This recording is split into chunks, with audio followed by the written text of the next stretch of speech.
Nuts and Grape Nuts Flakes program starring Jack Benny with Mary Livingston, Phil Harris, Dennis Day, Rochester, and yours truly, Don Wilson. For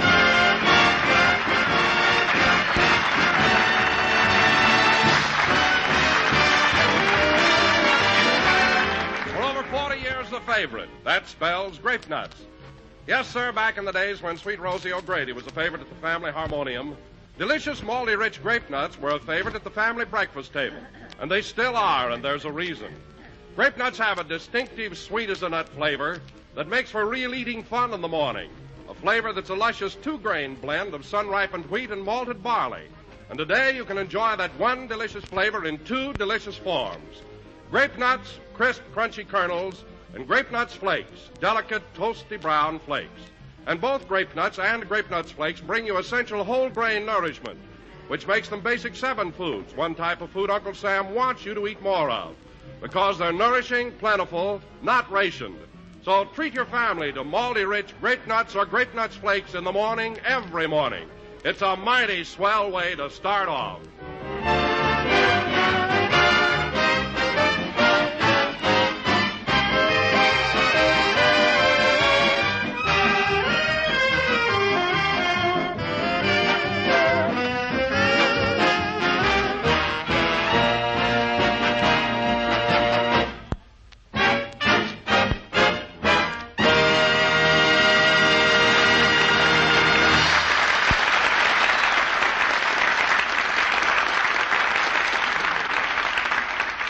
Ladies and gentlemen, it's 4 days before Thanksgiving, and this year, as every year, Jack Benny will entertain his friends on the holiday.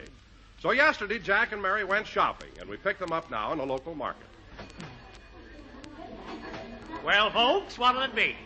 I'm giving a Thanksgiving dinner, and I'd like enough turkey for, let's see, there's me, Mary, Phil, Alice, Dennis, Mr. Billingsley, Mark Hellinger, the Warner brothers, and my laundry man. I'd like enough turkey for 9. Jack, didn't you invite Don Wilson? Oh, yes. Yeah. Make that enough for 15.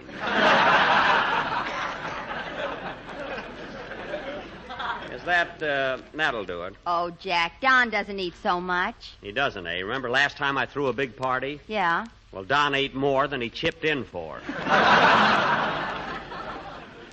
Don't tell me. Huh? Look, folks, there are other people waiting, so let's get on with the transaction. Oh, yes, of course. Now, here's a nice turkey, all dressed and everything. 55 cents. Well, I fully expected to pay that much. A pound. Yes, a pound? That's right. And this turkey weighs 21 pounds. And you'll need at least 21 pounds to feed 15 people. 55 cents a pound. That's a pretty big turkey, and I don't want any left over. How about that one over there? That's a pigeon. Oh.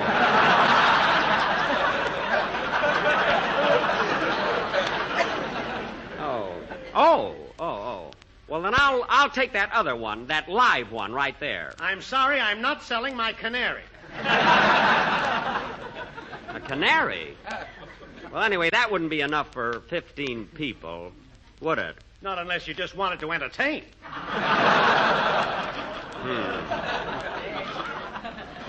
He's got his violin for that. Yeah. Gee, Mary, look at those turkeys laying there so cold and still. Just think, a few days ago they were happy, carefree, and gay. And now they're 55 cents a pound. I mean, now they're dead. Say, Butcher, how old were these turkeys when they were killed? Oh, about 8 months. Didn't even have a chance to know life. I feel terrible. You'd feel a lot worse if they were 70 cents a pound. I suppose so. But, Mary, when I see that turkey laying there like that, I can't help but think of its mother. How lonesome she must be. Don't worry, Bud. That's her right next to her. Oh. I wish you'd hurry, mister. I've got all these people waiting. Oh. Pardon me. Oh, Tommy, will you please give me a little service? Oh, it's Mrs. Greenberg. What can I do for you, Suzette?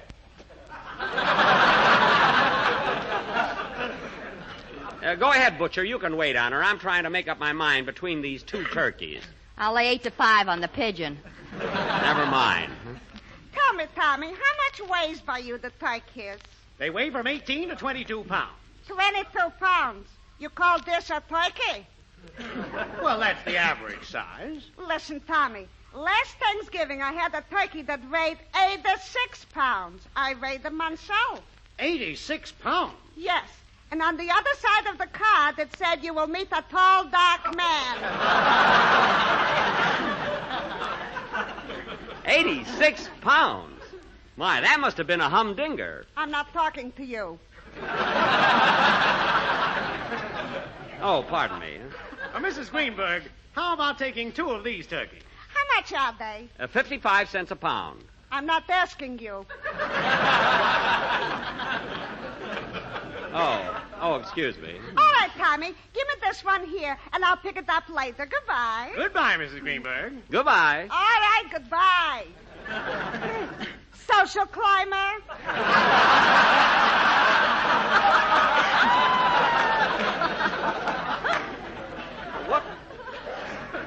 What's she mad at? Well, Jack, I guess that'll teach you to mind your own. I'm not talking to you. Say, Butcher, I've been thinking it over. Instead of taking one of these dressed turkeys, I'll buy a live one. How much is it? $8. Are you going to take it with you? Yes. That'll be 20 cents extra for the leash. Oh, I often wondered how they got them home.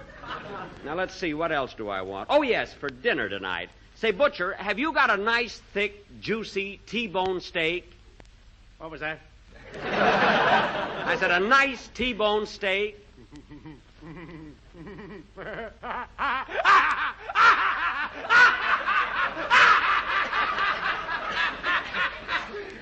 Well, who's next?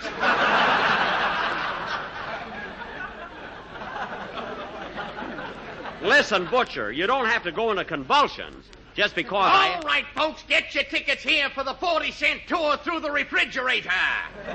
Come one, come all. Hurry, hurry, hurry. 40-cent tour through the refrigerator. Yes, sir. It used to be 45, but the OPA put a ceiling on it. Very funny. Oh, thank you, sir. Now, hurry, hurry, hurry. On this outstanding excursion, you will see rib steaks, rump steaks, hip steaks, T-bone, sirloin, tenderloin, and porterhouse. The 7 wonders of the world. Come on, Jack, let's take the tour. Oh, don't be silly, Mary. You've seen steaks before. I showed you some last night when you came over to my house. Oh, you and your etchings. They weren't etchings. All right, folks, all of you going on this tour, please form a line to the left. Oh, come on, Jack, be a sport. Buy 2 tickets. All right, all right. Okay, folks, line up in front of this refrigerator door. Now, quiet, everybody. Yeah, who is it? It's okay, Joe. You can open up.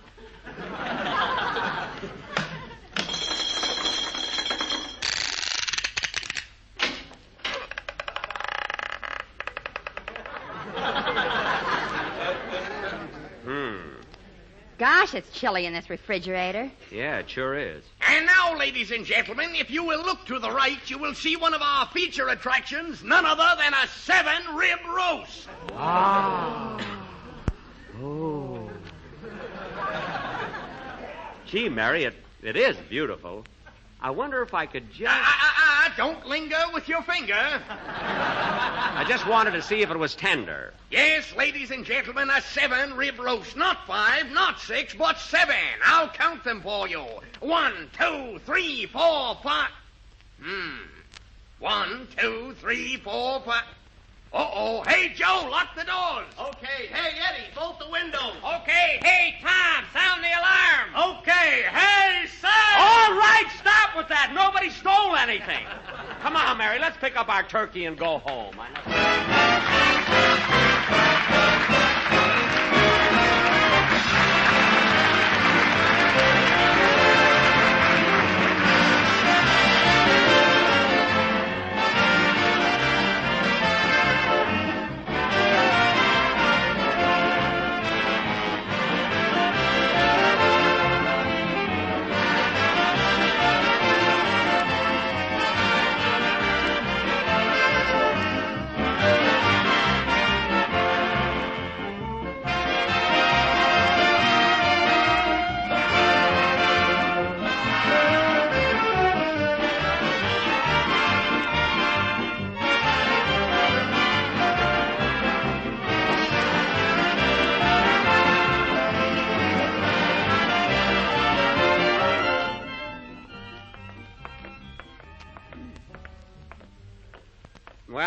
We're almost home, Mary. Yeah.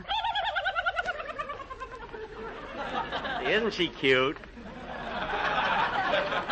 Say, Mary, do you think it's all right to take the turkey in the house? Why not? She's going to be your guest for Thanksgiving. What? She can sit between the cranberry sauce and the mashed potatoes. Oh, stop. Look, Jack, here comes your crazy boarder, Mr. Billingsley. Mary, he's not crazy. He's just a little eccentric, that's all. Now be nice to him. His rent's due tomorrow. Hello, Mr. Billingsley. Hello, folks. Out for a stroll, I see.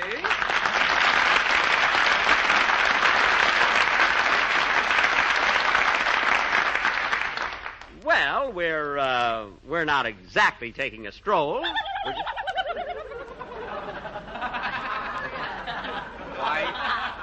Why, Mr. Benny, I didn't know you had a little one.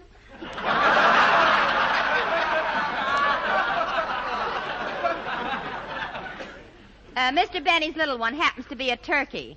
You may be surprised, but I'm not. Look, Mr. Billingsley, I'm trying to tell you that we bought this at a store. Oh, come now, Mr. Benny. I'm old enough.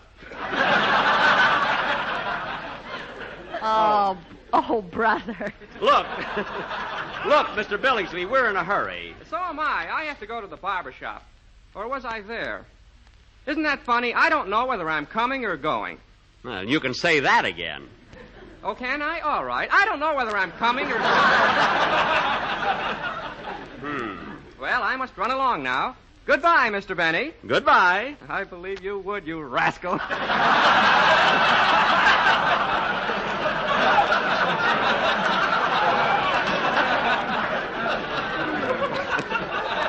Well, that I know isn't in there.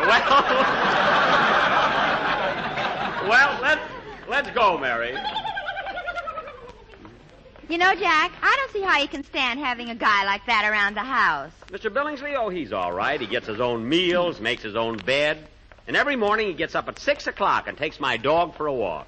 But, Jack, you haven't got a dog. Well, for heaven's sake, don't tell Billingsley. It'll break his heart. Well, here we are.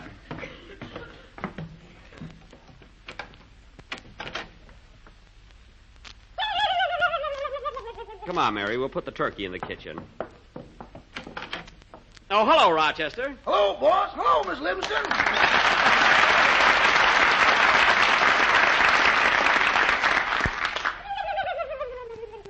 Well, and hello, you. Now, let's see. Where can we put the turkey? Rochester, what are you doing to that turkey? I'm only petting her, boss. Petting her? You got your fingers around her neck. What are you worried about? I ain't hurting the part you get.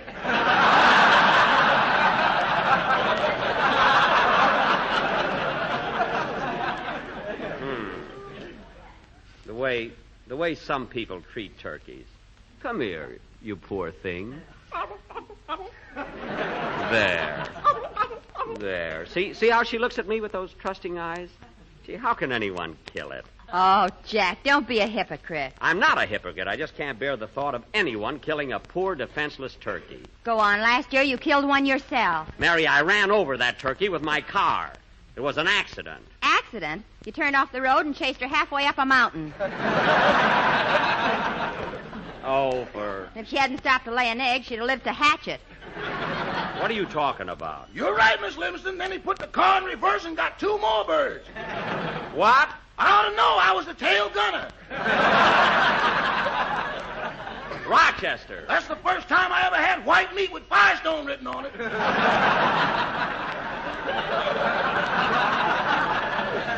Now cut that out and let's drop the whole thing. I'll get her, Rochester. There's somebody at the door. You go out and feed the turkey. Oh,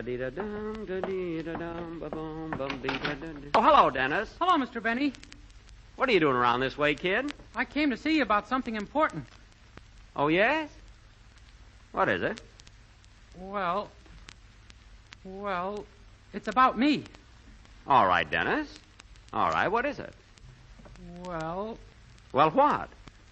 Well, my mother told me to tell you, Your mother told you to tell me what? You've been giving me the same salary for 3 years, and every year you promise me a raise, and my mother thinks I ought to get one, and I do too, so there!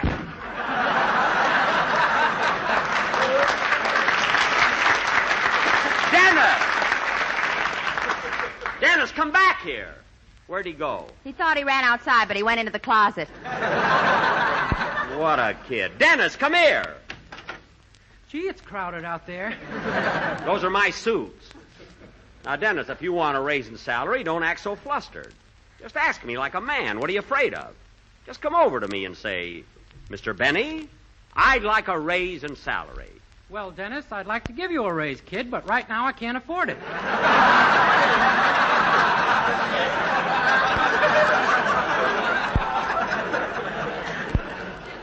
Huh?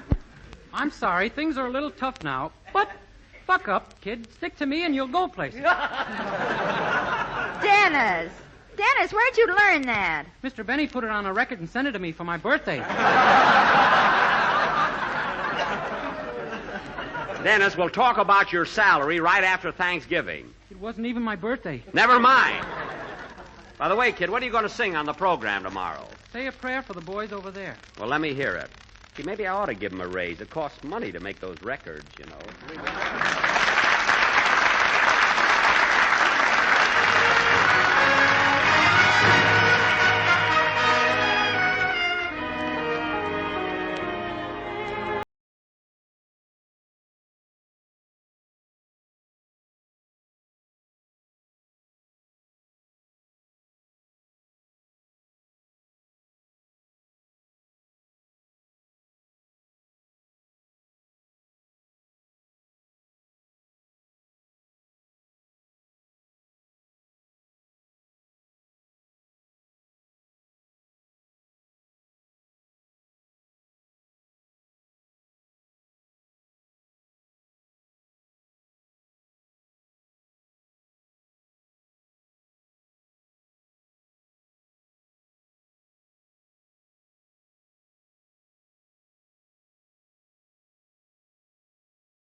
Dennis, that song is swell. Run over it once more before the broadcast tomorrow. Okay, but what shall I tell my mother about my raise in salary?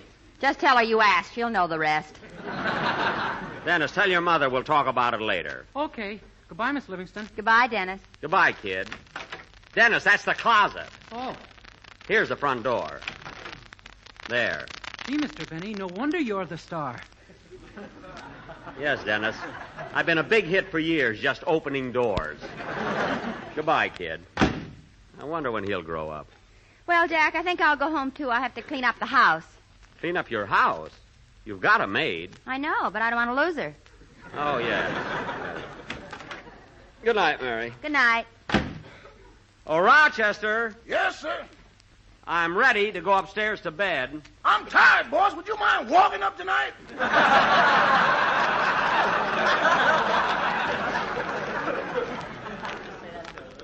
Okay, but don't let it happen too often. Oh, Rochester, what did you do with the turkey? Did you put her where she won't be cold? Yes, sir, it was. Good. I put her in the oven. The oven? What'd you put her there for? I don't want her to get stage fright on Thanksgiving. Well, take her out of there and put her on the back porch. Okay. Bad enough that we have to kill her in a few days. The least we can do is see that she's comfortable. Gee, I hate to think of killing that poor old turkey. Oh, boy, am I tired.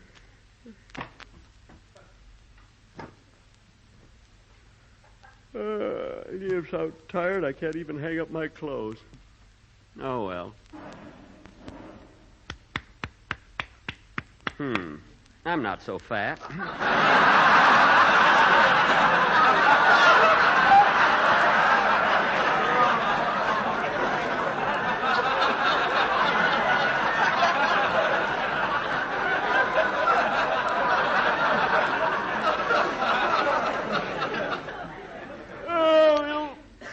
It'll feel good to get these shoes off.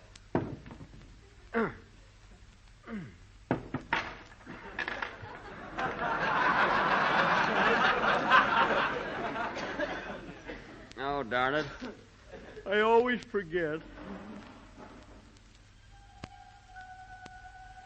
Thanksgiving's here again. Years roll on for everybody but the turkeys.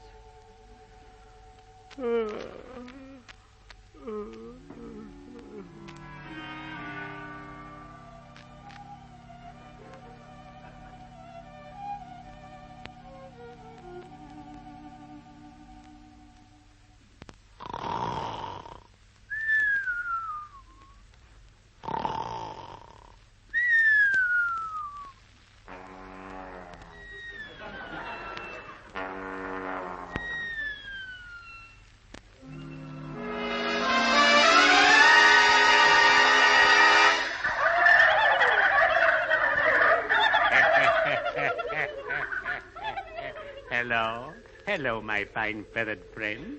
Say, you're nice and plump, aren't you? Who, me? Yes, you. You're going to make somebody happy on Thanksgiving. What? And you'll bring me a nice price on the market. 55 cents a pound.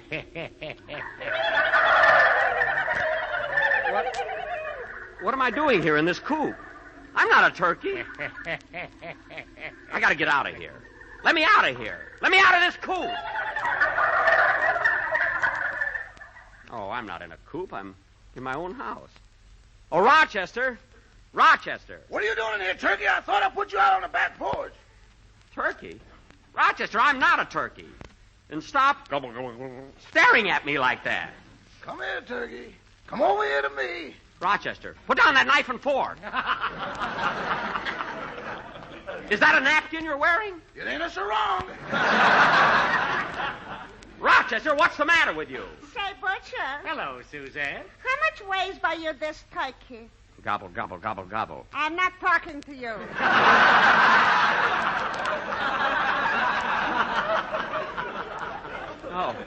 Oh, pardon me. All right, folks, get your tickets here for the 40-cent tour through the Gravy Bowl. Come on, come on. Hurry, hurry, hurry. Come on, Jack, let's go. 2 tickets, please. You only need one, lady. Turkeys get in free. Now, wait a minute. This is going far enough. I'm not a turkey. I'll prove I'm not. Mrs. Greenberg. I'm not talking to you. Butcher, you know I'm not a turkey, don't you?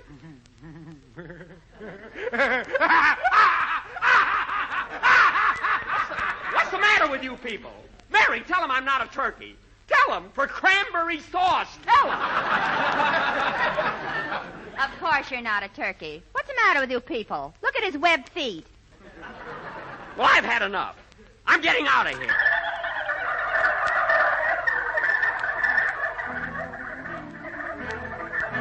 You're a turkey, you're a turkey, you're a turkey. Who's a turkey? You're a turkey, you're a turkey, you're a turkey. I'm a turkey? Broma salsa, broma salsa, broma salsa, broma salsa.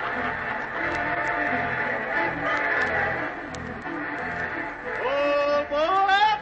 Train leaving on sail for Morocco, Tunisia, Egypt, Arabia. Oh, boy, I'm going to get on that train. Get away from all of this.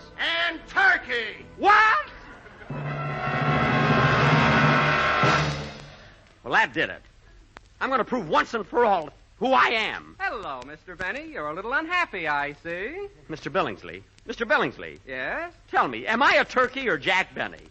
You haven't left yourself much choice, have you?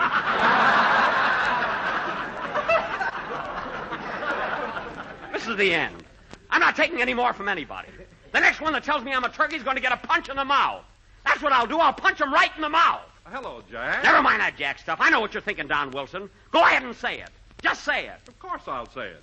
Grape Nuts Flakes are toasty brown, toasty brown. Stop toasty stalling, brown, Wilson. Sweet as a nut and toasty You know what brown, I mean. toasty Come on, brown, say it. Toasty brown, malty rich and Don't toasty play around brown, with me, toasty Don Wilson. brown, You came here to toasty tell me brown. one Grape thing. Nuts Flakes are thrifty Now, you buy, say thrifty it. buy, thrifty You buy. say it or I'll punch you right in the mouth. Grape Nuts Flakes. Right in the mouth. Grape Nuts Flakes. Right in the mouth. Grape Nuts Flakes. Right in the mouth. Grape Nuts Flakes. Right in the mouth.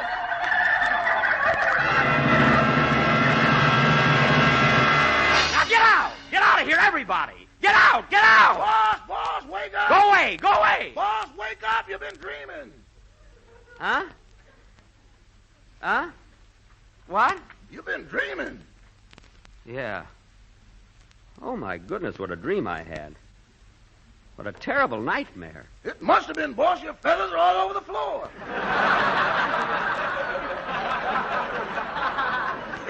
My feathers? You tore your pillow apart. Oh. I know what you meant for a minute there. Well, I'm all right now, Rochester. Nearly time to get up anyway. Almost. Say, Mr. Benny, what's all that money doing on the floor? Oh, that's some change that dropped out of my shoe. So long, Rochester. So long. So long, boss. What a man. He's got shoes that jingle, jangle,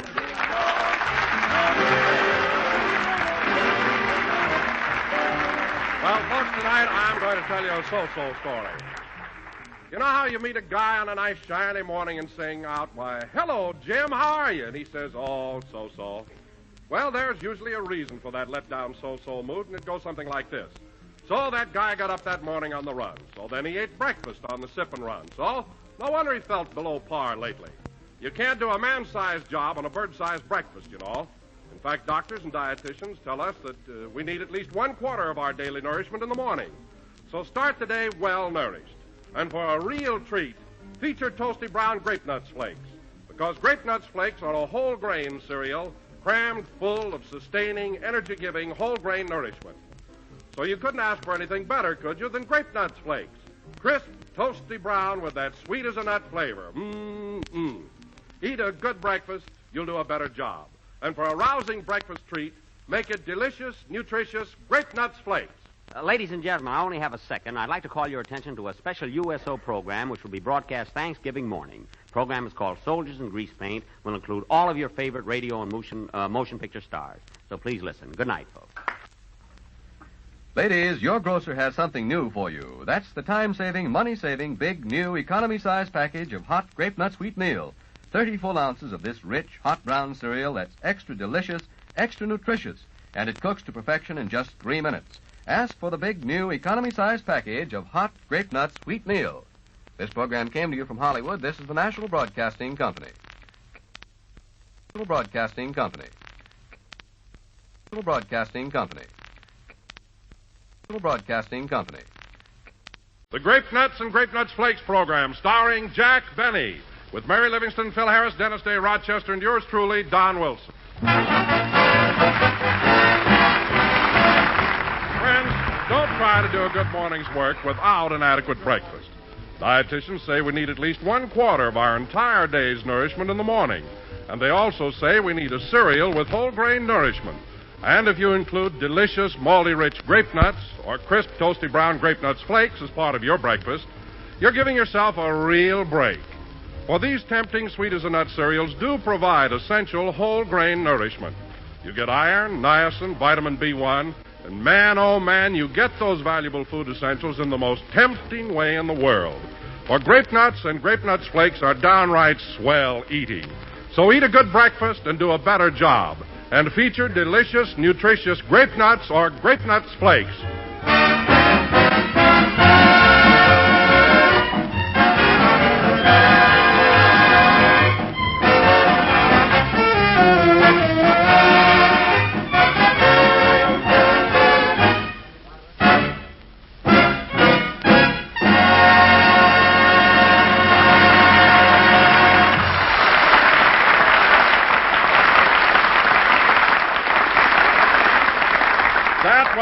Oklahoma, played by the orchestra. And now, ladies and gentlemen, we bring you our... Oh, Don Wilson. Yes?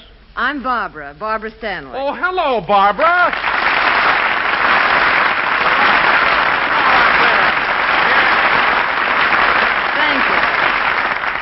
Thank you. Say, Don, Jack called me about a half hour ago and told me that Mary had laryngitis, and he wanted to know if I'd come down and take her place. Well, that's awfully nice of you, Barbara, although we're very sorry to hear about Mary. By the way, did you see Jack? Yes, he's out in the hall talking to Dennis. I heard Dennis asking him for a raise. Yes, I know. The kid tried to get a raise last week, but now he's willing to compromise. He only wants half as much. If I know Jack, he's holding out for unconditional surrender. That'll go on for weeks. But you've certainly got to admire Dennis. His motto is, if at first you don't succeed, try again. Well, Mary tells me he doesn't stand a chance, because Jack's motto is, if at first you don't get it, you just don't, brother. I feel sorry for the boy. So do I. You know, Barbara, it's hard to believe that Jack is so cheap. Cheap? Oh, listen, Don, I've known him for years. Remember that girl he used to go with, Gladys Zabisco? Remember? Yes. Well, Jack broke up with her because she moved to a 10-cent telephone zone. What a guy. Say, Phil, did you ever ask Jack for a raise? Yeah, but I had to cut it out. It's habit forming. Oh. Well, anyway, Phil, you've got no kick coming. You're doing all right, aren't you? Yeah, but what am I going to do if Alice quits working? You'll be out in the hall where Dennis is. Gee, they've been out there 3 hours already. I wish they'd get it settled one way or the other so that we could get on with the show. Yes, I know, Mr. Benny, but my mother said I really Your do deserve... Your mother. Now, look, kid. You've been on this program 4 years. Now, when you first came to work for me, I paid you only $30 a week. That's right. And what am I paying you now? 35. Well, there you are. Where? Now, look, Dennis. From the day you came to work for me, I've always had your interest. Hiya, Jack. Hello, Fibber. Now, Dennis, look. I've always looked out for your interest. And I always... But my mother's worried about my salary. Your mother. Well, it's quite a problem with her. She talked to Mr. Anthony twice.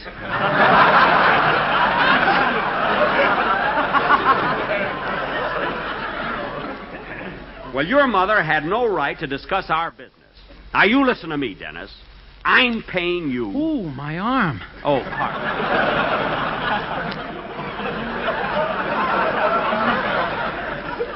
pardon. Pardon me, kid. Now, look, Dennis, you're getting $35 a week, aren't you? Yes, but I've got a cousin who makes $40 a week, and he's a shoe salesman. All right, your cousin makes $40, and he's a shoe salesman. That means he has to work every day in the week for it. Now, you don't work Monday, do you? No. You don't work Tuesday? No. You don't work Thursday? You forgot Wednesday. Yeah, Wednesday. No.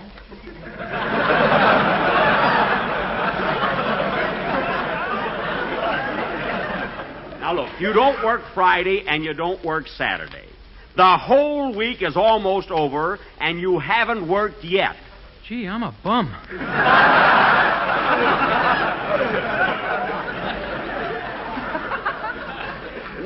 No, you're not, Dennis. You're not a bum. What I'm trying to explain is... Oh, officer, would you please keep this crowd moving? Yes, sir. Come on, everybody. Break it up. Move along. Break it up. Come on. Thank you. Now, Dennis, where are you? I'm in the crowd. Come back here. What were you doing in that crowd? I was telling them my side of the story. Never mind that. Now, Dennis, I don't want you to think that I'm turning down your raise. But let me give you the reason why. You see, kid... Ooh, your glasses are hurting my nose.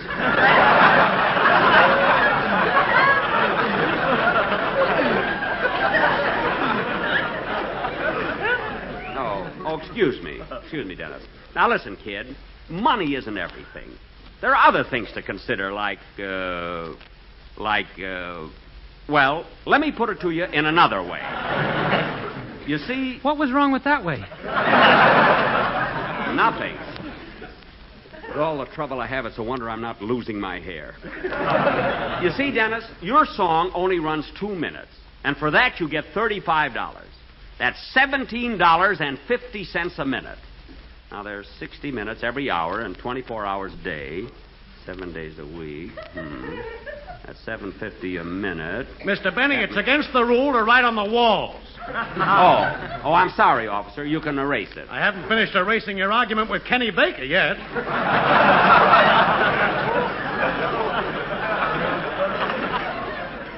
Oh, well, I'll do it myself. Now, there you are, Dennis.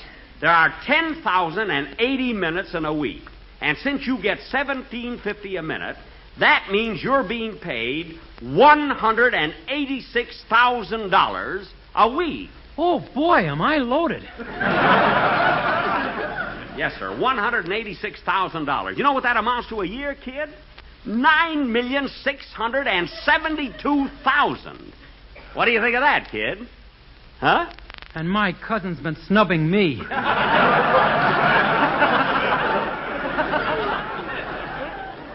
Yeah, I guess you can tell him off now. Well, let's go in, kid. We got a program to do. Okay, Jack. Jack? We're both way up in the dough now.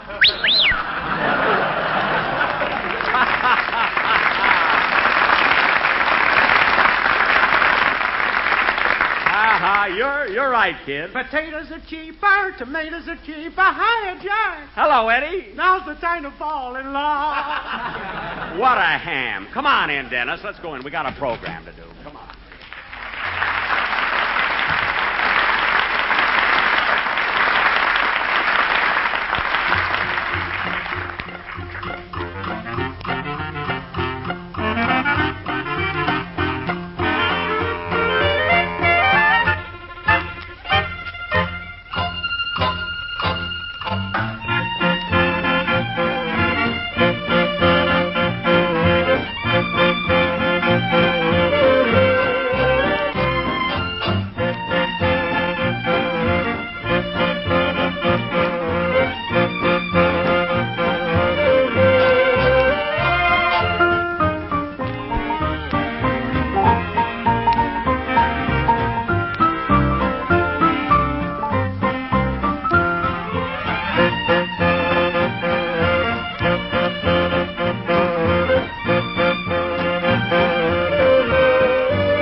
Surrey with the fringe on top, played by Phil Harris and his orchestra. Very good, Phil. And now, folks... Hey, Jackson, I've been wanting to talk to you. What about, Phil? Well, I'm pretty sore about last Sunday's show. Now, I'm the only guy that didn't have a line in the script. Well, that just happens, Phil. Sometimes you're left out. Sometimes Don's left out.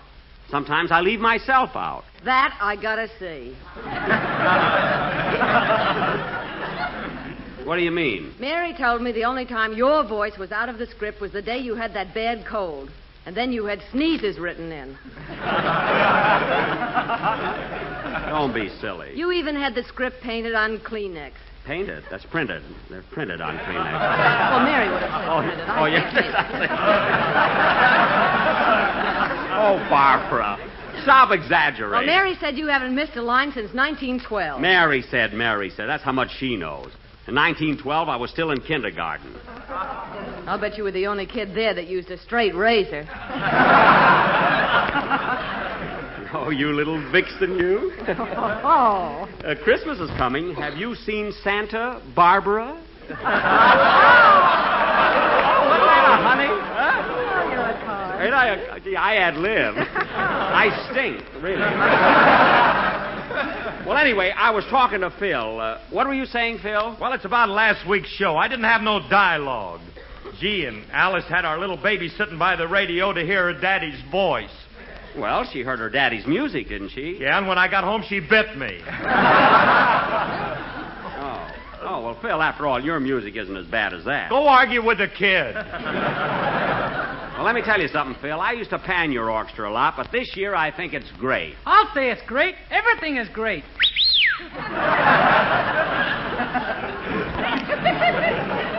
Dennis, don't let what I told you out in the hall go to your head. What happened, Dennis? Did you get your raise? Who needs a raise? I can't count the dough I'm making now. All right, Dennis. Now, let's keep it quiet for a while. And now, folks... I can buy and sell you. Dennis. What's the matter with this kid? Say, Jackson, you've been giving Dennis the routine about making so much a minute? Well, I simply showed him how much better off he is with me than selling shoes. That's all. Oh, for heaven's sake, Jack, why don't you loosen up and give the kid a little raise? Look, it's a matter of principle, Barbara. Now, you may not know it, but I had an experience last year with one of my writers. He came to me with a heartbreaking story. Mr. Benny, I can't see very well. Will you please give me a raise so I can buy glasses? So what happened? I gave him a raise, he bought his glasses, read his contract, and left me.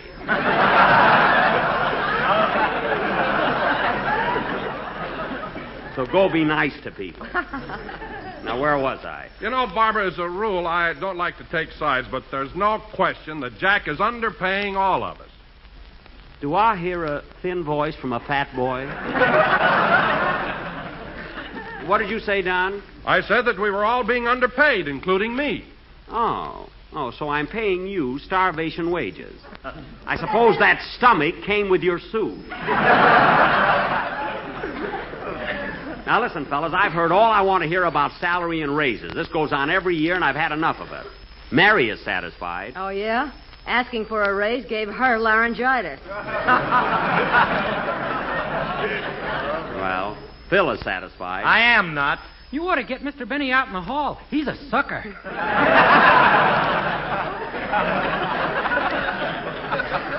No, I'm not, Dennis. I'm just trying to show you and everybody else how well off you are. See, Rochester's been working at my house for years. He's happy with his job. Oh, say, Jack, that reminds me. Mary spoke to Rochester about a maid yesterday, and he promised to bring his niece over to see her. I thought she had a maid. Yeah, but she quit. They had an argument about having breakfast in bed. Oh. Mary didn't feel like serving it to her there.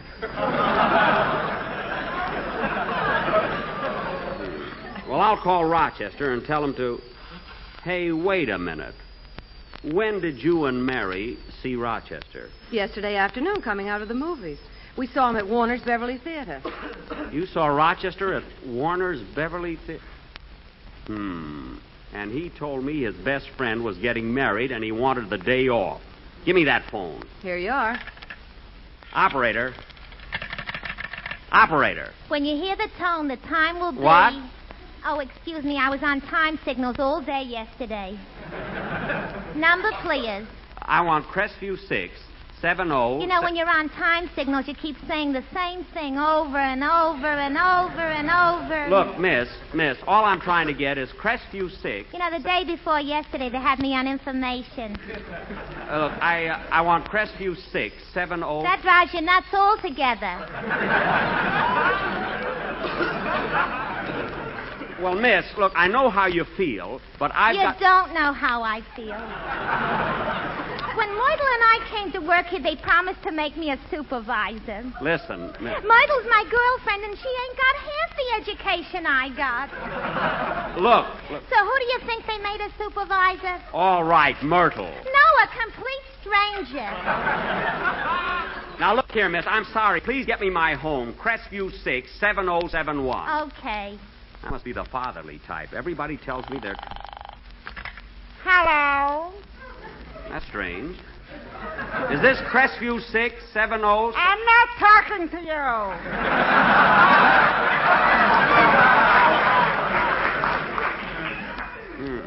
you. He gave me the wrong number.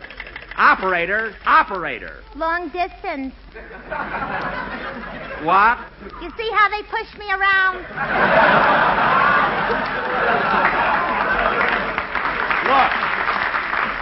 Look, miss, you gave me the wrong number. I want Crestview 6, 7071. Okay. Wait till I get Rochester on the phone. I'll tell him a thing or two. Oh, Barbara, what am I mad at Rochester about? He told you he wanted a day off to go to his best friend's wedding, and he went to Warner's Beverly Theater instead. Oh, he did, eh? Well, that burns me up. Mr. Benny's residence, star of stage, screen, and radio.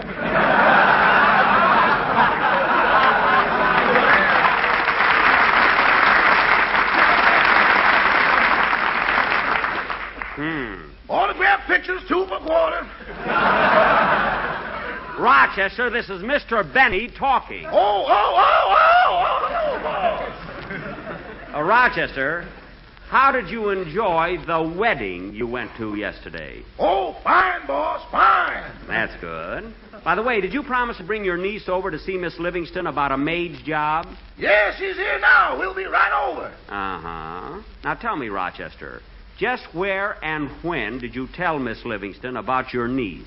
It was yesterday afternoon, just as I was coming out of the Beverly Theater. Uh-oh. You were coming out of the Beverly what? Chapel. Chapel, huh? Then you really did go to your best friend's wedding. Uh-huh. What's his name? Who? Your best friend. Oh, him. Yes, him. What's his name? I don't know, boss. He just got married. It's been changed. Now, wait a minute. When a couple gets married, it's the girl who changes her name. When did they start that? 3 months ago. It's a new OPA ruling. Imagine going to the movies. Rochester, you lied to me. No, I didn't, boss. All right. Then what time was the wedding ceremony? 2:00. Were there many people there? The place was jammed. Who gave the bride away? The Warner Brothers. That does it. Now, Rochester, I'll talk to you about this whole matter when I get home. Meanwhile, you bring your niece over here right away if she wants that job. Now, goodbye. Goodbye. Oh, say, boss. Yes? Looks like my name goes on top of the list. What list? The people you get mad with just before Christmas. Never mind that. Goodbye. Imagine him taking advantage of my good nature. Go ahead with your song, Dennis. Oh, Barbara, Rochester's bringing his niece over for you to interview for Mary.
For whom those eyes glow, makes no difference where you are, your eyes still hold my wishing star.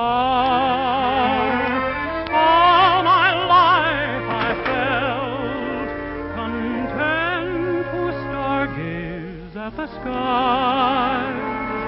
Now I only want to melt the stardust in your eyes, star eyes, when if ever will my lips know? If it's me for whom those eyes glow, makes no difference where you are.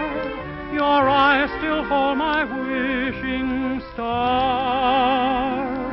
Oh, star eyes, how lovely you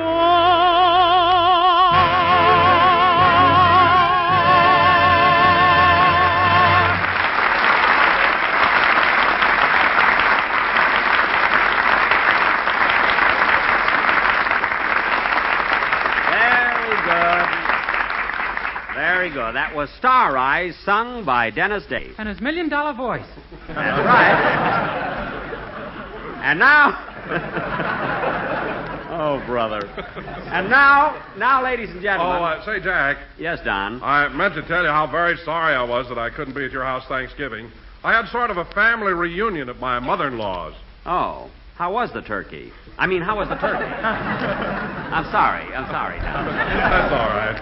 Did you have fun Thanksgiving? Yes, we had a nice big dinner, and after we finished eating, we all played a game called What Is It? A game called What Is It, huh? Well, that was nice. It goes something like this. Don. I make up a poem, and you have to guess what I'm describing. Don, we haven't time for that. Oh, Lordy, take a minute. Now, listen. It's sweet as a nut and yum, yum, yummy. It's good on your plate, but better in your tummy. Now, what is it? I know, but I'm not going to tell him. Don't tell him, Barbara. Don't tell him. Well, now, I don't think you know, so I'll give you another hint. It's toasty brown and munchy crunchy. If you don't like it, you're slightly punchy. Now, what is it? I know. I'm not going to tell him. Don't tell him, Phil. Don't tell him, audience. Don't prompt them. Just let him stand there all by himself. Yeah. Don't tell him. Oh, you're just doing that, Jack. Oh, I know you what don't you're know what it driving is. at. Don't Now, tell look, Jack, I'll give you one last clue. All right. On Thanksgiving, it's so tasty, you will eat it, but oh so hasty. Now, what is it? All right, fellas. Let's give him the answer. It's Grape Nuts Flakes. It is not. It's turkey. What? Turkey? Why, Don. Ooh, what he said.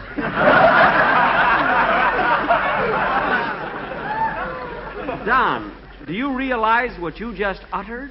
Oh, sure, but it's okay, Jack. I took it up with the sponsor, and he said it's perfectly all right for people to have turkey for Thanksgiving dinner instead of grape nuts flakes. He's a great guy. Oh, he certainly is. Right now, I'm trying to clear it for Christmas. I see. Well, I'm sure you won't have any trouble. Say, Don, what about New Year's? Do you think that maybe... Come in? Well, it's about time he got here. Hello, Rochester. Hello, Miss Stanley. Hello, boss. Rochester, you lied to me, and I'm not forgiving you so easily. So don't talk to me. Oh, boss, let's not go through that again. Remember last time when you didn't talk to me for 3 weeks? For 3 weeks? Yes, ma'am. He was so mad at me he wouldn't tell me to sweep the floor, dust the furniture, or make up the beds. Really? The house got so messy I had to move to a hotel.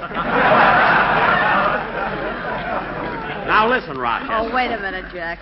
Mary asked me to interview a maid for her. Rochester, did you bring your niece with you? Yes, Miss Stanley. She's right here if you want to talk to her. Good. Butterfly, this is Miss Stanley. How do you do? Hello, Butterfly. Rochester told Miss Livingston you'd be interested in working for her as a maid. Yes, ma'am. Have you ever worked as a maid before? Yes, ma'am. And you worked for... Money.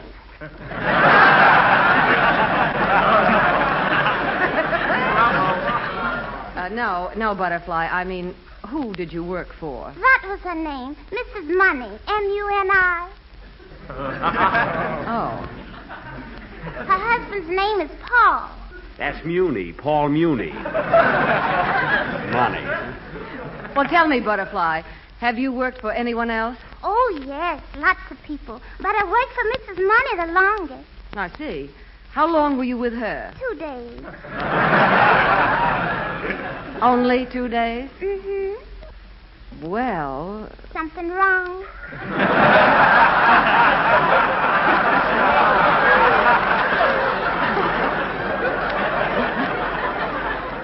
Well, I don't know what to say.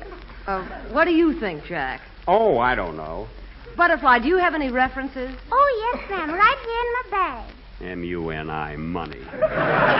Well, you could pronounce it that way, it is. Oh, my goodness. I lost my letter of reference. Oh, that's too bad. But I can remember it.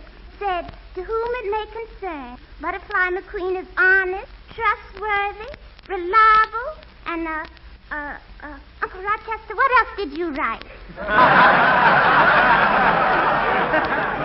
Rochester, where are you going? Back to the wedding. I forgot to give the bride. Come back here. Rochester, are you in the habit of writing false references? Only once before, boss, and I'm still with you.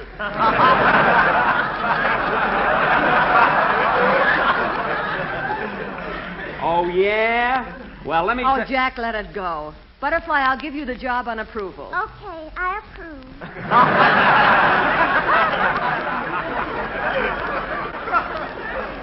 Hey, nowadays, that's no joke. Thank you, Miss Livingston, Mr. Andrew. And I hope I'll be happy with Miss Livingston as I was with Mrs. Money, only longer. Well, I'm sure you will, Butterfly, and you can report to work tomorrow morning. Thank you, ma'am. Come on, Uncle Rochester. Okay, honey.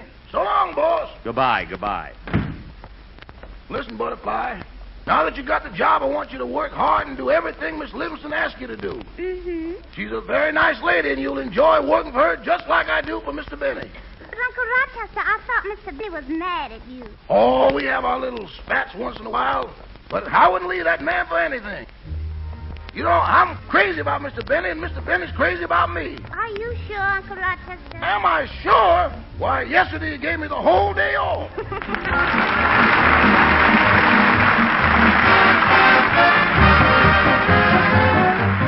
We hear a lot about pin-up girls these days, but right now our government has a pin-up chart for all of us. It's a part of our Food Fights for Freedom program. Now, this pin-up chart is a scorecard to show how well your family is helping food fight by living up to the slogan, produce, conserve, share, and play square. And another important way we're asked to help is to buy more of the foods that are plentiful and unrationed. Foods like delicious, malty-rich grape nuts and grape nuts flakes. Uncle Sam is urging us to eat more cereals with whole grain nourishment, you know, because they are plentiful, thrifty, not rationed. And both grape nuts and grape nuts flakes do bring you all around whole grain nourishment. Best of all, they're such perfectly swell eating. Grape nuts, crisp and crunchy. Grape nuts flakes in delicate, toasty brown flake form. Both glory in that same distinctive, sweet as a nut flavor. So check up with that pin-up chart, friends, to see that you're doing your part in the Food Fights for Freedom program. And to check up on your pantry shelf. See that you have plenty of delicious grape nuts and grape nuts flakes handy.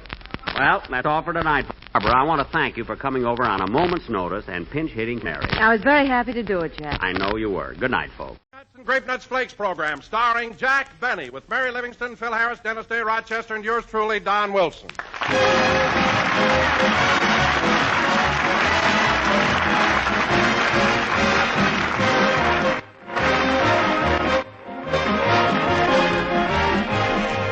Say, folks, ever notice how the mood you're in can make a whale of a difference in the work you do? If you're in the right mood, things just seem to zip along. That's why it's important to get in a good up-and-at-'em morning mood by eating the right kind of breakfast. You can't do a man-sized job on a bird-sized breakfast, you know. Nutrition experts say morning's the time we should stoke up, when we need at least 1/4 of our daily nourishment. So right here is where I tell you about those two grand breakfast treats, grape nuts and grape nuts flakes. Because nutrition experts also agree that the adequate breakfast should include both fruit and a cereal with whole grain nourishment. Well, that's certainly grape nuts and grape nuts flakes for you. Both are basic 7 foods, outstanding in their all-around whole grain nourishment. Tops also in their zesty crispness, with their malty-rich, sweet-as-a-nut flavor. So eat a good breakfast, do a better job. And for extra swell eating, feature grape nuts or grape nuts flakes.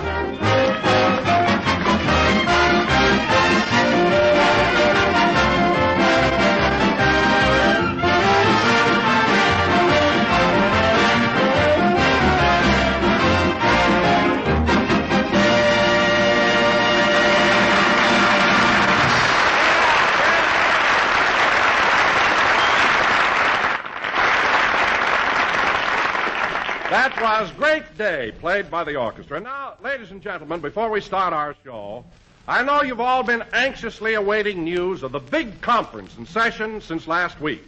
So we take you to the actual scene where they're discussing the great problem of the day. But, Mr. Benny, I still think I deserve a raise. Dennis, let's not discuss it out here in the hall. Let's go into the studio. But even in the studio, I think I deserve a raise. But, kid, when I explained it to you last week, you were happy. Now, look, I pay you $35, and for that you sing a song which lasts only 2 minutes. That means... Hello, Jack. Hello, Dinah. Hello, Miss Shore. Now, look, Dennis. She's cute, isn't she? Now, look, kid. Your song lasts 2 minutes. That means you're getting $17.50 a minute. Now, that comes to $1,050 an hour, $25,200 a day. Multiply that by 7 days, and what are you getting a week? $35.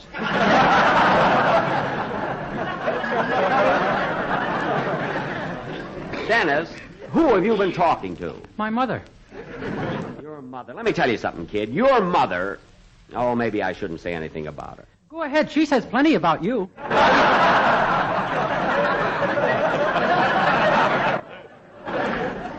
Oh, she does, eh? What does she say? I don't know. She tells it to my father. Well, you can hear, can't you? No, they send me out of the room when they say things like that. Now, Dennis, your parents have no right to talk about me or discuss our business. And you ought to be very happy working for me because... Fred Allen's going back on the air in a few days. Fred Allen? Now, what brought that up? Well, Mr. Allen offered me $50 a week. Dennis, the only person on Allen's program that gets $50 a week is Portland, and she had to marry him to get it.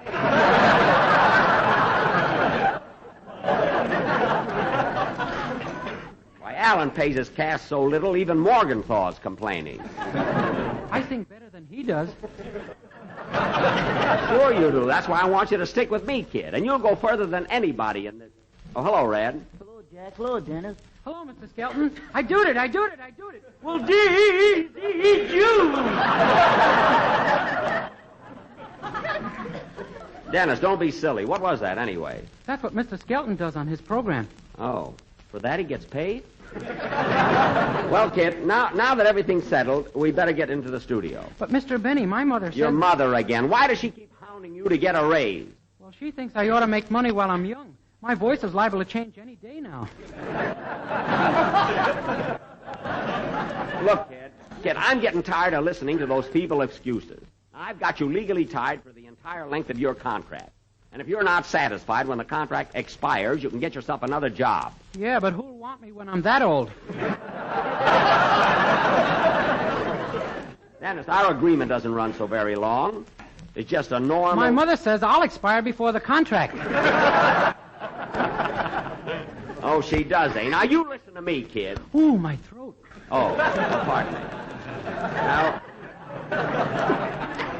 Now, you listen to me, kid. What I gave you was a standard 20-year contract, and your mother knew it. Listen, Listen, I gave you a 20-year contract, and your mother knew it when she signed it. She thought it was an FHA loan.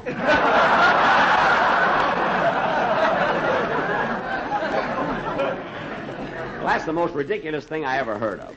Why, to hear you talk, you think I was trying to cheat you out of a raise. Now, look, kid, you know I'm generous, don't you? Well, anyway, I've always tried to be fair to the people. Excuse me, Mr. Benny, I got to get this sound equipment through here. Okay. Dennis, step over against the wall out of the way of this truck. Yeah. Now, Dennis... Say, Mr. Benny, are you satisfied with the sound effects I've been doing for you this year? Yes, they've been very good. Now, Dennis, the reason I can't pay you any more...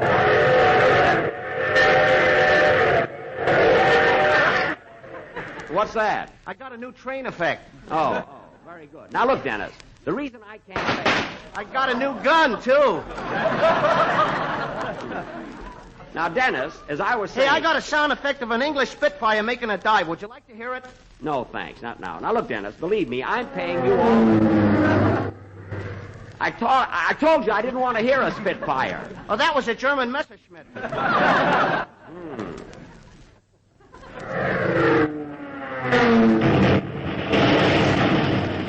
Well, I'll be... What are you laughing at? Just think, I could have pulled him out of it.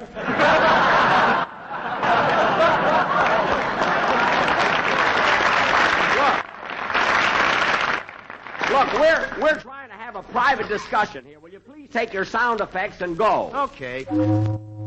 Now, what is that? You don't care if I go by boat, do you?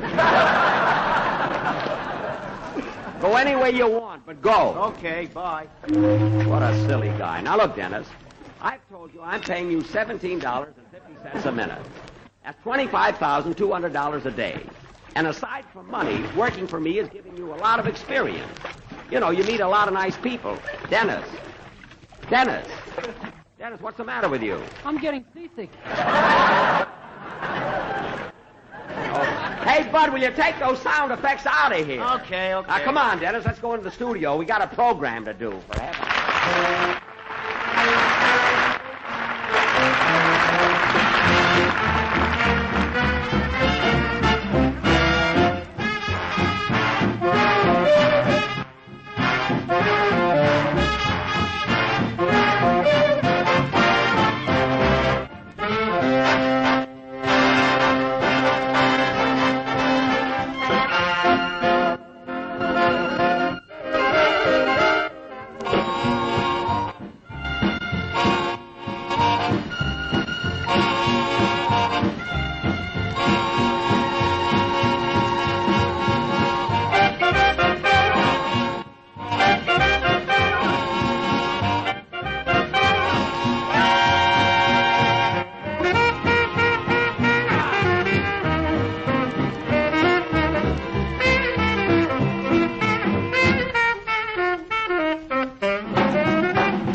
Yep, that was Shoo Shoo Baby, played by Phil Harris, and his activated jukebox. And now, ladies and gentlemen... Say, Jack, what happened out in the hall? Did you give Dennis his raise? Don, you're working, aren't you? Yes. You're happy? Yes. And now, ladies and gentlemen... tonight... Come on, Jackson, tell us what happened. Now, how'd the kid make out? Phil, it's none of your business. Go ahead, Mr. Benny. Tell him. I want to know, too. Dennis, our little discussion is a private matter just between you and me. Don't bawl him out, Jack. It's not his fault that we know he didn't get it. Don, Dennis's raise doesn't concern you, so don't worry about it. He'll get it in time. Oh, brother. What are you all brothering about? In time. I've been with you 8 years, and I'm still getting the same lousy salary. Well, you still got the same lousy band.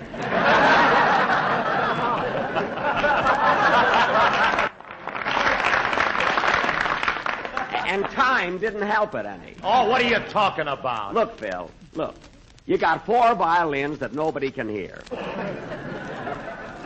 An electric guitar player whose nose lights up.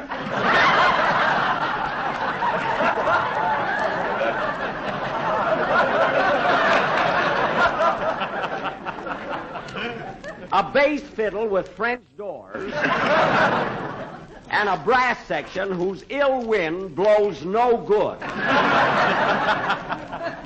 That's what I'm talking about. And the way those guys dress. Look at them. Well, what's the matter with the way they dress? They know what they're doing. They all read Esquire. Esquire? Yes. Well, tell them to sit up. Those exotic poses don't excite me a bit.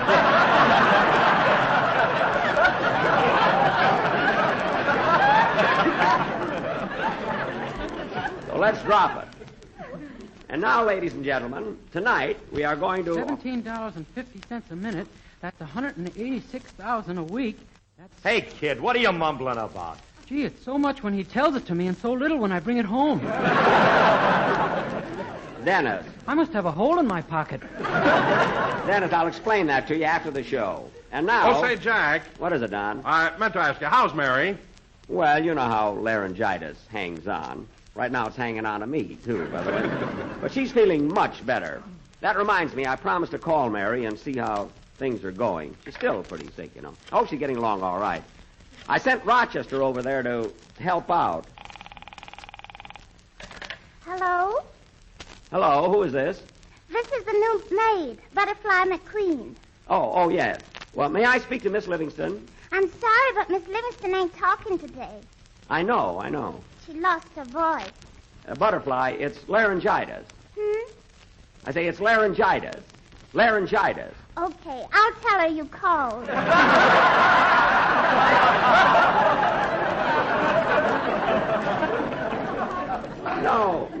No, Butterfly. This is Mr. Benny. Oh, how do you do? Butterfly, how's Miss Livingston feeling? She's much better. Right now I'm fixing her something to eat.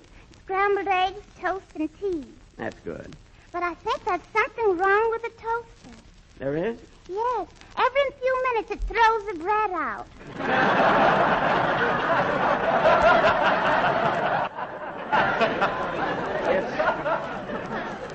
It's supposed to do that. Now, Butterfly, I sent Rochester over to help you out. Is he there? Yes, sir. He's in the next room. What's he doing? Shooting craps with a doctor. Shooting? Well, of all the... Butterfly, put your Uncle Rochester on the phone. Okay. Uncle Rochester, you're wanted on the phone. Okay, honey. I'll be right back, Doctor. Eight's your point.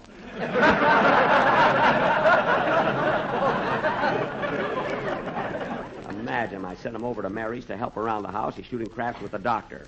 A fine thing. Hello? Hello, Rochester. This is Mr. Benny. I sent you to Miss Livingston's house to work. What are you doing? Cleaning up.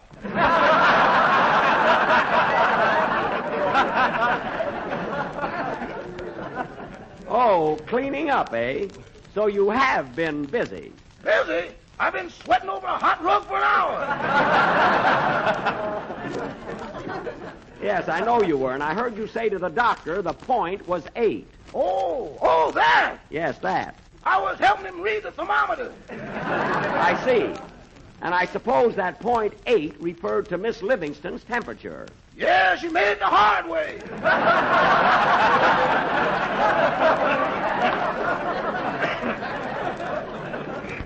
Rochester, you might as well admit it. You were shooting craps with the doctor, weren't you? Yes, I was, boss. Now, how did you happen to start? Well, when I was 3 years old... I don't mean that. I mean, how could you have the nerve to shoot craps with a doctor? Well, I'm a bone specialist myself.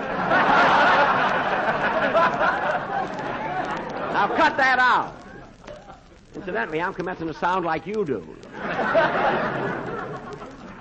A fine doctor he must be. I suppose he charged for his visit, too. Yes, he brought the bill for the whole week, so I paid it.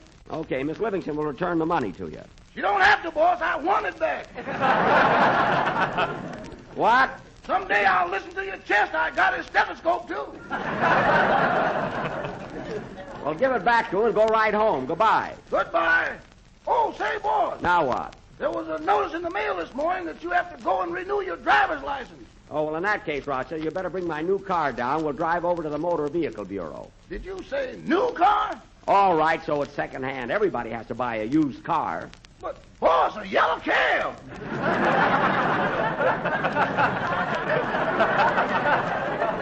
Never mind, just bring it over right away.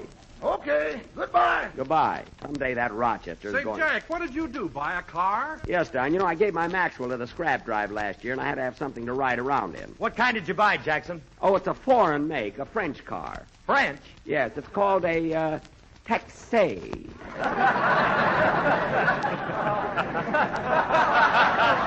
Well, fellas, Rochester's going to pick me up, and I have to go over and get my driver's license. Go ahead with your song, Dennis. So long, fellas. See you later.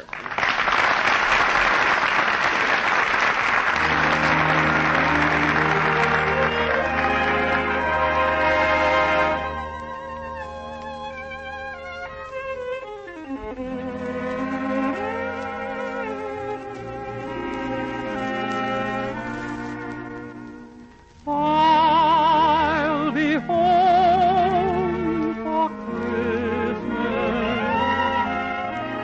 You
May all your Christmases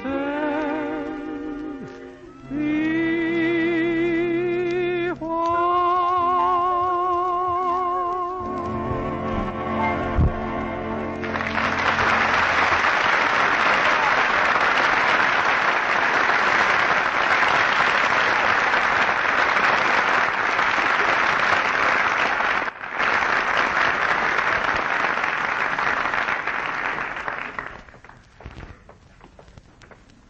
Here it is, boss. Motor Vehicle Bureau.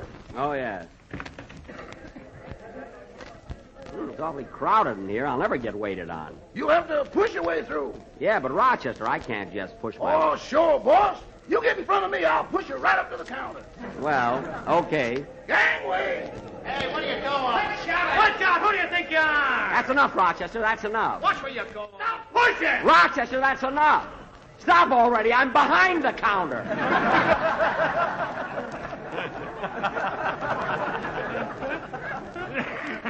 What's the matter with you?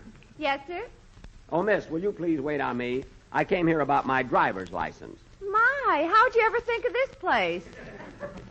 Well, you were recommended by some pedestrians, you know. This is one of the places they told me to go.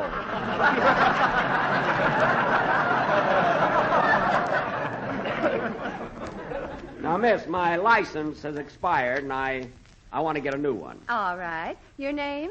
Jack Benny. Occupation? Star, stage, and screen. Rochester. Sorry, boss. And radio. Never mind. What's your height? 5'11". Weight? 165. Hair? My hair? 3250.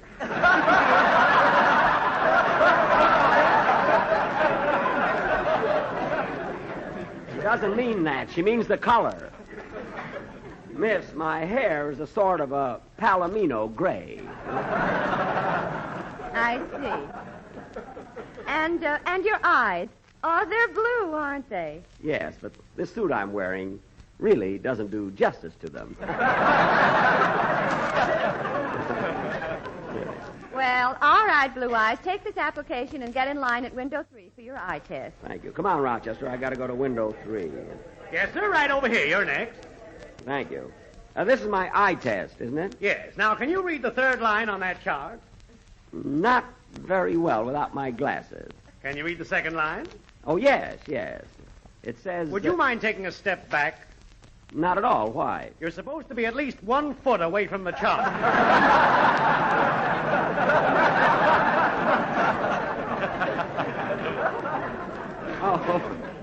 Oh, yes, I did creep up a little too close there. Now, can you still read that second line? Yes, that's ALXRB. You're wrong. That's 13769. That's funny, I'm making such a glaring mistake. Maybe I ought to put on my glasses. There. Is it all right to drive a car wearing glasses? Oh, sure, I wear them, too. In fact, I think I'll put mine on. Say, the rims on your glasses are just like mine. Yes, so they are. Now, looking at the same chart, I want you to... Say, you're right. That is ALXRB.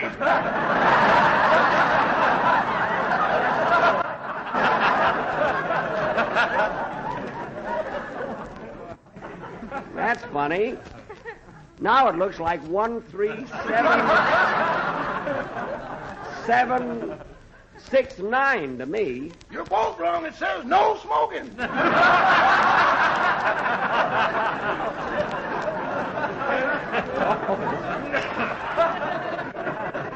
Oh, yeah. Now, what do I do next? You have to take your road test. Go right through that door to the street where that lady is standing and wait your turn. Thank you. Rochester, you wait here for me, will you? My goodness, you have to go through such a mishmash to get a driving license. Hello, Mrs. Greenberg. Oh, hello, Mrs. Randolph. And what are you doing here, Suzette? I'm getting for me a driving license. But why, after all these years? So when I'm sitting in the back of the car telling my husband how to drive and he gives me a dirty look, I can show him my license. Well, I wish I was finished already. Oh, it looks like a long wait. Oh, why don't you let me help you with your packages? Oh, thank you.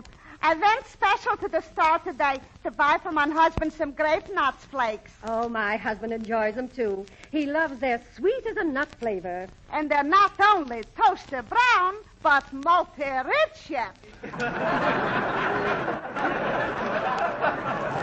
You're right, lady, and they're a thrifty buy in the big 12-ounce economy-size package. I'm not talking to you.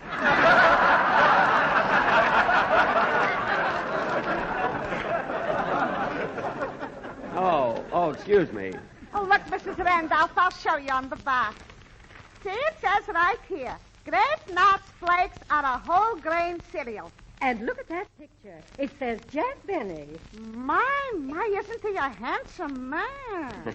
Well, ladies, that happens to be... I'm not asking you.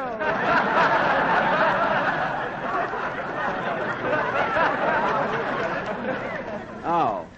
Mrs. Randolph, I can't wait here any longer. I'll come back tomorrow. Goodbye. Goodbye.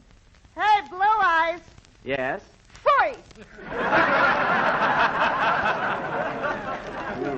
What's she mad about? All right, who takes the next driving test? I do. Here's my car right over here. Here's my application. Okay, Mr. Beanie, let's go. That's Benny. All right, let's get going.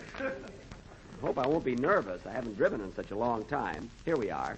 Isn't this a taxi cab? Of course not. But it's yellow. So what? It isn't a banana either. I'm not so sure. All right. Get in. Okay, start the car.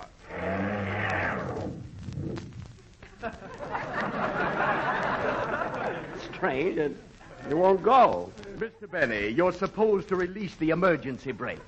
Oh, yes, of course. Where is it?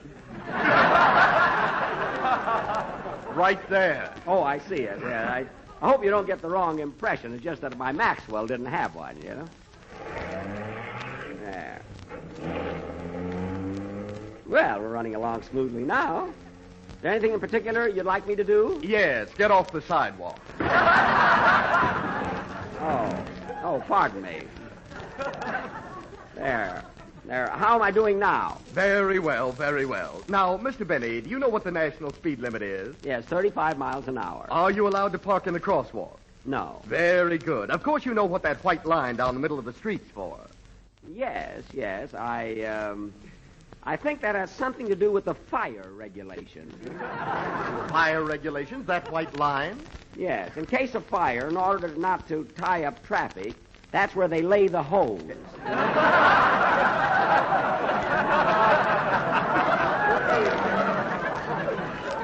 Well, everything seems okay now. Do you mind if I turn here? What?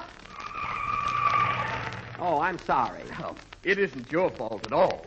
It's just that the city forgot to put a corner there. What does the city do with all our money? Now straighten out and keep going. All right. I want you to know that I can really drive better than this, but I'm a little nervous with an inspector in the car. I understand. Now try and keep your mind on your driving, Mr. Benny. I will. You see that big truck in front of you? Which one?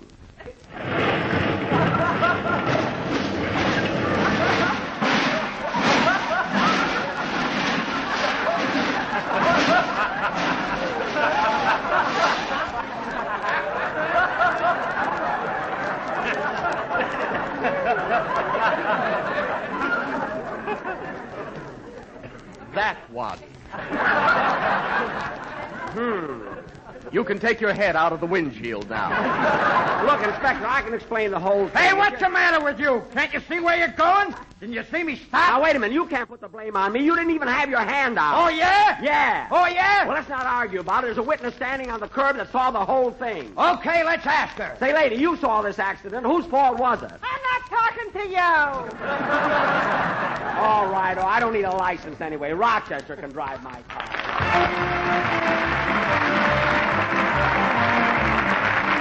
40 years young.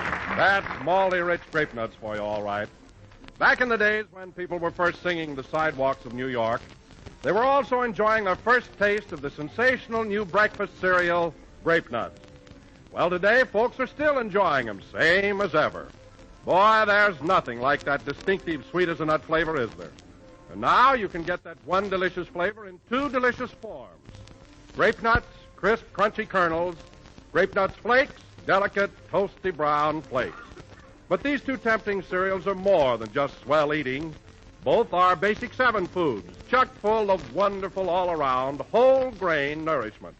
So there you are, folks. Eat a good breakfast, you'll do a better job. And by all means, eat plenty of thrifty, nutritious Grape Nuts and Grape Nuts Flakes. We're a little late, folks. Good night now. Jumbo Jumbo, that new giant package size of tasty Grape Nut Sweet Meal sure is one big prize. Yes, and what's swell eating? Grape Nut Sweet Meal is rich, hot, brown, with a luscious full-bodied texture, grand roasted wheat flavor, real whole wheat nourishment. Get Grape Nut Sweet Meal in the new economy size 30-ounce package. This is the National Broadcasting Company. National Broadcasting Company. National Broadcasting Company. National Broadcasting Company. Ladies and gentlemen, this is Jack Benny, and I want to take a moment to ask you not to do something.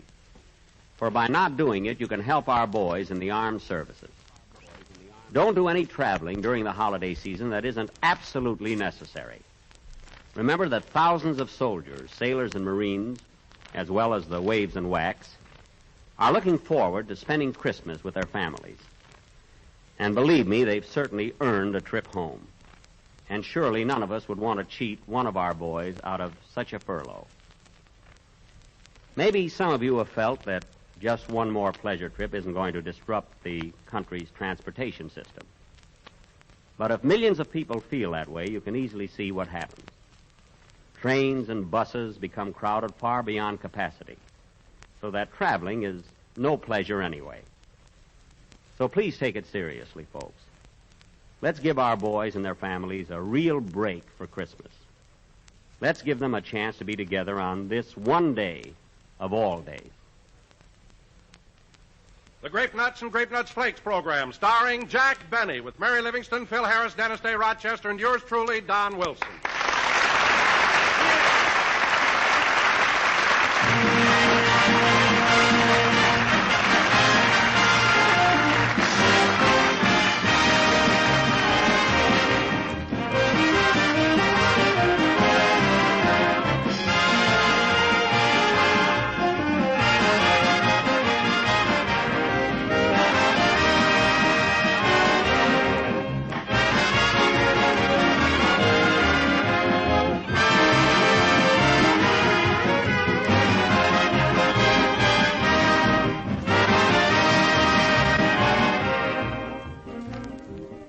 Something old, something new. That's the story of Grape Nuts for you.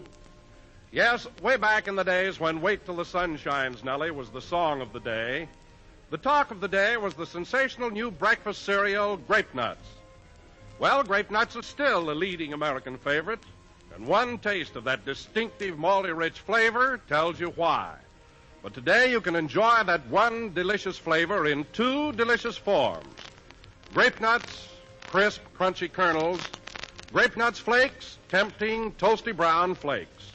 And both Grape Nuts and Grape Nuts Flakes bring you essential whole grain nourishment, which make them a Basic 7 food, one type of food Uncle Sam is asking us to eat more of. For better breakfasts and hence for a better start on the morning's work, better be sure to include Grape Nuts or Grape Nuts Flakes every day.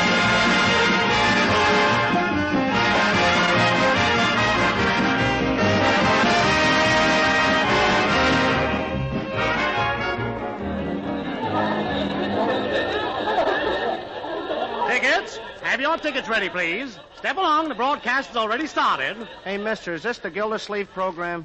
No. Tickets, please. Is it the Fitch bandwagon? No. No, keep moving, folks. Keep moving. Those we love? No, no. Tickets, please. Have your tickets ready. John's other wife? No. Is it Inner Sanctum? No, but you're getting warm. Tickets, please. Hey, look, buddy, what show is this? This is the Jack Benny program. Oh, the Jack Benny program. Yeah. Who's on it?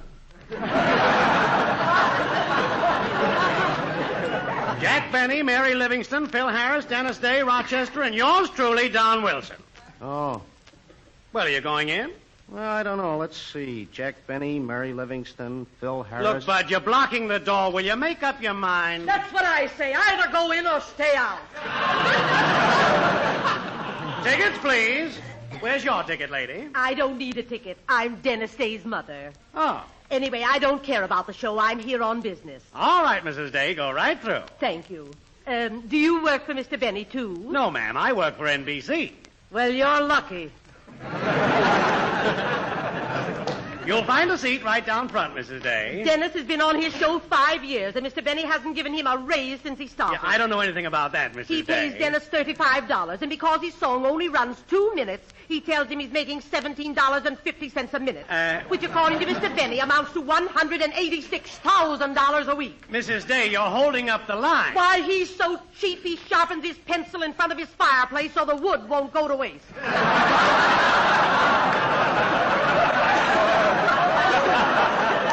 Mrs. Day, the show has started. Will you please go in? Oh, Mother! Oh, there you are, Dennis. Follow me. I saved a seat for you right in the front row. Good. And when you see that boss of yours, tell him he's a cheap, no-good, conniving chiseler. You tell him, Mother, you're bigger than I am. That's just what I'm going to do as soon as the show is over. Well, here's your seat, Mother. I got to run up on the stage. All right, son. Be careful of those steps. Oh, I will. Say, Mother, these steps don't turn like the ones at home.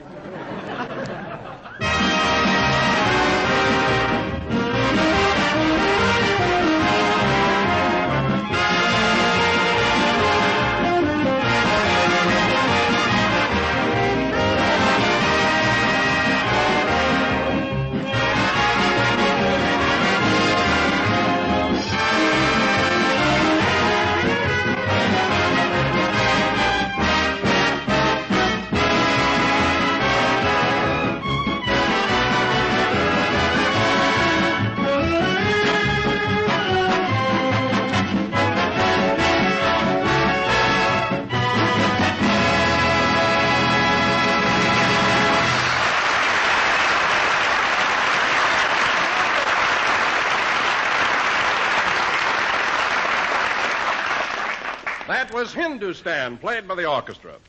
Ladies and gentlemen, in the past 3 weeks, 2 of the most important conferences in world history have been held. One in Cairo and one in Tehran. So tonight we bring you a man who has recently been to both places. Not Roosevelt, not Churchill, not Stalin, not Chiang Kai-shek. I won't mean a thing after those names. But here he is in person, the one and lonely Jack Benny.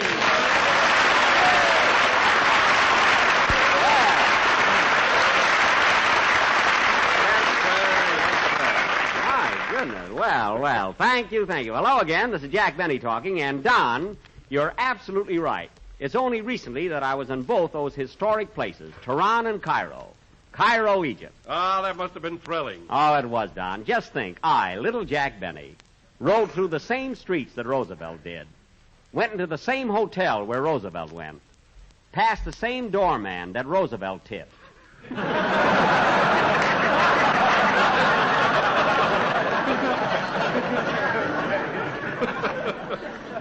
Gosh, it doesn't seem possible. No, it doesn't, Jack. It really doesn't. And, Don, I want to tell you something. If you ever happen to be in Cairo, you must stop at that world-famous Shepherd's Hotel. What a place with its beautiful Egyptian architecture, its spacious gardens, and its front terrace where you meet the cream of international diplomacy. Gosh. I'll admit, Don, that Shepherd's Hotel is expensive, but it's an experience you'll never forget. Oh, I can imagine. How long did you stay at that hotel, Jack? Well, I didn't live there, Don. You see, I wanted to get closer to the Egyptian people and learn their customs and study their ways. So I stopped at the Abdullah Ben Hassan Camel Court.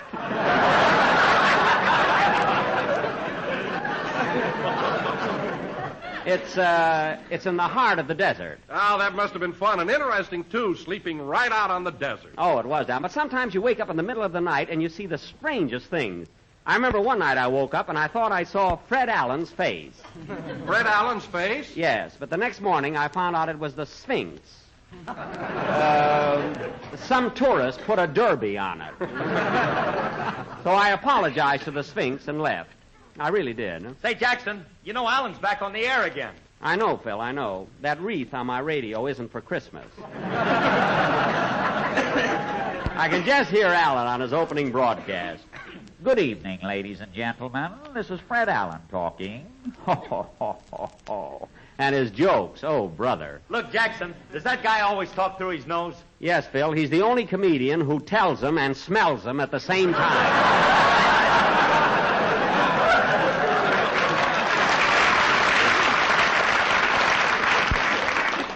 Anyway, let's not discuss that zombie, you know? Well, Jack, I know you're not particularly chummy with Fred Allen, but in my opinion, he's not only a natural wit, but one of the finest comedians in radio. Thank you, Don.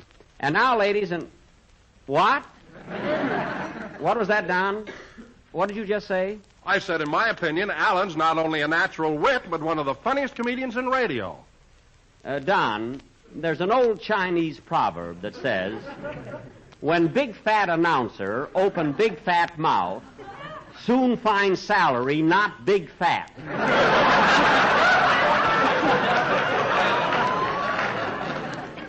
Just be glad you've got a job. Ah, Jackson, you're just like a barking dog that don't bite. Huh? Every time Don opens his mouth, you threaten to fire him, but you haven't got the nerve to do it. Phil, this doesn't... Where's your courage? Let's see you fire Don. Go ahead, fire him. Phil, I don't want to lose my job. Please. Don't worry, he can't bluff me. Go ahead, Jackson. Fire him. All right, Phil, if you feel that way about it. I do feel that way about it. Phil, for heaven's sakes, I don't want to get fired. Now, please stop. What kind of a guy do you think I am? I ain't going to back down now. Now, look, Phil, if you don't cut this out, I'm going to fire you. Fire me? Yes, you. We're talking about Don. What are you dragging me into this for? Now, wait a minute, fellas. Wait a minute. I'm not going to fire anybody. I like Don. I just don't want him to mention Alan's name, that's all. Another thing, we all ought to be ashamed. Mary's home listening to the program, and we're making fools of ourselves. Oh, say, Jack, I meant to ask you, how is Mary? Well, you know how laryngitis holds on, but she's much better. And incidentally, fellas, I bought Mary a lovely bouquet of American Beauty roses. I sent it to her yesterday. Well, that was thoughtful of you, Jack. Is she allowed to go out of the house yet? The flowers I bought were gorgeous. I mean, they had those long... Is Mary allowed to go out of the house yet? You know, they had those long stems. They're very expensive. Jack, is Mary allowed to go out You know, those roses that are so hard to get now. I really... All right. How much is our share?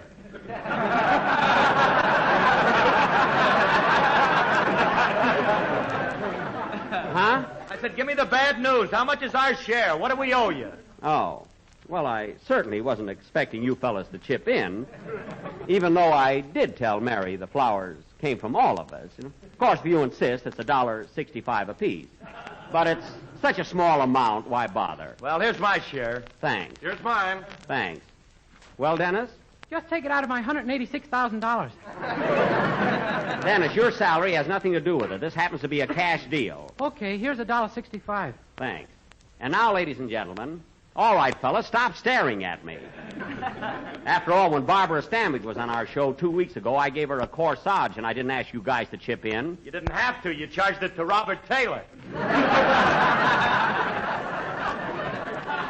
Well, certainly, there's nothing sneaky about me. When I send flowers to another man's wife, I want him to know about it.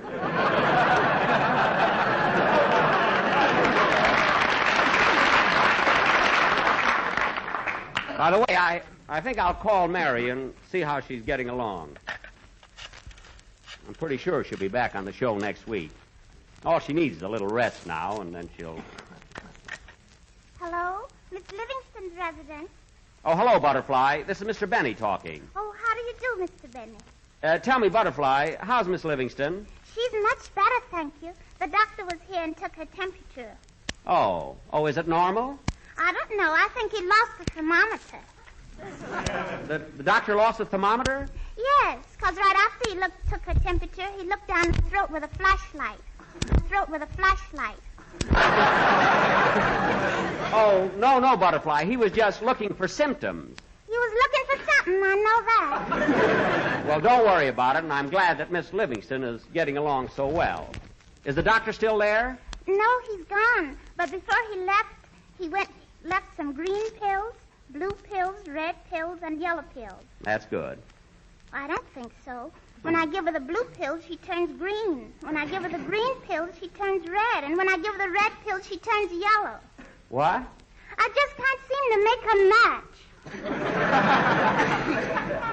Well, Butterfly, you must have been giving her the wrong pills at the wrong time. Is your Uncle Rochester there helping you? No, he was here, Mr. Benny. But he caught a cold, too, so the doctor sent him home. Oh, my goodness. Well, I better call home and see how Rochester is. Tell Miss Livingston I'll see her after the show. Okay. What color would you like to see her in?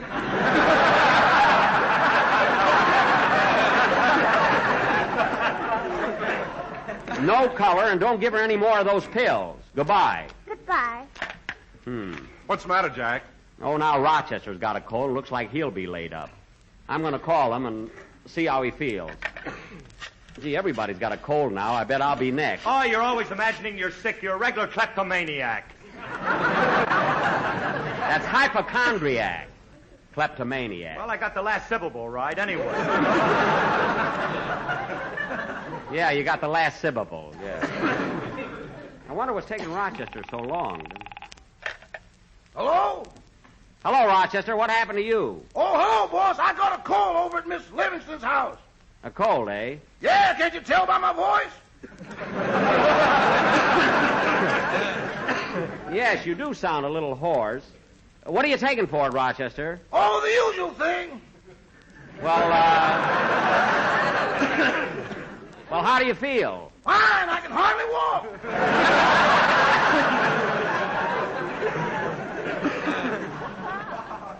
Wait a minute, Rochester. Have you been drinking? It ain't my fault, boss. The doctor told me to take 2 fingers of gin. Well? I drank 3 whole bottles and it ain't gone to my fingers yet. Rochester. But my elbow's feeling happy. Your elbow? The joint's jumping. Rochester, if the doctor sent you home with a cold, why didn't he give you something for it? He did. He gave me some of Miss Livingston's pills. Blue ones, green ones, yellow ones, and red ones. Well, did you take them? I took them all at once. And say, boss, when you come home, yes, if you see a Scotch plaid rug on the floor, don't step on it. That's me.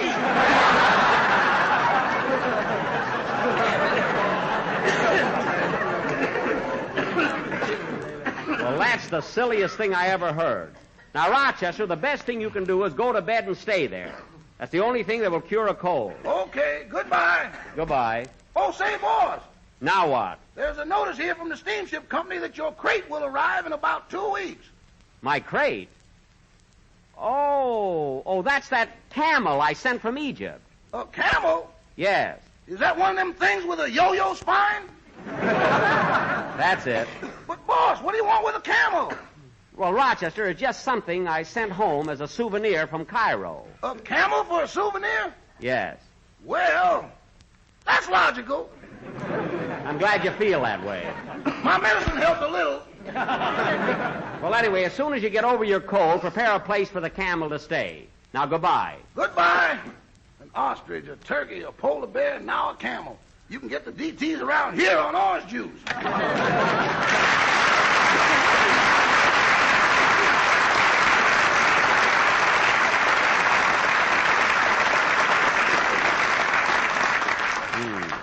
Now, Rochester's got a cold. My camel's coming in. Oh, well. Let's have your song, Dennis. Okay, Mr. Benny. I'm glad Mary's feeling better anyway. Be good to have her back.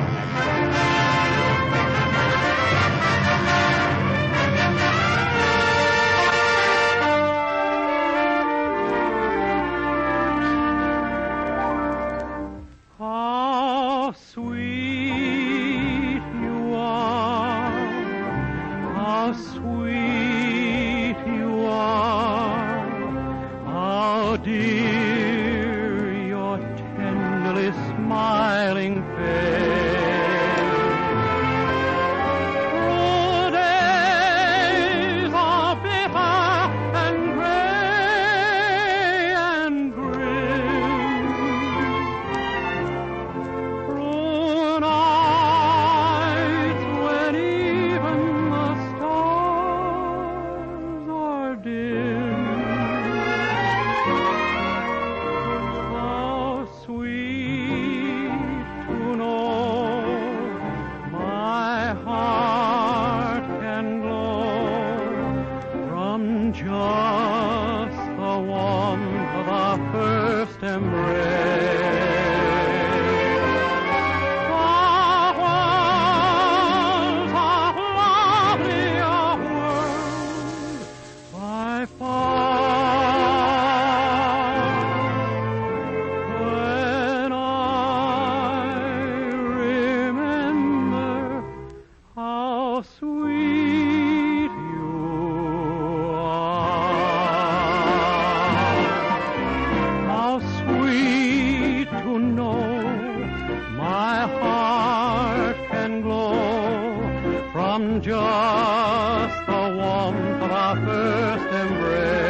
That was How Sweet You Are, sung by Dennis Day. And very good, Dennis. That song was beautiful, and you were an excellent voice. Thanks, Mr. Benny. I really mean it. Every week you sing better and better. Then why don't you give him a raise?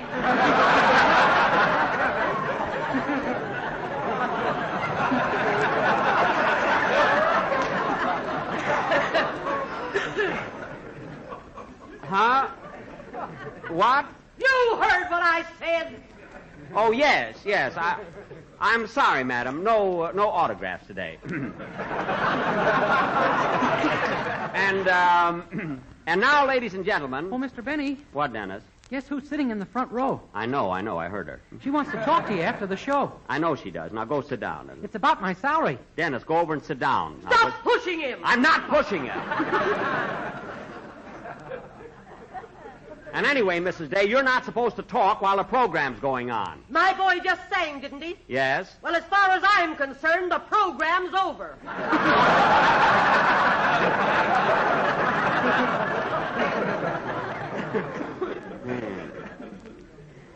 Of all the nerve.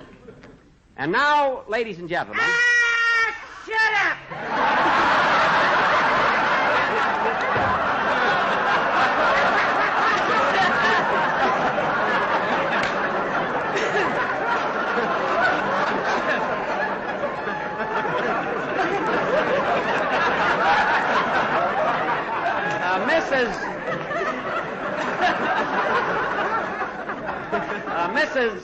Mrs. Day, please. Now, I'm trying to make these people laugh. Then why don't you tell them what you're paying Dennis?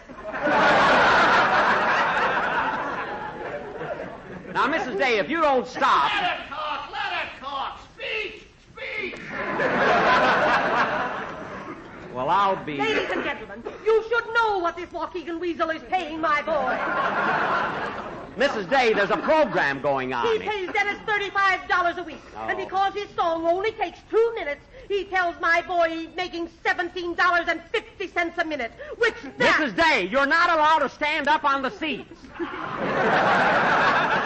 And besides, this audience came here to see a show. $17.50 a minute, which that chiseler says amounts to $186,000 a week. Now, please, Mrs. Day. $186,000 a week. And my boy is dope enough to believe it. Back telling him, Mom.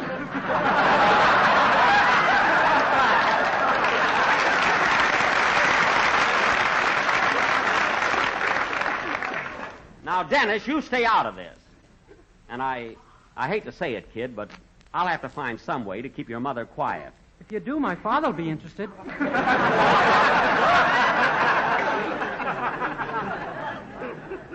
I wouldn't be a bit surprised. My father wears earmuffs even in the summer. You're telling me. Dennis, that'll be enough out of you. Now, look, Mrs. Day, this has gone far enough. You have no right to come here, sit in the audience, and embarrass me in front of all these people. After all, I'm paying Dennis a fair salary. Hear that, folks? A fair salary. Why, I can't even afford to play gin rummy anymore. Mrs. Day, we're on the air, and we've got a program to do. Oh, Usher.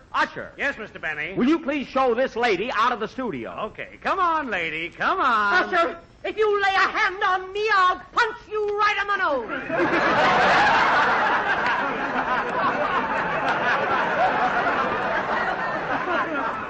What? You hit a man in uniform?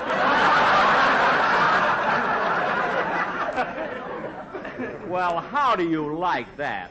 Imagine the usher being afraid of her. Ladies and gentlemen, why is the usher afraid of the lady? Why isn't the lady afraid of the usher? Don. I'll tell you why the lady isn't afraid of the usher. Don. Because the lady eats grape nuts and grape nut flakes. Don, this is no time. Yes, ladies and gentlemen, because grape nuts and grape nuts flakes bring you whole Donsy grain boy. nourishment and our basic 7 food. Donsy. The kind of food Uncle Sam wants you to eat more of. Don, this is no And time. remember, folks, Oh, you get kiddo. one delicious flavor in 2 distinctive forms. Oh, kiddo. Grape nuts, crisp, crunchy kernels, and Donsy. grape nut flakes. Toasty, brown, and sweet as a nut. Donsy. I thank you.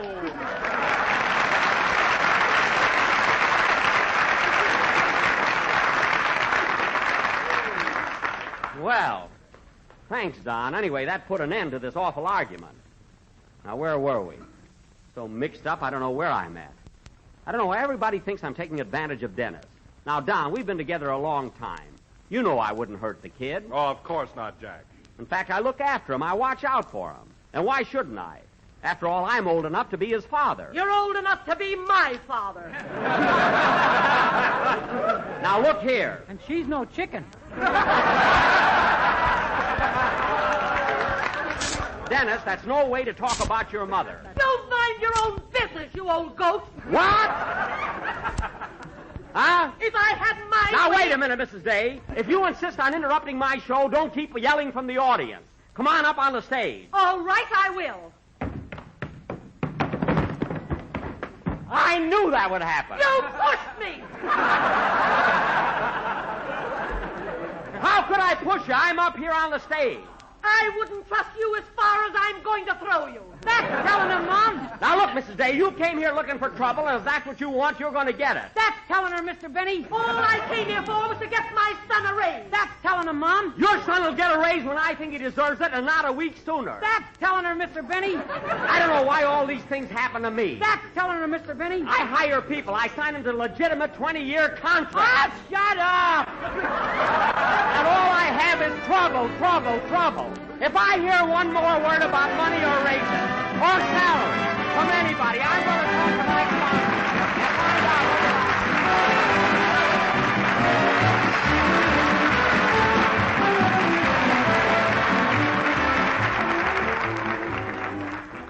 Well, friends, I've been feeling poetic today. So here's a little something I tossed off especially for you. Listen. A guy named Ray got up one day and he was late for work. So in his rush, he cried, "Tush, tush, my breakfast I will shirk."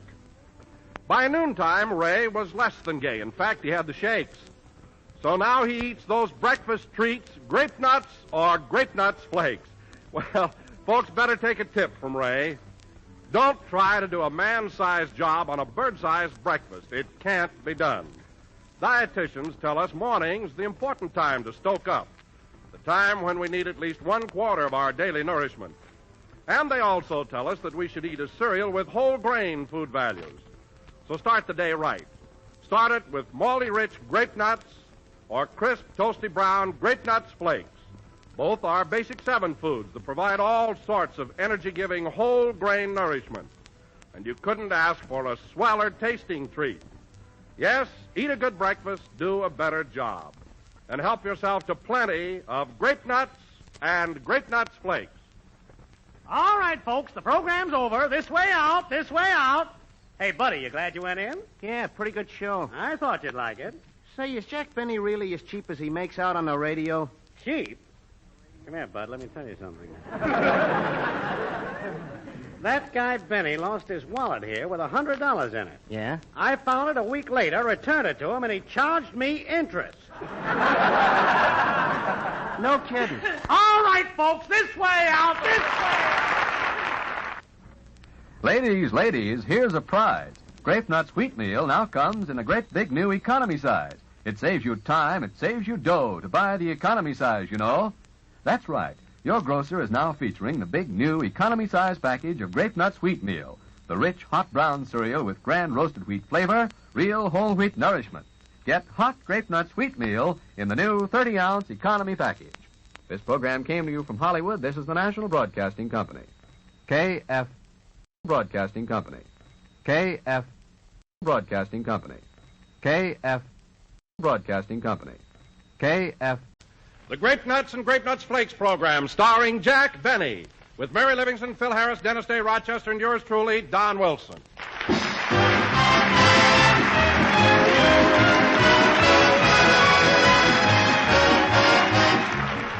Hey, I bet you don't all know the real meaning of the word delicious, or do you? Well, I didn't until I looked it up. And it comes from 2 Latin words meaning pleasant and charm. And if that doesn't spell malty-rich grape nuts, then my name isn't Don Wilson. You're as pleased as punch when you sit down to the big, tempting bowl of grape nuts, now aren't you? And you're certainly charmed with that one and only malty-rich flavor that's sweet as a nut. A rich, distinctive blend of sun-ripened wheat and malted barley. A flavor that just plain hits the spot. And all that wonderful whole-grain nourishment you get in grape nuts leaves you with such a satisfied feeling of well-being. Yep, for a real treat, just try a bowl of grape nuts for breakfast tomorrow. You'll find it's a charmer, all right.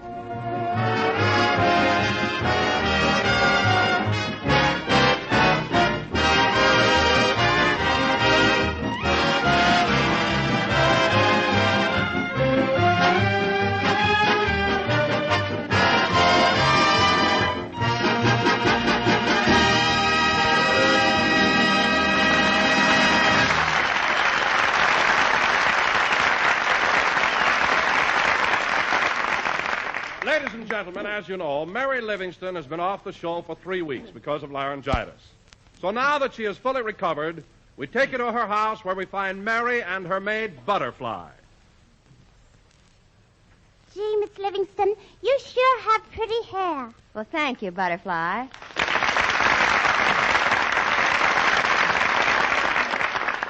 Ouch. Be careful with the comb you're pulling. Oh, excuse me.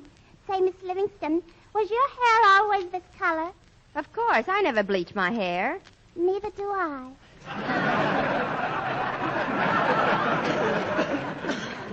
Well, I'm glad you told me. Now, Butterfly, comb the ends into a roll. Yes, ma'am. You know what, Miss Livingston? What? I think your hair is even prettier than Mr. Benny's.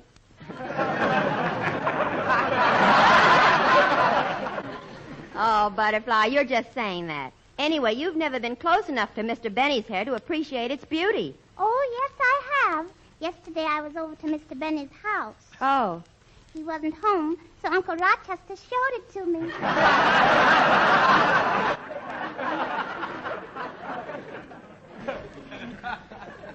Your Uncle Rochester has no right to open Mr. Benny's safe. Now, Butterfly, will you get my blue dress out of the closet, please? Never mind. You answer the door. I'll get the dress myself. Yes, ma'am. I'm going to buy a paper doll that I can call my own, a doll that other fellows cannot steal. Hello, Butterfly. Come right in, Mr. Benny. May I take your hat? Yes, thanks. Here's my coat. Yes, sir. Shall I take your shawl, too? That's a muffler. Here. Now, Butterfly, will you tell Miss... Oh, here she is. Hello, Jack. Hello, Mary. Gee, you're looking swell, and your voice sounds okay, too. Thanks. I feel fine now. That's good. Say, Mary, I brought you a box of candy. Over 100 pieces in it. Here you are. Oh, thanks, Jack. Just the kind I like. Sen.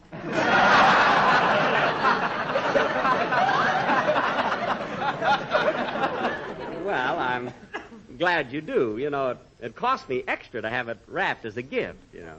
Oh, Jack, you're so nice. I know. But maybe I shouldn't have given it to you now. It'll make your Christmas present look like nothing. Well, let's not worry about that now. Come on, we'll go into the living room. All right. Is there a fire in the fireplace? No, but we can build one. Okay.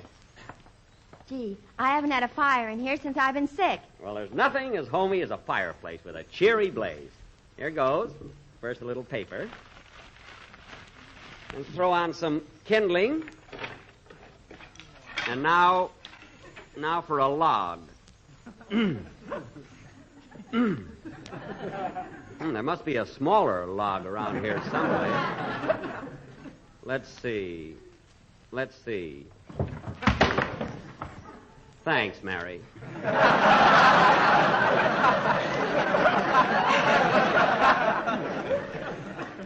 Hey, look. Look, that log came from the tree that used to be in your backyard. Yes, I know. Gosh, Mary, look what it says on it. I love Jack Benny. Isn't that sweet? Yeah, I remember the night you carved it there. Yeah, it was so romantic. I'll never forget that night if I live to be 40. You know,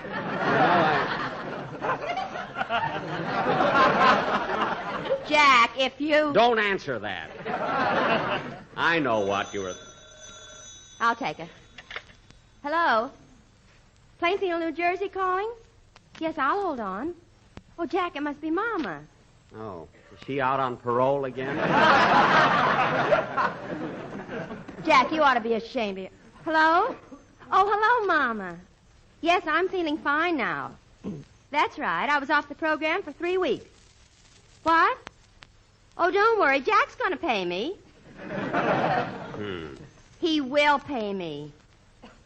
Oh, Mama, he is not. And where'd you ever hear a word like that?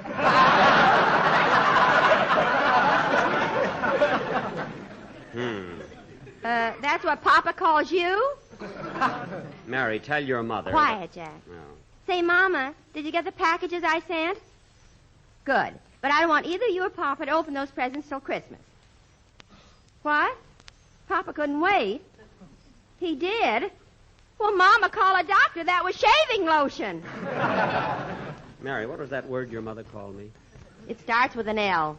Oh, L. Say, Mama, tell me, what's happened to the home lately? L. Could be liar, louse. Louse isn't so bad, is it? What? What, Mama? Cousin Harry was made a sergeant? Oh, that's too bad. What's bad about it? Last week he was a lieutenant.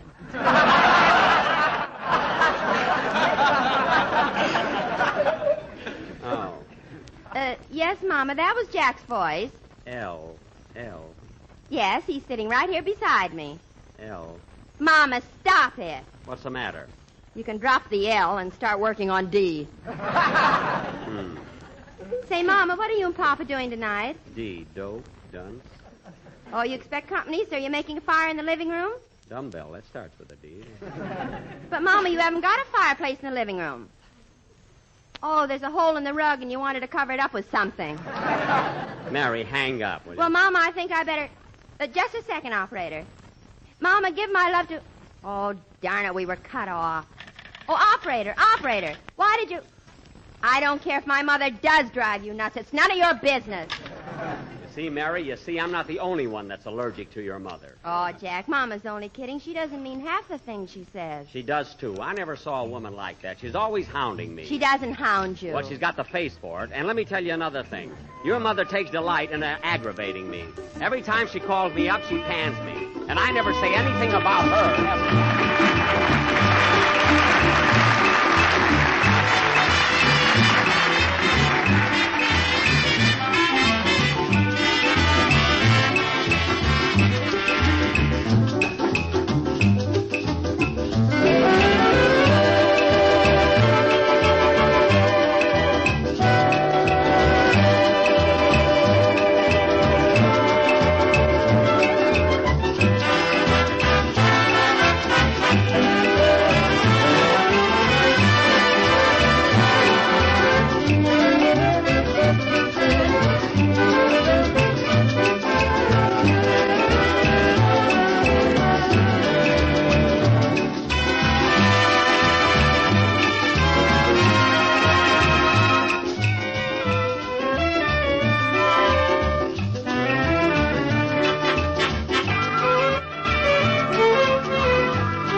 All right, Mary, I'm sorry. Well, you ought to be. Every time we talk about my mother, we get into an argument. You're right, Mary. We shouldn't argue. Let's kiss and make up. Okay. Now, how is that? Let's argue.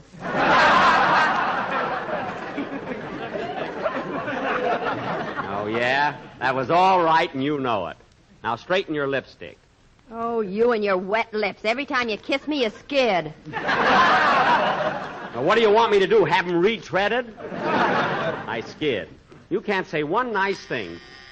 There's someone at the door. That's all right. Butterfly will get it. You can't say one thing without trying to be funny. Oh, Jack, you take everything so seriously. Where's your sense of humor? Sense of humor? Listen, Mary, you have no regard for my feelings. And in the first place... Hello, Mr. Benny. Hello, Dennis. In the first place, I only came here to visit. Hello, Miss Livingston. Hello, Dennis. I only came here to cheer you up because you've been ill. Well, this is a fine way to do it. Just because I pull a gag on you once in a while, you hit the ceiling. I hit the ceiling? What's going on here?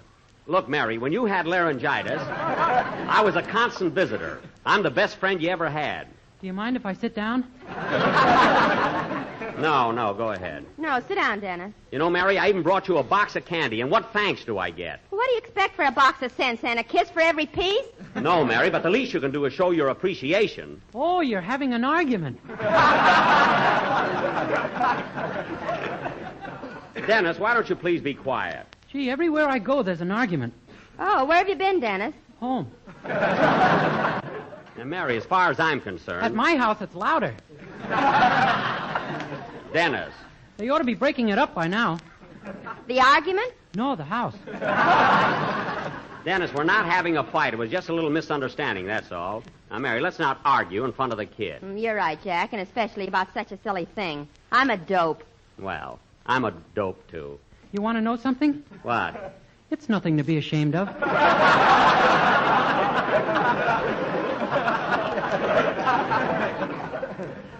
You should know. Thanks. Well, I guess I'll run along now. Wait a minute, Dennis. What'd you come over here for? Oh, I forgot. I came over to visit Miss Livingston. You did? Well, sit down and stay a while. Okay. Well, guess I'll run along now. Dennis, you just got here. What's that package under your arm? Oh, I made a record of a song, and I wanted Miss Livingston to hear it. Well, that's fine. We'll play it later. Oh, Butterfly, see who's at the door. Yes, Miss Livingston? Oh, it must be Rochester. There's my new car out in front. That yellow one? Why, it looks like a taxi cab. Well, it was, Mary, but it's the only thing I could get. Anyway, I converted it strictly to private use. Oh. If it weren't for the color, no one would know it used to be a taxi. Oh, hello, Rochester. Hello, boss. You better hurry. The meter's running. Well, turn it off, silly. It's only us.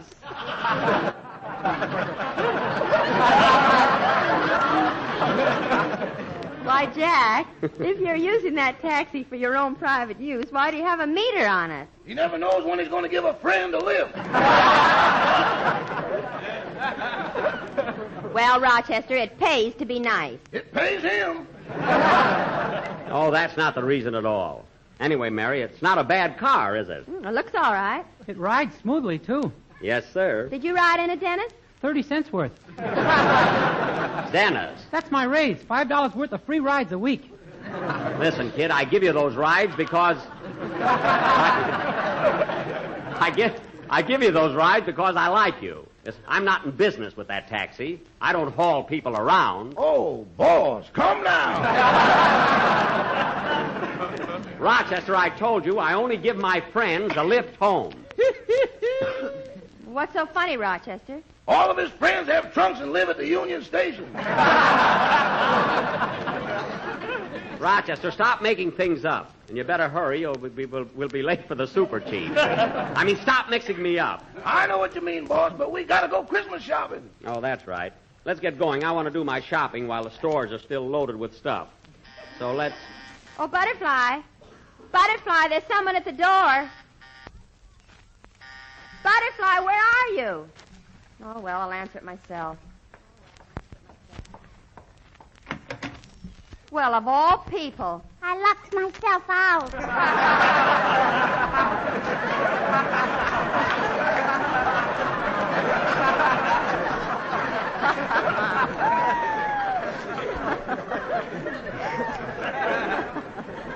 Oh. Well, come in, Butterfly, and get Mr. Benny's things. He's leaving. I got him. Never mind. Come on, Rochester. Let's go. So long, Mary. Goodbye, Miss Livingston. Goodbye. I'm gonna buy a paper doll that I can call my own. A doll that other...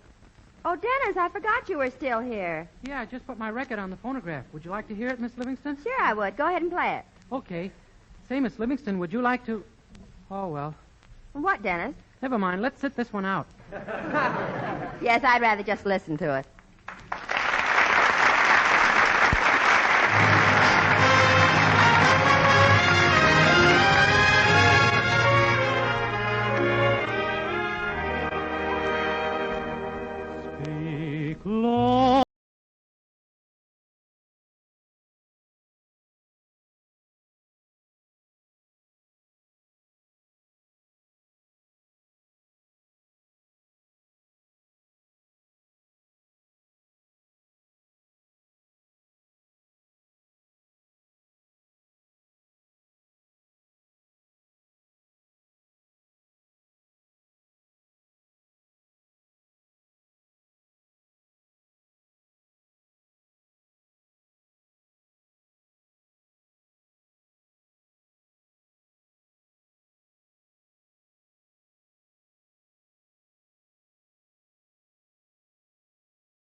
gold and love so brief. Love is pure gold and time a thief. We're late,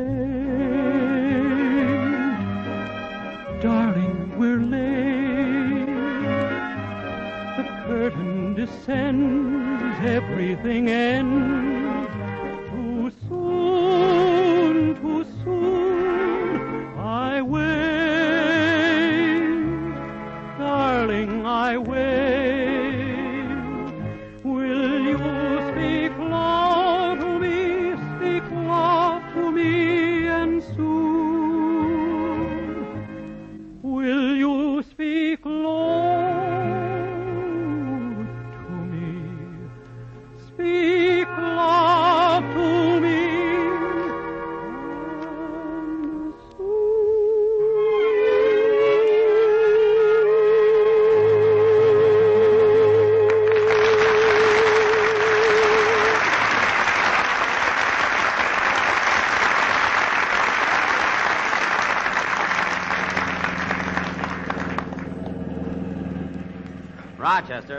Rochester, don't turn the corners so fast. Don't worry, boss. These taxicabs can really take it. Rochester, I've told you 1,000 times this is my own private car now. It's not a taxi. Anyway, I'm going to have the color changed. It's getting to be ridiculous. Rochester, you're coming to a red light. Watch it. I see it, boss. Hey, Bud, mind if I share this cab with you? I'm sorry, mister, but this ain't no... Driver, no one's asking you.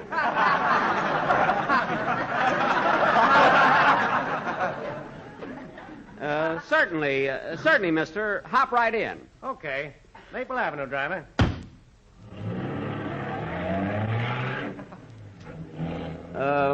Nice day, isn't it? Yeah. How far you going, buddy? Oh, I'm going much further than Maple Avenue. So you pay me and I'll pay the driver. That'll save time. I wish he'd step on it. I'm in a hurry to get home. You are? Yeah. I don't want to miss the Fred Allen program. What? There. Gosh, boss, how could you reach the brake from the back seat? Never mind. This is where you get out, mister. Why? What happened? What did I say? Get out. Get out. You can't put me out of this cab. Hey, driver. I'm sorry, mister, but you'll have to get out. Oh, I do, hey? Well, my name is Brown, and I'm going to report you to the president of this company. Mr. Brown, you may not know it, but you were thrown out by the president, vice president, secretary, treasurer, and star of stage, screen, and taxicabs. That's telling them, Rochester. Let's go.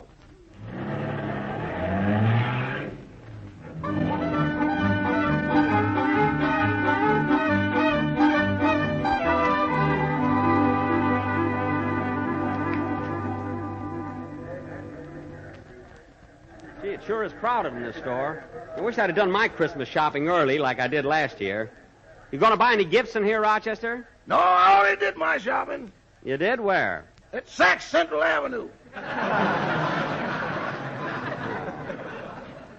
Now, let's see. I want to get something for my girl, Gladys Zabisco. But I don't know what. Why don't you ask the floor walker? Yeah. Oh, mister. Mister, are you the floor walker? If I'm asked that question again, I'm going to smash somebody right over the head.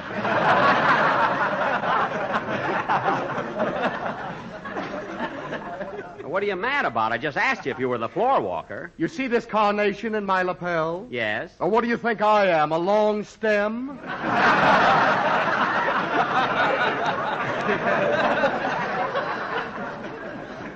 Oh, then you are the floor walker. Of course. I'm not rugged enough to be a customer. Now, what can I do for you? Well, I'm interested in something for my girlfriend. What would you suggest? Well, what does your girl look like? Well, she's kind of thin and scrawny, and her hair's sort of stringy. But she really has a nice personality. She has a little turned-up nose, and she has 2 ears.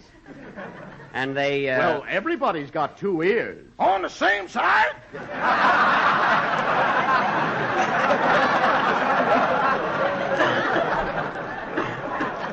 Rochester. That's the way she combs her hair. It's a large bun. Well, I don't know what to suggest. Why don't you try our harness shop? Oh, don't be so smart. Come on, Rochester. I'll find things myself. Let's go over to this counter here. Pardon me, miss. Is this the perfume department? No, this is the cold cream counter. Can I smear something on you? No, thanks. I'm not interested in cold cream. You know, we're short of help, so they split my week between cold cream and hot water bottles. Oh. 3 days a week I'm greasy, and the other 3 I'm overheated. Well, I feel sorry for you. You know, for 20 years I was behind the perfume counter. Nothing but perfume for 20 years. Perfume, perfume, perfume. Well, that's too bad, Miss. Just call me Stinky. Well, look, miss, I have to buy something for, Hey, boss, look. Here comes Mr. Harris. Where? Oh, yeah. Hello, Phil. Hiya, Jackson. Hello, Chester. Hello, Mr. Harris. Doing a little shopping, Phil? No, I came out here to see Don Wilson. Don Wilson? Yeah, he's playing Santa Claus here this year. No kidding.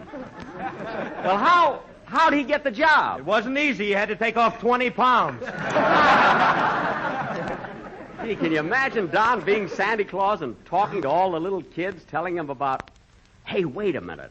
Have I got a wonderful idea? What is it, Jackson? Let's pull a gag on Wilson. Now, Phil, you go over to the boys' department and get dressed up like a little kid. Yeah? And I'll go down to the women's ready-to-wear and dress up like a woman. See, I'll be your mother. Okay, and I'll be the mean widow kid.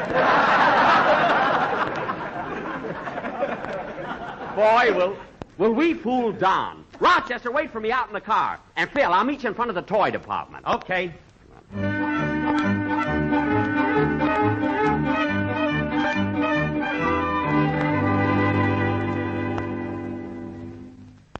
Gee, I wish Jackson would hurry up. I feel like a dope standing here dressed up like a little kid. Oh, boy, look what Jackson's missing. Hiya, babe. Shut up, it's me.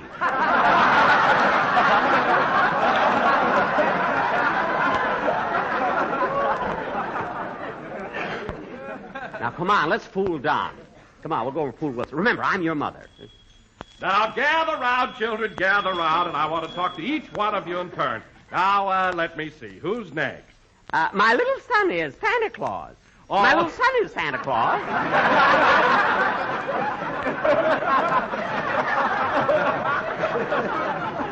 All right, madam. Now, where is your little boy? Now, where is he? Oh, Clearwater. Clearwater. Doody, Santa Claus. Doody, Santa. Here I is, Mommy. Isn't he a darling? Yes, he's a cute little rascal. Now, Clearwater, tell Santa Claus what you want for Christmas.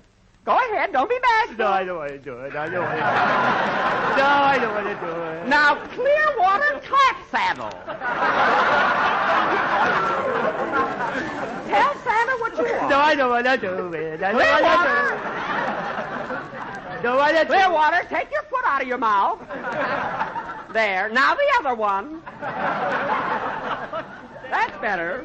Now, little boy, tell Santa what you want for Christmas. I want some grape nuts flakes. Grape nuts flakes? Yes, my mommy and my dad, he tells me that they're toasty brown and they're sweet as a nut. That's right, my smart little man. And they're a whole grain cereal. You're absolutely right, Santa. Oh, how cute. Look at that nice little boy sitting on Santa Claus's lap. Such pretty golden coils he's got. Yes, that little boy happens to be mine. I'm not talking to you. Now, tell me, Sonny, wouldn't you like to have a bicycle? No, I want a grape nuts flakes because they're delicious, nutritious, and not rationed. That's right, and what else? Well, there are basic 7 food, the kind of food my dad wants me to eat more of. Well. You certainly are a good little boy. You should be proud of him, Mrs. Clapsaddle.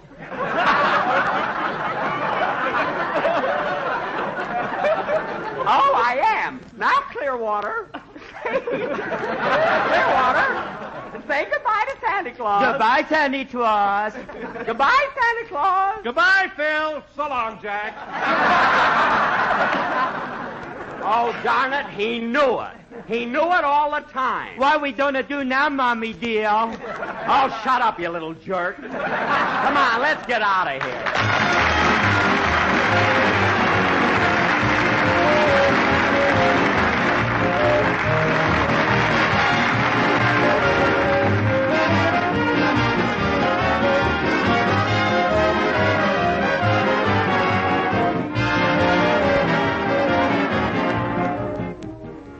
There's a certain phase to the effect that you can't take it with you.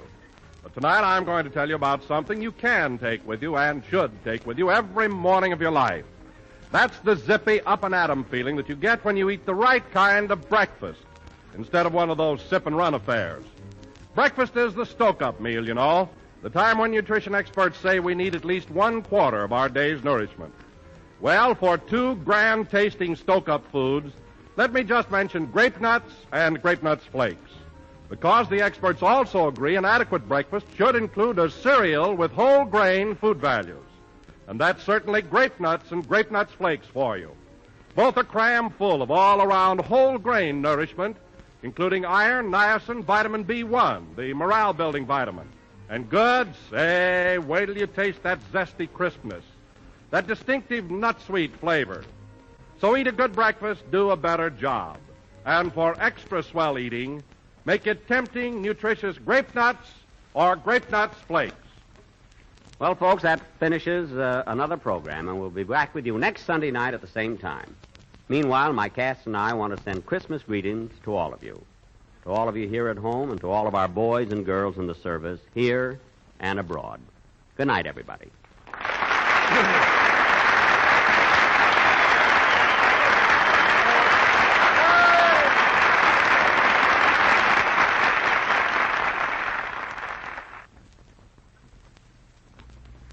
Hot grape nuts wheatmeal. Yes, you bet. The swellest new hot cereal yet. Get Grape Nuts Wheatmeal. It's a prize in the big new package, jumbo size. A thrifty treat, you'll all admit, with the first delicious taste of it. Yes, quick-cooking Grape Nuts Wheatmeal is rich and hot and brown, with a grand roasted wheat flavor, luscious full-bodied texture, real whole wheat nourishment.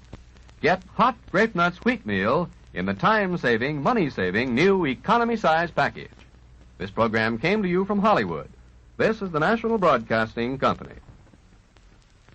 KFI, Los Angeles. Exciting flamingo nail polish, noted for exceptional nail polish, noted for exceptional nail polish, noted for exceptional nail polish, noted for exceptional. Grape Nuts and Grape Nuts Flakes program starring Jack Benny with Mary Livingston, Phil Harris, Dennis Day Rochester, and yours truly, Don Wilson.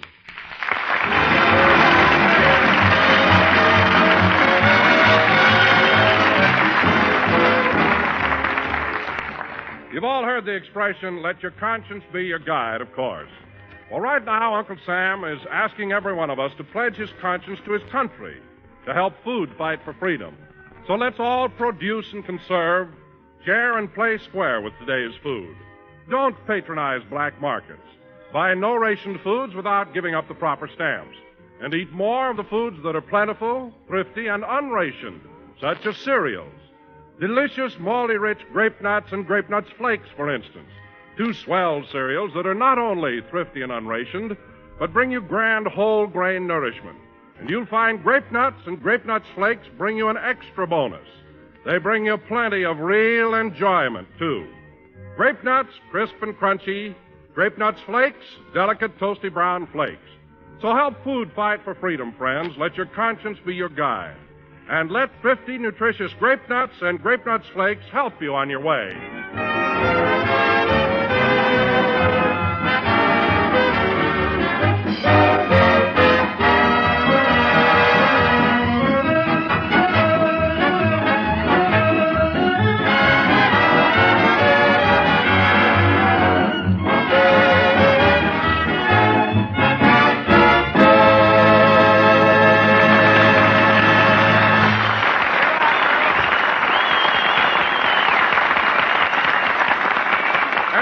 Ladies and gentlemen, we would like to turn the clock back about 20 hours and take you to Jack Benny's house. It's Christmas night, and Jack is expecting a few of his friends over. It's about 7:15, and Rochester is preparing for the arrival of the guests. I'm gonna buy a paper doll that I can call my own. A doll that other fellows cannot steal. This living room hasn't been clean in weeks. I think I'll surprise Mr. Benny and dust it. Well, that's done. And then those flirty, flirty guys with their flirty, flirty eyes. Gee, the boss sure is a nice Christmas tree. Only it seems to be leaning a little. I better get down on my knees and straighten the top up. I want to buy a paper doll that I can call my... Uh-oh. Look what I discovered here behind this curtain. Mr. Benny's box of cigars. They sure look tempting. No, I guess I better not. But I don't think he counts them anymore. There ain't no notches on the lid.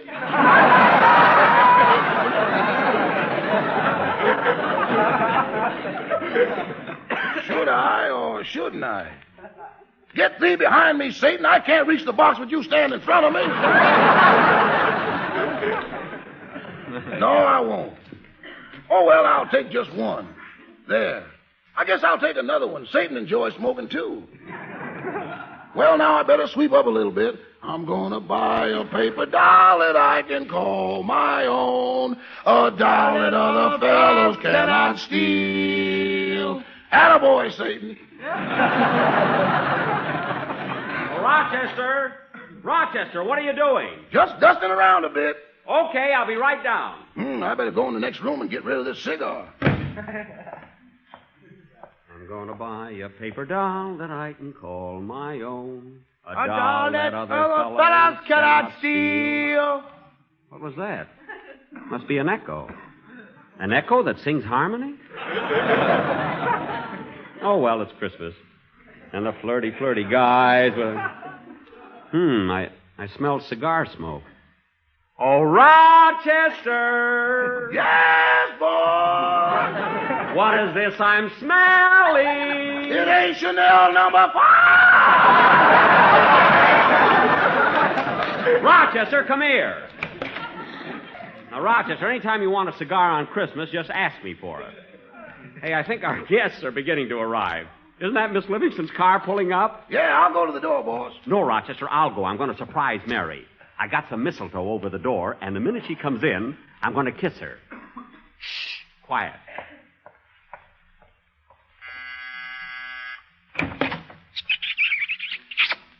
Surprise! Gee, and do I get a Christmas present besides?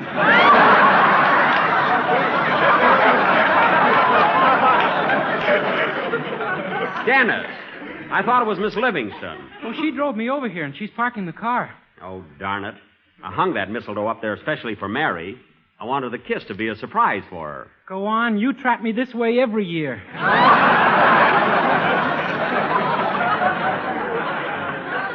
Oh, quiet. I wanted Mary to get the kiss. Hey, she's coming up to walk now. Get in here, quick. She didn't see the mistletoe, so there's still time. Now, be quiet, Dennis.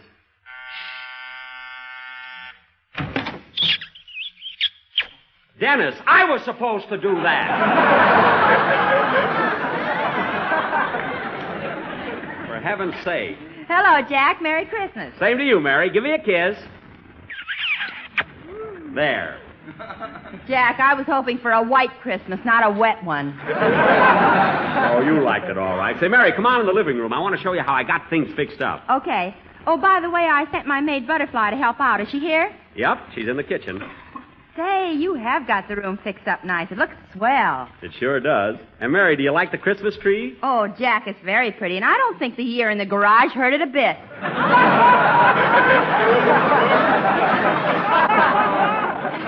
No, it didn't. And you know how it is, Mary. These days you have to conserve trees and wrapping paper and things like that. I know, but don't you think you're overdoing this conserving business? What do you mean? After all, Jack, using an old toupee for a welcome mat. Mary, it isn't an old toupee. Oh, no? Every time somebody wipes their feet on it, you have to run out and comb it again. Mary, stop clowning, will you? Say, boss, if you're expecting guests, you better get Mr. Billingsley out of the house. Today he's crazier than ever. He is not. Well, right now he's in his room wrapping up a Christmas present for you, and he's wrapping it in wallpaper. Oh, what's he giving me? A wall!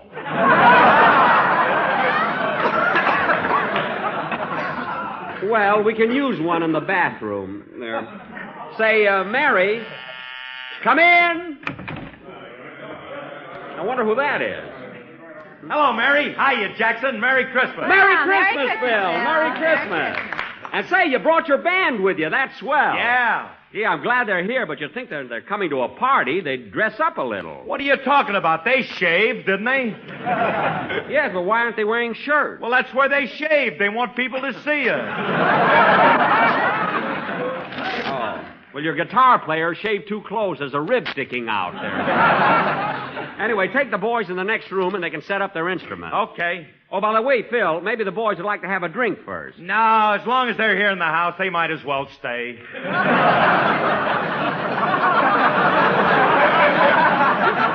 Phil, they don't have to go out for it. There's a big bowl of punch in the next room. Punch? Okay. Come on, fellas, punch. Oh. Say, Mary, let's, gee, there must be some more of the gang. I'll get it, boss. Probably Claudette Colbert or Barbara Stanwyck or Ann Southern. You'd be happy if it was Lassie coming home. Now, wait a minute. I've invited a lot. Mr. Benny! Mr. Benny, your riders are here. My riders? Well, let them in. The front way. Of course. Hello, fellas. Come on in.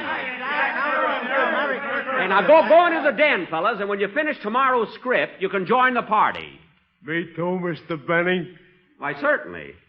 Wait a minute, I only have 4 writers. Who are you? I'm the guy who writes for them. Oh, so that's how I get my joke. Uh-huh. It ain't no picnic, I can tell you that. They beat me and kick me and twist my arm to force witticisms out of me. They beat you and kick you? Yeah, and that ain't all. They tie me in a chair, then the first guy shines a bright light in my eyes, the second guy blows cigarette smoke in my face to torment me, and the third guy says, "Give us a joke or we'll send you back to Harvard." That's terrible, a fine bunch of... Say, wait a minute, what does my 4th writer do? Oh, he stands behind me and hits me over the head with a blackjack. Oh, well, as long as they're all working. I wish you'd fired those guys. Well... Except the one that hits me over the head with the blackjack. I like that. Yeah, I knew the boys were turning in pretty good stuff, but I didn't think they had help. Well, anyway, go on in with the rest of the boys and finish the script. Hey, Phil! Yeah, Jackson? Let's get this party going. How about some music? Okay. I had to get something to get them away from that fruit, you know.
Punch, fellas. That was swell. No kidding. Say, Mary, the band sounds pretty good in here. Yeah.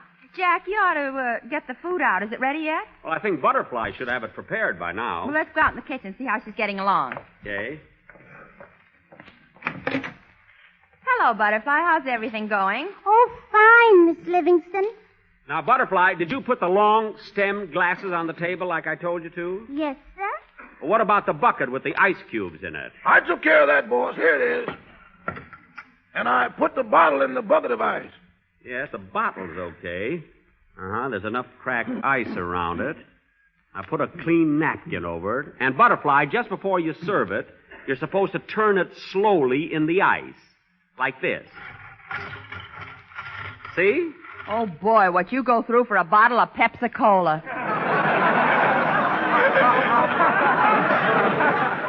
Well, Mary, I want everything to be perfect. I know. Now, Butterfly, when the guests are at the table, you serve from the left and take away the dishes from the right. I said you must serve from the left and take away from the right. Oh, well, okay, if you're superstitious. No, Butterfly, it's not a superstition. That's just the right way to do it, according to Emily Post. Oh. Was she your last maid? Butterfly, we'll explain it to you some other time. Come on, Mary, let's go. Oh, Miss Livingston. Yes? Please, could I be able to leave right after I serve tonight? I have a date. Why, Butterfly, you have a boyfriend? Oh, come on, Butterfly, tell us. Have you really got a boyfriend? Mm-hmm. He's in the army. Oh. Private? No, I split him with another girl.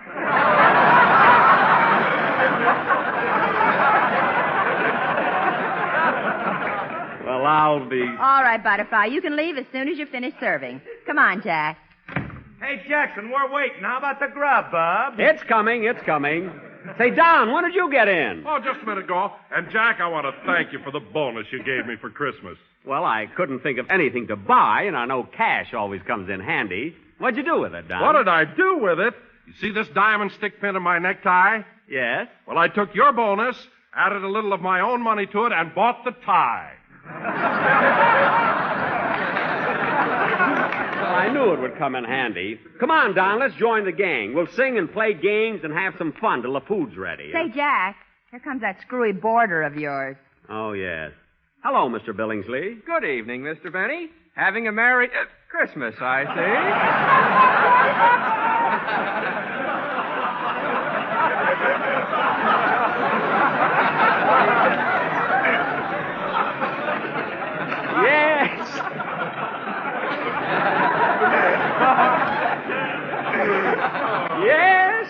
Yes, we're celebrating. Would you care to join us? Oh, no thanks, Mr. Benny. I must be running along. I've got to drive into town. Drive? But, Mr. Billingsley, you haven't got a car. I haven't? No. My, and all the money I've spent on parking lots. Oh, by the way, that reminds me. Of what? I wish I was a sleigh bell in honor of Kris Kringle. I'd jump upon my pogo stick and jingle, jingle, jingle. Say, that's very good. I wrote a poem for Thanksgiving, too, but we didn't have a turkey, so I ate it. I see. Well, goodbye, Mr. Benny. Goodbye. Well, naturally, at your age.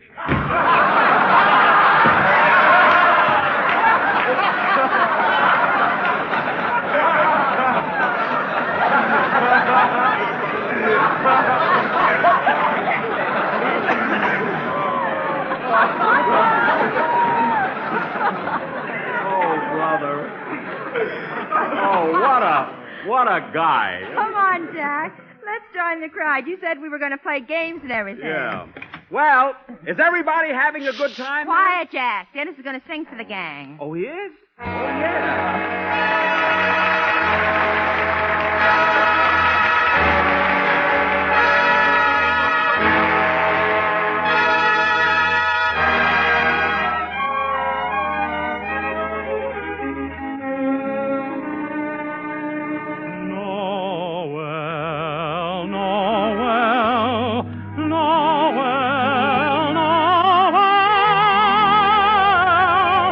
One is the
Dennis, that was very, very good. You sang those carols beautifully. Sandwiches, here you are. Come and Oh, get 'em. boy, food.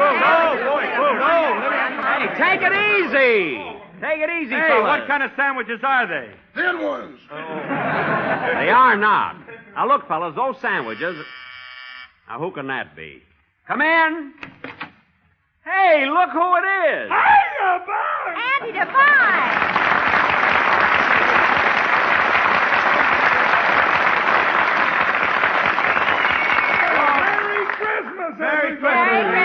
Merry Christmas, Andy. Doggone. Well, Andy, this sure is a surprise. You know, we haven't seen you since last Christmas. Yes, sir. It must be 6 or 7 months. Well, come on, Andy. Grab yourself a bite to eat, and then we're going to play games and have some fun. Hey, wait a minute, Buck. Ma sent you a Christmas present. It's in this box. Well, thanks, Andy. What is it? Our pet homing pigeon. You remember that silver gray one? Oh, yeah. But, gee, your ma was so fond of that pigeon. Yeah, I know, Buck, but she wants you to have it now. Well, won't she miss it? Yeah, but what's the difference? It died this morning.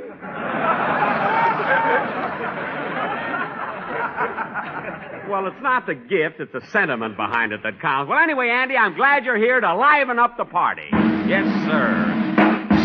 Hey, what's going on? Is somebody going to make a speech? Speech nothing. Me and Mary's going to sing a song. You and Mary, huh? Yeah, we're going to sing a duel. A duel? Phil, when two people sing, it's a duet. Oh. Well, what is it when I sing by myself? Lousy. Come on, let's have a song. No, let's play games. Yeah. Let's play games. Let's play games. Now, wait a minute. We'll take a vote. Who wants a song? Yeah, song. Who wants to play games? Yeah. Let's play games. Who wants to hear me play the violin? Well...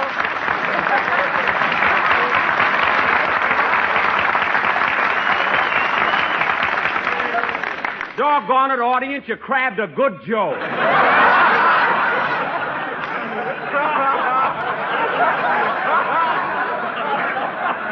You see, and you fellas think I play lousy. That's so... Nobody was supposed to applaud there. Well, anyway, the majority rules.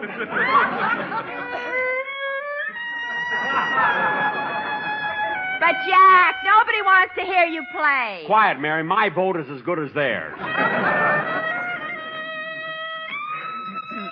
You know, I've been playing this song for years. Maybe I better learn a new one. You ought to learn that one.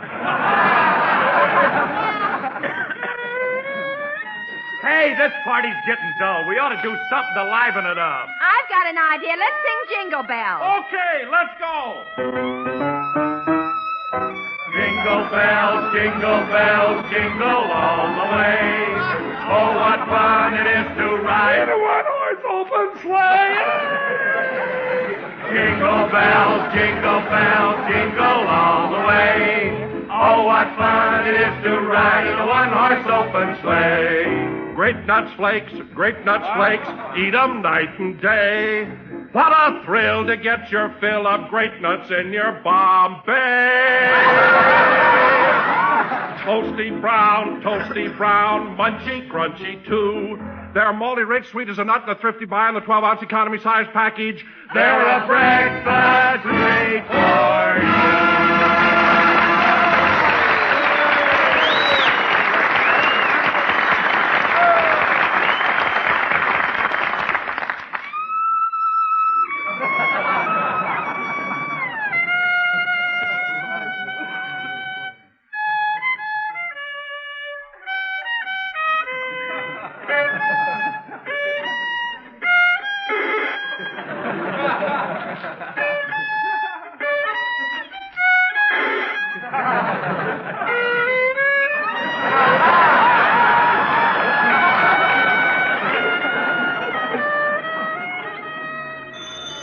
Rochester, the phone's ringing. I'll get it.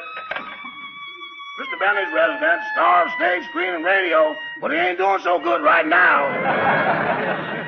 Hello, may I speak to Mr. Benny, please? Just a minute. Mr. Benny, telephone call for you. Oh, darn it. You folks will excuse me, won't you? Oh, go answer the phone. Hello? Hello, Jack. Merry Christmas. Oh, hello, Gladys. Hey, that's Jack's girlfriend, Gladys Abisco. Well, Gladys, I'm waiting for you. Why aren't you here yet? I'm sorry, Jack, but I can't make it. Hilda didn't come to work today, so I have to wait on her tables, too.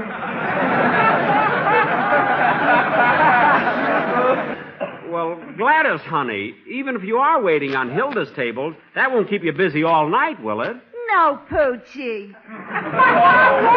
But when I get off, I'll be so tired, and I have to take 2 streetcars and a bus to get to your house. But Gladys, this is Christmas. Why don't you take a cab?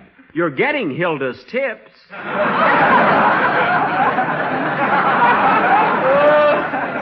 know. I'm sorry, Rosebud. Well, you can't. I guess you can't. Anyway, I'll see you tomorrow night. I'll meet you at our usual rendezvous. All right. Gee, I hope there's a full moon. It's so dark in the La Brea tar pits. Yeah. Well, see you there tomorrow night, Gladys. Goodbye. Goodbye. Oh, honey. Yeah? Don't forget to wear your hip boots. Well, fellas, Gladys won't be here, so what do you say we... Hey, Rochester. Rochester. Yes, boss? Where is everybody? Have they gone home? No, boss, the party's just starting. They're all out in the backyard. Oh, good. What are they doing? Burying your violin. Burying my violin? Well, for goodness sake, you'd think that Miss Livingston would stop them. Stop them? She was the head pallbearer. Well, I'll show them. Imagine burying my violin.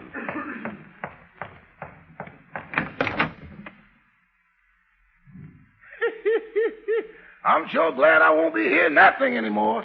I hope they bury that fiddle so deep it'll never get out. Yes, sir. I'm going to buy a paper doll that I can call my own. A doll that other fellas cannot steal. Oh, hello, Satan, you here again? Come on, boy, let's get some more of those cigars.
Well, it must be the holiday season. The old poetic mood seems to be with me again tonight. As follows.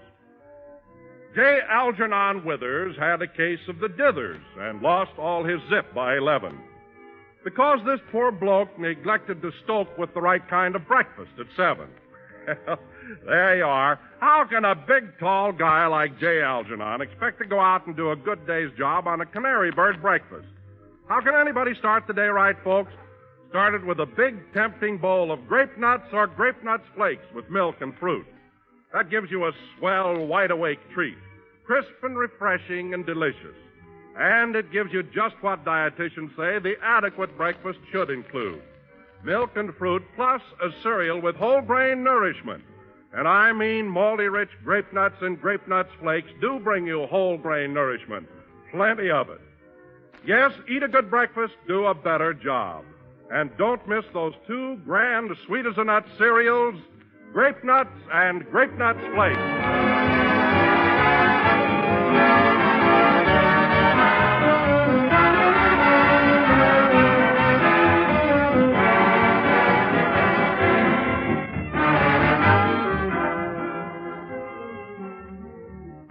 Well, folks, before we're back with you again next Sunday, it will be 1944.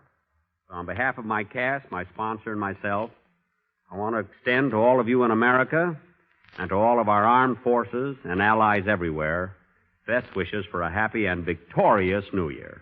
Good night, everybody.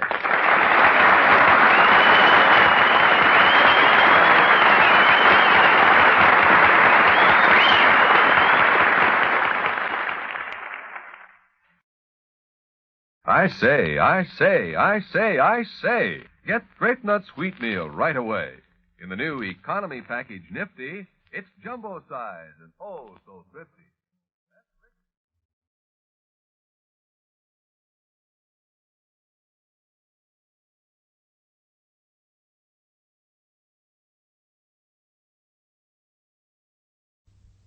The Grape Nuts and Grape Nuts Flakes program, starring Jack Benny, with Mary Livingston, Phil Harris, Dennis Day, Rochester, and yours truly, Don Wilson.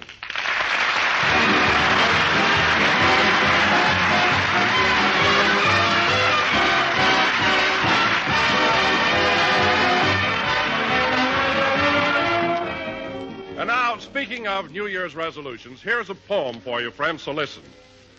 When the year is at the morn, resolutions fine are born. When the year is old and gray, resolutions, where are they? I have the answer here to a season full of cheer. Just resolve to start each day happy, carefree, blithe, and gay. And you know, folks, all it takes to start the day is Grape Nuts Flakes. That's the answer, all right. Eat a good breakfast, do a better job. Because you need an adequate breakfast after a fast of 10 or 12 hours the night before. In fact, dietitian tells us that morning is the time we should get at least 1/4 of our entire day's nourishment. Yes, breakfast is the stoke-up meal, and Grape Nuts Flakes are certainly a swell-tasting stoke-up food. They're a whole-grain cereal, cram full of all-around whole-grain nourishment. So for 1944, let's all resolve to eat a good breakfast, do a better job. And let crisp, toasty brown Grape Nuts Flakes help make it easy for you.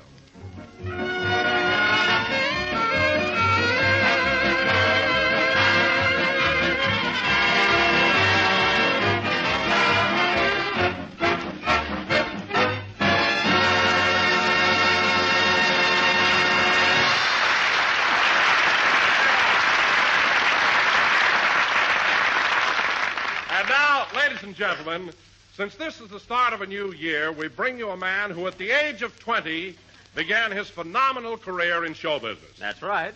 At 30, he was a credit to his profession. Yes, sir. At 40, he was admired and respected by millions. That's me. At 50, his name became a household word. 50? At 60, he became... All right, stop. That's enough already. For heaven's sake. And here he is, Jack Benny.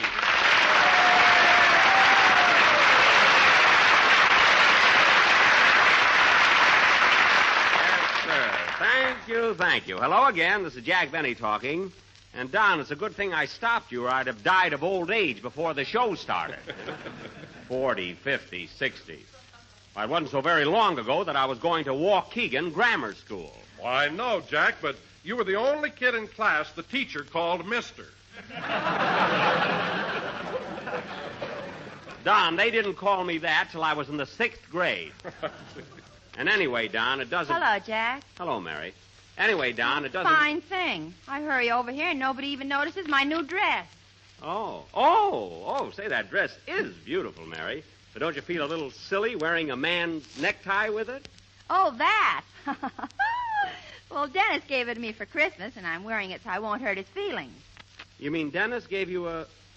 Oh, wait a minute. He must have gotten the boxes mixed up. Well, what do you mean? Well, Dennis gave me the cutest pair of lace panties, all covered with rosebuds.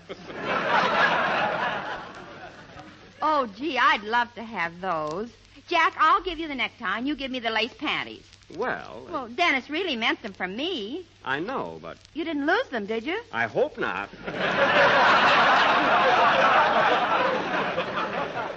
Gee. Oh, so that's it. You didn't want to hurt his feelings either. Look, Mary, when someone gives you a gift... I know. But, Jack, those panties were supposed to fit me.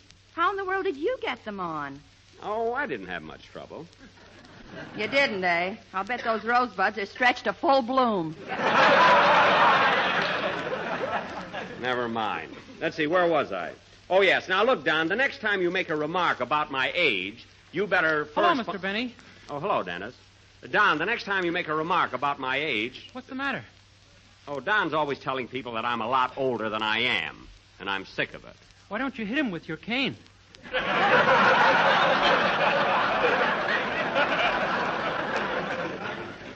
Dennis, they gave me this cane with my sports suit instead of an extra pair of pants. Anyway, to change the subject, I'm glad you're all here early tonight because we have a very important program to do. What do you mean, Jackson? You'll know in a minute, Phil. Ladies and gentlemen, as is our custom at this time of year, and even though it is January 2nd, tonight we are going to present our annual New Year's play entitled The New Tenant, or Goodbye 43, Hello 44. I hope you will all enjoy our latest version. Now, once again, I will play the part of the Say, old... Mr. Benny, every year you do one of these plays, and I don't understand them. Well, you see, Dennis, these little sketches we do at the close of each year are not so much plays as they are allegorical fantasies. Now, do you understand? No. Well, Dennis, an allegorical fantasy is like, well, look, kid, did you see Snow White and the Seven Dwarfs? Oh, yeah, sure.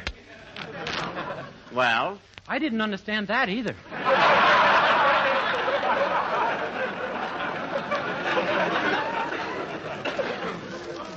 Dennis, it's all very simple. Look, my play and Snow White are in the same category in that they both deal with the abstract and the esoteric rather than with the prosaic. Prosaic? Yes, that's it. What is? Don't worry, Dennis. Jack doesn't understand it either. I understand every word I said. Sure you do, Jackson. How do you know, Phil? Because I'm the guy what learned it to him. Phil, if you really want to help me keep quiet, keep quiet.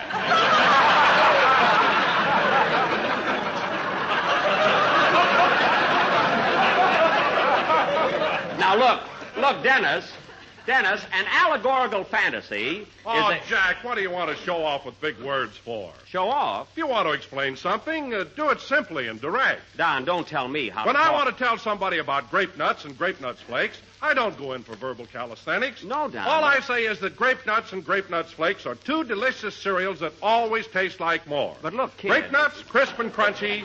Grape nuts flakes, tempting, toasty brown flakes. Don, both look. have a zesty, malty, rich flavor that's distinctly their own. I know, it's their own. They're made of Their own. sun-ripened wheat and malted barley. And they bring you energy-giving, body-building, whole-grain nourishment. Yeah, but the you see, satisfying, Dennis... stick-to-your-ribs nourishment that fills you full of well-being and Yes. helps make your mornings just zip along. Oh, it zips. And simple enough.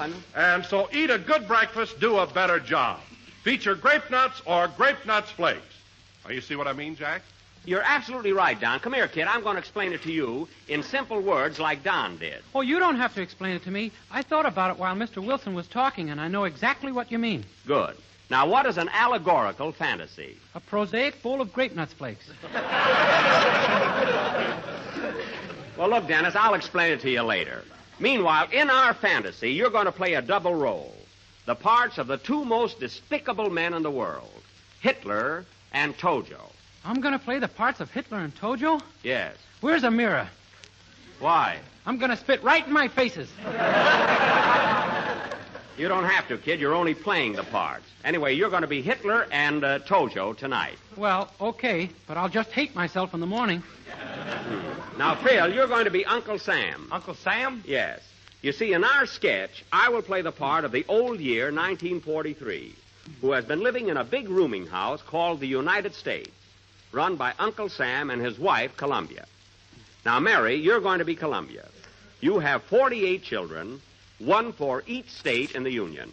I've got 48 children? Holy smoke. Well, Mary, it's only an allegorical fantasy. Well, this is a fine time to tell me. Mary, I tried to explain it to you. Your children are the 48 states. Each state is a child. Oh, well, then I better hurry and change California. It's wet again.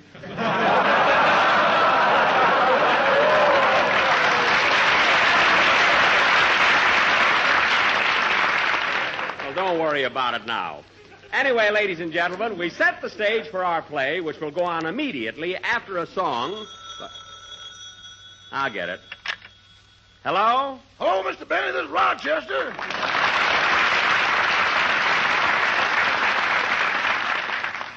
What do you want, Rochester? I've been down to the stores exchanging your Christmas presents for you.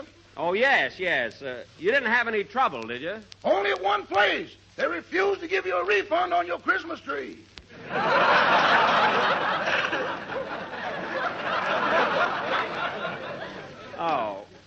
it was worth a try anyway. And say, boss, while I was out for you, I tried to exchange a present my uncle gave me. Uh-huh. But the store wouldn't do it just because I tried it out for size. Well, that was mean of them. What was the gift? A bottle of gin. Well, no wonder they wouldn't exchange it. And, Rochester, why don't you try to reform? Oh, I did, boss. Remember yesterday I made a New Year's resolution not to shoot craps anymore? Yes, I remember that resolution. What happened to it? Rochester, have you been shooting dice again? It wasn't my fault, boss. Some of my friends came to visit me. Yes? It was the first time a group ever came through a door on their knees. So you got right in the game, huh? No, I didn't, boss. I tossed a coin.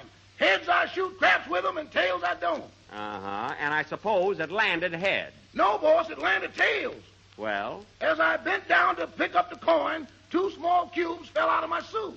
Uh-huh. And to my amazement, Hart, Schaffner, and Marx had thrown a 7. Oh. Well, I'll talk to you about that later. Where are you now, Rochester? In a phone booth on Central Avenue, and I... Get off my lap, honey. This is a high phone. Rochester, have you got a girl in the telephone booth with you? It ain't an allegorical fantasy. Rochester, I'm surprised. So am I, boss. She ain't the same one I came in here with. Well, Rochester, I haven't got time to talk to you anymore now, so I'll see you when I get home. Goodbye. Goodbye. Oh, say, boss. Now what? There was a phone call from the freight company telling me to come over because your camel had arrived from Egypt. My camel? That's wonderful. Well, listen, Rochester, don't tell anybody, and I'll spring it on my friends as a surprise. Well, you better wait till the wind is with you, or the element of surprise will be lost. Well, don't worry. I'll take care of it. See you later. Goodbye. Goodbye. I'm glad the camel finally got her. I've been waiting long enough. Sing, Dennis.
In my dreams, your face will flower through the darkness of the night,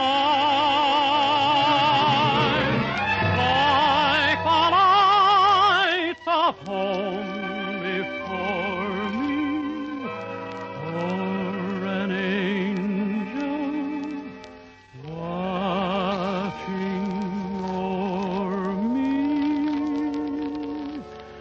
This will be my shining hour till I'm with you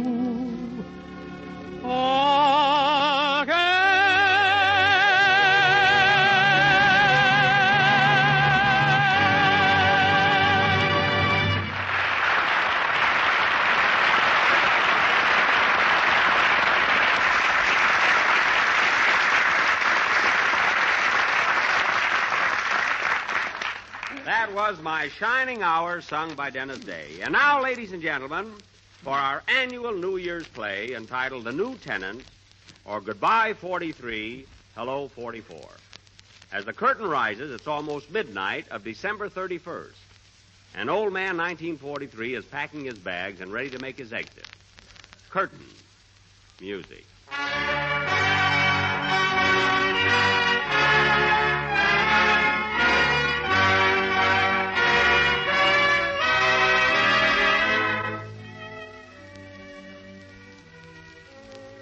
Oh, Columbia. Columbia. Will you come here a minute, please? What do you want, 43? Give me a hand with this packing, will you? I got to get out of here before midnight and make room for the new tenant. Oh, yes. Little 44 will be here any minute. Say, where's your husband, Uncle Sam? I'd like to say goodbye to him. Oh, he's around someplace. Sam's been pretty busy lately. You said it. All your kids have been pitching in, too. Here comes one of my relatives, the Navy. Oh, yes. Hello, Navy. Hello, old-timer. How are you, Columbia? Boy, has he grown. Yep, his tonnage is almost doubled. He's big, all right. Nice to see him so healthy. By the way, Navy, how's your wife? Oh, fine, fine. And congratulations are in order. Really? Yep, triplets. 3 new battleships. Well, congratulations, Pappy. Here's a picture of them. Well, I'll be doggone. They got their mother's nose and their father's keel. Yes, sir. Well, so long. See you later, Columbia. Hey, he needs a big family. He's got 2 bathtubs to fill. Guess I might as well finish packing. Columbia, hand me that bundle of swing music. I'll take that with me. Here you are. Thanks. Lay that pistol down, babe. Lay that pistol down. Boy, am I sick of that. Say, Columbia, I got a few minutes yet, so I thought... Well, hello, Eleanor. Glad to see you back. There she goes again.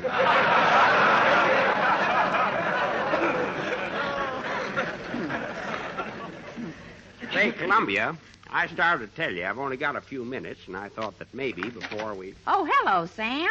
Well, Uncle Sam, where you been? Oh, what a week, what a week. I've really been busy, been sending Christmas presents to my nephews all over the world. Well, you're working hard, Sam, but you never looked better in your life. And say, what's that button you're wearing on your lapel? I never knew you took sides in politics. Well, I don't. I don't care if it's the Democrats or the Republicans. They're both good. But that button... Well, come closer and take a look at it. Okay. Well, I'll be... Well, what does it say, old-timer? Frank Sinatra.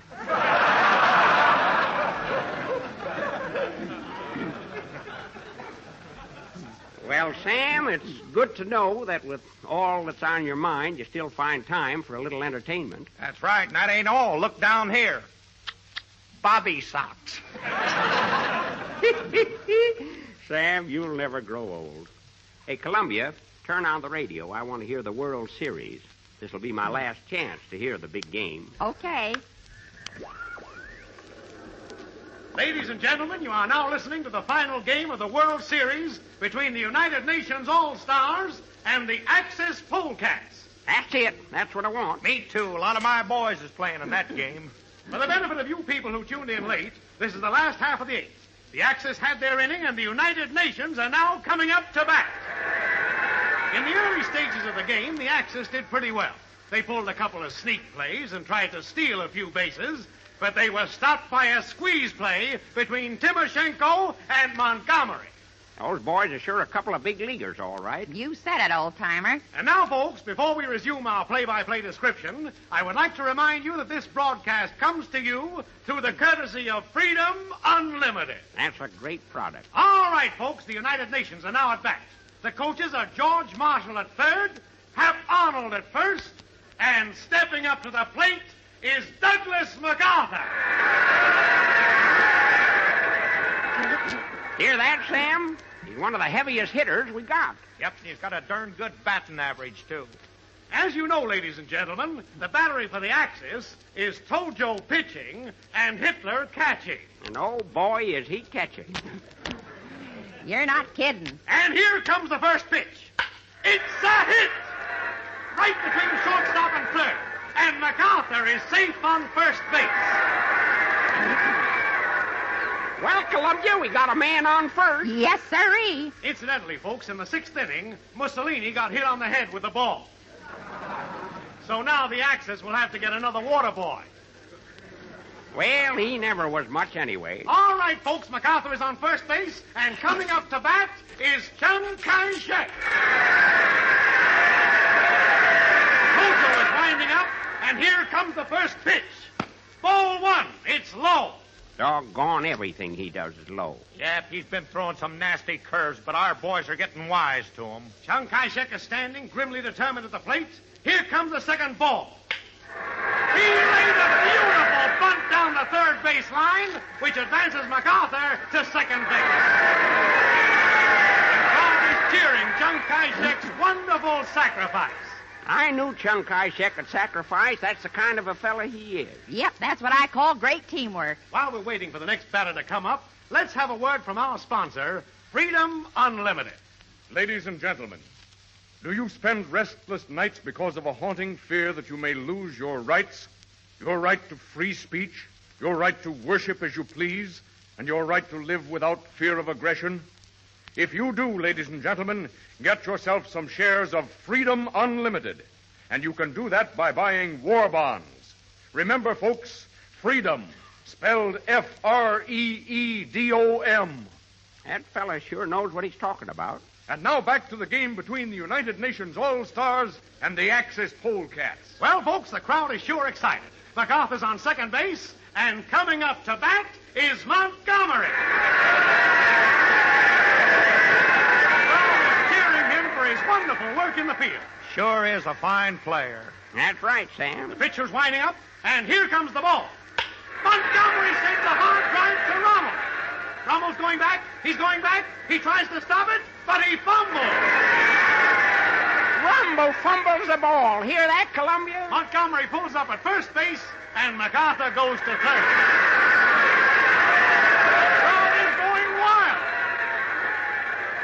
By golly, I don't blame him. Hey, Sam, that Rommel ain't doing so good, is he? No, he ain't. He's the best player they got. That's right. And now, folks, what's this? Hitler walks out to the pitcher's mound to talk to Tojo. It seems they got their signals crossed, and Hitler's worried. Was ist los, Schweinhund? Ohne Knauten verstaut zu greifen, du Versehene, keine Minuten, Verstunden, zum Kopf. Oh, so sorry, please, so sorry, please. So sorry, please. So sorry. Verstreiten sich Roten vertechnikt. Eine Minuten Verstunde Roten vertechnikt. Ah, shut up!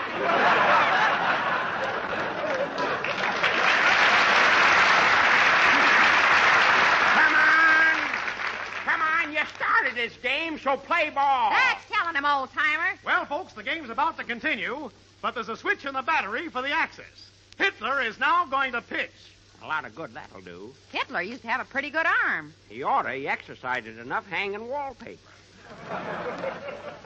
Yes, ladies and gentlemen, Hitler is in the pitcher's box, and coming up to bat for the United Nations is Timoshenko. Timoshenko. He'll knock Hitler out of the box and then put him in one. Wait and see. And here comes the first pitch. Ball 1, very wide. See that, Sam? Hitler's nervous. He's winding up again, and here comes the second pitch. Ball 2. You know something, old-timer? I think Hitler's afraid to pitch to him. Here comes the third pitch.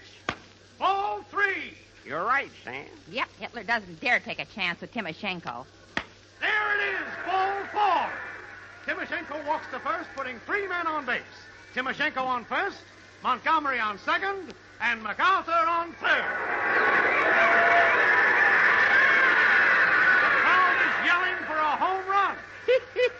One good hit now put the game in the bag. What a ball game. What excitement. Bases are loaded for the United Nations, and the Axis team is plenty worried. This is the tensest moment of the game, and the question is, there's a conference being held in the United Nations dugout.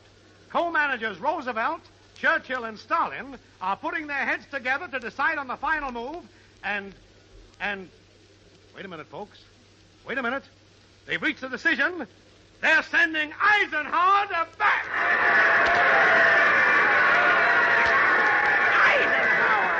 Yippee! Yes, sir. That's one of my boys. One of our boys, Sam. Oh, boy, I can hardly wait to see what's going to happen. I'm afraid you won't be able to 1943. Your time is almost up, and you better finish packing. But I want to hear the end of the game. Well, I know how you feel, old-timer, but you just haven't got the time. Okay, turn off the radio.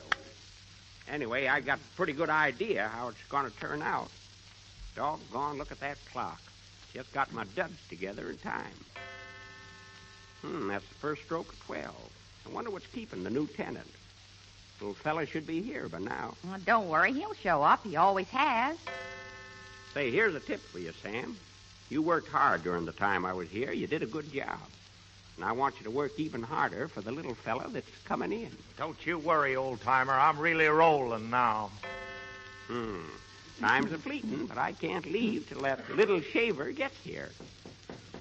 That must be him now. Yep. Come in. Well, it's the little new year. Hello, Sonny. Hello, old-timer. What's that you got under your arm?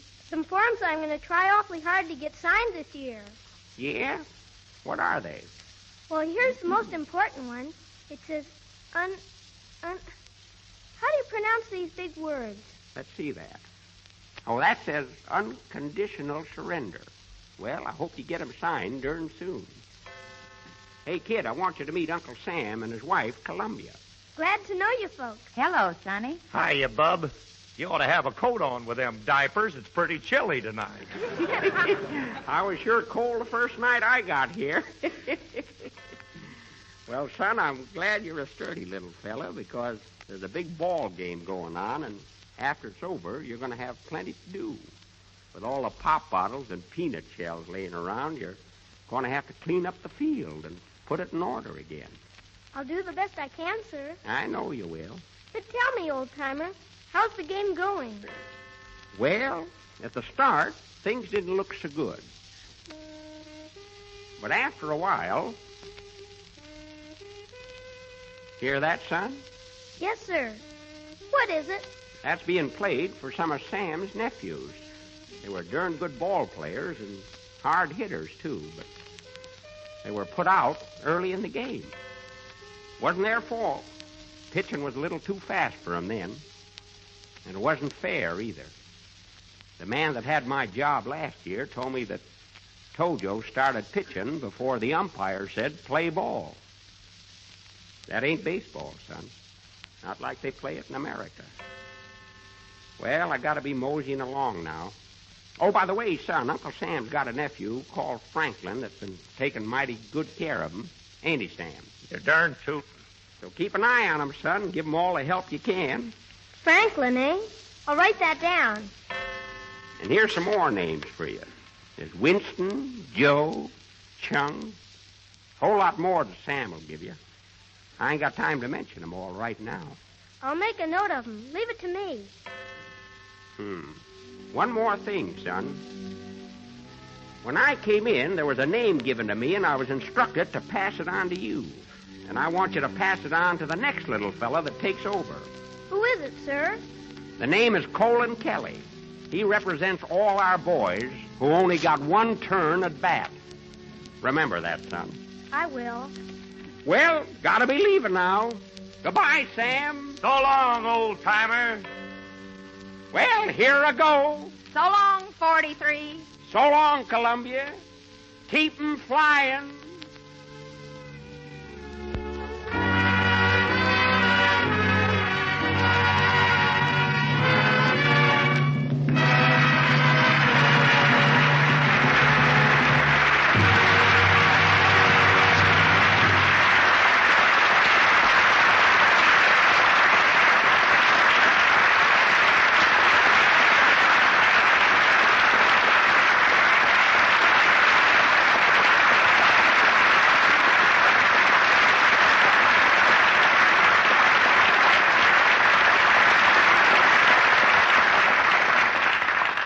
The sponsors of the Jack Benny program, the makers of Grape Nuts and Grape Nuts Flakes, send you their very best wishes for 1944. Good night, everyone. Good night, everyone. Good night, everyone. Good night, everyone. Ladies and gentlemen, this is Jack Benny. If any of you have visited a hospital anywhere in America recently, you know there's a critical shortage of nurses. At least 65,000 new students must enroll this year if we are to care for our fighting forces and our civilians at home. So please think about it. You can do an important war job as a cadet nurse, and you can become one with all expenses paid. The U.S. Cadet Nurse Corps issues scholarships, which pay all expenses, plus a regular monthly spending allowance. As a cadet nurse, you can help your country right now. And you receive training for a respected and well-paid lifetime career. So if you're from 18 to 35 years of age, with a good high school record and good health, why don't you join the U.S. Cadet Nurse Corps? Apply for complete information at your local hospital or write to the U.S. Cadet Nurse Corps, Box 88, New York City. The Grape Nuts and Grape Nuts Flakes program, starring Jack Benny, with Mary Livingston, Phil Harris, Dennis Day Rochester, and yours truly, Don Wilson.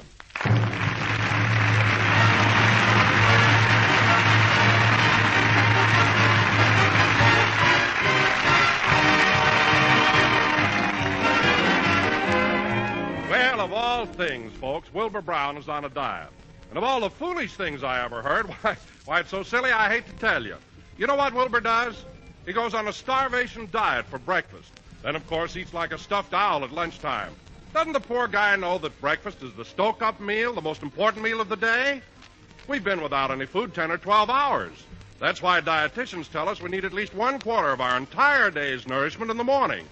And they say we need a whole grain cereal. So make it Grape Nuts Flakes, folks. Delicious? You bet. Crisp, toasty brown, malty rich, and nourishing. Grape Nuts Flakes are a whole grain cereal, cram full of energy-giving whole grain food values. So, friends, don't be a Wilbur. Eat a good breakfast, do a better job. And feature tempting, toasty brown Grape Nuts Flakes. America's most distinctive flake cereal, Grape Nuts Flakes.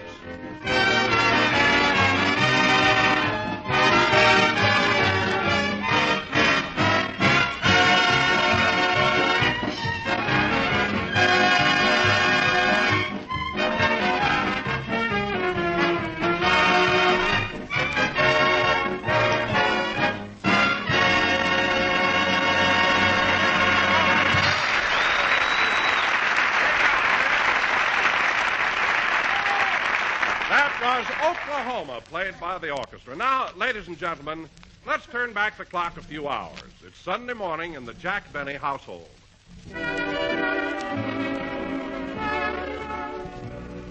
A Sunday, a Monday, and always. I would be in heaven if I could roll a 7. Sunday, Monday, and always. I'd be so happy it would make my poor heart pound to hear those little cubes go round and round and round and round. Oh, Rochester, whoever told you you could sing? There was only one man who told me I couldn't. Well, I'd like to meet him. He's dead now.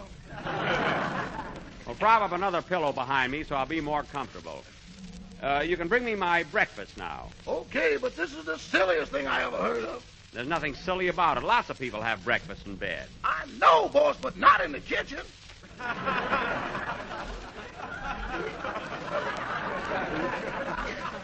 Well, it's warmer down here than it is up in my room. I hope you haven't any objection.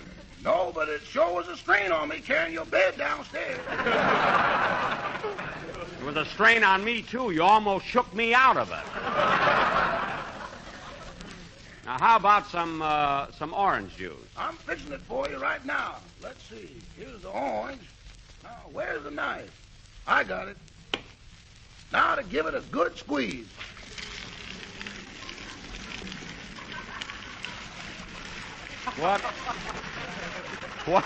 What was that? Juice! Juice? Yes, sir. These California oranges don't know their own strength.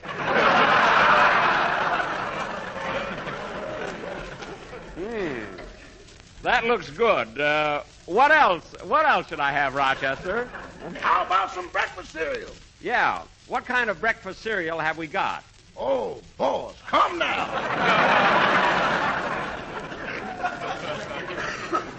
Oh, yes, I'll have the flakies this time. The flakies?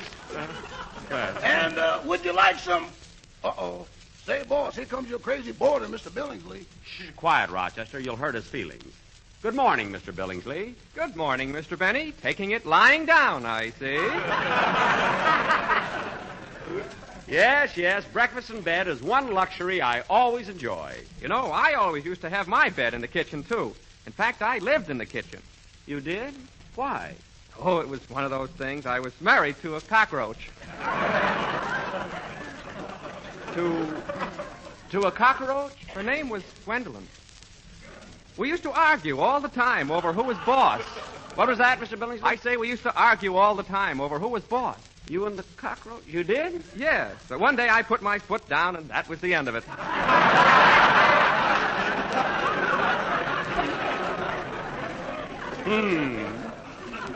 After that, I stayed single for a long time. But I got tired of being a bachelor, so I remarried. What's that, Rochester? Our trap. It finally caught that mouse. Oh. Well, what do you know? I'm single again. One tragedy after another. Would you care for a cup of coffee, Mr. Billingsley? No, thanks. I must be leaving now. I'm going to run over to the barber shop and get a T-bone steak. But you can't get a T-bone steak at the barber shop. I know, but I can't get one at the butcher's either, so I might as well get a haircut while I'm waiting. I see. Well, goodbye, Mr. Benny. Goodbye. Now, how did that get by the censor?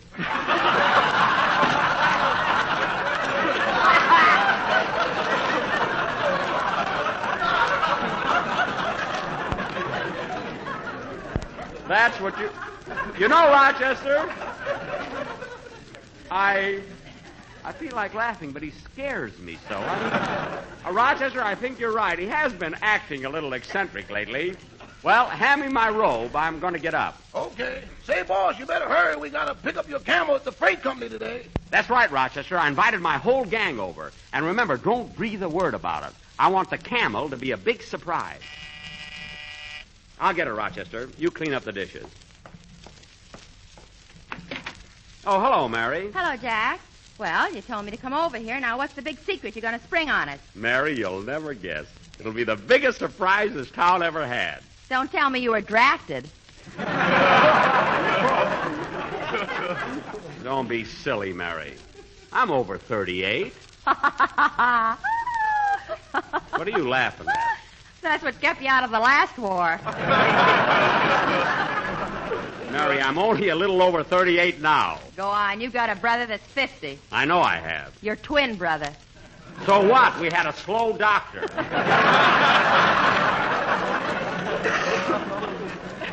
Anyway, the idea of my being in the service isn't so ridiculous. Well, you know what Fred Allen said. The biggest laugh you ever got was when you appeared before your draft board. Oh, yeah? Well, all I know is when Allen went to his draft board, they looked at the guy in front of him and said 4H, the guy in back of him and said 4F, then they looked at Allen and said, what for?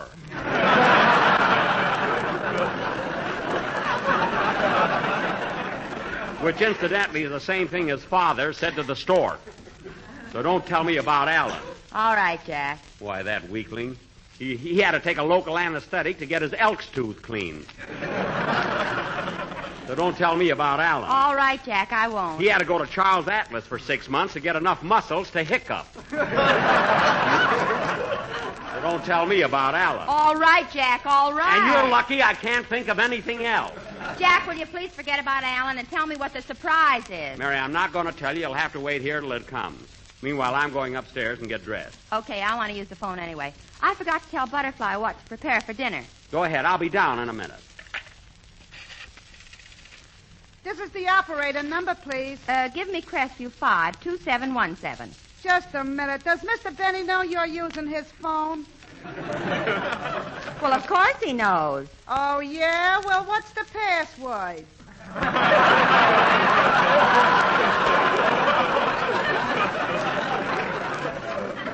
Password? Well, of all the... Oh, Jack, what's the password? Sulfanilamide. You have to get a prescription to make a phone call here yet. Operator, it's sulfanilamide. Okay, I'll get your number.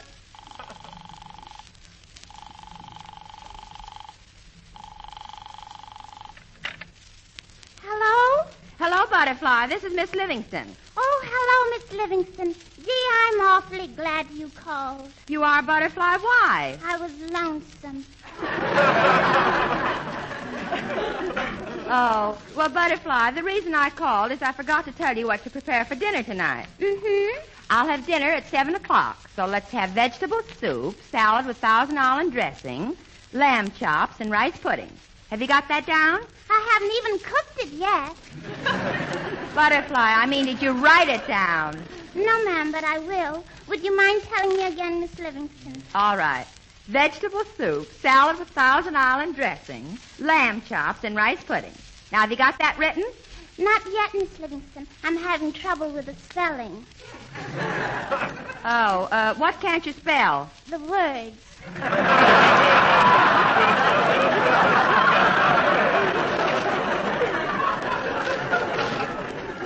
Well, never mind, Butterfly. I'll come home early and help you out.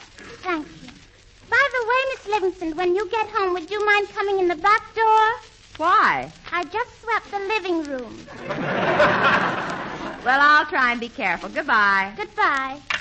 Say, Mary, I'm going to rush out now and bring back the surprise. So you call Don, Phil, and Dennis and tell them to hurry over. All right. Rochester, get the car out. Okay, boss. Oh, Jack, are you still driving around in that yellow cab of yours? Mary, it doesn't look like a cab anymore. I had it painted a different color. Oh. That's right, Miss Livingston. If we didn't stop to pick up passengers, no one would know it's a taxi cab.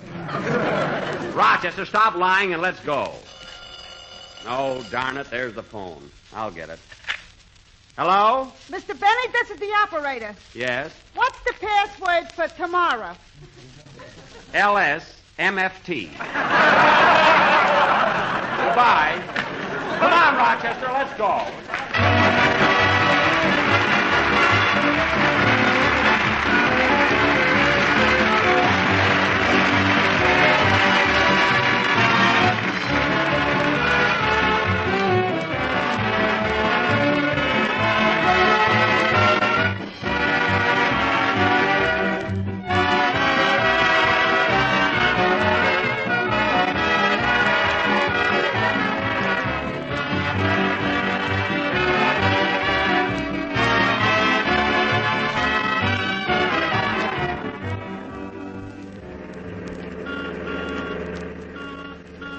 You better hurry, Rochester. I want to get to the freight office before it closes. Okay. And when we get the camel, I want you to be nice to her. Boss, I don't want to have anything to do with those wild animals.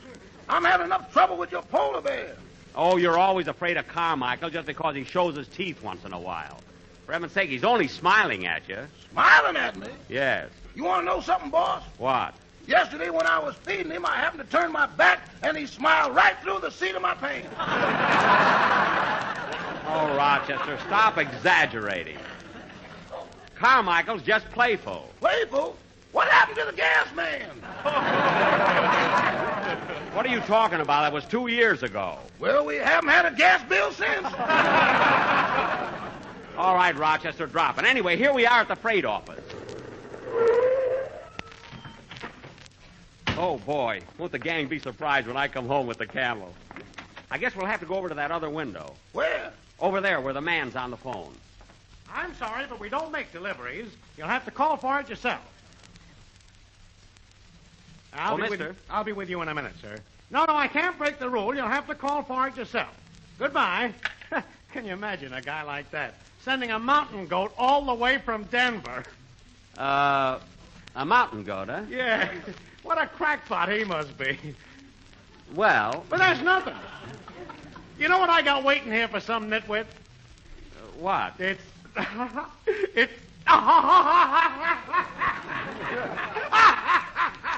Well?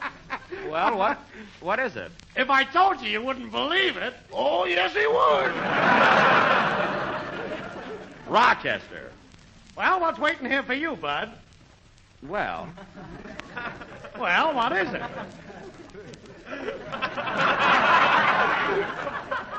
Well. Oh! Well, what about it? They have them for pets in North Africa. Now, you have got my camel here, haven't you? You don't think I got these windows open because I love the great outdoors, do you? Never mind that. Bring her out. You'll have to go get her yourself, mister. Every time I go near that crazy animal, she spits at me. It's your own fault. Camels only spit at people they don't like. Come on, Rochester. We'll go get her. Oh, there she is, Rochester. There's a camel. Isn't she cute? Oh, you sweet thing. We're going to be pals, aren't we? We're going to...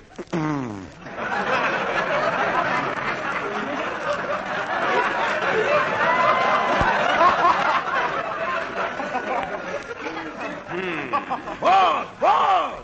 It was nothing, Rochester. She just threw me a kiss. Well, I got some of it on me.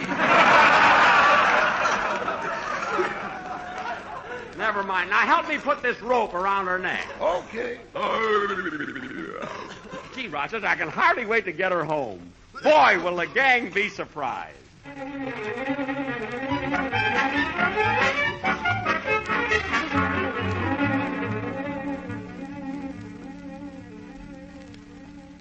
Gosh, I wonder what's keeping Jack so long. I'm getting kind of anxious to know what the surprise is. Me too. What do you think it is, Phil? I don't know. Maybe he broke down and finally decided to give us Christmas presents. Oh, I don't think so. I told Jack it's better to give than to receive, but he didn't hear the first part of it. No, I guess it isn't that. Oh, I know what. What? Maybe he broke down and finally decided to give us Christmas presents, huh? Dennis, I just said that. You did? Yeah. Copycat? Oh. Say, I'll bet I know what the surprise is. No, Don. No, Don. No. Well, I don't see why not. Don, please. Well, gee, Mary, why couldn't the surprise be a violin? Maybe a real Stradivarius. Oh, for a minute I thought you were going to say grape nut flakes. So did I. I didn't. Why, of course not. Now, what kind of a surprise would grape nuts flakes be? There's nothing unusual about people coming home with grape nuts flakes, and why shouldn't they? They're malty, rich, sweet as a nut, and are a whole grain cereal. Mr. Wilson is right. It could be a violin. And not only that, they're a basic 7 food. Violins? No, grape nuts flakes. And they're a thrifty buy in the big 12-ounce economy size package. That could be a small violin. Yeah, we'll just have to wait till Jackson gets back. Hey, Dennis, while we're waiting, how about giving us a little entertainment? Okay, take a card. I don't mean card tricks. Oh, this isn't a trick. This card I want you to take is from my singing teacher. He's looking for more business. Oh, well, we'll talk about that later. Yeah, let's have that song, kid.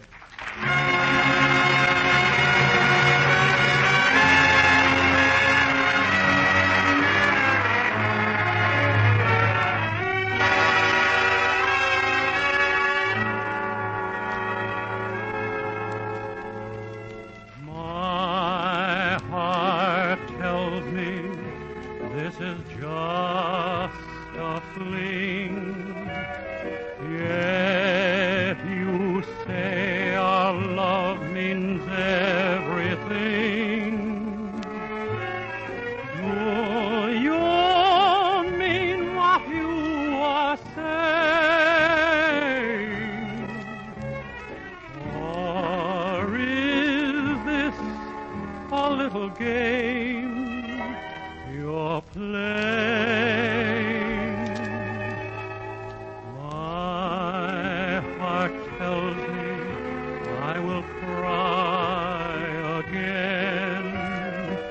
Lips that kiss like yours could lie again. If I'm fool enough to see this through, will I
All right, easy. Easy now, girlie. Easy.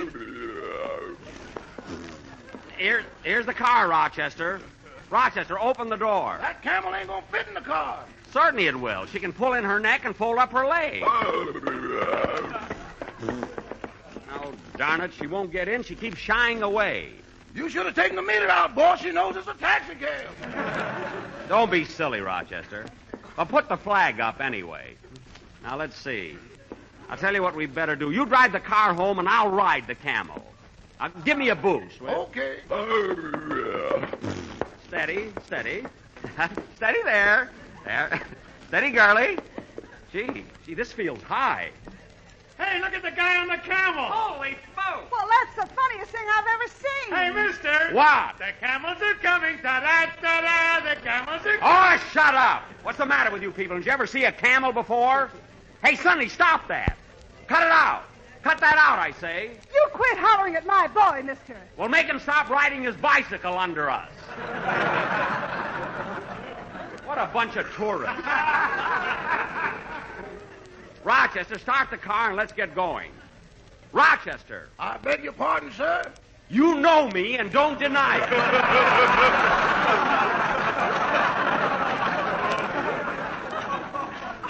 Now, let's get started. My goodness, look in the middle of the street, a lumpy giraffe. Madam, this happens to be a camel. I'm not talking to you. Rochester, let's get away from this crowd. Come on, girlie. Giddy up. Come on. Steady. Careful, boss. She's rearing up. Take it easy, girlie. Take it easy. Oh, boss, hold on. Look out. I can't. Oh. What happened, boss? What happened? I fell off. That's what happened. Rochester, the camel's running away. Grab the rope. I did, but it broke. Oh, doggone it. There she goes down the street. Don't worry, boss. There's a red light. She'll have to stop. Don't be silly. Well, I better call up the house and tell the gang not to wait. Darn it, and I wanted to surprise them with the camel. Oh, well. Rochester, you try to catch her. I'm going over to that drugstore and phone. Hey, Mary, I can't hang around here any longer. I got to get home before the broadcast and bring Alice my radio script. Oh, does she rehearse it with you? No, she explains it to me. Well, I can do that, Phil. Hey, that must be Jack with his surprise. Yeah, maybe that's why he's ringing the bell. I'll open the door. Oh. Hello. Hello, is Jack Benny here?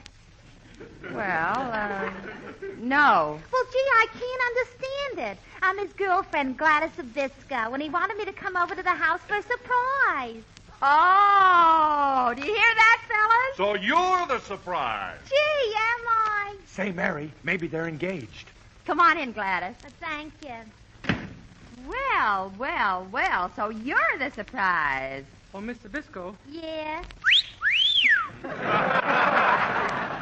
Dennis. I'm only trying to be a wolf. Hey, Mary, it looks like that Jack and his girlfriend got their signals crossed, huh? Yeah, I wonder where... Oh, excuse me, Gladys. I'll be right back. Hello? Hello, Mary. This is Jack. I've got some bad news about my surprise. I know. I've seen her. What? Your surprise is here. At my house? You mean she found her way all by herself? Well, what's so wonderful about that? Well, I knew she had a tag around her neck, but I didn't know she could read. Jack, stop being so funny, and I think it was rude of you not to come with her. Mary, I was bringing her home, but the rope broke and she got away. The rope broke? Yes, the last time I saw her, she was running down the street waving her tail at people. What? Oh, Mary, look, she must be thirsty by now. Would you mind giving her a drink of water? Of course not. Now, look, you'll find a pail on the back porch. Just fill it up with water and set it on the floor in front of her. On the floor? Yes, she'll get down on her knees and drink it. Jack, do you know what you're talking about? Of course, she was trained that way. And Mary, look, she has a special diet, so don't give her anything to eat till I get home. I don't want anything to happen because I got a good offer for her from the zoo. Jack, I think you're nuts. Oh, yeah, I know she looks kind of dirty now, but when I get home, I'm going to give her a bath. Jack, if she heard you say that, she'd slap your face. Slap my face? Mary, what are you talking about? Your girlfriend, Gladys Abisco, she's here. Well, what of it? Isn't she your surprise? Of course not. The surprise is my camel. Your camel? Yes, you remember. It's the one that I said I was Hey, going to... boss! But, Jack, I have to hang up the phone now, Mary. Rochester's calling me. What is it, Rochester? I found the camel. Good. Where'd you find her? In the next booth. Well, get her out of there. We gotta wait, boss. She put in the call to Egypt, and there'll be a 3-hour delay on the call. Rochester, stop making up such silly things. Okay. Now tell me, where is she? She's over at the counter having a cherry Coke. Well, that's different. Let's go get her and go home.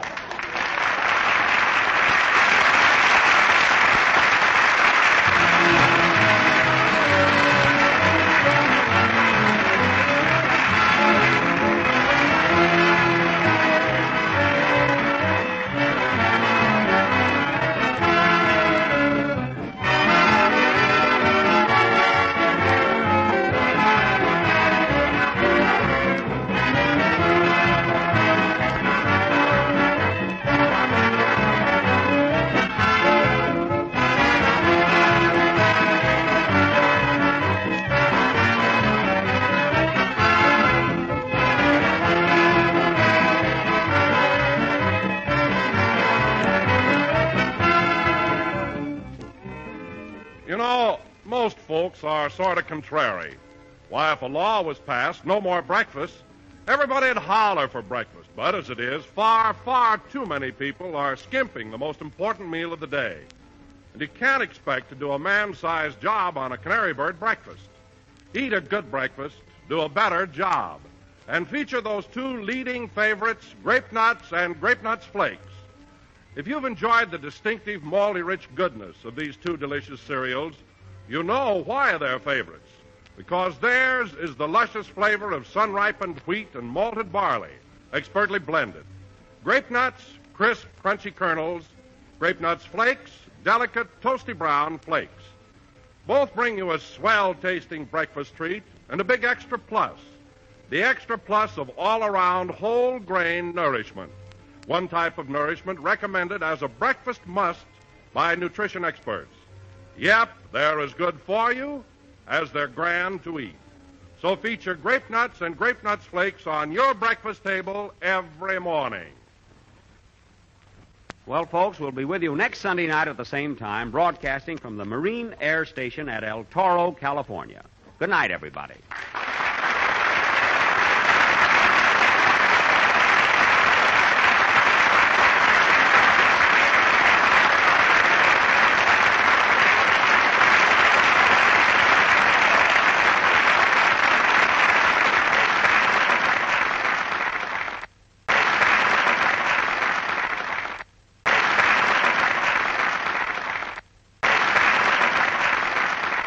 The Grape Nuts and Grape Nuts Flakes program, coming to you from the Marine Corps Air Station at El Toro, California, and starring Jack Benny, with Mary Livingston, Phil Harris, Dennis Day Rochester, and yours truly, Don Wilson.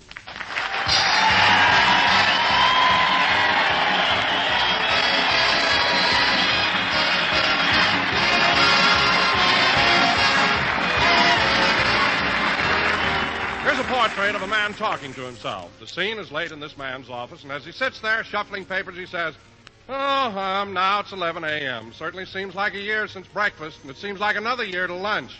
In fact, will lunchtime ever come around? Well, it serves that guy right, because that's exactly the way time does drag out if you start the day with a sip-and-run breakfast instead of the nourishing meal you need after a fast of 10 or 12 hours.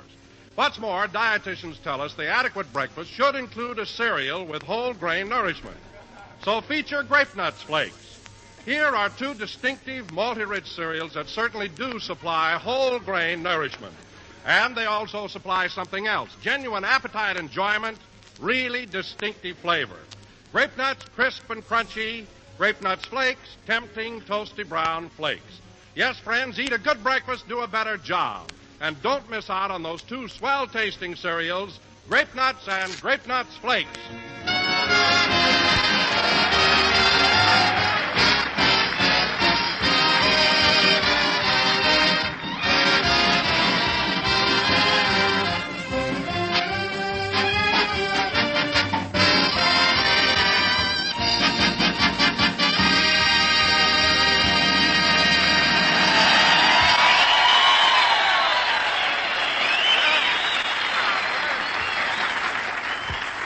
And now, ladies and gentlemen, from the air station at El Toro, California, home of the rough, tough fighting Marines, we bring you a civilian, Jack Benny.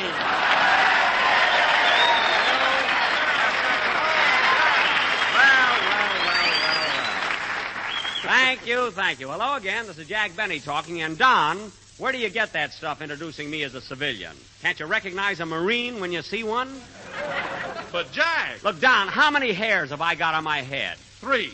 There you are. I'm a sergeant. Count them. But, Jack, if you're a Marine, how come you're not wearing a uniform? Because this is Sunday and it's my day off. That's how come. Now, wait a minute, Jack. What are you talking about? There are thousands of Marines stationed here. Why haven't they got a day off? Don, they were offered a day off, but they saw the town of El Toro and voted against it.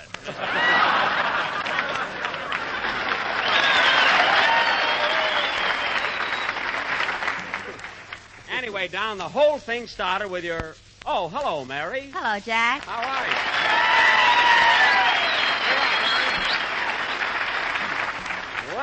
Well, listen to that. Say, Mary, Jack and I have been talking about the camp here. How do you like being at a Marine station? Oh, it's all right, but it's the last time I'll ever go up in an airplane with one of these aviators. Now, Mary, that isn't a nice thing to say.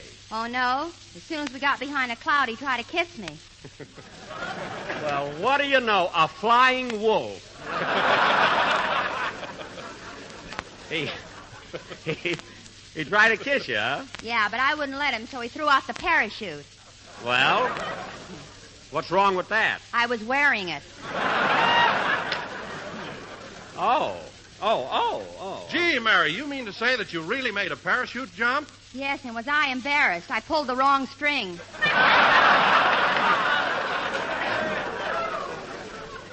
Oh, my goodness. Well, anyway, Mary, you've got to admit that these Marine flyers certainly are romantic. I'll say. Even the automatic pilot tried to put his arms around me. Now, Mary, huh? The minute I got in the plane, the needles on the instrument board spelled out, "You'll be sorry." Now, Mary, listen, I happen to know that you went up with an ace, Colonel John Smith. And you said, there you are. And you said you never felt so safe in all your life. Sure, but he couldn't get the plane up any higher than 73 feet. He couldn't? No, next time he's going to leave his medals off. Hey, you know, they do have a lot of medals around here, don't they? One fellow followed me over here. I thought it was a good humor wagon. Oh, I really did. Huh? Say, Mary, that plane you went up in, was it a Corsair? A Corsair? Yes, one of those planes with wings that fold up. Oh, are the wings supposed to fold up like that? Sure. Gee, I thought they were saluting Colonel Fox. I didn't know that. Say, Don, did you meet Colonel Fox? What a great guy he is. Look, you know, the minute I arrived here this morning, he ran over, grabbed me by the shoulders, and said, "Straighten up."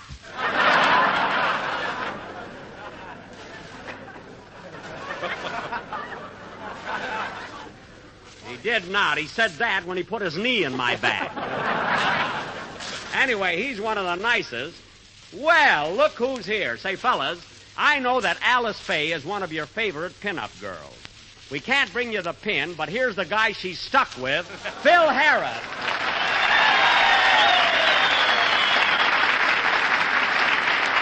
Thank you. Thanks, fellas. Thanks very much. Say, Phil, they like you here, don't they? I'll say they do, and you want to know something? They're nuts about Alice, too. I know, huh? You know what they gave me when I came in here this morning? A Marine flag to take home. Well. And look what it says on it. What? Something for Alice. That's Semper Fidelis.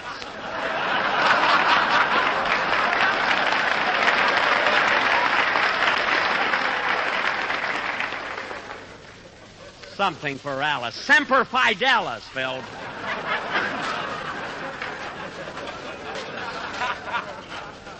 Oh, brother. Phil, Semper Fidelis is Latin. Oh, that new language, huh? Yes. They started it last week in El Toro. A new language. Hey, Jackson, I've heard a lot about that town, that El Toro. You know, I think I'll go out and see that town. Okay. So long. So long. Say, Mary. Well, I saw it.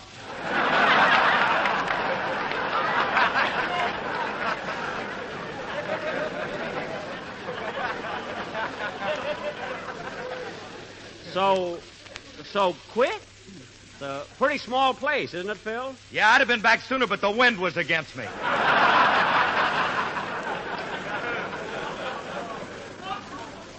Oh. No kidding. Is El Toro really that small? Small? They had to widen the street before they could put the white line down the middle.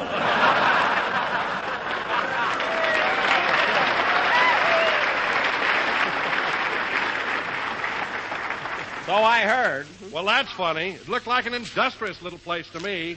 When I passed by, I saw Bottle Works. Bottle Works, nothing. That's where my boys threw their empties on the way in. Well, that's where you ought to throw your boys on the way out. Anyway, as long as they're here, how about a band number? Okay. What are you going to play, Phil? I don't know, Jackson. Let's wait till it's over, and then your guess is as good as mine. That's what I thought. Well, go ahead. Hold it a minute. Come in. Mr. Harris? Yes. Were you looking for something to take home to Alice? Yes, I was. Well, let's get going. I've only got a 3-hour pass. This must be his day off, too. Play, Phil.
That was Phil Harris and his El Toro Tomcats playing Your Guess is as Good as Mine from the quiz program of the same name. And now, fella... Hey, Jackson, look here. Now, why are you always panning my band? Because they don't know one note from another. Right? Oh, what are you talking about? If those guys ain't great musicians, I'll eat their shirts. Oh, boy, do you protect yourself. You know they haven't got any. Great musicians. Yeah, great musicians. Now, you take Frankie, my guitar player. Now, he knows more about music than Oscar Levant. What? Yeah, Frankie was on Information Please twice. Now, when it comes to music, he can identify anything. Hey, Frankie, come up here a minute, will you? Okay. Now, get this, Jackson. Play something, Lou.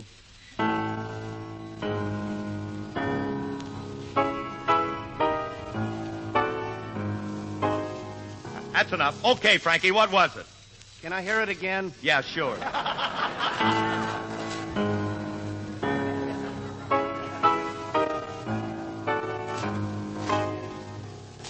Okay, Frankie, what was it? A piano. Well, I'll be... Phil, what's so wonderful about him recognizing a piano? He plays guitar.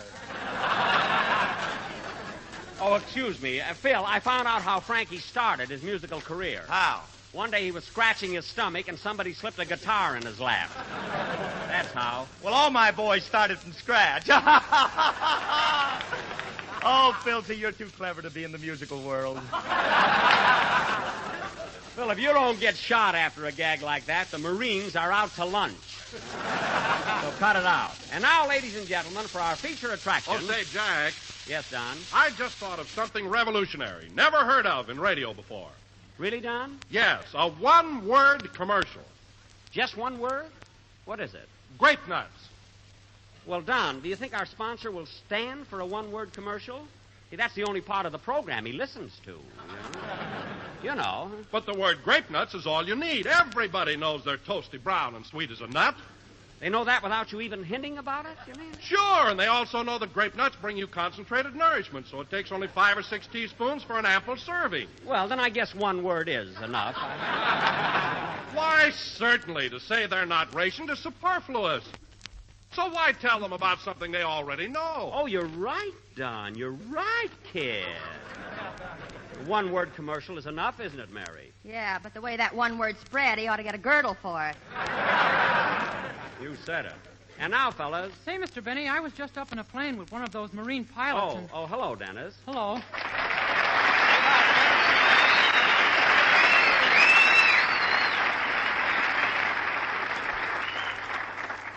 Thanks. Say, Mr. Benny, I was just up in a plane with one of those Marine pilots and... How are you, kid? Oh, I'm fine. That's good. What were you saying, Dennis? He said he was up in a plane with a Marine pilot. Oh. It's dangerous to go up in an airplane. You know what happened to my uncle? What? Well, he was up 5,000 feet in the air. Yeah? And the pilot said, I think I'll go into a bank. Uh-huh. So my uncle said, I think I'll go into a drugstore and stepped out of the plane.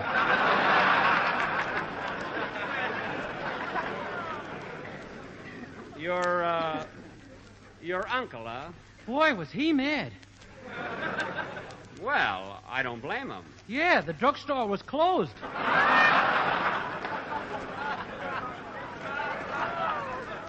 Look, Dennis, forget about your uncle. And by the way, kid, thanks for driving me up here this morning. You're welcome. Dennis drove you up here? How come you didn't bring Rochester? Oh, I'm punishing him. He's got to stay in the house for 3 days. What did he do now? Well, he tried to sell my camel to the cavalry. He told him it was a horse. But Jack, a camel has 2 humps on top. I know. He told them they were twin turrets.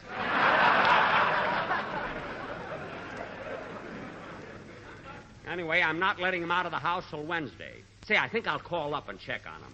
Give me that phone, Mary. Here you are. You ought to be ashamed of yourself treating Rochester like a prisoner. Never mind. Number, please. Operator, give me Beverly Hills, Crestview 6, 7071. One moment, please. If he's escaped, he's going to get it. Leave me. Mr. Benny's residence, convict number 80460.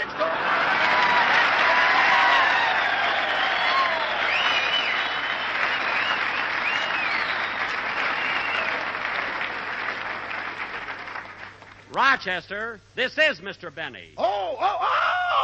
Hello, Warden. Rochester, what are you doing? 3 days, ain't that what you said? I certainly did, and I hope this is teaching you a lesson. Yes, sir. Now, are you eating bread and water like I told you to? Yes, boss, it goes swell with the ham and eggs.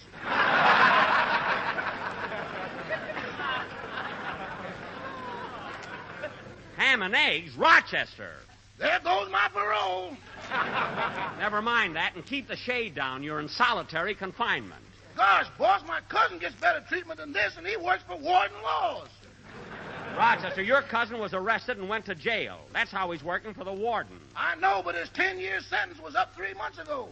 Well, why doesn't he leave? The OPA won't let him. Oh, well, I don't care about that. I'm just calling to check and see that you don't escape. Oh, I wouldn't do that, boss. I'll be with you in a minute, honey. Rochester, have you got a girl there with you? Yes, boss. Well, you get her out of that room. If I don't, the one in the closet will kill me.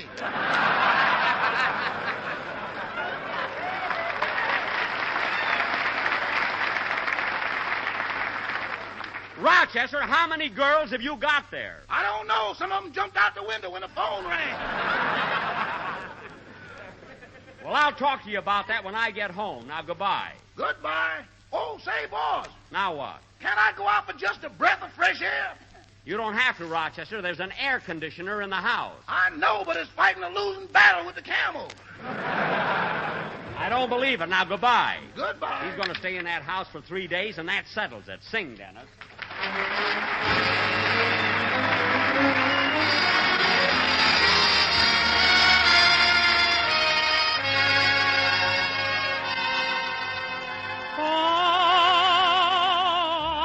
I've had this feeling before, but never like this. Love had me reeling before, but never like this. Whoever dreamed this could happen to someone supposed to be smart? I really must have been napping to let you walk off with my heart.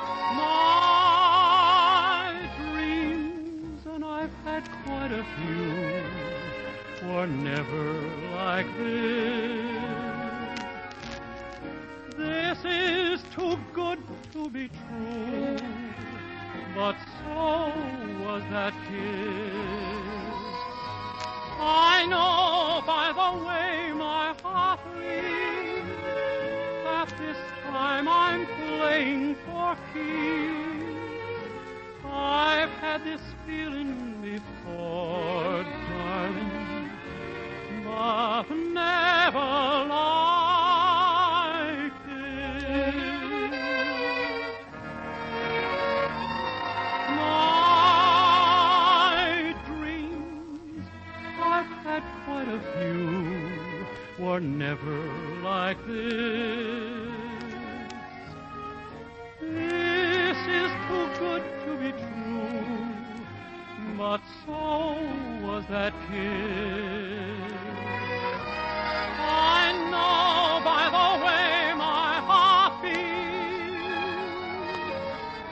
that this time I'm playing for keeps.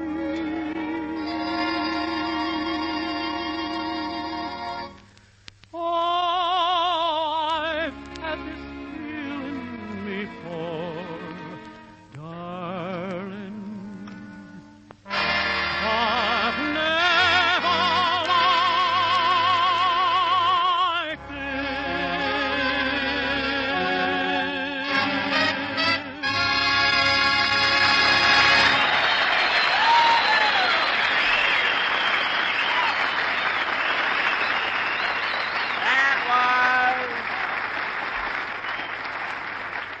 That was Dennis Day singing I've Had That Feeling Before, and very good, Dennis. Very good. Ah, tell it to the Marines. Dennis, I just paid you a compliment. When somebody pays you a compliment, you're supposed to say thanks. Oh, I never saw such a dope. thanks. Stop being so silly. Oh, Jackson, why don't you stop picking on the kid? I'm not picking on him. It's about time I got a little respect around here. After all, I'm the star of this program. Oh, sure, sure. Thanks, Mary. And not only am I the star here, but it may surprise you to know that I've just signed a new contract with Warner Brothers. Who cares? I care. Next week, I'm starting a new picture, and they let me pick my own leading lady. They let you pick her. Who'd you pick, Jackson? Oh, you want to know, huh? Well, I'm not going to tell you. Okay. Say, Phil, how are things going at Slapsy Maxie's? Oh, fine, Mary. We're doing a terrific business. I mean, we're really packing them in. I'm not going to tell you. You can ask me 1,000,000 times. It won't do you any good, so there. Say, Phil, I'd like to come over and catch your show some night. What time do you go on? Well, we do a dinner show, then we do one about 10:30, and then we do another one around 12 o'clock. You can ask me until I'm gray. I won't tell you. No, sir, I'm not going to tell you. I was over at Slapsy Maxie's last night, Mr. Harris, and the food is wonderful. Thanks, kid. I'm glad you enjoyed it. You're just wasting your time guessing. So you might as well give up. Jack, will you please? All right, if you're going to get mad about it. My leading lady is Alexis Smith. You can't even keep a secret around here. Alexis Smith? You see, you're blabbing it around already. Anyway, fellas, is she gorgeous? Tall, blonde, and beautiful. Thanks.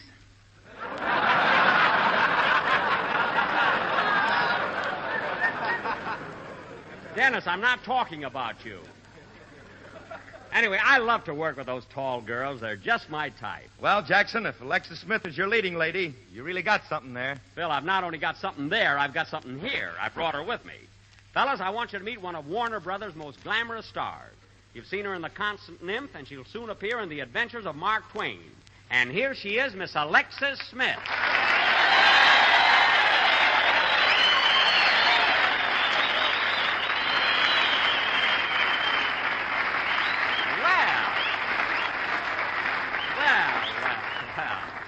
Hello, Alexis. Hello, Jack. Alexis, I want to tell you how happy I am that you came down here to be on my program today. Well, Jack, I kind of misunderstood the whole thing. You told me we were just coming down here to see the boys. Well... I didn't know I was going to be on your radio program. Well... In fact, until this afternoon, I didn't even know you had a program.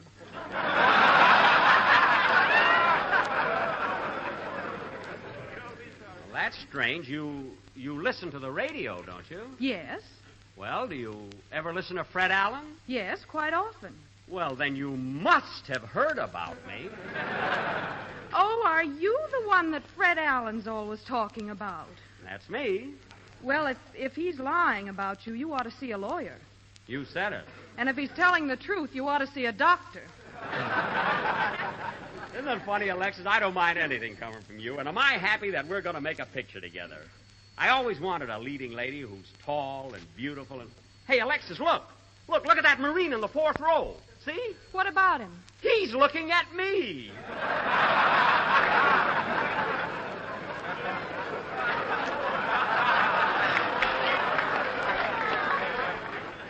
Thanks, Max. Isn't that wonderful? Which one? Over there, the fellow holding his nose.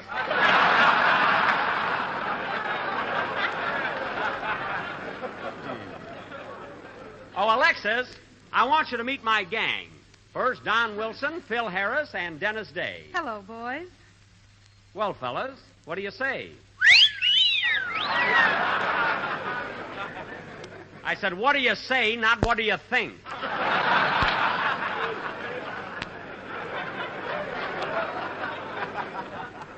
Now, pay attention.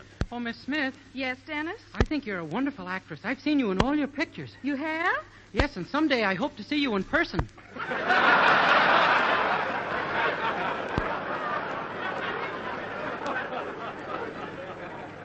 What a silly kid. But don't worry, Alexis, he's harmless. I know he is, Jack. He's just a sweet little boy, and I like little boys. Come here, Dennis, and I'll give you a kiss. Gee,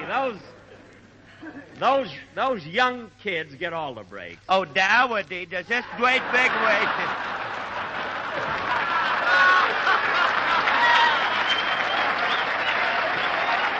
Phil! Dowdy, does this great big way to give Phil, all us Phil, little roll. boys a kiss? I want a kiss. I want a kiss. Roll down your pants legs. You're not fooling anybody. Oh, Alexis, I want to introduce you to our comedian. Mary, I want you to meet not only a great dramatic actress, but one of the most beautiful and charming personalities in Hollywood, Miss Alexis Smith. Hello, Mary. I'll bet you're as old as I am.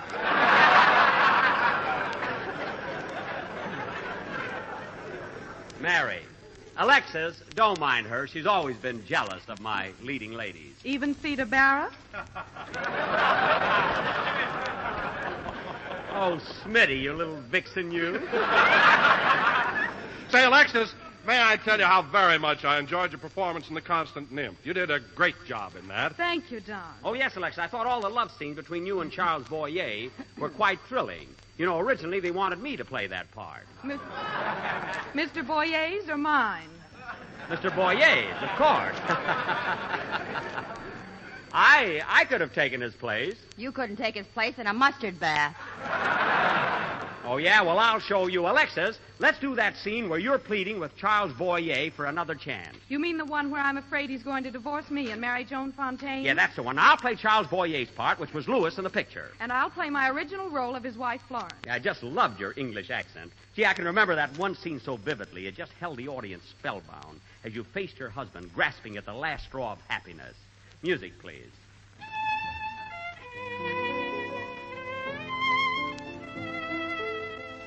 That's a violin!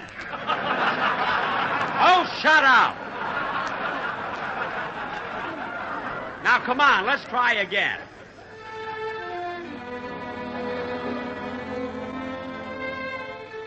Louis, I want to talk to you. I'm very sorry about the roses, Louis, but I thought you were the one who sent them to me. Florence, I know so well how you must have fared. And you know how I feel now that you're going away. Take me with you. I'll go anywhere you say. Well. If he says El Toro, I'll shoot him. Quiet. Florence, I cannot let you say things like these. I mean it. I'm honest and I love you. The fact that I haven't completely understood you hasn't been all my fault because I've tried. And all the time I've had the feeling that I was succeeding. And all the time I've had the feeling that I was succeeding. Pip, pip. Mary, stop her. You are attractive, Florence. You are young. You deserve so much more than I can ever be to you. I understand, Louis. You don't want me anymore. Give me another chance. I'm begging you. Gee. Look at me, Louis. Don't tell me what's in your mind just now. I don't think I could stand it. Gosh. Louis, you're going away for a while. You might miss me. I'll wait for you. And that will give us a chance to know how much we mean to each other. She's wonderful. It is no use, Florence. It can never be. I have thought it over. And all I can shut up!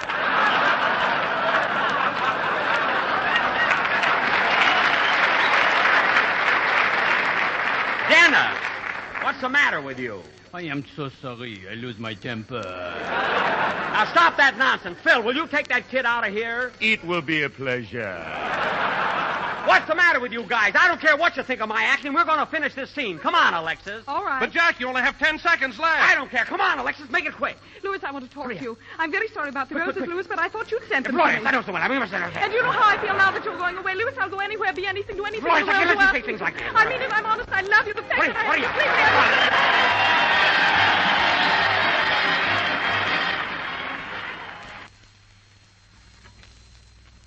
Hot grape nut sweet meal for me, the favorite hot cereal of my family. Then, lady, for value that can't be beat, get the giant new package of this cereal treat. Yes, ma'am. Hot grape nut sweet meal now comes in a giant mealy. Comes in a giant mealy. Comes in a giant mealy. Comes in a giant mealy. The Grape Nuts and Grape Nuts Flakes program, coming to you from the Army Airfield at MUROC, California, starring Jack Benny, with Mary Livingston, Phil Harris, Dennis Day, Rochester, and yours truly, Don Wilson.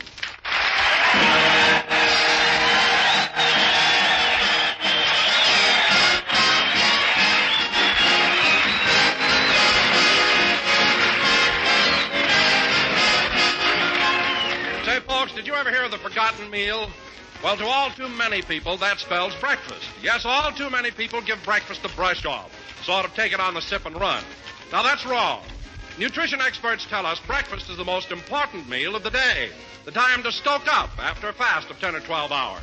And these same experts tell us the adequate breakfast should include a cereal with whole grain nourishment. Well, both Grape Nuts and Grape Nuts Flakes are cram full of energy-giving, body-building, whole grain nourishment. And these two delicious cereals have that one and only malty rich flavor. Grape Nuts, crisp and crunchy. Grape Nuts Flakes, tempting, toasty brown flakes. So don't let breakfast be the forgotten meal at your home. Eat a good breakfast, do a better job. Serve thrifty, nutritious Grape Nuts or Grape Nuts Flakes every morning.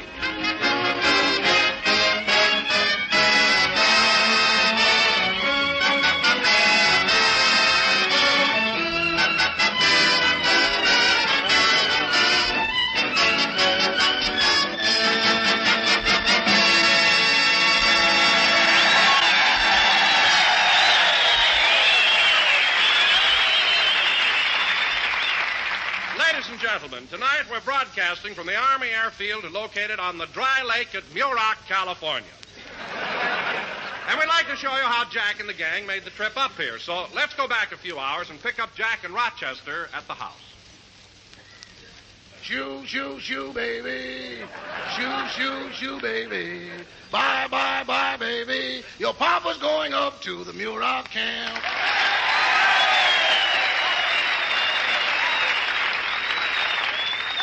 Rochester. Don't cry, baby. Don't sigh, baby. Bye, bye, bye, baby. They got a lake up there, and it ain't even damp. Rochester. We like to travel and entertain the boys. If they don't like us, they stick out their tongues and make a certain noise. Rochester. Oh, shoo, shoo, shoo, birdie. Rochester. When I call you, answer me. Sorry, boss. I was just carried away by my soft, tender voice. Well, take off that bow tie. You're not making me swoon. Now stop it. I don't say things like that when you play your violin. You don't have to. When I play my violin, I really put something in it. I don't know what you put in it, but what comes out is forever. Never mind that. Now, Rochester, the bus will be here any minute to take us to the camp. Have you got everything ready? Yes, sir. I packed your shoes, your ties, your shirts, your snuggies, your radio, your pipe, your hot water bottle, your skis, your bath mat, your ashtray, your bridge. Rochester, I'm going to MUROC to entertain, not to enlist.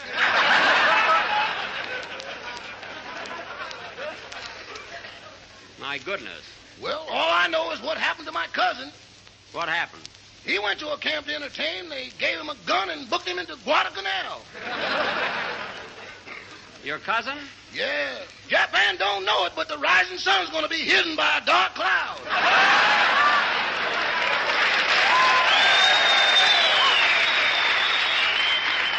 Oh. Well, anyway, Rochester, I think we ought to... Oh, there's the bus. Okay, we're coming. Come on, Rochester. Hey, let's get a move on. Okay, driver. Well, it's about time, bifocals. So what if it is? Say, driver, did you pick up anyone else in our party yet? Yeah, Don Wilson. He's sitting right in the middle of the bus. He is? Yeah, this Greyhound wasn't swayback when I started. What an addle. Yeah, it does sag a little, doesn't it? Huh? Oh, hello, Don. Hiya, Jack. Hello, Rochester. Hello, Mr. Wilson. Say, Jack, what kind of a camp are we going to? Well, it's the Army Airfield at MUROC. And you know, Don, there's a very exclusive place to eat there. Ma Green's. What a place that is. Wonderful food. All right, driver, let's get going. We have to pick up Phil Harris at 619 Spring Valley. Rochester, you sit here. Okay. Shoo, shoo, shoo, baby. Shoo, shoo, shoo, baby. Bye, bye, bye, baby. Your papa's going...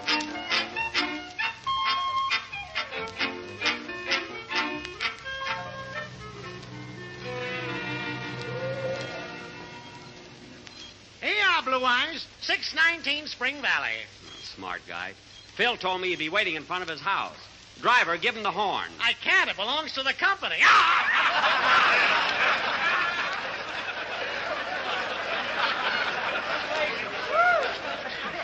Now cut that out.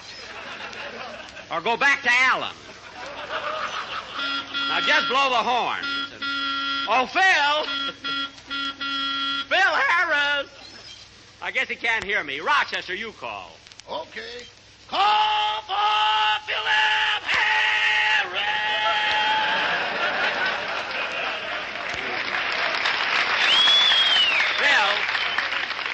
Phil was supposed to be ready when the bus arrived. I've told him time and again when we make these trips to curl his hair the night before. Darn it. Maybe he did, boss, and got it mussed up while he was sleeping. Well, maybe. You know, he can't take it off like you do.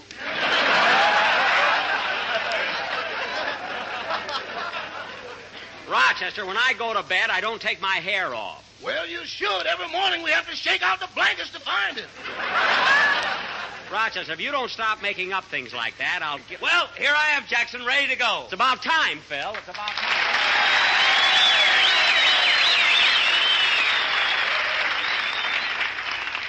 Hey, Phil, what kept you so long? Well, gosh, Jackson, I had to say goodbye to Alice before I could leave the house. Hey, are you married to Alice Faye? Yeah. What do you want to leave the house for? Look, driver, stop being so comical. Just drive, will you? Okay. Our next stop is 360 North Camden Drive. We have to pick up Miss Livingston. Okay. Shoo, baby. Shoo, baby. Bye, baby. Do you hope that we don't get a letter? Stop singing and get me to Miss Livingston's house, will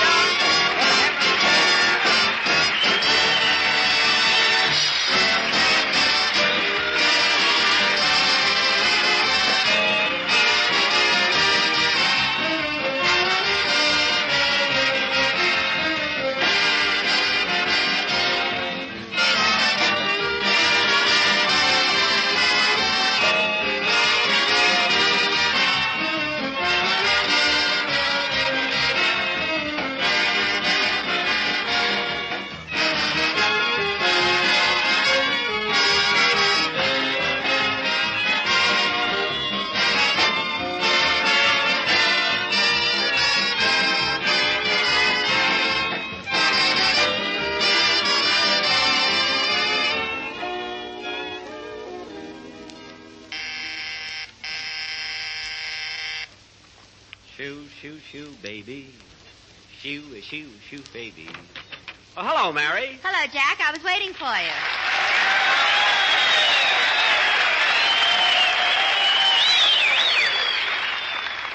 Well, are you all ready? Uh-huh. Say, Jack, do you notice anything? Oh, yeah. You're wearing a new dress. Boy, that sure is a glamorous outfit. Thanks. Do you think the soldiers will like it on me? Mary, they'd like that dress on a second lieutenant. Or Harold Irwin. Anybody.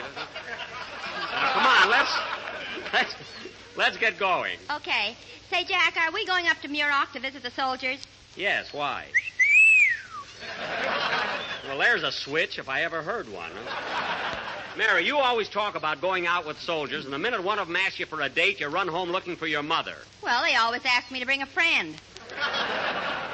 What are you talking about? The soldiers wouldn't go out with your mother. Go on, 2 weeks at MUROC, and they'd go out with you.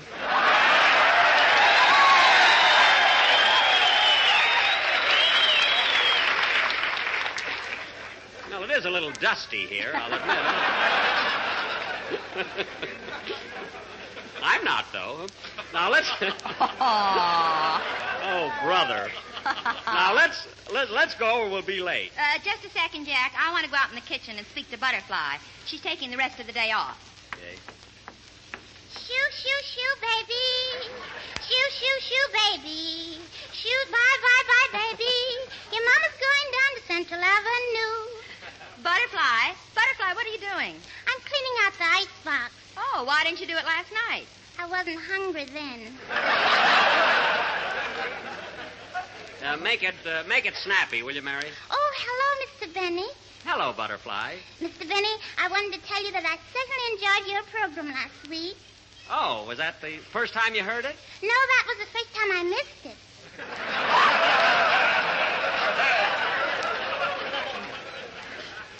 Well, that's not much of a compliment, Butterfly. Oh, I meant that Miss Livingston brought the radio script home and I read it. Oh, I see. I've been reading it every day this week, and gee, it sure is funny. Well, thanks. Butterfly, did you like that joke about Miss Livingston going up in an airplane? You know, the one on page 2? Oh, I haven't got that far yet. I see. Well, we're going now, Butterfly, and I hope you enjoy your day off. Thank you. What are you going to do? Well, you know my boyfriend, my soldier boyfriend, Jerome? He's coming in from camp. He is? Yes. I hope he proposes to me tonight. Well, there's only one sure way, Butterfly. Act hard to get. But, Mr. Benny, he only has a 3-hour pass.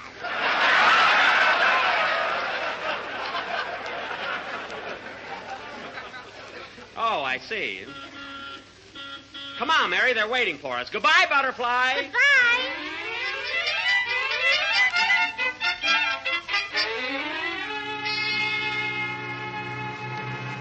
shoo, shoo, shoo, baby. Shoo, shoo, shoo, baby. Bye, bye, bye. Say, Jackson, have I got a surprise for the gang this week? When we get up to the camp, my band's going to play some of that classical music. You know, that long-haired stuff. Phil, don't start anything you can't finish, will you, please? What are you talking about? I studied music. You studied music? Yeah. It took you 2 years to learn how to tap your foot. You wouldn't have learned that if it hadn't been cold. He knows the classics. Well, I do. Ask me a question. Go ahead, ask me. All right. Do you know anything about Beethoven's Fifth? Listen, Jackson, anything that comes in fifths or pints, I know about.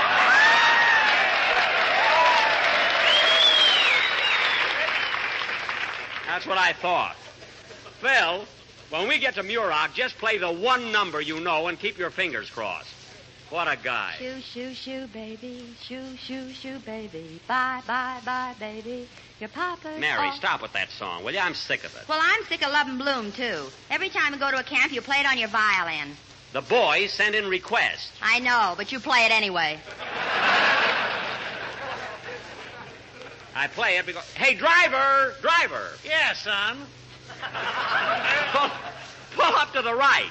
There's Dennis Day's house. Okay. You better double park the bus. There's no room there. Oh, I can get in between those two cars. I parked in a smaller space yesterday. Okay.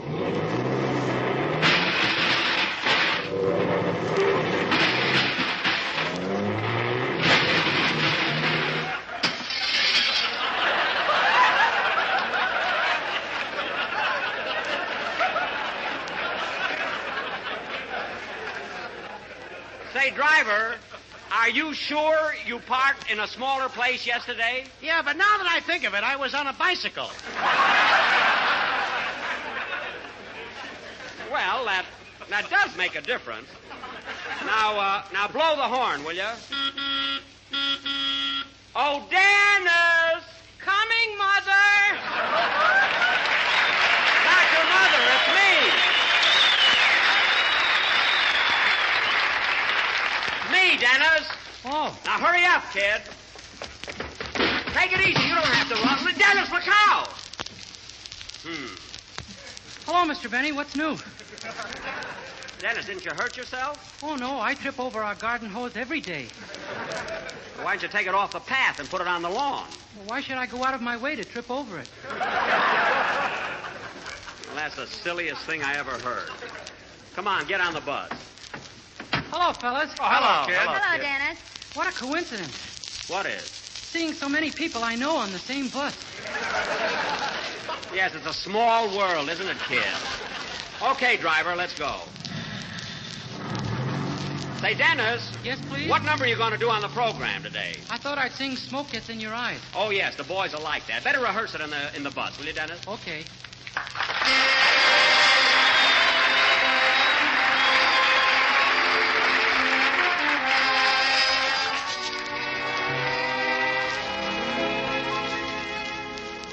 They asked me how I knew my true love was true.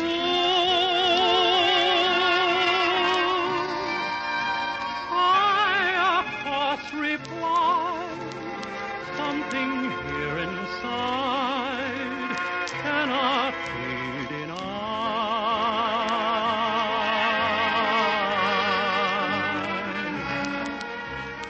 They said someday you'll find all who love are blind.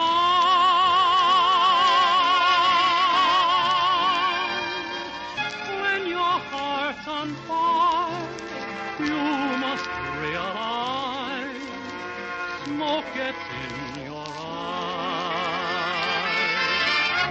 So I chaffed them and I gaily laughed to think they could doubt my love. Yet today my love has flown away.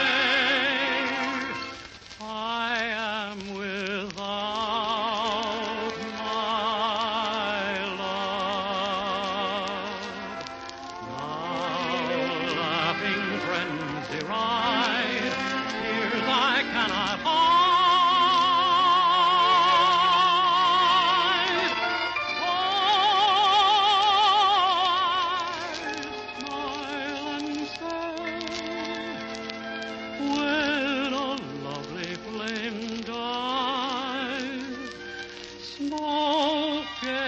in your arms.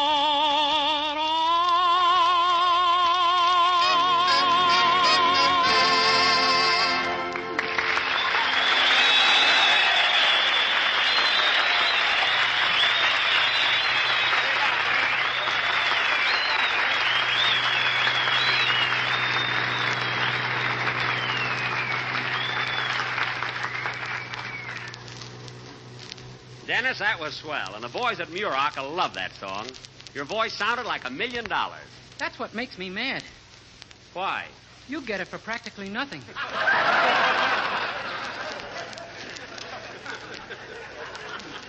Quiet, Dennis. You're doing all right. Now, driver, make a left turn at the next corner and go to 2833 North Lockett. Okie beepy dokey.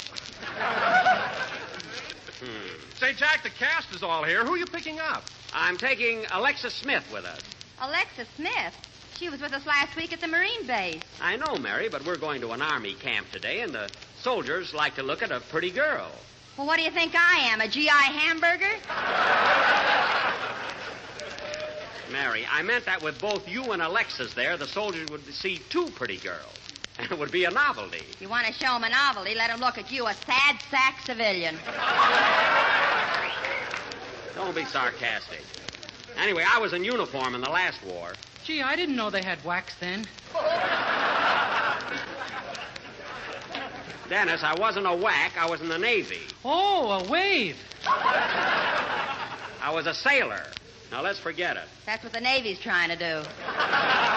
Oh, stop. And, Jack, you still haven't told us why you're taking Alexis Smith with us today. Because, Mary, she's the leading lady of the new picture I'm making at Warner Brothers. What's the name of it, Jackson? The Horn Blows at Midnight. The horn blows at midnight? Yes. A.M. or P.M.?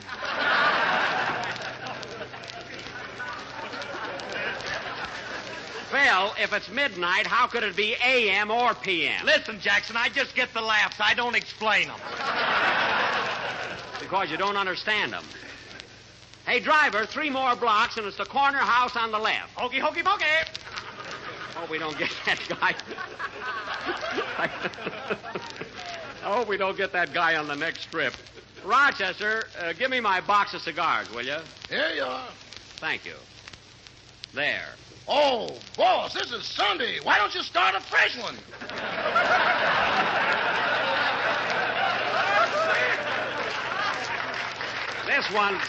This one's only half gone.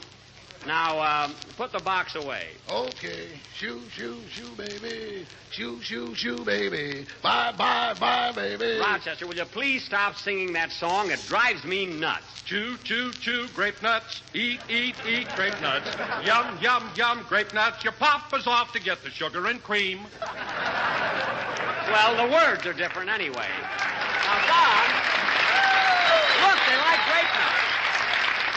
Crunch, crunch, crunch, grape nuts. Oh, munch, brother. munch, munch, grape nuts. Ooh. Eat a bunch, grape nuts. There's a malty rich flavor in your grape nuts flakes. Pah! Very good, Don. Very, very good, Don. Oh, driver. Yes, Pappy. Yes, Pappy. Now cut that out.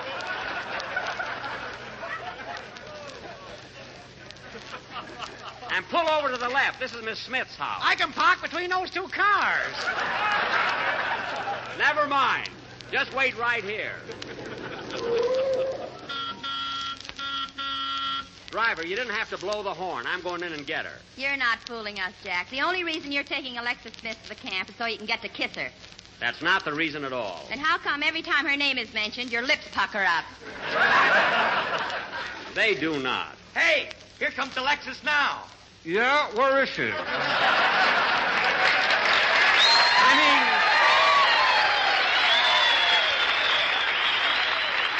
where is she? Oh, hello, Alexis. Hello, Jack. Hop right in. Hello, Alexis. Let's see. Hello. Well, Alexis, we had a lot of fun at the last camp, but I'm sure glad you're coming up to MUROC with us. Oh, is that where we're going? Yeah, and believe me, the soldiers there will be glad to see you. Why? Why? Holy smoke, even I know the answer to that. Well, the kid's getting smart. Say, Alexis. They want her autograph. Quiet. Say, Alexis, besides doing our broadcast at the camp, we're going to do an extra show. And that's when you and I will do a love scene from our new picture. You know, where I kiss you. Now, wait a minute, Jack. Are you bringing me up there to entertain the soldiers or you? The soldiers, of course. Well, unpucker. We've still got 60 miles to go. I'm only rehearsing, kid. Anyway, Alexis, remember, we do our program first, then later on we'll do the love scene. You better do the love scene first. You're not getting any younger, you know. Mary, you keep out of it. After all, I've done love scenes with big stars before. You know, Alexis, I made a picture called George Washington Slept Here, and my leading lady was Ann Sheridan. I know, Jack. Annie told me all about you and your acting. Oh, really? What did she say? Well... Go ahead, tell me. I won't get conceited. I guarantee you won't. Now, Alexis, stop teasing. Tell me, what did Ann Sheridan say? Well, Annie said there was no question about your acting ability. Uh-huh. But if there was a question, she was too much of a lady to answer. answer. I don't quite understand, Alexis. Well, look, Jack. I saw you in that picture, and all the time you were making love to Anne, you were looking right into the camera. I was? Yes. I had a feeling your option was hanging on the lens. Well, unfortunately, it was. Say, Alexis, let's rehearse the love scene we're going to do at the camp. You know, where I'm going away. Oh, yes. The one where you leave me and kiss me goodbye, isn't it? Yes. Then I discover I forgot my hat, so I come back to the house. Oh. I get my hat, and I kiss you goodbye again. But, Jack, in that scene, you're only supposed to kiss me goodbye once. Well, I rewrote it a little. Anyway, I get my hat, and this time, when I kiss you, I completely lose my head. Then you won't need your hat. Mary, you see, Alexis, I've got the scene rewritten so it has a sustaining interest. When I go out, I kiss you goodbye. Then you go out and you kiss me goodbye. Then for a change of pace, we both go out and we kiss each other goodbye. But, Jack, instead of all this kissing, why don't we just stay in and play a game of gin rummy? Well, I want a little excitement. So do I. Well, thanks. Come on, Alexis, let's rehearse the scene. All right. Now, this is the way we'll do it at the camp. You remember the one. Ah, my darling, I must leave you now. I'm going to Lancaster for a small Coke.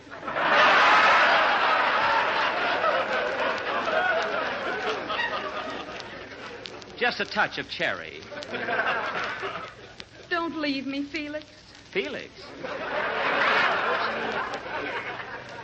Not tonight. Tonight of all nights. This is our anniversary. You can't leave me clap-saddle. Clap-saddle? This will be the first time we've been apart. Don't go, Albatross. Albatross? Alexis, stop changing my name. When she gets to jerk, she'll stick to it.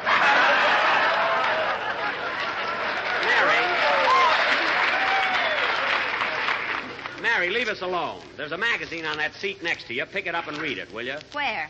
Oh, Liberty. I haven't seen it this week. Good. Oh, my sweet. Yes, Clearwater? You know that I don't want to go. You're all that I live for. You're the guiding light in everything I do.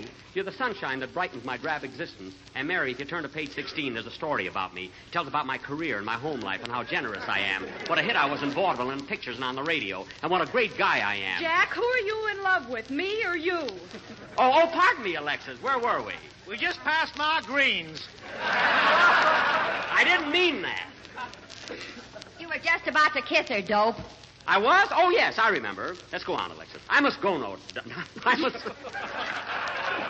must go now, darling. Kiss me.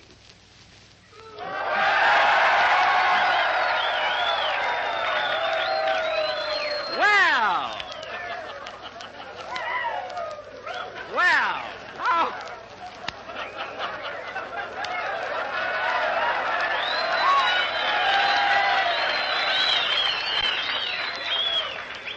Well, how was that? Pew, pew, pew, baby. Pew, pew, pew, Mary, baby. I didn't ask you. You always have the fun.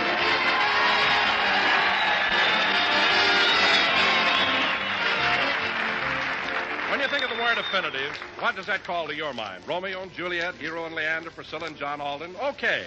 But tonight I'm thinking of another kind of perfect mating one you meet up with at the breakfast table every morning. That's a whole grain cereal such as malty-rich grape nuts flakes and milk. Boy, for swell taste, you simply can't beat a big bowl of crisp, toasty brown grape nuts flakes and milk. You bet not.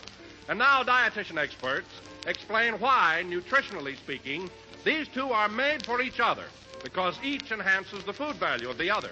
Grape nuts flakes are teeming with whole grain nourishment, including iron, niacin, and vitamin B1. Milk supplies more proteins, carbohydrates, and other essentials to complement the food values of the cereal. Together, they make a perfectly balanced dish. So, folks, whether or not you have to manage with less milk than usual, remember this. Your milk will do double nutritional duty when you serve it with delicious whole grain grape nuts flakes. Thank you, Colonel Gore, and all you boys here at MUROC for another swell day. I also want to thank Alexis Smith, whom you will soon see in The Adventures of Mark Twain. And, folks, before I say goodnight, please remember the March of Dimes and the Fourth War Loan Drive. It's so important now. Good night, everybody.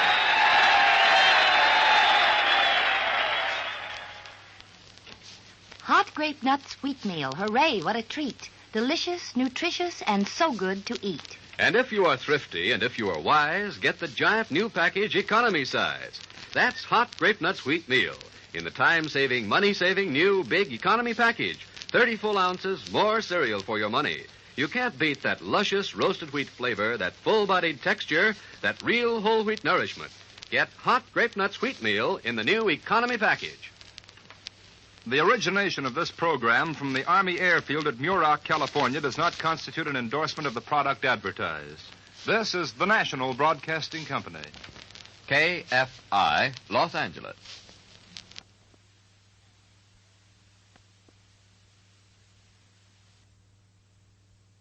Endorsement of the product advertised. This is the National Broadcasting Company. KFI, Los Angeles. KFI, Los Angeles. KFI, Los Angeles. KFI, Los Angeles. The Grape Nuts and Grape Nuts Flakes program.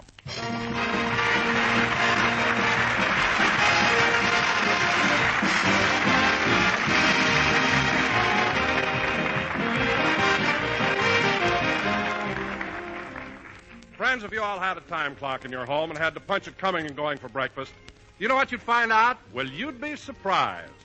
According to a recent survey, it seems the average time that folks spend on breakfast is estimated at just 12 minutes. Kind of makes breakfast the brush-off meal, doesn't it? Whereas nutrition experts all tell us breakfast is actually the most important meal of the day. The time when you should get at least 1/4 of your entire day's nourishment after a fast of 10 or 12 hours. All right, say you are pressed for time in the morning. Just start off with ready-to-eat, swell-to-eat grape nuts or grape nuts flakes. Because these same experts tell us the adequate breakfast should include a cereal with whole grain nourishment. And that's grape nuts and grape nuts flakes for you. Both are cram full of energy-giving, body-building, whole grain nourishment. Eat a good breakfast, do a better job. And for a neat time saver as well as good eating fun, feature nutritious, malty-rich grape nuts or grape nuts flakes.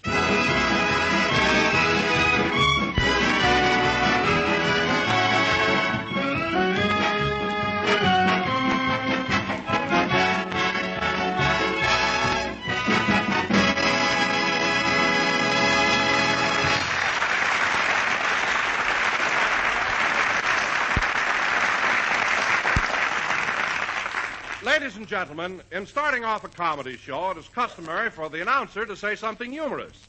But tonight I can't think of anything funny, and here he is, Jack Benny.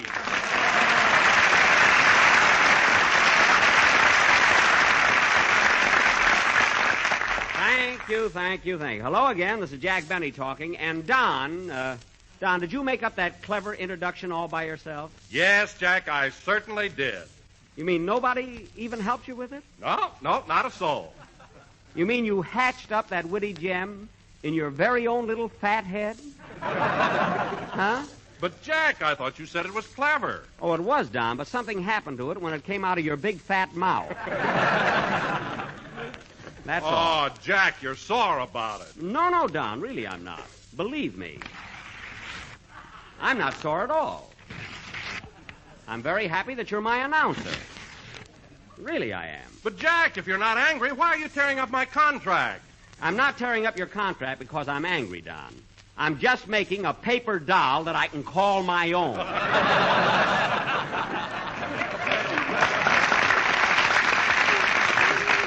get it? Hey, Jackson, look. Now, why are you getting all steamed up? You get sore and excited and lose your temper just because Don makes a clever widow kiss him.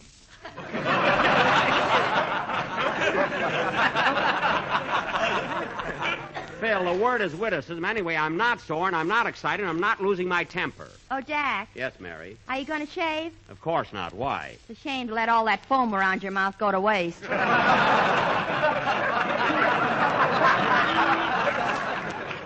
I've got a right to be mad. When Don introduced me, he inferred that I wasn't funny. Well, that's no military secret, Jackson. Wait a minute, let me ask you something, and this goes for the three of you. If I'm not funny, how come I've stayed in radio 12 years? Well, answer me. There must be some reason. Well? I know why I'm on the air, Mr. Benny. Dennis, you're a dope. That's it. It certainly is. Well, it's worth it. You told me yourself you're paying me $186,000 a week. Dennis, Mr. Benny's only paying you $35. But because your song just runs 2 minutes, it's equivalent to $186,000 a week. Who cares about details as long as I get the dough? Well, I'll be... Dennis, when you get your check, what does it say on it? $186,000 or $35? $35. There you are. What does that mean to you? Large withholding tax.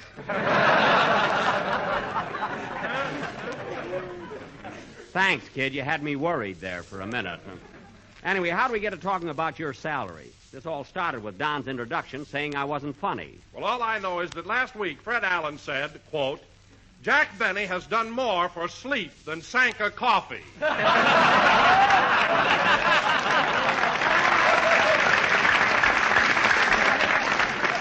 Unquote. Look, Don, the next time you mention my name in the same breath with Allen's, please use sensen. Quote, double strength, unquote. Oh, Jackson, I think you're jealous of Allen. I heard him last week and he was terrific. Phil, do you listen to Fred Allen's program? Well, sure I do. Oh, you do, huh? Well, you don't mind, do you? No. Why should I mind? I don't care at all. If you want to listen to Allen, it's certainly your privilege. Hey, wait a minute, Jackson. What are you doing with my contract? You know that paper doll I made before? Yeah? Well, I'm fixing her up with a boyfriend. Now, let's drop whatever we were talking about, including Allen. Well, you certainly are a hypocrite, Jack. When I came over to your house last week, Allen's program was tuned in on your radio. Well, that was a mistake. Rochester tuned it in while I was in the next room. Well, you could have walked in and turned it off. I would have, but I thought it was my camel I was smelling. Now, let's change the subject. Dennis? Yes, please? Yes, please. You've got a song ready. Let's have it. Okay. He hates me because I'm making $186,000 a week.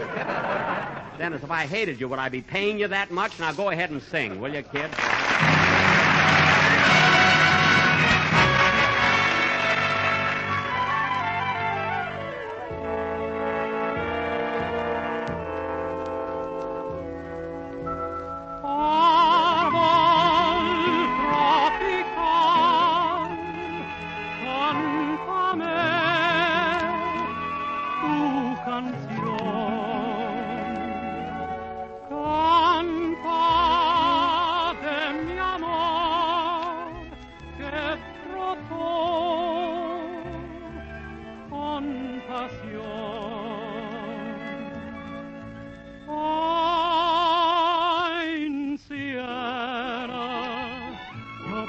Speak to me of love.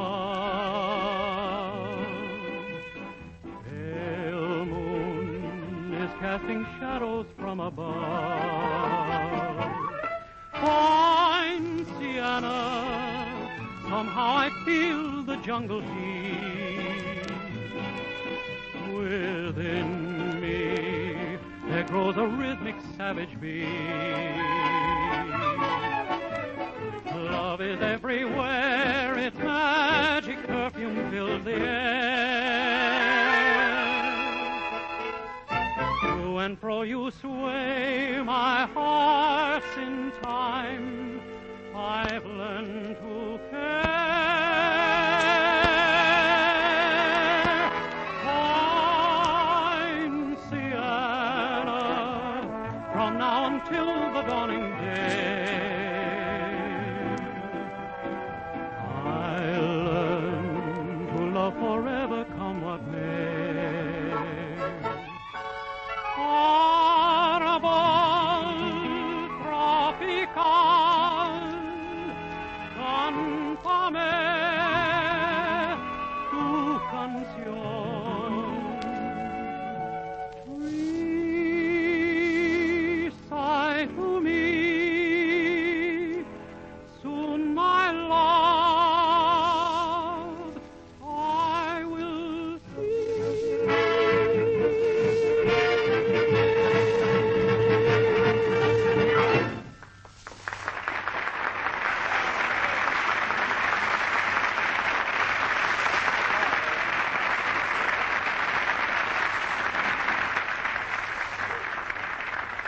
That was Poinciana, sung by Dennis Day and accompanied by Phil Harris. All right, Don. Dennis Day and Phil Harris. Oh, Jack, not this season, please. Don, I wrote this commercial myself, and I want you to do it. It's clever. Now go ahead. Dennis Day and Phil Harris. Oh, all right. Ladies and gentlemen, when you go to bed at night, it's dark. But when you wake up in the morning and see the sun streaming through your window, then it's day, and it's time to eat your grape nuts flakes.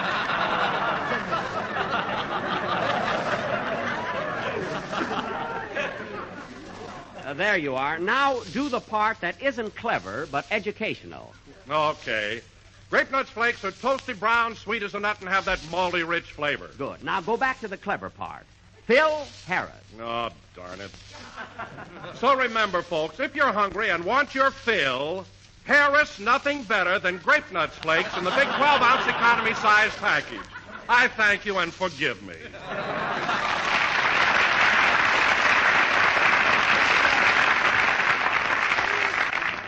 You see, Don, those are the kind of commercials that people remember. Now, wasn't that a clever idea, Mary? Well, if you want to know the truth, I thought it was the... Phil, what did you think of it? Well, as long as you're asking for it, I thought it was... Dennis, did you like it? Oh, yes, Mr. Benny. I thought it was wonderful. You did? Yeah. Gee, the way you took my name, Dennis Day, and made a commercial out of it. Yes, it was a brilliant thought. And now, fellas... You'd have been in a spot if my name was Hassenpfeffer.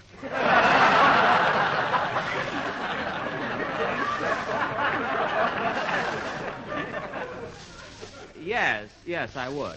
And now, fellas... Dennis Hassenpfeffer. All right, that's enough, kids. And now, fellas... That was Poinciana, sung by Dennis Hassenpfeffer. Gee, that's awful. Well,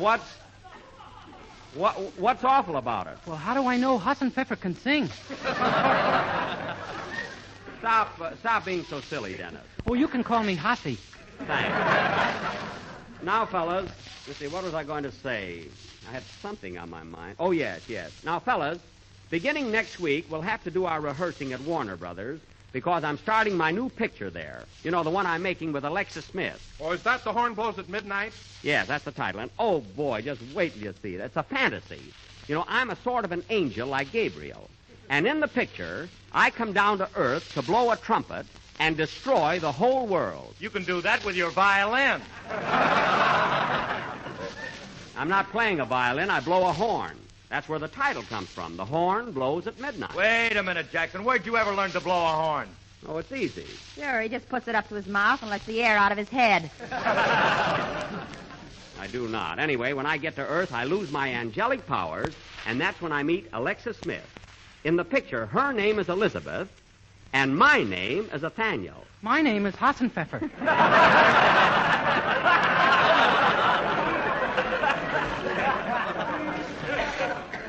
Dennis, don't interrupt me when I'm trying to explain something.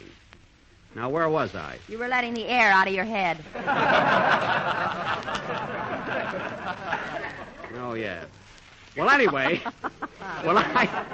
when I come down to Earth, I meet Alexis Smith, and that's where we're supposed to fall in love and have our big romantic scene. What do you mean, supposed, Jackson? Well, Raoul Walsh, the director, wants to take the love scene out of the picture, and I can't understand why. I don't mind for myself, but poor Alexis will be heartbroken. I don't understand why they took it out. Jack, instead of worrying about it, why don't you go over to the studio and find out? Oh, I am down. Rochester is outside waiting to pick me up. In fact, I'd go now if I thought the program could possibly go on without me, you know? Well, go ahead, Jack. I can get laughs. Oh, well, then you better come with me, Mary. Phil can play a band number. That's okay with me, but what do you want me to play? Anything, Phil. Just keep time. That's all I ask. Now, come on, Mary. So long, fellas.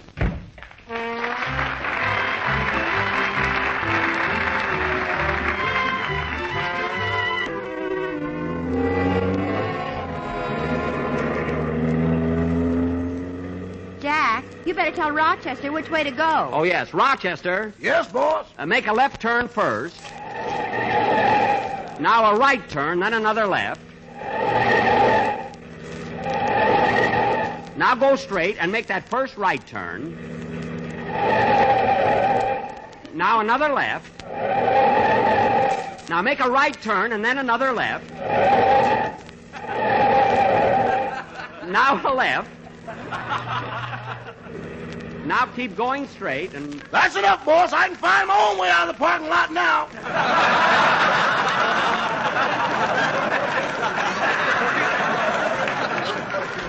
Good. Now, Rochester, right out to Warner Brothers Studio. Okay. Gee, I like working at Warner's, but I hope I don't have any trouble about that romantic scene. Oh, Jack, no matter who you make a picture for, you always have trouble. When you made Love Thy Neighbor, you had a big argument with Paramount. Well, I had the last word, didn't I? Yeah, but you had to phone it in from Warner's. What's the difference as long as I'm healthy? What does that mean? Say, Rochester, did you fix up my new dressing room yesterday? Yes, boss, but I got bad news. You have to move out of this one, too. Oh, for heaven's sake. What's the matter, Jack? First, they gave me Errol Flynn's dressing room, but they decided to paint it. Then they gave me Humphrey Bogart's, but they had to put in a new floor. Then they gave me John Garfield, but they had to redecorate it. Now I'm getting pushed out of another dressing room. Rochester, what's the matter this time? Lassie came home.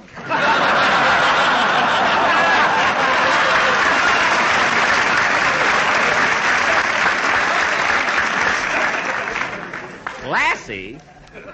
She works at MGM. What's she doing at Warner's? Well, you know the housing problem. Oh, well, animals have to be comfortable, too. Say, Rochester, did you feed the camel before you left the house? Yes, and then I put her out in the backyard. Good. I strung a clothesline between her humps and hung out the laundry. Well, you see, Mary, I told you we'd find some use for her. Oh, Rochester, here's Warner's. Now drive us to the main office and go slow through here. I want to see Raoul Walsh, my director, first and get this thing settled. I don't think there'll be any trouble. Mary, that's Humphrey Bogart's dressing room. Oh, really? Yeah. You know, I don't think I'll have any trouble about the love scene.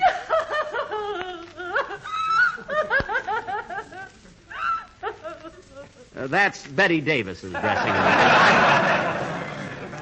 I think if I explain my viewpoint about that love scene to Raoul Walsh, he'll see it my way. I know, Jack. That's your dressing room. Yeah, I wonder what Lassie is so upset about. Maybe they want to cut the love scene out of her picture, too. See, Mary, I'm not the only one that gets it. Rochester, let us out in front of this building. Okay, boss. Come on, Mary. I want to see my director first. Raoul Walsh. His office is in here. Okay. Yes? I'd like to see Mr. Walsh. I'm Jack Benny. Just a moment, please. Oh, Mr. Walsh. Yes?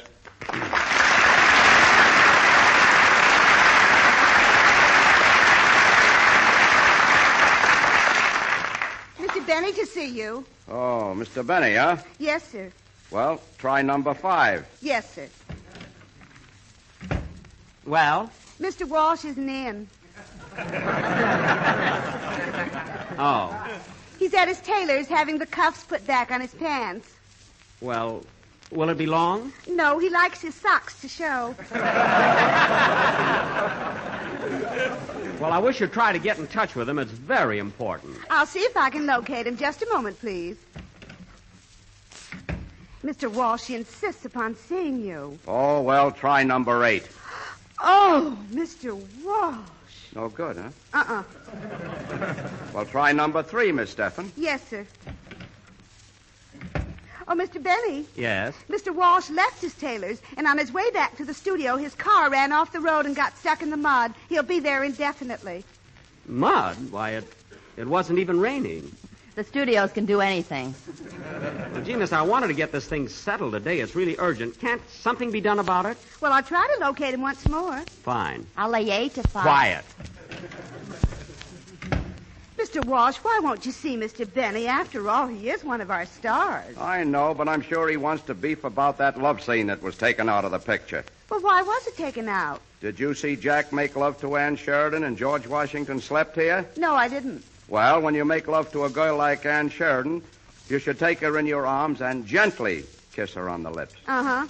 You're not supposed to grab her by the earlobes and pull yourself up.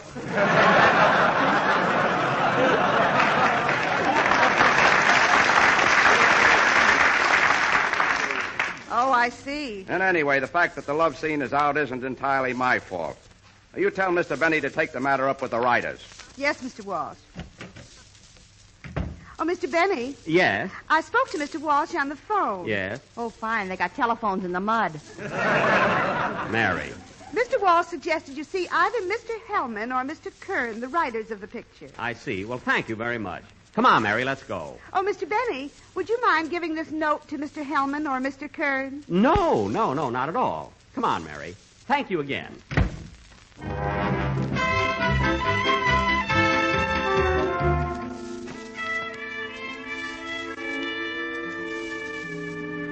Now, here we are. Sam Hellman and James Kern. Let's go in. Oh, hello, Mr. Benny. Hello. I'd like to see Mr. Hellman or Mr. Kern. Only Mr. Kern is in. Well, will you tell him I'd like to see him and give him this note, please? It's from Mr. Walsh. Very well. Oh, Mr. Kern. Just a minute, I'm thinking.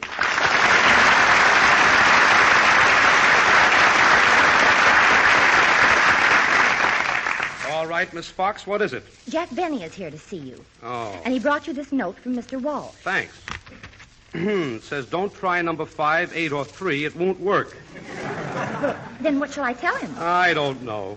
Shall I try number 12? No, not number 12. That's for my wife. Now, let me think. I know he wants to see me about that love scene we took out of his picture, but there's nothing I can do about it. Why not? Did you see the way he made love to Ann Sheridan and George Washington slept here? Yes. Well, Annie hasn't worn earrings since.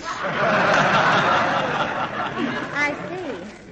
Well, Mr. Benny is waiting. What shall I tell him? Just a minute. Let me think. Quiet! Mr. Kern is speaking!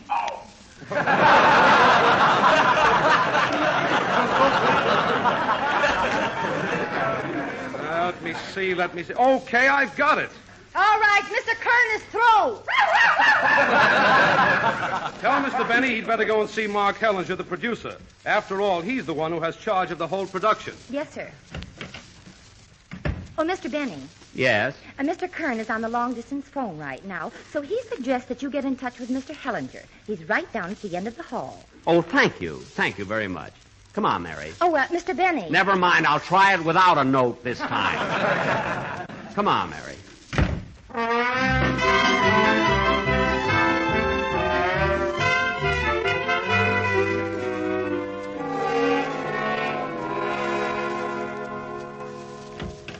Oh, Mr. Hellinger. Mr. Hellinger. Yes?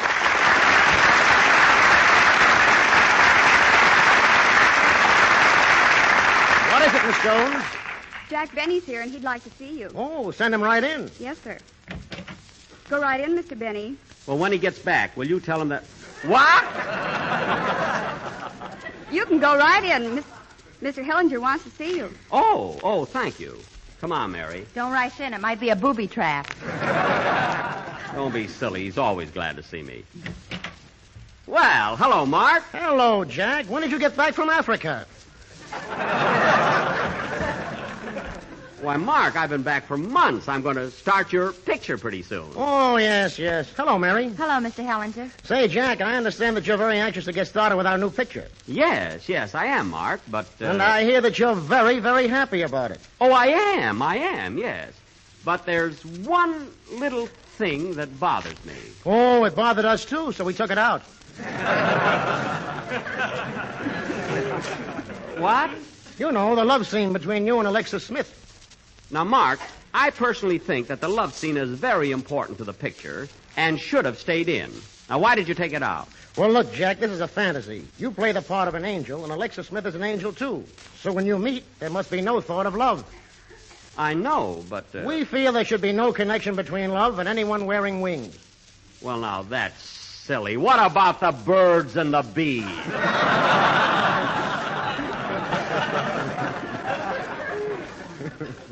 Answer that. I wouldn't know. They're not on the contract to warn us. You're evading the question. Now, look, Mark.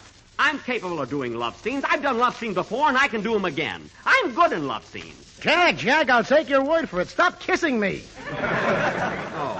Oh, I'm sorry. I didn't think I was that close to you, you know. Well, then, for heaven's sake, get off his lap. Mary, I got excited. I'm sorry. Now, look, Mark, I hate to get tough about it, but unless the love scene comes Say, back... Mark. What is it, John? I got a new idea for the Jack Benny picture. You have? Yeah. Now, in my version, Jack makes his entrance as though. And that makes the audience think that he. So I have him coming around, but not the way you think, because Alexis would then be in a close-up while Jack. It isn't exactly her character, so we have to. What? Hey, you got something there, John. But you take that scene where he's just about to, which comes after the one where he did. I have it where he doesn't. But I want to. I'm one of the stars. Well, what do you think about it, Mark? I think it's a great idea. That's the way we'll do it. Okay. Now, shall I empty the wastebasket? Later. Now, look, Mark.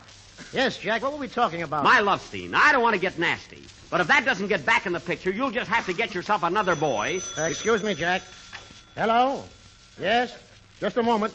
For you, Jack. Who is it? Mr. Hasenpfeffer.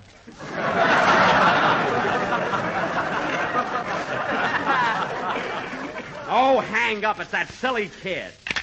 Now, listen, Mark. I've got a contract here, and that love scene is going back in the picture, or... Well, Jack, I'm sorry. I didn't know you felt that way about it. After all, we want everybody to be happy. We wouldn't think of hurting you for the world. Jack, look what he's doing to your contract. I know, and he's making the legs too long. Look, Mark, when you want to make a paper doll, you're supposed to shape the head like this. Then you come around the shoulders like this. Oh, yes. And how do you make the arms? Well, that's easy. You see, you just tear it to one side with a little curve. See, like this. Then you go out a little for the hips, in a little for the thighs, see? A little curve for the knees, and then straight down to the pussy pussy.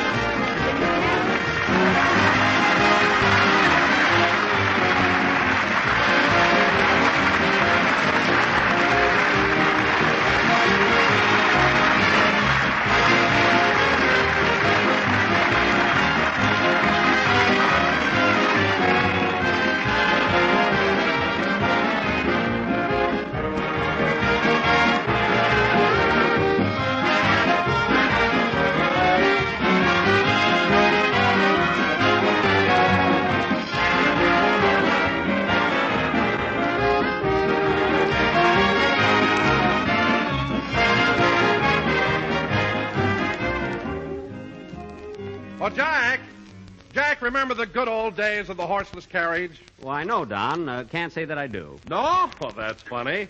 Well, you must remember the gay old days of the linen dusters and that song, A Bicycle Built for Two. Well, Frankly, no, Don. Say, what's the idea anyway? Oh, I see. I suppose you were too young for those old-timers. Before your day and so on, huh? Well, you know, Don, after all, I'm only... Yeah, I know. Well, now you spoiled my whole story. What do you mean? What story, Don? Well, the fact that you and Grape Nuts are just alike. Well, you mean because we're both so distinctive and so pleasing and so... I mean that for over 40 years, since way back in the gay 90s, Grape Nuts has been a leading American favorite. Now, I was going to say the same thing for you. Well, if you want to put it that way, I could add a few years. No, Jack. Let that swell, malty, rich Grape Nuts flavor, that crisp, crunchy Grape Nuts texture speak for itself. And Grape Nuts is a basic 7 food, too, friends, full of all-around whole-grain nourishment. So for a delicious, nutritious breakfast treat, just call for Grape Nuts, America's favorite. Well, folks, next Sunday we'll be with you at the same time broadcasting from the Navy Small Craft Training Center at Roosevelt Base on Terminal Island. I want to thank Mark Hellinger, Raoul Walsh, and Jimmy Kern for appearing here through the courtesy of Warner Brothers. And, oh, yes, Lassie barking through the courtesy of MGM. Now, folks, please remember the March of Dimes and War Bonds. Good night, everybody.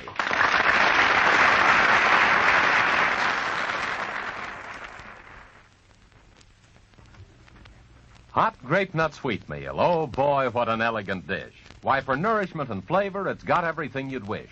Hot grape nut sweet meal. Oh, boy, what a wonderful prize when you buy this swell new cereal in the new economy size.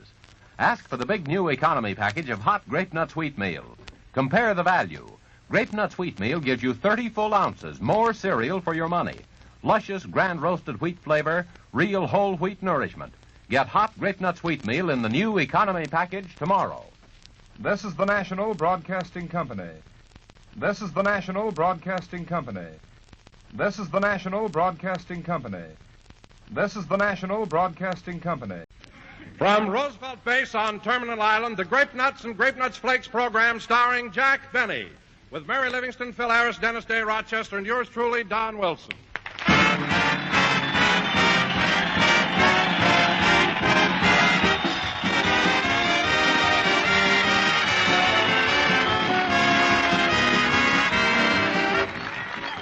Would you believe it? I've just discovered Homer Blunt is, well, he's a shirker. Now, don't misunderstand me. Homer doesn't shirk his work, not that guy. But do you know what that poor egg does? He shirks breakfast, takes it on the sip and run. Now, listen, Homer. It's mighty important for you to get a good breakfast every morning. Remember, you haven't had anything to eat for the last 10 or 12 hours. Why, nutrition experts say morning's the time we should get at least 1/4 of our entire day's nourishment. And they also tell us the adequate breakfast should include a cereal with whole grain food values. Well, that's Grape Nuts and Grape Nuts Flakes for you. 2 delicious cereals that are crammed full of whole grain nourishment. Iron, niacin, and vitamin B1. Yes, and what downright good eating Grape Nuts are. Crisp and crunchy. And Grape Nuts Flakes, tempting toasty brown flakes. Both with the same distinctive sweet-as-a-nut flavor. Now, don't be a homer, friends. Eat a good breakfast. Do a better job. And for a treat that can't be beat, feature Grape Nuts or Grape Nuts Flakes.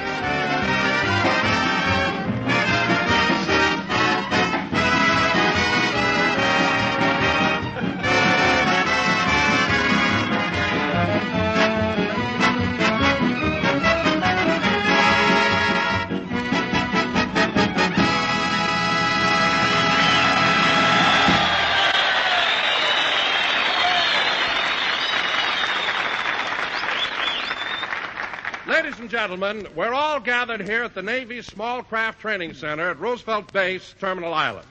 That is, all except Jack and Mary, who are driving down. They should be here any minute, as they left just a little while after we did. Can't understand it. We should have been there an hour ago. Well, it's your own fault for not following instructions.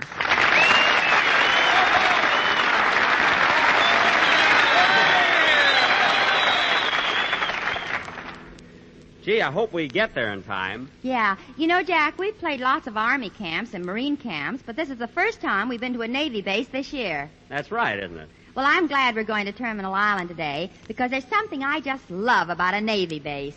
Really? What is it? Sailors.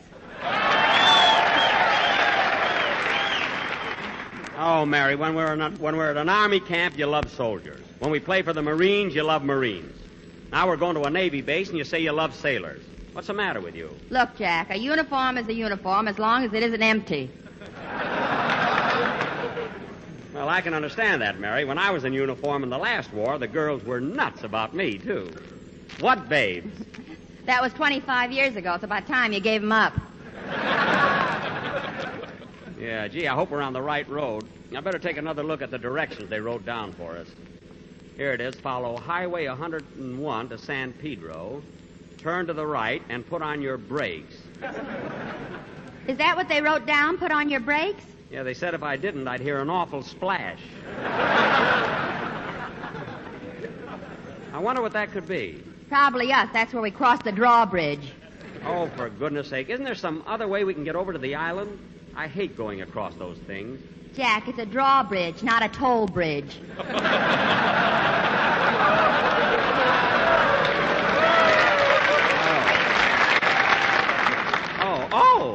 Oh, now let's see. I wonder where we are. Oh, Rochester. Rochester. Yes, boss.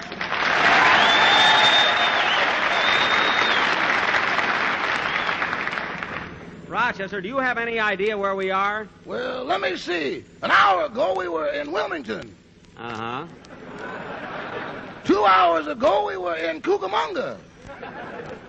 Uh-huh. 3 hours ago, we were in Azusa. Well, where are we now? 3 hours from Azusa. Oh, for a minute I thought we were lost. Now, Rochester, while we're doing our show, put some gas and oil in the car and fill the tires with air. Oh, boss, not air from Terminal Island. The tide's out. Well, why not? Well, have you got a cold? Yes. Then I'll never be able to explain it to you. What does he mean, Mary? Well, Jack, Terminal Island is where they have so many fish canneries. Oh. Well, why don't they do something about it? They do. It's the proving grounds for gas masks.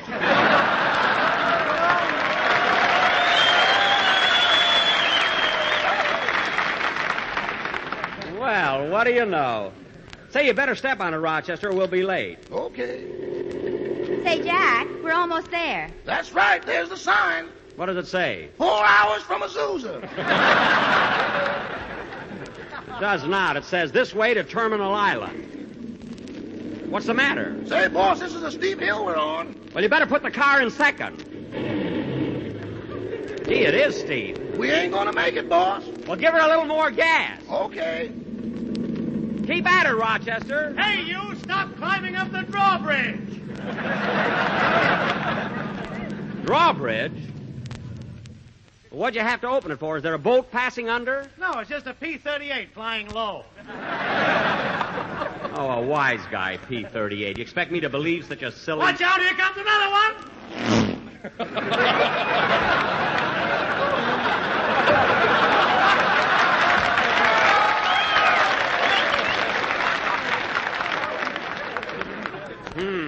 Now, what were you saying, buddy? Nothing. Look, Mary, the bridge is closing.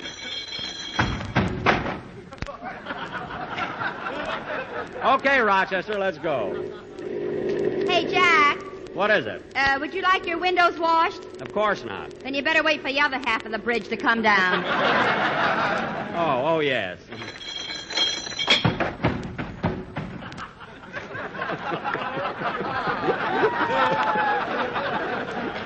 It's all right now, Rochester. Go ahead.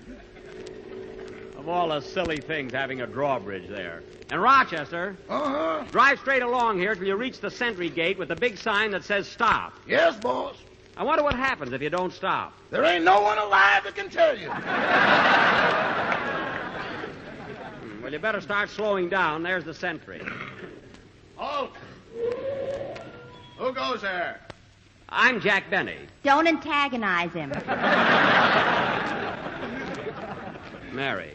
I hate to trouble you, Mr. Benny, but I'll have to see your pass before I can let you into the naval base. Oh, yes, sure. See, Mary, no matter how important you are, you've got to have a pass. Now, let's see. Where did I put it? Maybe it's in your wallet. No. In your change purse? No, I didn't put it there. In your money belt?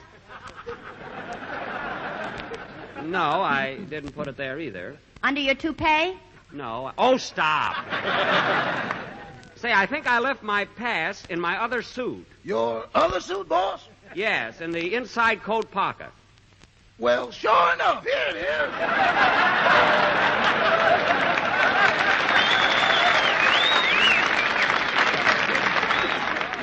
Rochester, I thought that suit looked familiar. I told you not to wear any of my suits until they get a little shiny. A little shiny? Boss, you wear them till there's a searchlight in the stern.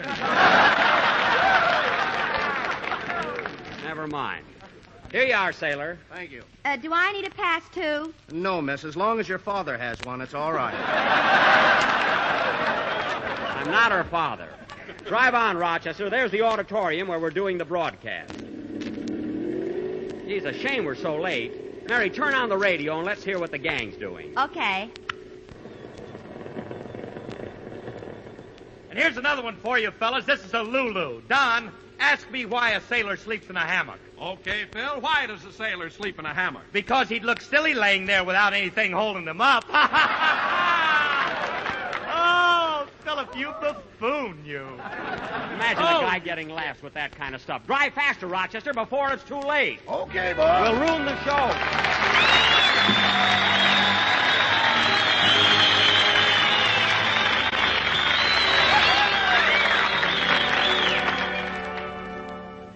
Long ago my heart and mind got together and designed a wonderful girl for me.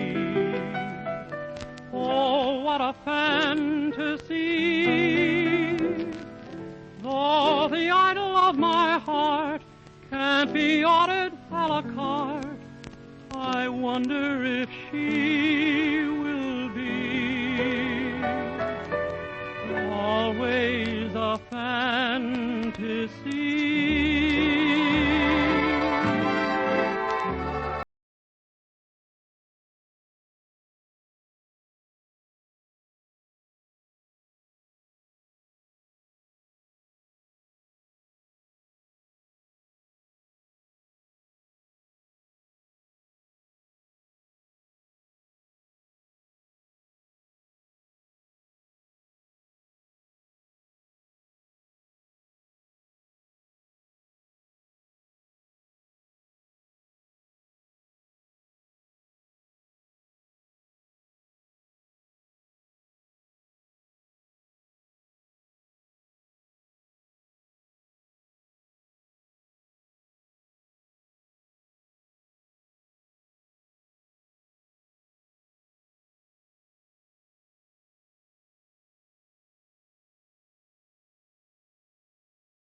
Trust in fate, and so I'll wait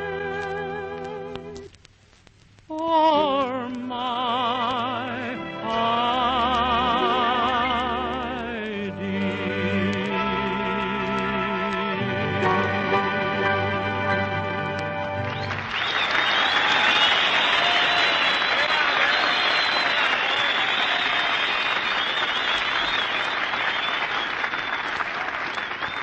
Very good, Dennis. Very good. That was My Ideal, sung by Dennis Day. And now, fellas. Okay, Don, I'll take over.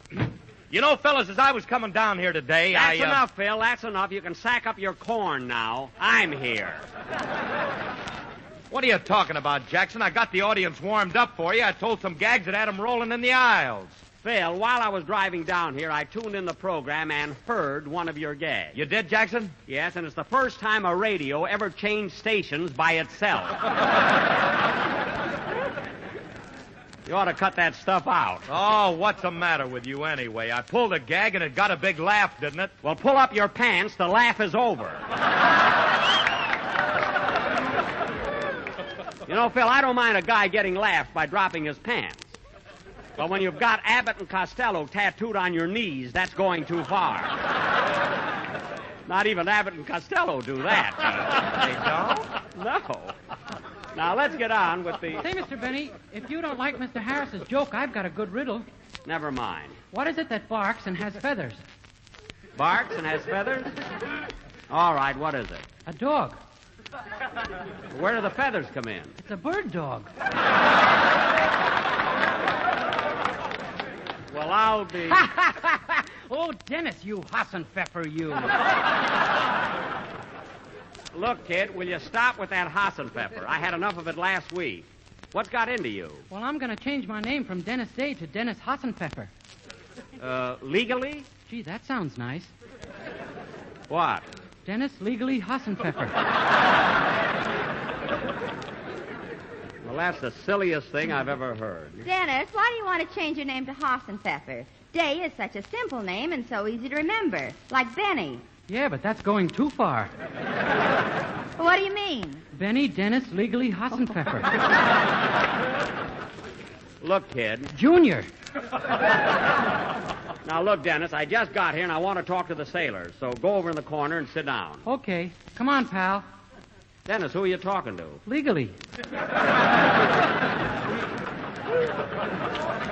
Well, anyway, fellas, I don't know how many of you know this, but I was a sailor in the last war, and I was at Great Lakes. That's about 6 miles from my hometown, Waukegan. And I'll never forget... Jack, do you mind if I interrupt you for just a moment? No, Don, what is it? Well, there's a friend of mine stationed here, and he'd like to say a few words. Oh, well, let him talk. Any friend of yours is a friend of our sponsors. Let's hear from him. All right. Oh, sailor, would you mind telling us what your favorite breakfast food is?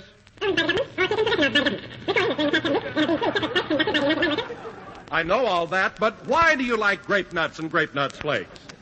Don, did he say grape nuts and grape nuts flakes? Yes, Jack. I could have sworn he only said grape nuts.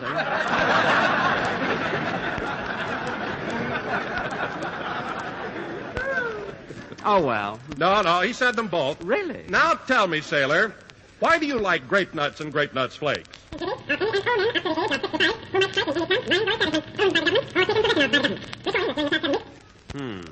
Well, you're right. They are crunchy and have that malty rich flavor. And they're delicious with sugar and cream. And tell me, sailor, what else do you like about them?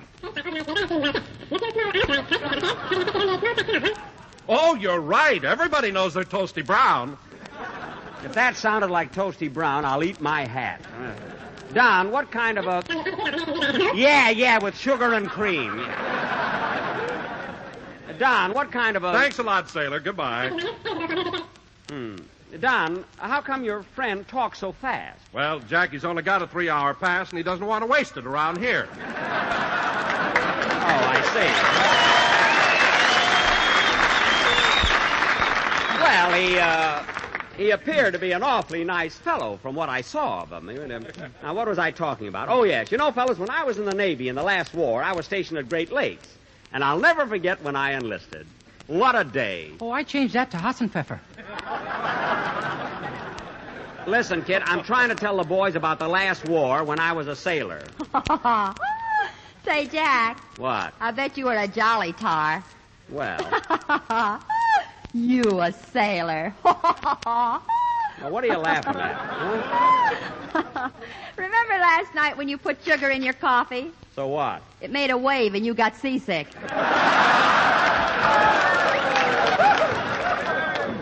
Mary, did you make up that little joke all by yourself? Huh? No, one of your writers gave it to me. Well, if you just tell me which one, you'll save me a lot of money.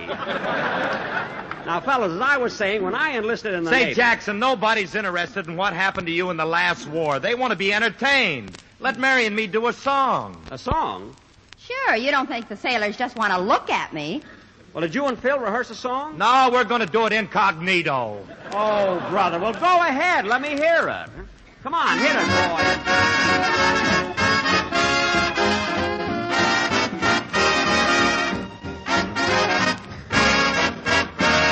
You gotta talk me into it, baby. A little conversation might change my no to a maybe. Well, I'll spread it on thick like butter on bread, and I'll get results if I use my head. Well, I'm a baby lamb, I love to be led by you. You got a baby, talk me into it, baby. Well, if it's Mendelssohn you hear, would you lend an ear? Well, I don't know, maybe, but I'm a cinch for a clinch. A blaze for a phrase of love words.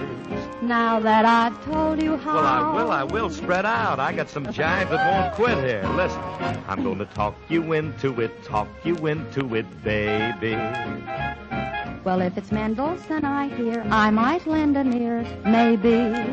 Yes, you're a cinch for a clinch, a blaze for a phrase of love words. Now that I've told you how, won't you marry me now?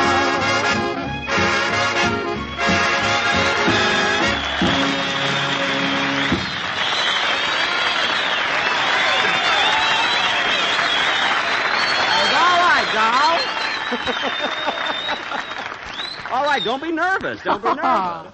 That was You Gotta Talk Me Into It, Baby, sung by Dinah Livingston and Phil Sinatra. Now, let's see.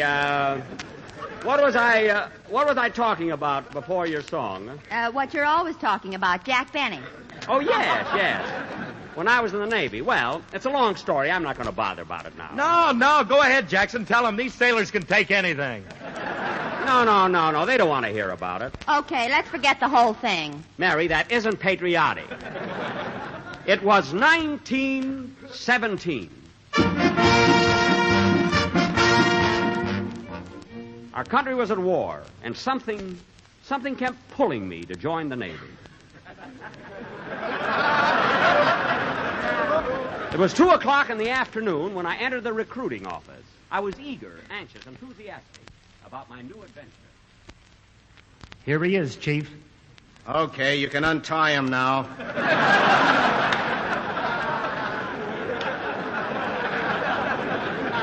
Now, wait a minute. I was coming here to join the Navy anyway. We'll stick to the business at hand, young fellow. First of all, your name. Jackie Benny. Your age. 16. 16? Yeah. How come you need a shave? If you didn't shave for 16 years, you'd need one, too. Wouldn't you?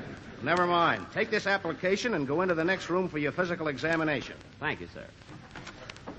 Just imagine me, little Jackie Benny, about to join the Navy. Hello, Doctor. Hello.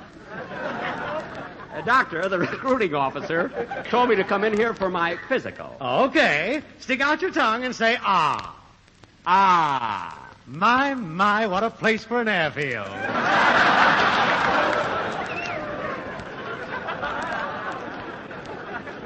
An airfield? Why, that's the silliest thing.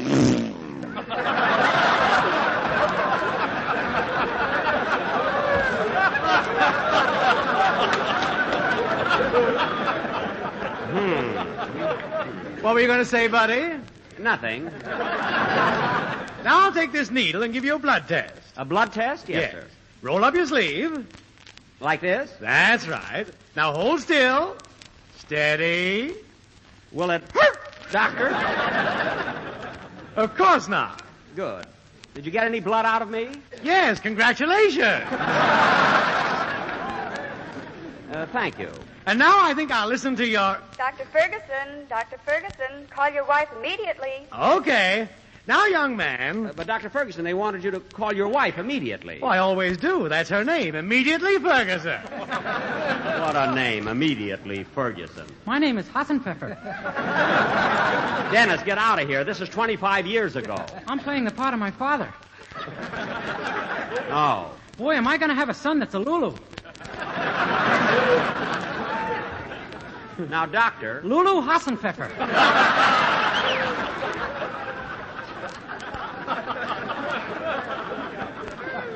Now, Doctor... just a moment. Now, lie down on this rug and face the floor. Like this? That's right. Now, inhale. There. Now, inhale again. Once more. That's enough, and thank you. Say, Doc, what was the idea? I haven't had this place vacuumed all week. Look, Doc, Do I get in the Navy or don't I? Well, son, I'm sorry, but I'll have to report some bad news. For me? No, for the Navy. You're in. Well, what do you know? All right, boys, all right. All you new recruits, line up for your uniforms. I take a size 34, please. Well.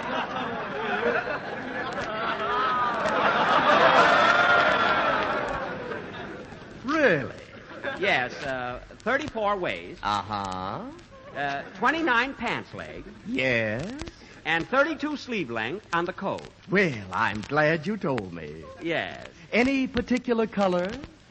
Well, would you happen to have something in blue? Blue?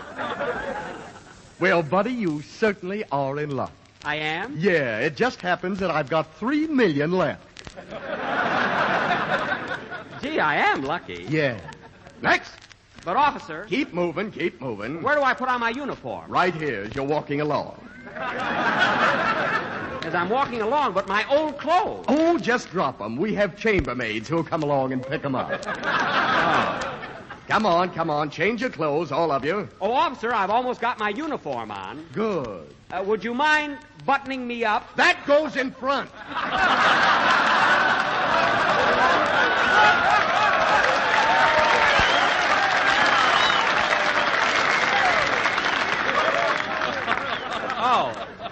Oh. Either take them off and change them or turn around and keep moving.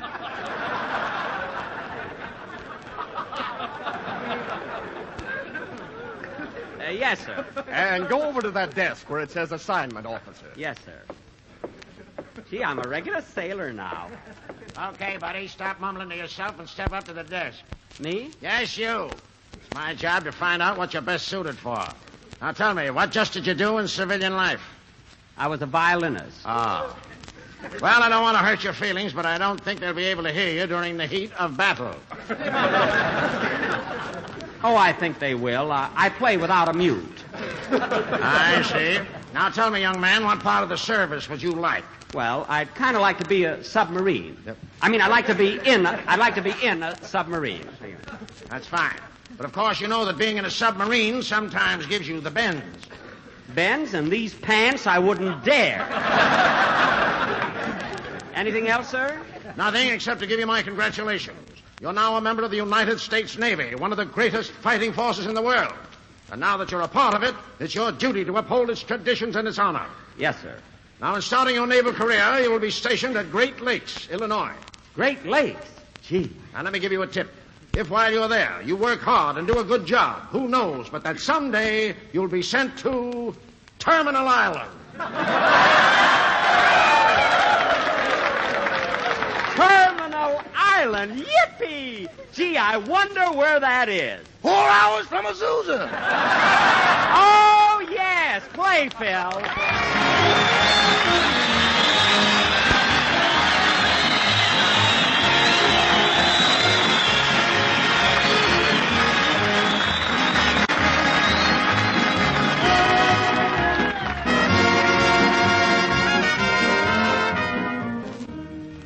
What makes anybody enjoy a meal? Why, flavor, of course. And what makes Grape Nuts Flakes America's fastest-growing breakfast cereal? Flavor. Malty rich, sweet as a nut flavor that's outstanding. Say, Mr. Wilson, could I ask you something? Okay, Dennis, I guess so. Well, I tried some Grape Nuts Flakes this morning, and I had a little trouble. Oh, now, Dennis, that couldn't be. Why, those delicious toasty brown flakes are the most tempting breakfast treat you could ask for. Because Grape Nuts Flakes are a rich two-grain blend, and they have a flavor that's tops. That's what I thought I heard you say, and that's why I tried them. But I had a little trouble when Nonsense! Grape Nuts Flakes have a luscious flavor and a crispy texture. Yeah, it's the texture I had a little trouble with. Now, Dennis, that's absurd. So, friends, ask your grocer for that big economy-sized package of Grape Nuts Flakes. Take it home, open it up. Open it? Did you say you open it? Why, certainly, Dennis. Open the package, pour out a helping, and go to it. Oh, well, I guess that's where I had my trouble. I didn't open the package. You didn't open it? Oh, so long, Dennis. Friends, ask your grocer for Grape Nuts Flakes tomorrow. I want to thank all the men here at the Small Craft Training Center, Roosevelt Base, for a grand reception today. It was a lot of fun being back in the Navy again.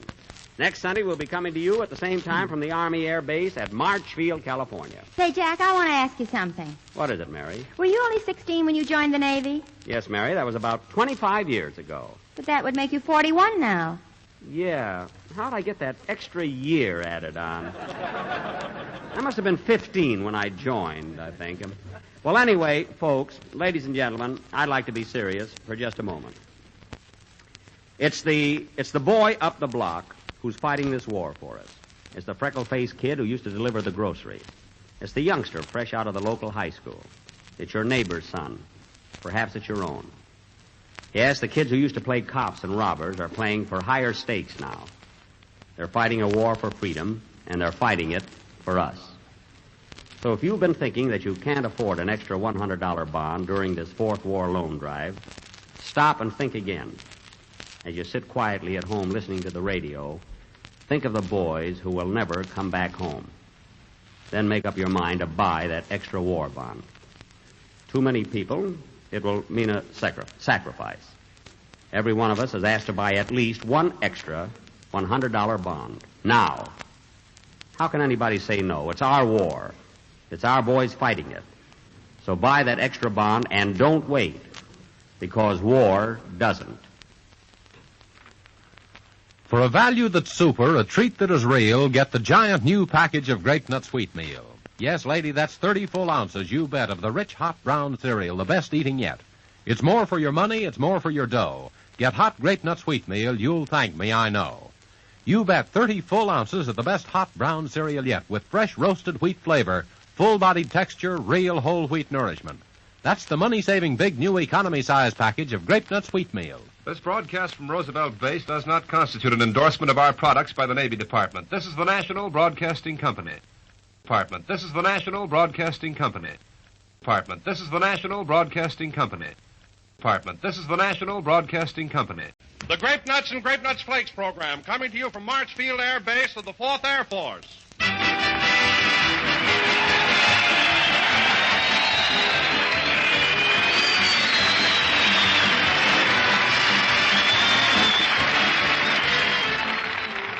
Say, folks, how good are you on higher mathematics? Because I have a little problem here that's a poser. The question is, how can you get a plus for your morning's work if you started off the day with a breakfast that was strictly minus? You know, one of those sip and run affairs. Well, with that kind of a minus for breakfast, your work will never add up to a plus. You're more apt to fold up like an accordion along about 11. Remember, in the morning, you haven't had a lick of food to eat for 10 or 12 hours. So stoke up with a good breakfast and let moldy-rich grape nuts or grape nuts flakes become the backbone of that good breakfast. Both of these delicious cereals will bring you all-around whole-grain nourishment. And the nutritionists say that an adequate breakfast should include a cereal with whole-grain food values. Well, that's Grape Nuts and Grape Nuts Flakes for you, all right, and boy, are they good. Grape Nuts, crisp and crunchy. Grape Nuts Flakes, tempting, toasty brown flakes. Both with that marvelously malty-rich flavor. Eat a good breakfast, do a better job. Eat Grape Nuts or Grape Nuts Flakes.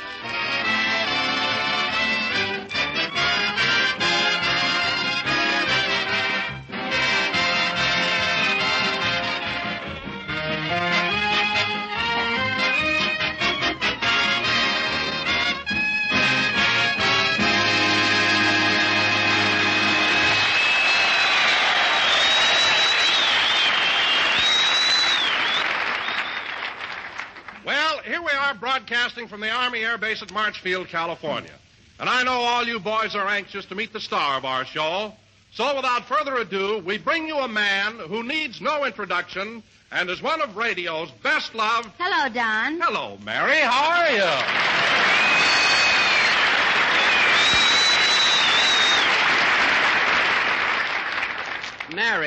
Mary, you butted in just as Don was going to introduce me. Oh, I'm sorry, Jack. That's all right. It's all right. Go ahead, Don. Okay. So, without further ado, we bring you one of radio's best-loved personalities. A man who, for the past 11 years, has brought joy and laughter... Hey, Don, you made a mistake. Jackson's been on the air 12 years, not 11. Oh, that's right. Hello, Phil. Hello.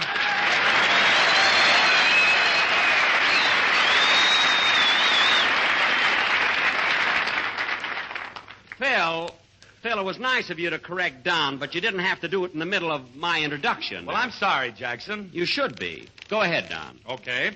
So, without further ado, we bring you one of radio's best-loved personalities. A man who, for the past 12 years, has brought joy and laughter... Say, Don, you were right the first time. It is 11 years. Mary, it doesn't make any No, difference. Mary, it's 12 years. Jackson started on the radio in 1932. Phil, it doesn't make any It was difference. 1933. Look, Mary, it doesn't make any It was 1932. Phil, it doesn't make the least bit of... 1933, and that makes it 11 years. Now, wait a minute. Don is trying to introduce me. Anyway, 11 or 12. What's the difference? You haven't shot much crap, have you, Jackson? Now, Don, never mind, Phil. Don, will you please finish my introduction? Okay. It's embarrassing. So, without further ado, we bring you one of America's best-loved personalities. Hello, Mr. Wilson. Who are you talking about? Dennis, please.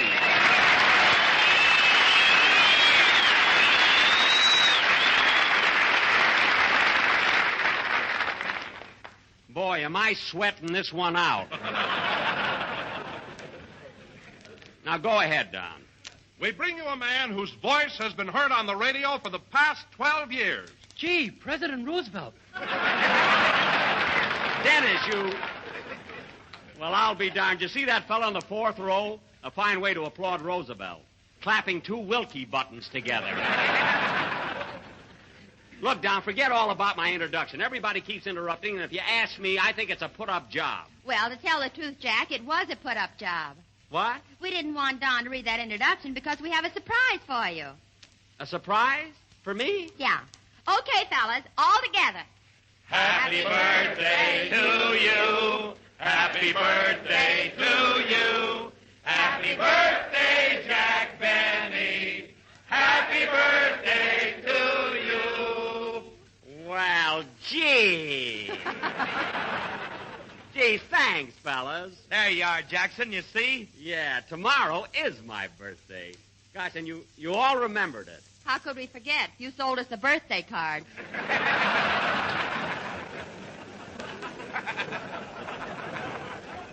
Oh, yes, the ones with the pink ribbons on them. I remember, yeah. Say, that reminds me, Jackson, you owe me some change. I'll give it to you later, Phil.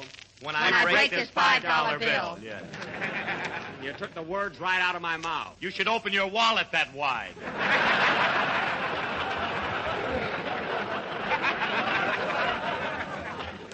Never mind, I'll pay you later.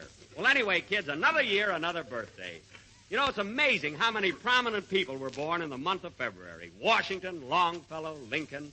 It's so hard for me to be outstanding. Oh, I can imagine. Of course, I don't want you to think for a minute that I'm comparing myself to a man like Washington. Why not? Washington wore a wig, too. He did? Say, those Westmore brothers got around, didn't they? Huh? Just think, Washington, Lincoln, and Benny. What a trio. Gee. I like the Andrews sisters. Dennis, I happen to be talking about famous men in history. Washington, the father of our country. And Lincoln, the man who freed the slaves. If you'd ever break that $5 bill, you'd free Lincoln.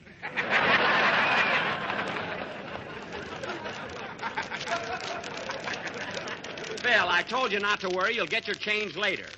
But you know, kids, getting back to my birthday, the years come along so fast you can hardly keep track of them. They certainly do. By the way, Jack, how old will you be tomorrow? What was that, Don? You heard him. Oh. Well, go ahead and guess my age. Go ahead, kids, guess. And the one that gets nearest to it gets fired.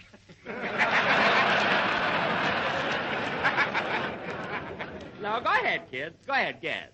32? No. 33? No. 34? No. Are we going in the right direction?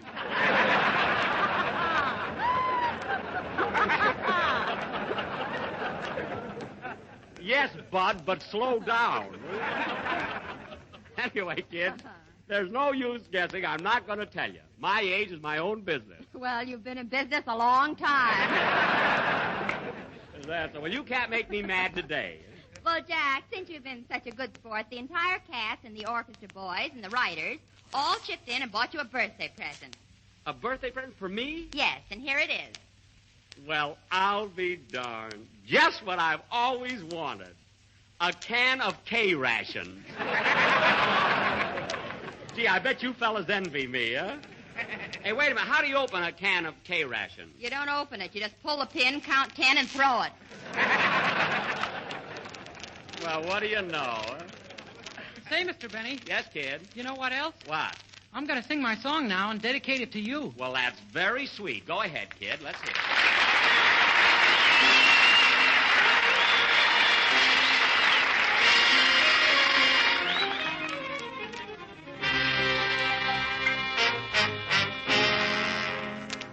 Bésame, bésame mucho. Each time I cling to your kiss, I hear music divine.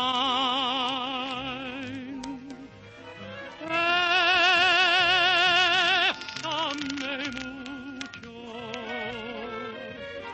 Hold me, my darling, and say that you'll always be mine.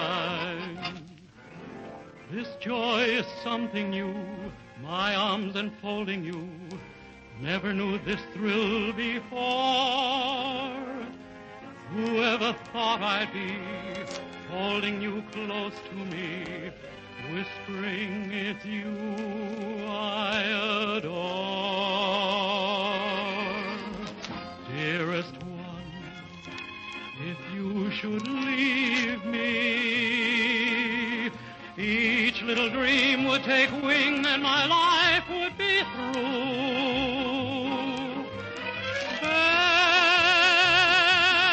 Bésame mucho. Love me forever and make all my dreams come true. This joy is something new, my arms enfolding you. Never knew this thrill before. Whoever thought I'd be holding you close to me, whispering it's you I adore. Dearest one, if you should leave me,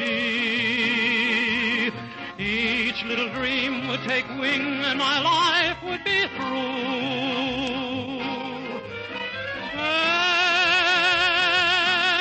Bésame mucho. Love me forever and make all my dreams come true.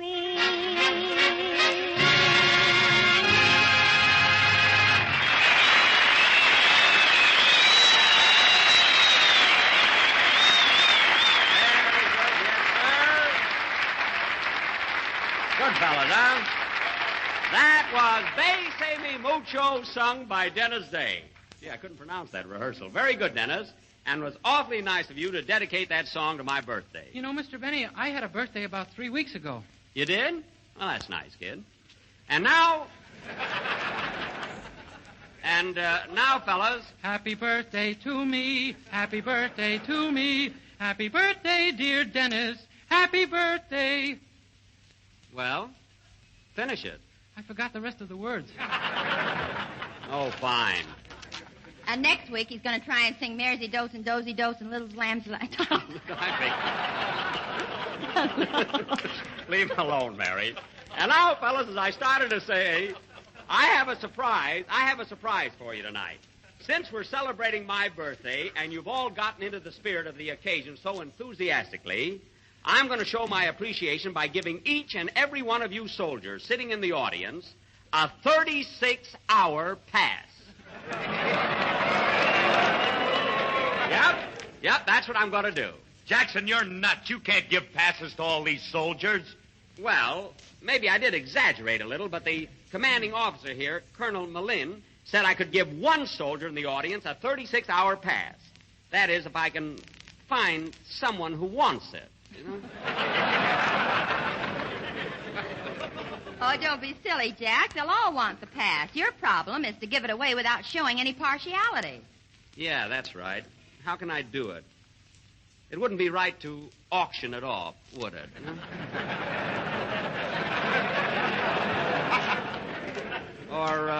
Or maybe it would. Why, Jack Benny, that would be the cheapest thing you ever did. It would not. Why, I remember once 3 years ago and walked in. Oh, stop bragging. Well, I know what I'm going to do. I have all the seats in the audience numbered, and later on I'm going to pick a number out of a hat. And the soldier holding that lucky number gets the pass. Well, The serial number. Well, congratulations, Jack. You invented a new game, GI Bingo. Yes, sir. Well, anyway, Mary, some soldier's going to get a 36-hour pass that he ordinarily wouldn't get. And to that same lucky winner, I'm going to give a box of Grape Nuts and Grape Nuts Flakes. Don. Yes, sir. Grape Nuts and Grape Nuts Flakes. He'll have one delicious flavor in two distinctive forms for 36 carefree hours.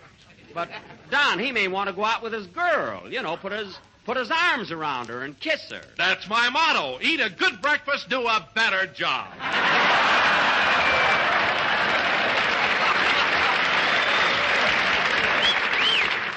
I know, but Don's the And boy. remember, folks, not only is it a tempting-looking dish, but it's not ration. The girl? No, Grape Nuts Flakes. Oh. And not only that, folks, they're toasty brown. Toasty brown, that's for me.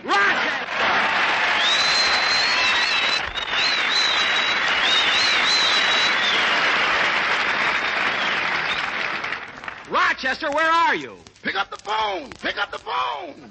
Pick up the phone? I didn't hear it ring. Well, Excuse me, Don, I'll take it. Hello? Hello, this is Mr. Benny's residence. What? Star, stage, screen, radio, and television if they ever get that stuff. If they ever hurry up with that stuff, it's all right. You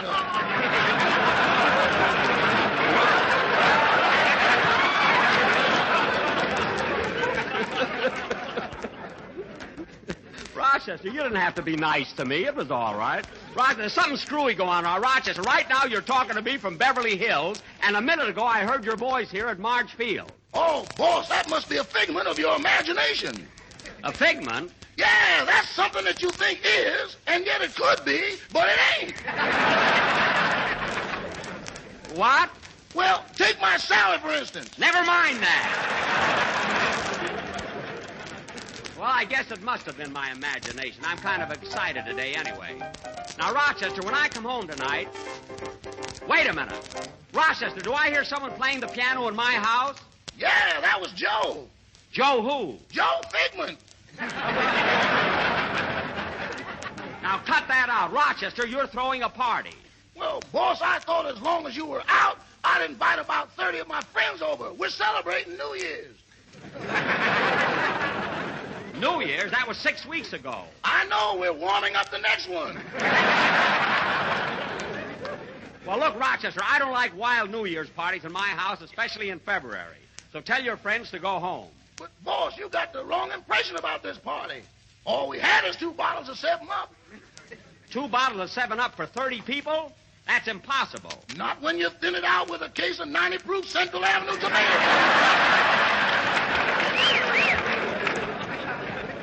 Fine tomato juice. Well, I'm not going to argue with you any longer. I'll see you when I get home. Oh, Jack, before you hang up, find out if Butterfly's there, will you? Okay. Oh, Rochester's Butterfly there with you? Yeah, she's in the kitchen making sandwiches. Well, Miss Livingston wants to talk to her. I'll call her. Oh, Butterfly. Yes, Uncle Rochester? You want on the telephone, honey. Oh, goody. I was expecting this call. Hello, Jerome. Butterfly, this isn't Jerome. Oh, who is it? Satchmo? No, it isn't Satchmo. It's Mr. Benny. Miss Livingston wants to talk to you. Here you are, Mary. Okay. Butterfly, this is Miss Livingston. Hello, Miss Livingston. Now, Butterfly, when you told me you were going over to Mr. Benny's house, I didn't know your Uncle Rochester was throwing a party there. Neither did I. Isn't it a pleasant surprise? Yes, very pleasant. Oh, Miss Livingston, I hope you won't be mad at me, but I wanted to look nice, so I used your bottle of liquid stockings. My bottle of liquid stockings? Yes. How much do you have to drink before it goes to your legs?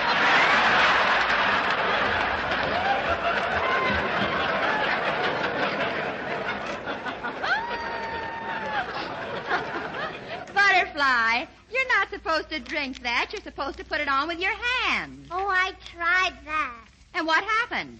I got a pair of gloves.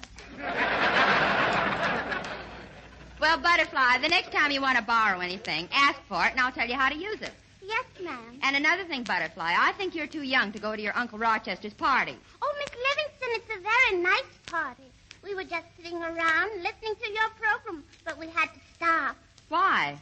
For Uncle Rod on the radio, and all the tubes blew out.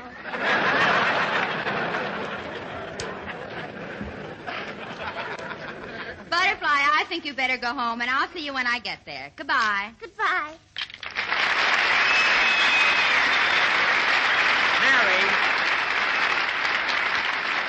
Mary, I'm glad you got off the phone because now I got a big surprise for all the boys. Oh, are you going to give out that 36-hour pass? Yes, at the end of the program, but right now I have another surprise.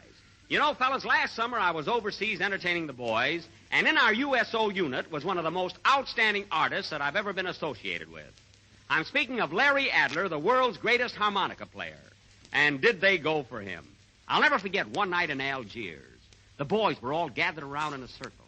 The moon was shining as the melodic strains of his harmonica floated out over the desert.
How I remember that night. And when Larry finished his first number and the cheering died away, a hushed expectancy fell over the crowd. Remember, Larry? Yes, Jack. And there in the desert night under the same romantic moon, the whole audience moved in closer so they wouldn't miss a note of the haunting strains of...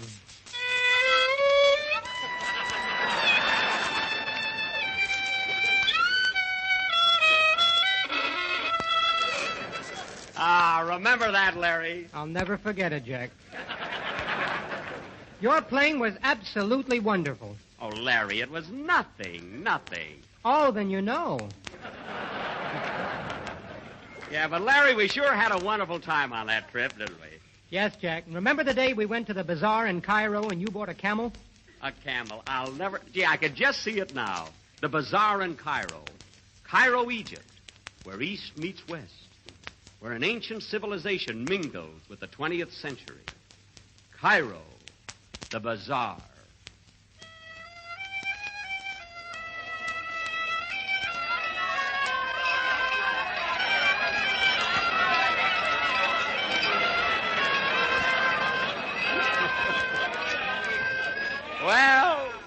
Well, here we are, Larry.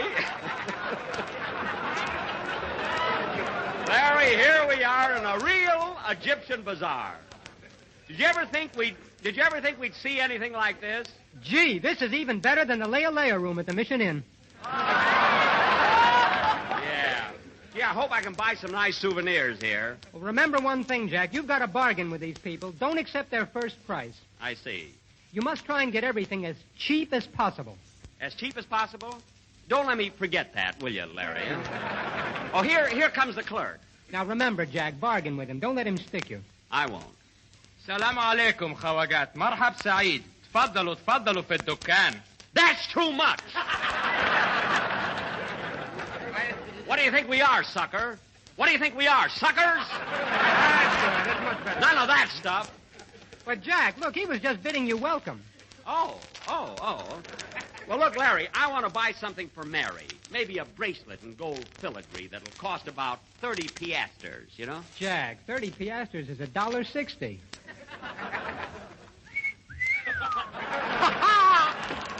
$1.60?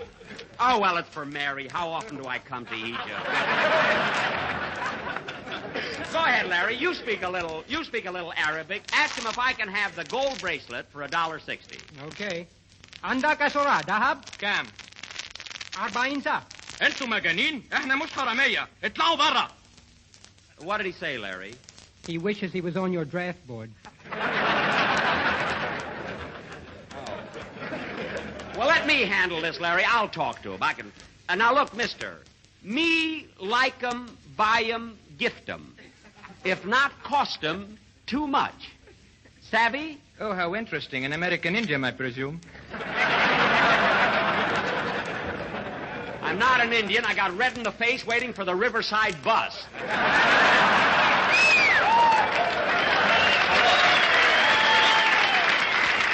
Now, look, mister, as long as you understand English, what can I buy here that's a little souvenir of Egypt? Gentlemen, I sell everything from a postcard to a camel.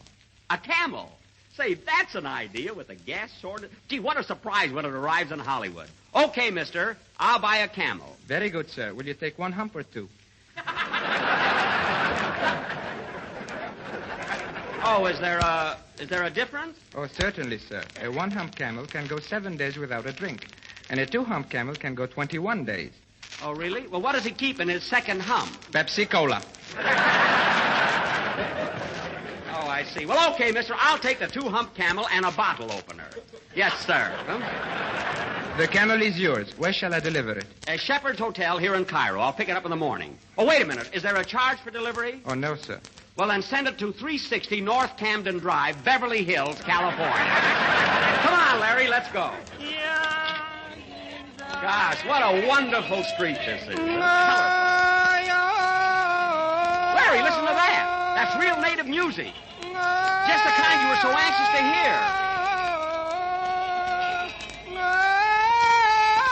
Deep in the heart of Texas. Well, what do you know? An Arab from Dallas.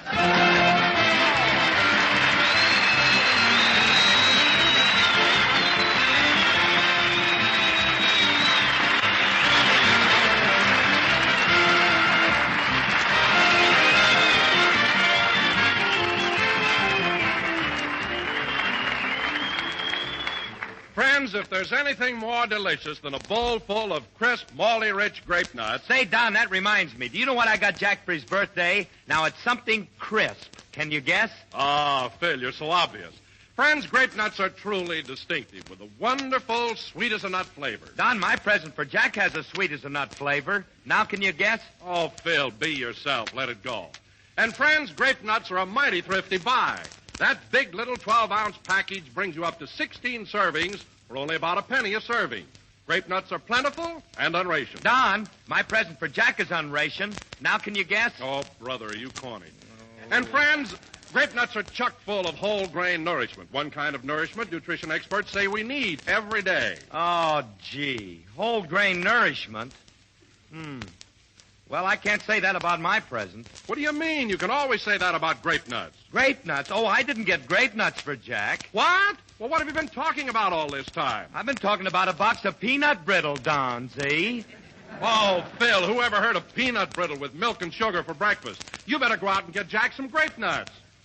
And now, fellas, I'm going to keep my promise and give one of you a 36-hour pass. I'm going to pick the lucky number out of this box. Now, this is no kidding, really. I got permission. Here it is. Get your serial numbers here, fellas. Yeah.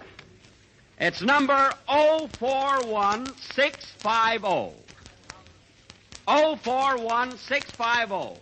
Will the soldier with that number please stand up and take a bow? Come up on the stage right after the show, and you'll get your pass for 36 hours. Come on up, buddy. Here he is. No. Yes. No. Yes. No, really and truly? You bet. When you buy the big new economy package of hot grape nuts wheatmeal, you get more cereal for your money. Compare and see. A bargain in quantity and quality, too. Get hot grape nuts wheatmeal in the big new money-saving package that says economy and really means it. This broadcast from March Field does not constitute an endorsement of our products by the War Department. This is the National Broadcasting Company. This is the National Broadcasting Company. This is the National Broadcasting Company. This is the National Broadcasting Company. The Grape Nuts and Grape Nuts Flakes program, starring Jack Benny, with Mary Livingston, Phil Harris, Dennis Day, Rochester, and yours truly, Don Wilson.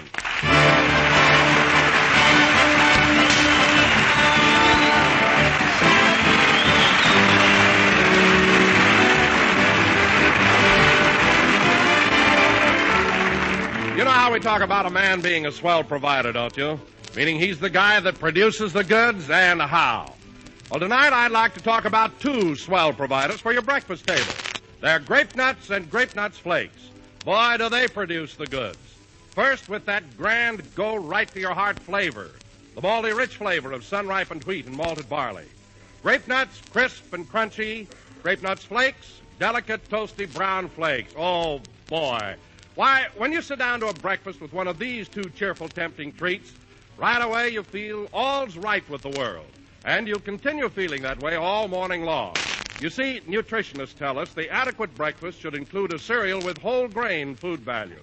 And there you are. Both Grape Nuts and Grape Nuts Flakes are cram full of whole grain nourishment, including iron, niacin, and vitamin B1. Yes, for delicious goodness plus grand nourishment, get those swell providers, Grape Nuts and Grape Nuts Flakes.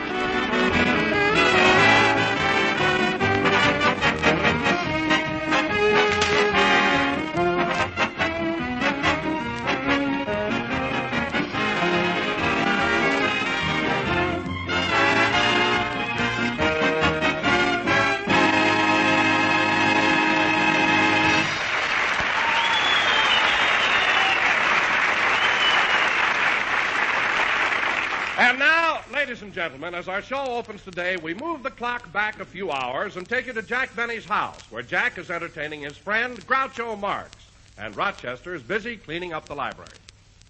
My heart tells me this is just a...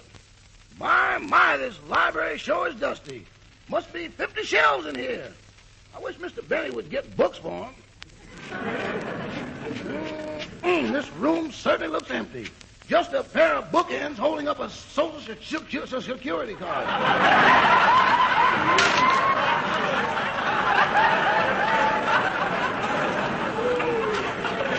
My heart tells me this is just a fling, yet you say our love means everything. Do you mean what you are saying? Hello, Mr. Benny's residence. Oh, hello, Sam. What's the good word? I can't get off today. And even if I could, I wouldn't participate. I made a New Year's resolution not to play dice anymore. I can't show you the resolution. I lost it in a crap game. Anyway, Sam, I'm too busy. We have company. I don't know, some grouch by the name of Marx. Oh, Rochester. I'll be with you in a second, boss. I gotta say goodbye now, Sam. See you Wednesday.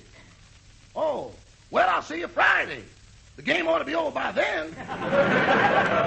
So long. Rochester, we're out in the patio. Coming. Boy, that was a tough game, wasn't it, Groucho? Yeah. I never thought you'd beat me.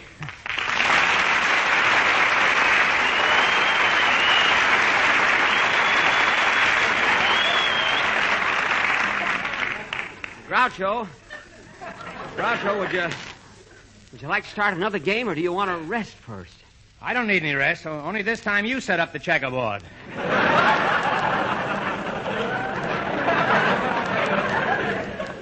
Okay. Of course, I could get Rochester to set it up.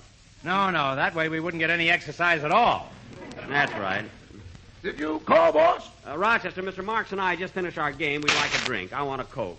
What would you like, Groucho? Right now, I'd like heading the mob, but my sponsor wants me to say Blue Ribbon Beer. Oh, well. I'll have a man-to-man talk with my sponsor. I'll talk to him about the birds and the beers and Groucho, please. You're sorry you didn't think of that line, aren't you? Yeah. Well, that makes two of us that are sorry. Come on, Groucho, let's play. Which checkers do you want this time, the blacks or the reds? Doesn't make any difference, Jack. I'm colorblind. Colorblind? Sure. The minute I came in, I gave my coat to you and shook hands with Rochester.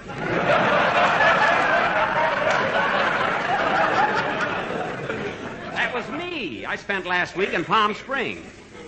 I couldn't get a room, so I had to sleep out in the sun. Well, that wouldn't be so tough if you combed your eyebrows down over your eyes instead of up over your scalp. I never thought of that. I didn't think of it either. I just read it here in the script. I read anything they put in for me. What?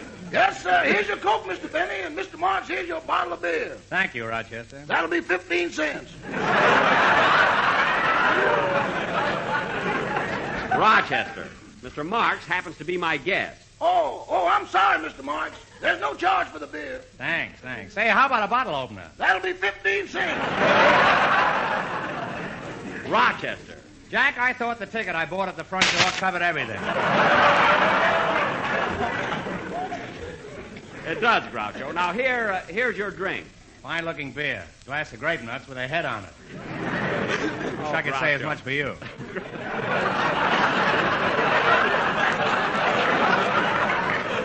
Groucho, stop clowning and let's get on with our game of checkers. Okay, it's your move. So it is. Let me see. I think I'll move this man. No, I think I'll move this one. What have you got there, a butler or an outboard motor? What? Oh, now let me see. Oh, yes, I think I'll move this checker. Don't! Huh? Don't throw bouquets at me! What? It's a very subtle game. Now, let's see. Maybe if I move this one. Wait! Huh? Wait till the sun shines. La, la, la, la, la, la. I wish Frank Sinatra was on my side. Let me see. Maybe if I move this one. Yes, I think I will. Now, wait a minute, Jack. Don't you want to wait till you hear from the hit parade?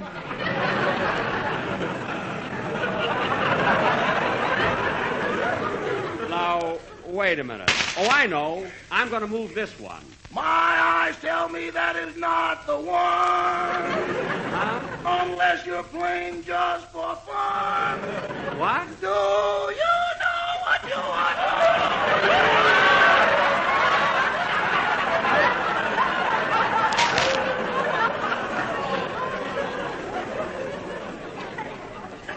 Quiet, Rochester. I'm trying to concentrate. This is the first time I've ever been to a checker recital. Now, let's see. I'd have been better off if I paid for the beer. Say, Jack, we each have 8 checkers left. How about doubling the bet? Well, I don't know. All right, let's leave it a nickel. Yeah, if we make it any more, it takes all the fun out of the game. Oh, say, Groucho, look, before we play any more, I want to show you a trick. Watch me balance these 5 red checkers on my fingernails. Look. Hey, that's a pretty good stunt. Uh-oh, boss, here comes your crazy boarder, Mr. Billingsley. Oh, yes. Hello, Mr. Billingsley. Hello, Mr. Benny. Getting a manicure, I see. No, I'm playing checkers with a friend of mine. This is Groucho Marx. How do you do, Mr. Billingsley? Now, don't tell me your name. Let me guess. It's Groucho Marx. I'll get it. Give me time. Mr. Billingsley, it's Groucho Marx. Marx, M-A-R-X, M-A-R-X. Pleased to meet you. I'm, LSMFT. LSMFT. Mr. Billingsley, if you don't mind, we're trying to play a game of checkers. Oh, then I'll run along. Goodbye, Mr. Benny. Goodbye. Oh, I haven't seen her in years. Come on, Groucho, let's continue with the game. Huh? Say, Jack, what's that peculiar odor I smell around here? Oh, that's my camel. I think I'll get one for my house. I need an excuse, too.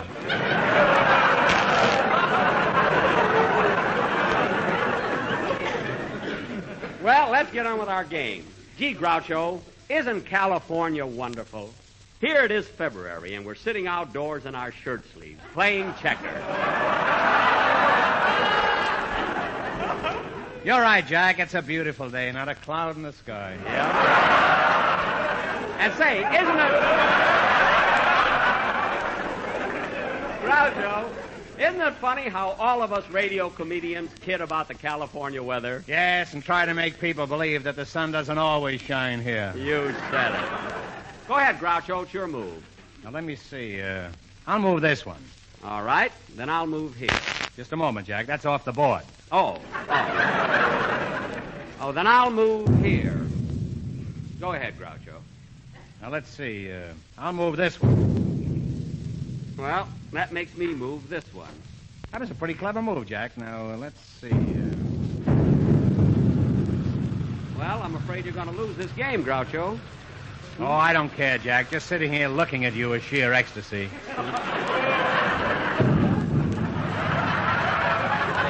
Keep your mind on the game, Groucho. Who moved last? I did. Hey, wait a minute. Look what time it is. My goodness, I have to go over to the studio for my broadcast. Say, Groucho, do you want me to drive you home? No, thanks. I'll just wait here and catch my house as it floats by.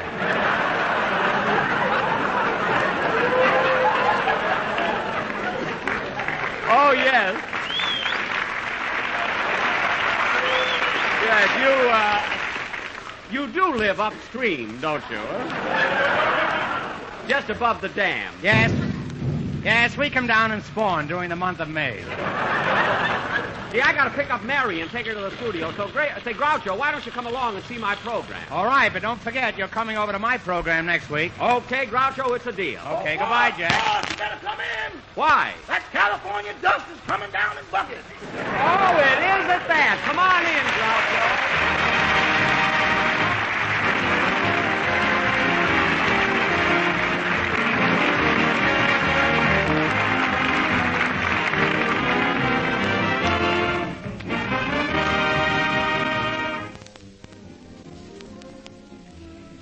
Oh, Butterfly. Butterfly. Yes, Miss Livingston? Mr. Benny's picking me up in a few minutes, and I don't know what dress to wear. Well... You think it'd be all right if I wore my green dress with my brown coat? Oh, it's all right with me if it's all right with you. Well, the only trouble is when I wear that green dress, everybody keeps looking at me. You should worry, as long as you got it on. I suppose so. Anyway, Mr. Benny always likes to see me nicely dressed at the broadcast. I wish he were here now. Well, don't worry. Your green dress looks awfully pretty. No, I'm not worried about the dress now. I'm thinking about the shoes. I don't know whether he'd like me to wear high heels or low heels. I think Mr. Benny is a low-heel type.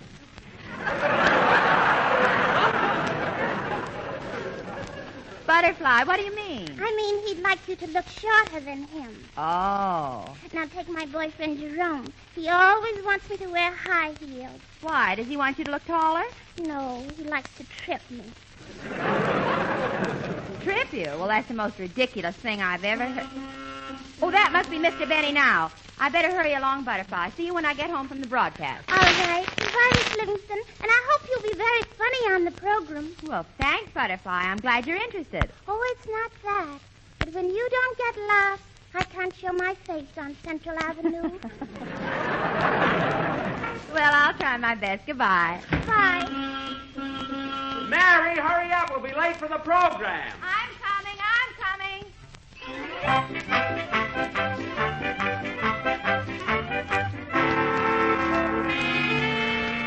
Hello, fellas. Hiya, gang. Here we are. Hello, Jack. Hiya, Mary. Hello, Mr. Benny. Don, are we ready to start the show? Well, Jack, the show's been on 10 minutes. Oh, that's right. Is everybody here? Yeah. Good, because I've got a big surprise. Now, ladies and gentlemen, tonight for our feature attraction, we're going to do one of our great mystery melodramas entitled Who Put the Thumbtack on Mrs. Gilroy's Davenport? Or... Now, in this play...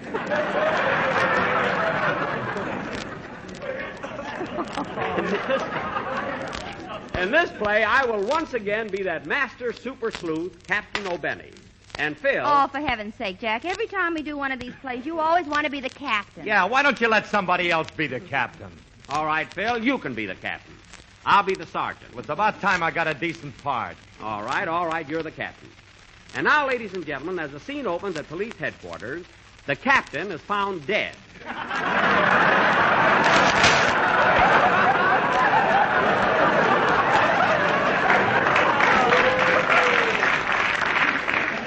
Which immediately promotes... Hey, wait a minute. There's something wrong, Bud? Well, I want to be the sergeant. You be the captain. Well, if you insist, Phil, you're the sergeant. Now, Dennis, you're going to be my expert on fingerprints. What's a fingerprint? Look, kid, when you put your hand on a doorknob, pull the door open, and go inside, what do you leave on the doorknob? My glove. It's too big for me. I don't mean that. Oh, I'll explain it to him, Jack. Look, Dennis, did you ever see Mr. Benny eating in a restaurant? Yeah. Well, a fingerprint is what he leaves on the table for the waitress. Very funny. Who told you that joke? A waitress. I know.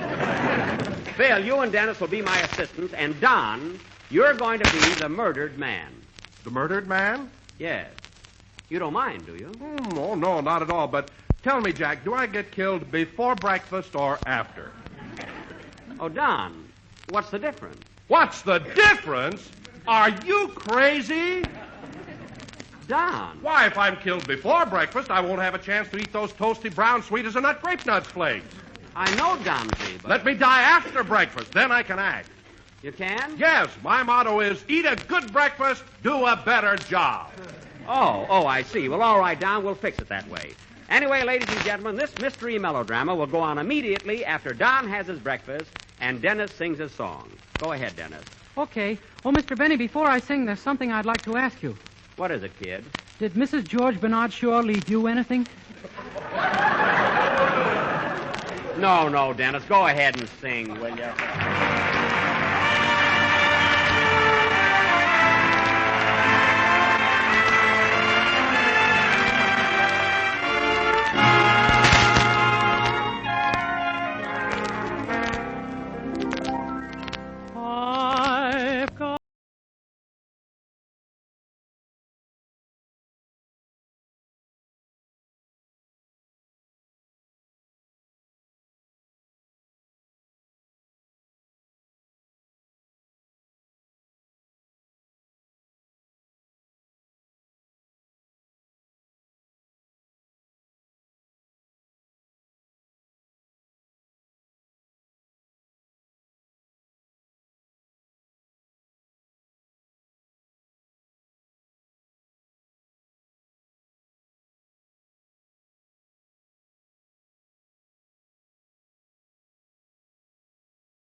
but each time I do, just the thought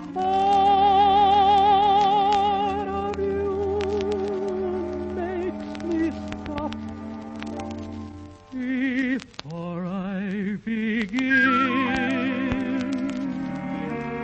'Cause I've got you under my skin. I've got you under my skin.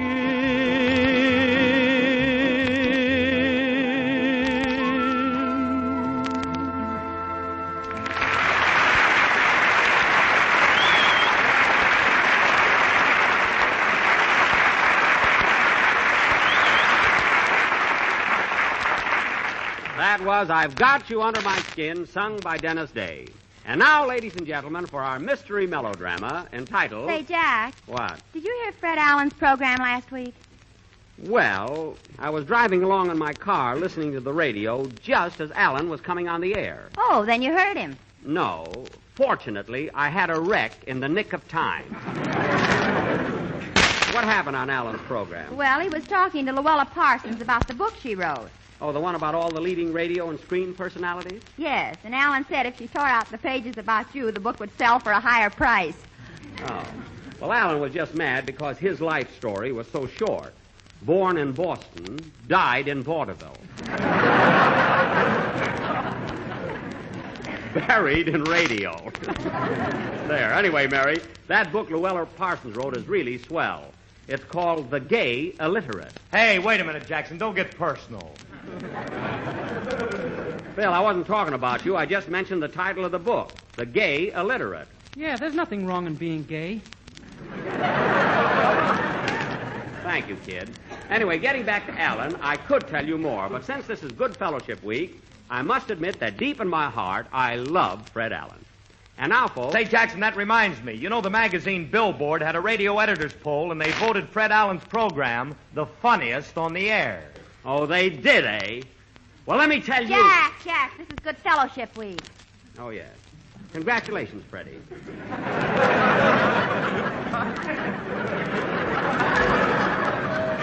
And now, ladies and gentlemen, for our thrilling mystery melodrama entitled The Gilroy Murder Case, or He Must Have Been a Sword Swallower Because the Stabbing Was an Inside Job.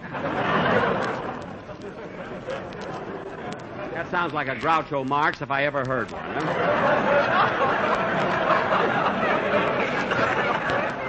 The scene opens behind closed doors. The scene opens behind closed doors at police headquarters, where we find that rough, tough, hard-bitten super sleuth, Captain O'Benny. Curtain. Music.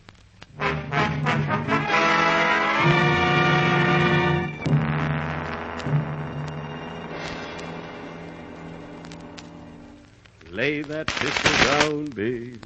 Lay that pistol down. Captain O'Benny. Woo! I wish you wouldn't scare me, O'Harris. I'm alone here, you know. Now, what is it? Well, Sergeant O'Day and me want to know if you have any more assignments for us. More? What happened on that Langley murder case I sent you two to investigate? Oh, that we did, sir. That's right, Captain. We went over there, but we found the man dead. Good. What did you do? We buried him and went home. Fine bunch of assistants I've got. Now, listen, men. I'll take it.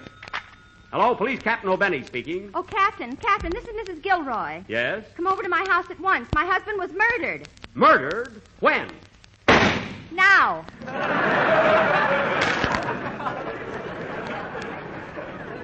Now? Yes, he ate a good breakfast, but I did a better job. I see. Well, we'll be right over. Goodbye. All right, men, there's been a murder. Close the doors and don't let anybody out. But, Captain, it didn't happen here. Oh, that's right. Come on, fellas, let's go. The police car's outside.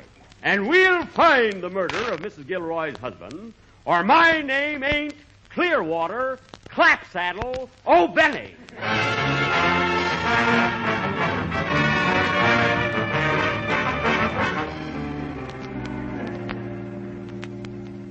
This is the house, man. There she is now. Where are the police? Are you the widow? Yes. Oh, poor Donald. He was such a good husband. Oh, Donald, why did you leave me? I know how you feel, Mrs. Gilroy. And what an ordeal I'll have to go through. You see, Donald loved my voice, and I promised him I'd sing at his funeral tomorrow. We're going to bury him today. Quiet and cut out the dialect. Oh. I hope he hears me. Oh, my poor Donald. You promised your husband you'd sing at his funeral? Yes. There's-y dotes and dozy dotes and little lampsy-divey, a kipsy-divey too, wouldn't you? Oh, poor Donald. I'm sorry, man. Hey, Chief. What? I happen to know that yesterday Mrs. Gilroy took out $1 million insurance policy on her husband. Uh-huh. Then she went out and got herself a pistol permit. Then she bought a sharp knife, an axe, and a pound of arsenic.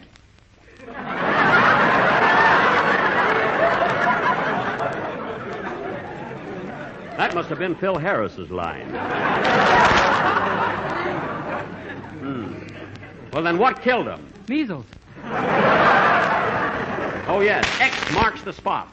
Oh, my poor husband. He's gone and left me with 7 children. 7 little children that I'll have to raise myself.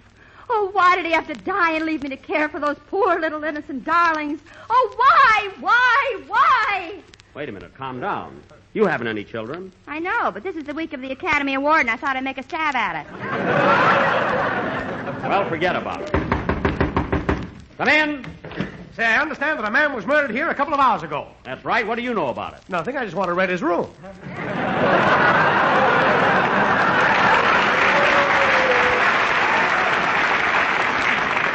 Well, I don't know. I'm sorry, but his room's not for rent, honey. Okay. Goodbye, honey. Aha, my first suspect. What are you talking about? I never saw that man before in my life. And why did you call him honey and kiss him? This is good fellowship week. Oh, yes, I keep forgetting. Well, I'm going to search this room. Now, listen, Mrs. Gilroy. Hey, Chief! What is it, O'Day? Would you think a man is guilty if you saw him running around with a smoking gun in one hand, a blood-stained knife in the other, and he just kept screaming, I did it, and I'm glad! I tell you, I'm glad I did it. Ha! I'm glad I did it. Why, of course that man is guilty. Well, if I see anyone like that, I'll arrest him.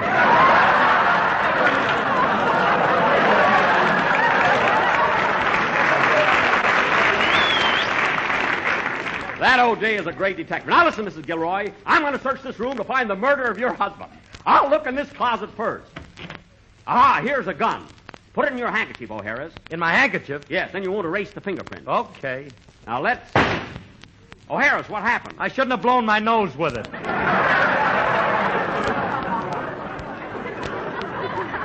That's all right. You look better that way. Now, come on, O'Harris. Let's go out in the backyard and look for more clues. Yeah, it's too nice a day to be inside. Yeah. Hey, look. A body. Face down on the grass. Yeah, and he's wearing a checkered suit. A checkered suit? Say, that gives me a great idea. Can you play checkers, O'Harris? Yeah, Chief. Then what are we waiting for? Sure, we can use the buttons for checkers. Okay.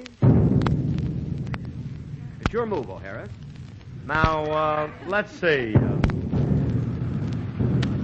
Okay, I'll move this one. Okay. I think I'll move this one. All right, I'll jump you. Doggone, it looks like you got me cornered this time. Well, let's see. I'll move this one here, and then we'll...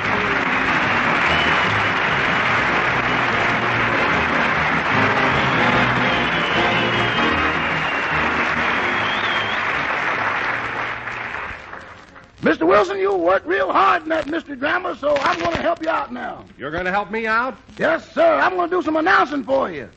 Folks, you just don't know how good breakfast can be unless you've enjoyed that malty-rich, toasty brown flake cereal that's American favorite. Now, just a second, Rochester. You left out something. Oh, no, Mr. Wilson. Folks, if you've never tried this distinctive flake cereal with the sweet as a nut flavor, you just don't know... Rochester, you left out something. Oh, no, Mr. Wilson.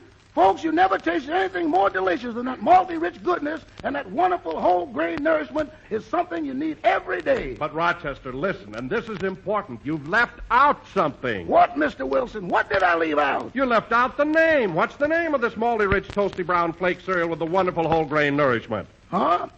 Why, Well, Rochester, I haven't heard you mention it yet. Mr. Wilson, when you say the malty-rich, whole-grain flake cereal, that's an American favorite, why, everybody just knows it's... Well, I gotta go now. I'll see you later, Mr. Wilson. Rochester, it's Grape Nuts Flakes. Well, what do you know? So long, folks.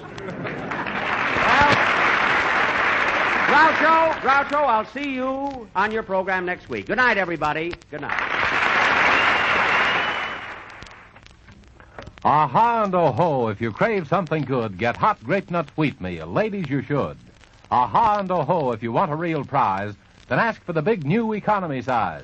Yes, a bargain in quality and quantity, too, of the luscious hot cereal that's tops in flavor, full-bodied texture, real whole wheat nourishment. That's hot grape nuts wheat meal in the big 30-ounce economy size package. This is the National Broadcasting Company. Package. This is the National Broadcasting Company. Package. This is the National Broadcasting Company. Package. This is the National Broadcasting Company. Flakes program coming from the Hollywood Canteen. The Jack Benny program, transcribed from its earlier release for presentation at this more convenient hour.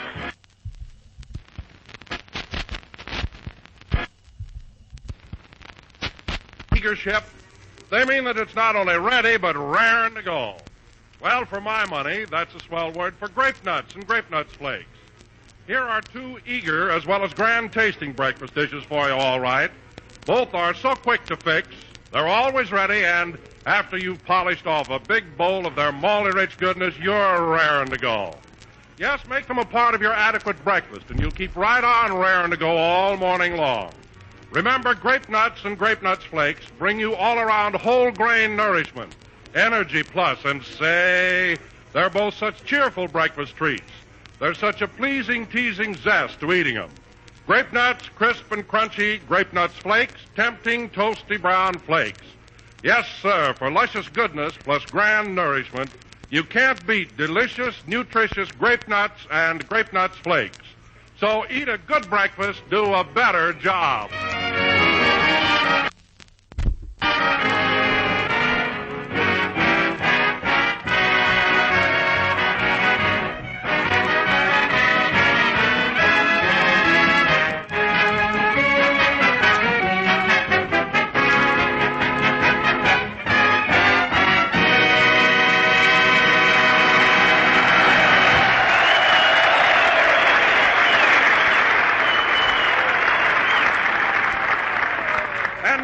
Ladies and gentlemen, tonight we're broadcasting from the world-famous Hollywood Canteen. Yes, the Hollywood Canteen, where hundreds of thousands of servicemen come to see stars like Dorothy Lamoore, Betty Grable, and Lana Turner. That's right. So, without further ado, we bring you a man dressed in a sarong, showing his legs, and wearing a sweater, Jack Benny.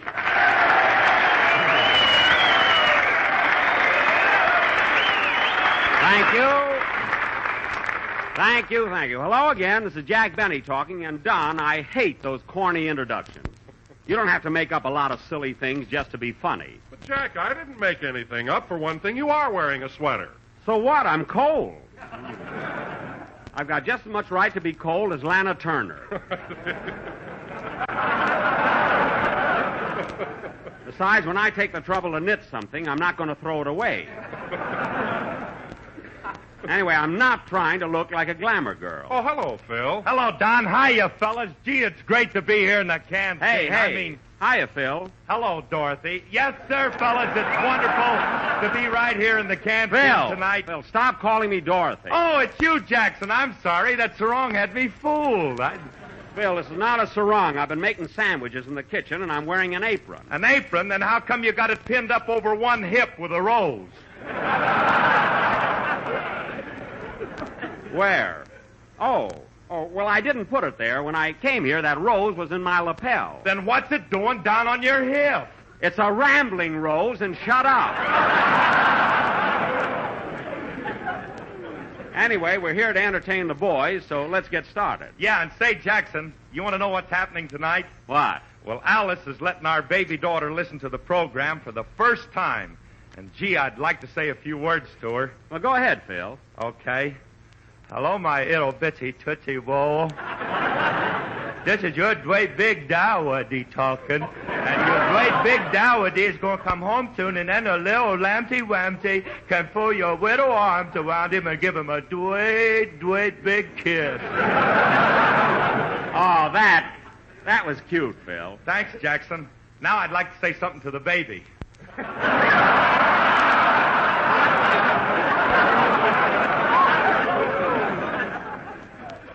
Phil, I thought you were talking to the baby. Listen, Jackson, if I ever talked that way to my kid, she'd hide my cornbread.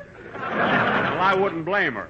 By the way, Phil, fine ad-lib line, hide that cornbread. Phil, how old is your kid now? Oh, she's, let me see now. Well, she was born in February 1942, and this is February 1944, so, well, now let's see. There's 1942, and 1944. You got a pencil, Jackson? Yes, Phil, but this one won't do you any good. There's no eraser on it. Anyway, here. But, Phil, the answer's very obvious. If your baby was born in February 1942, and it's now February 1944, she must be 2 years old. How do you know? It ain't your kid. Wait a minute, Don, I'll make it easier for him. Look, Phil, how many candles did you put on your baby's birthday cake? 63. You put 63 candles on your kid's cake? Why not? I can afford it. Oh, yes, Alice is working.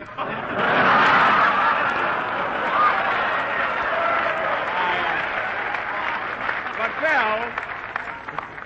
Phil, I don't care whether you can... At least my ad-lib gets something, you know. Phil, I don't care whether you can afford it or not. Your kid was born in February 1942. This is 1944. She must be 2 years old. All right, so she was born in 42. 42, 43, 44. She's 3 years old. Phil, she's 2 years old. I say she's 3. I don't know how old my own kid is. Answer the phone, Don. Give me that pencil, Phil. I'll show you. Hello? Yes, he's here. It's for you, Phil. Okay. Hello. What? Oh. Are you sure? Okay, honey, goodbye. You're right, Jackson. The kid is 2 years old. Who was that, Alice? No, the kid. Well, I'm glad she straightened you out. We come to the Hollywood Canteen to do a program, waste half of it by... Hello, Jack. Well, how's the show going? Oh, hello, Mary.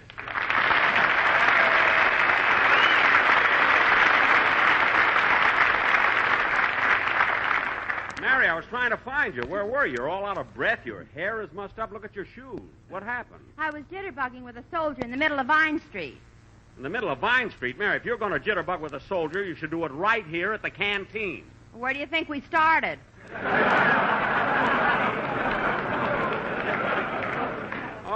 Oh, you mean someone opened the door while you were dancing? What door? We just went da-da-da-da-da, and we were out in the street.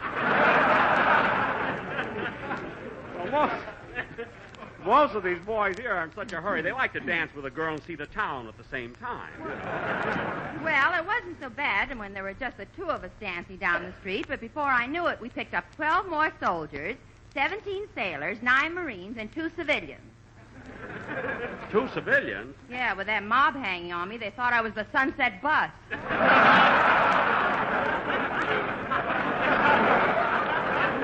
Well, Mary, you certainly are having a lot of fun today, aren't you? Yeah. You know, Jack, I like to dance with servicemen, but the way they grip you, oh, brother. Grip you? Jack, they hold on to a girl tighter than you hang on to a dime. Mary, I don't hang on to dimes. You don't, huh? Every time you open your coin purse, a little sign comes out and says, That's the name of the manufacturer. Smith. And Son. Anyway, Mary, forget about me and think about the boys here at the canteen. You promised to help serve sandwiches. Oh, you're right, Jack. I better go out in the kitchen and see how my maid Butterfly's doing. She's helping out, too, you know. Okay, Mary. I'll see you later.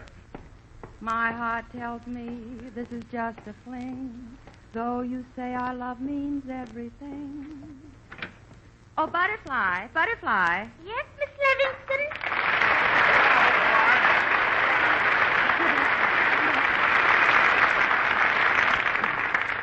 Butterfly, how are you getting along with the food? Oh, fine. But the radishes keep disagreeing with me. I don't mean that. Tell me, how do you like working here at the Hollywood Canteen? Oh, it's wonderful. You know, Miss Livingston, last week when I was working in the kitchen, Hetty LEMOORE was there, too. Hetty LEMOORE. Well, that was nice. Yes. And you want to know something? I think you're much prettier than she is. Now, Butterfly, if you were working for Miss LEMOORE, would you still say that I'm prettier than she is? Oh, Miss Livingston. You see right through me, don't you?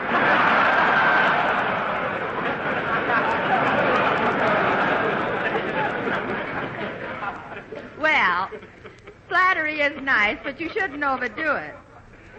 By the way, wasn't your soldier boyfriend supposed to come here to the canteen today? Yes, ma'am. But Jerome Coleman told me he couldn't get away from camp because they liked him there and gave him a special award. A special award? Yes. KP. But, Butterfly, that's no special award. KP means kitchen police. Oh, I thought it meant Captain's pal.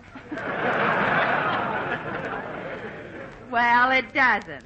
How could they possibly give an award for... Oh, there's the introduction for Dennis Day's song. Let's open the door so we can hear it. Deep in Shadowland I drifted through the night that used to be. Ah, but now the veil is lifted and I see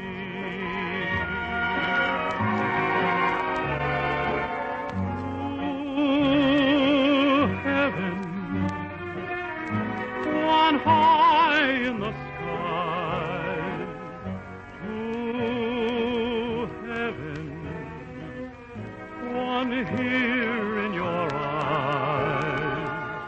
I never dreamed to kiss an angel, but darling, here you are, in an overcoat of moonbeams, buttoned with a star. I'm thrilled to high heaven, just feeling your touch. My heaven, I love you so much. And while our lips are making memories, this moment is divine to heaven, and both of them are mine. When I feel your touch, my heaven, I love you so much. And while our lips are making memories, this moment is divine.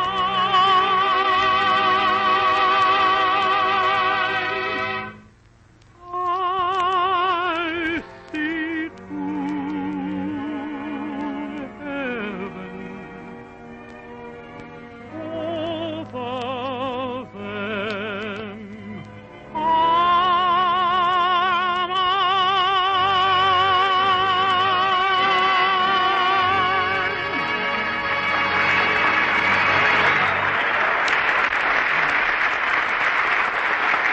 Very good, very good. That was To Heaven, sung by Dennis Day for the first time on the air. And Dennis, you sang that beautifully. I don't think so. You don't? No, I sing and I sing, and the only one that swoons is me.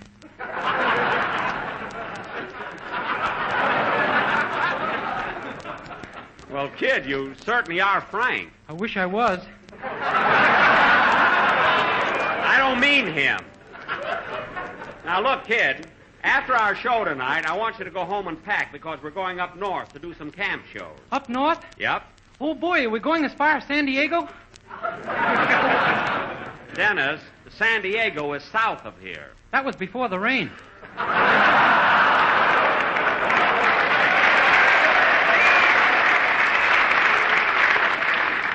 Oh, yes, that's right. I agree with everything. Well, anyway, Dennis, be sure to pack tonight because we're going to leave tomorrow, and our next broadcast will come from the Army Air Base at LEMOORE. Okay. Oh, say, Mr. Benny, do you mind if I take my mother with me? Your mother? I don't even want her to come down to the station. Every time I get near that woman, we wind up in an argument. Well, you don't know how to handle my mother. Why don't you do what my father did? What did he do? He killed himself. Dennis, I met your father on Wilshire Boulevard this morning. Doesn't he look awful? Now stop with that silly talk and tell your mother to stay home. Say, Jackson, when we go up to San Francisco, what am I going to do about the band? You know, they're working here in Hollywood. Phil, just tell them to play a little louder and we're all set. You know, don't worry, we'll hear them. Oh, Jackson, you're always complaining about my boys being too loud. They don't play loud at all. They don't, eh? No. Phil, last summer you were playing here in Los Angeles while I was in Cairo, Egypt. And when one of your boys stood up and played his flute, 3 snakes stuck their heads out of a basket and spit at me. Play loud. And now, fellas... Oh, say, Jack. Yes, Don? I meant to ask you, speaking of Cairo, are grape nuts and grape nuts flakes as popular in Egypt as they are here? What did you say, Don? I said, are grape nuts and grape nuts flakes as popular in Egypt as they are here? Popular? Let me tell you a story, Don. Come closer. This may be interesting. Very interesting.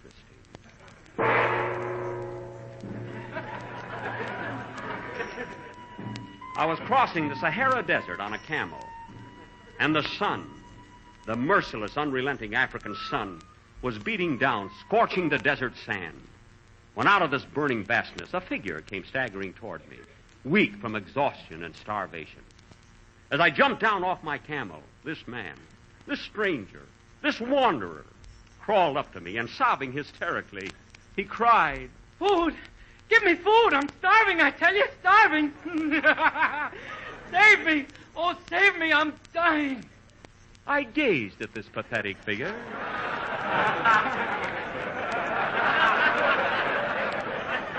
With pity in my heart. And then I reached into my knapsack and took out 2 boxes. One grape nuts, the other grape nuts flakes. His eyes lit up with anticipation. And again he screamed, Food! Food! At last! I'm saved! Saved! So I said...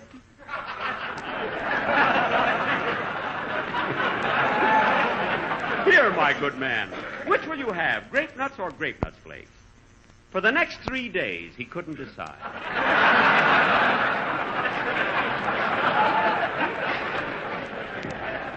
So in trying to help him reach a decision, I said, listen, my friend, grape nuts are a malty rich, sweet-as-a-nut cereal with whole grain nourishment. Yes, I know! While grape nuts flakes are a malty rich, sweet-as-a-nut cereal with whole grain nourishment.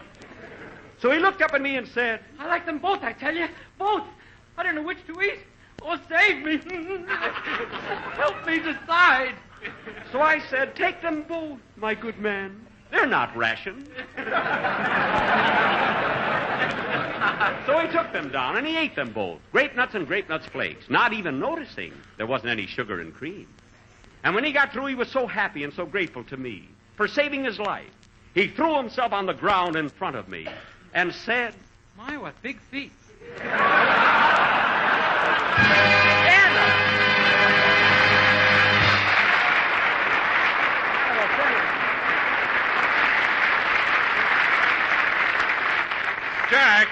Jack, is that story you told me the truth? Did that actually happen? Yes, Don, it happened exactly 4 times. With the same man? No, he was busy one night. We had to get another actor. Anyway, the story is the truth. That's right, Don. I was there with Jack when it happened. Oh, hello, Larry. Well, look who's here, Larry Adler.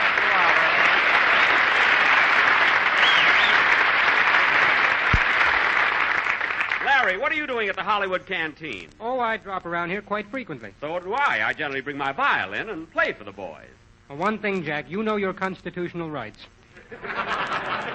Larry, after a crack like that, you ought to do something to redeem yourself. How about playing a number on your harmonica for the boys? Begin the Beguine. What do you say, fellas? Go ahead,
Begin the Beguine, played by Larry Adler, the world's greatest harmonica player. Oh, now, Jack. You know, Larry, I wish I could play an instrument that you could blow, like a harmonica or a clarinet or something. You shouldn't have tried it with your violin, Jack.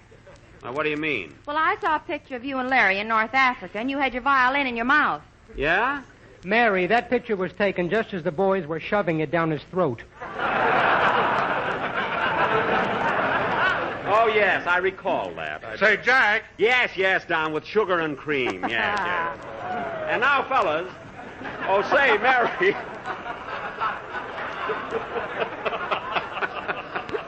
He don't care as long as it's got sugar and cream on it. That's all. Fellas, Mary, Mary, how's the food coming along? Well, Butterfly's finished making the sandwiches. Gosh, I wonder if the lemonade is ready. Oh, Rochester. Rochester! He never hears me. Phil, give me a pair of dice, will you? Thanks.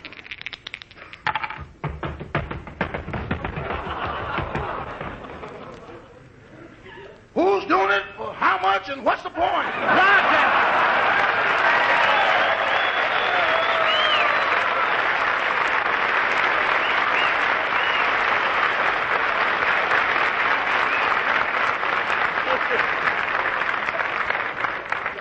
Rochester. He went right down on his face, folks. Rochester, where were you when I rattled those dice? In Pomona. Way out in Pomona? Yes, boss. I'd have been here sooner, but I came in on my knees.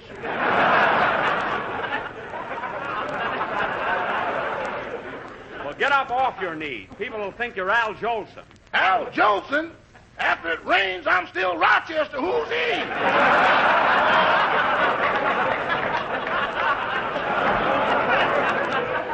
Well, get up. You're supposed to be in the kitchen mixing some punch. Well, boss, as long as I'm here, I'd like to help entertain the boys. I rehearsed a song. Well, that's a nice gesture, Rochester, but you can't sing. Who can't sing? You just don't appreciate my soft, tender voice. Soft, tender voice? Yeah, in my part of town, they call me the sentimental fellow with the mellow bellow. Oh, sure. Really, boss, I used to sing with the Hall Johnson Choir. What happened? Johnson threw me out in the hall. And how do you expect to sing here? I've been practicing. I got a trained voice. Listen. Chloe.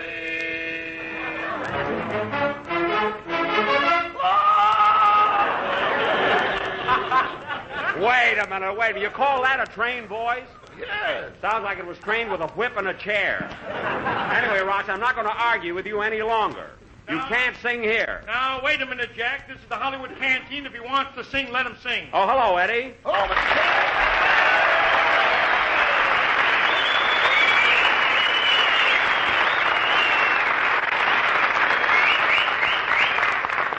Go ahead, Rochester, and sing. Now, wait a minute, Cantor. If he sings, I won't have time to play my violin. Play your violin? Yes, I don't mind doing comedy and jokes and everything, but to me, music brings out the real Benny.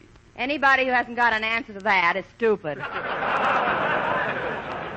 Mary, keep out of it. No kidding, Eddie. Don't you think that I have the poise of a great violinist? Well, Jack, remember 2 weeks ago when I came to your birthday party and you played Love and Bloom? Yes. Let me tell you something, Jack. When you lifted your violin and placed it under your chin, that was true artistry. Uh-huh. And when you finished and took it from under your chin, well, Heifetz couldn't have done better. Thanks, Eddie. But, brother, that stuff in between must be a new secret weapon. Oh,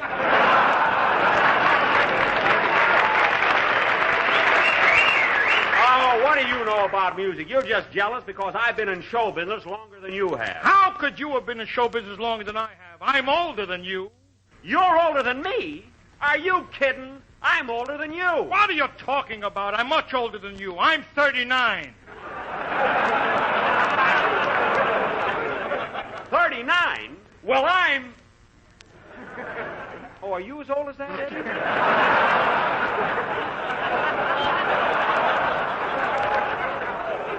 Gee, I didn't know that, kid. Well, I did exaggerate a little. I'm 37. Well, even at that, I'll have to admit I'm a year younger. Well, answer the phone, Phil. Okay. Hello? Yes? Okay, I'll tell him. Who was that, Phil? My baby. She wants you two kids to come over and play with her. Well, what do you know? Shall we bring our rattles? Yeah, let's. With your bones, you won't need any. Oh, yes. Come on, Eddie. Let's go. All right, let's go.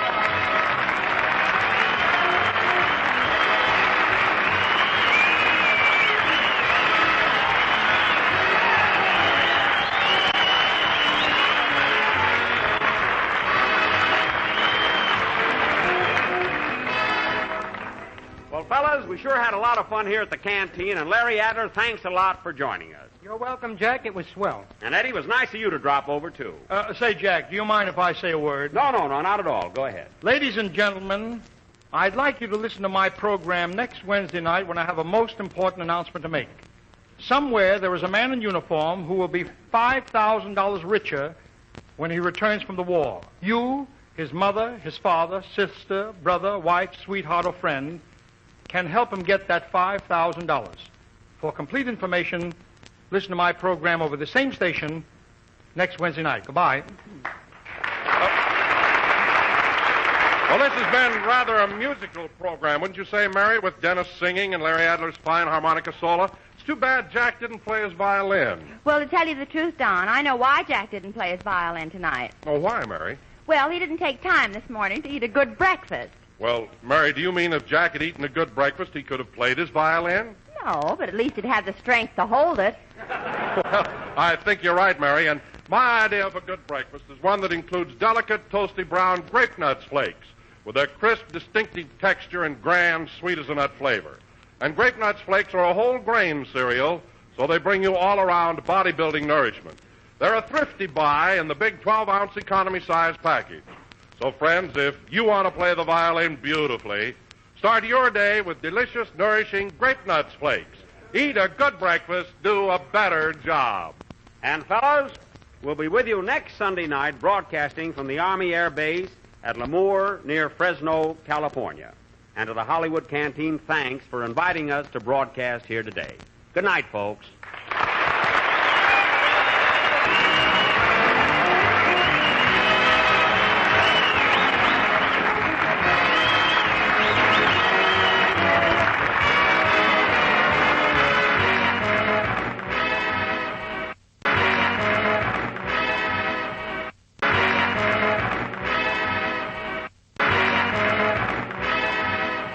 Ladies and gentlemen, this is Jack Benny.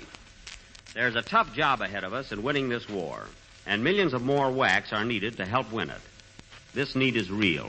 It's crucial. And if you have menfolk overseas, this is your way of speeding their return. Enlistment in the whacks means many unusual opportunities for women. There are 239 different jobs to choose from. And as a whack recruit, you can select the Army Air Forces, Ground Forces, or Service Forces. Your pay as an enlisted whack or an officer is exactly the same as Army pay. You'll lead an interesting life. You may get a chance for service overseas. The uniform you wear will win attention and respect. It's the uniform of your country. You are eligible for the whacks if you're an American citizen between 20 and 49 years of age, with no children under 14. And you can apply at the nearest U.S. Army recruiting office. Remember, this is invasion year. As a whack, you can share with our brave fighting men the responsibility and the honor of winning this war. The Grape Nuts and Grape Nuts Flakes program, coming to you from the Army Airfield at LEMOORE, California, and starring Jack Benny, with Mary Livingston, Phil Harris, Dennis Day, Rochester, and yours truly, Don Wilson.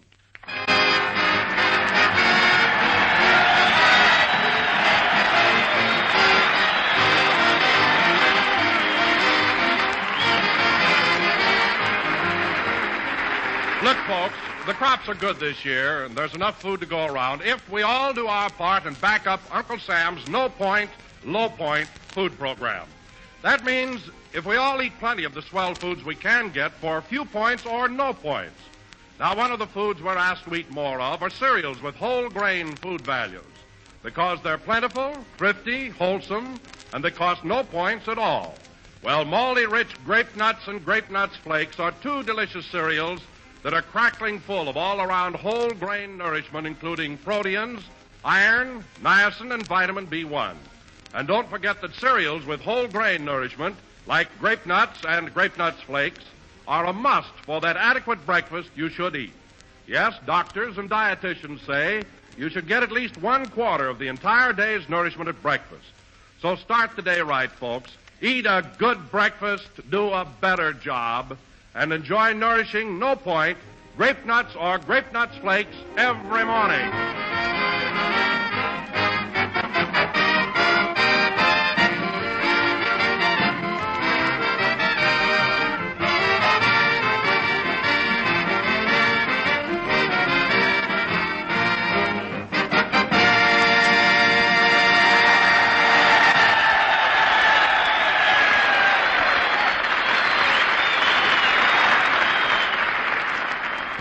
Ladies and gentlemen, tonight we're broadcasting from the Army Airfield at LEMOORE, California.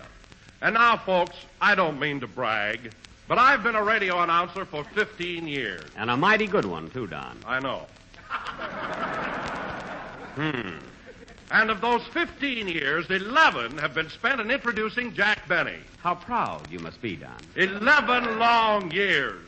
572 weeks of introducing Jack Benny. Benny, nothing but Benny, Benny, Benny. Don. Awake or asleep, it's Jack Benny, Jack Benny, Jack Benny. Johnsy boy. It's driving me mad. Don! Don! Don's a kiddo. What's come over you? I can't stand it any longer, I tell you. I can't stand it. Quick, somebody, hand me a wet towel. Don. Where am I? What happened? Don, we're at the Army Airfield at LEMOORE, California, and you were introducing me. Oh, yes, I remember. As I was saying, ladies and gentlemen, it gives me great pleasure to introduce America's best-loved personality, a man who is everybody's friend, Jack Benny.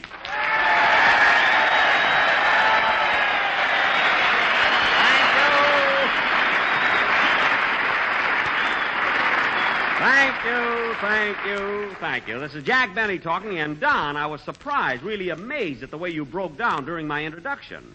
After all, you've been with me for 11 years. I couldn't help it, Jack.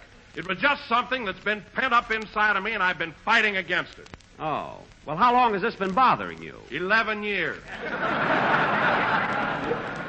11 years? Why, Don, I remember the day you came to me and auditioned for the job. You were so eager and enthusiastic. Well, for heaven's sakes, that was 11 years ago. When's the audition over? What? When are you going to hire me?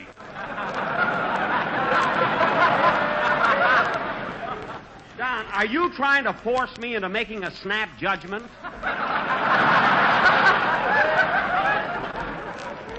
After all, I've got to think it over. That's only fair, you know.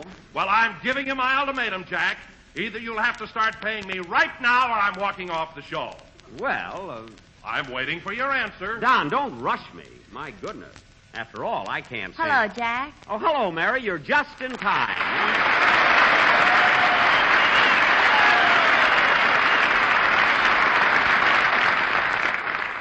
Well, am I glad to see you. Oh, Jack, what were you and Don talking about? It's not important, Mary. Well, how do you like being out here at the LEMOORE Airfield, Mary? Oh, it's all right, but as I was walking over here from the PX, one of the cadets grabbed my hat as a souvenir. Well, why didn't you grab it back? I couldn't. He was in a BT-15.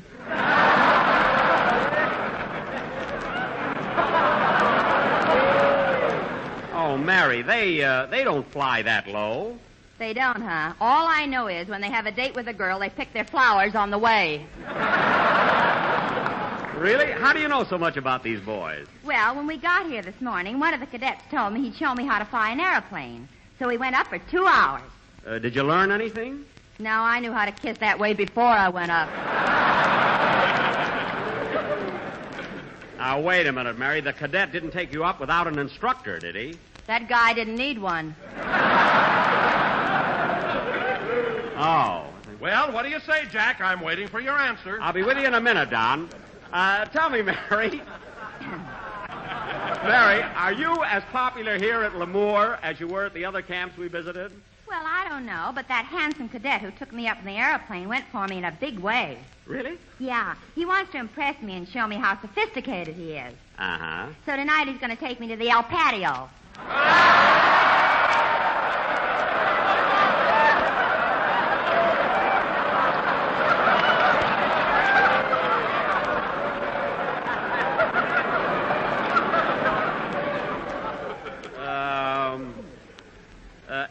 El Patio? Yeah, that's Spanish for lift your feet a little higher. You're stepping on my face.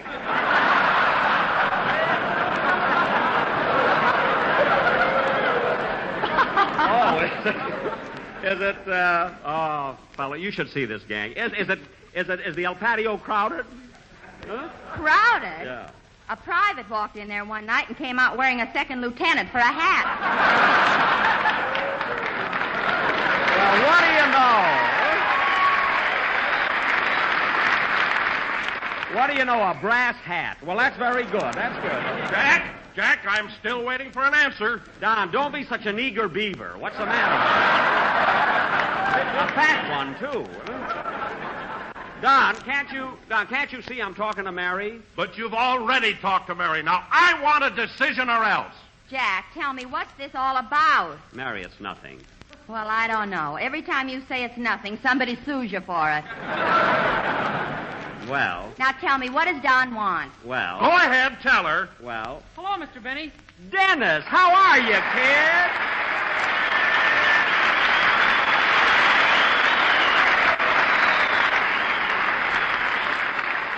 Well, if it isn't Dennis Day. If it isn't, his underwear fits me perfectly.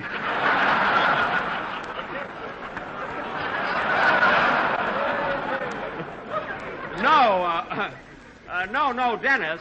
When I say if it isn't Dennis Day, it's just a figure of speech. It's like a sight for sore eyes. My underwear? No, forget it, kid.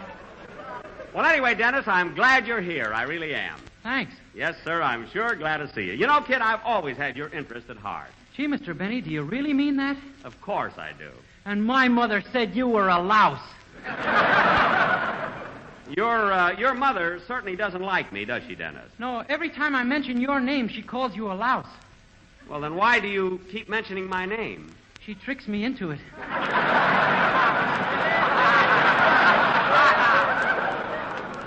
Oh. Anyway, Mr. Benny, I don't care what my mother says. I like you. Well, thanks, Dennis. And now, fellas... You've always been okay with me. Well, thanks, kid, thanks. And now, fellas, before You know, Mr. Benny, sometimes I wish you were my father. You do? Well, that's nice.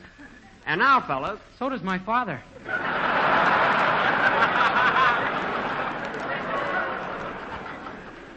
Well, I don't blame him, kid. Say, Dennis, when your mother and father have those arguments, whose side are you on? I don't know. They keep shoving me back and forth. Oh, well, you must have quite... Jack, I'm waiting. What did you say, Mary? I didn't say anything. That was Don. Oh, yes, Don. Say, Dennis, it's about time for your song. What are you going to sing for the boys? This is a lovely way to spend an evening. Good. Well, go right ahead. Jack, I've waited as long Don, as Dennis is going to sing. Please don't interrupt him. Go ahead, kid. Take your time, Dennis. Take your time.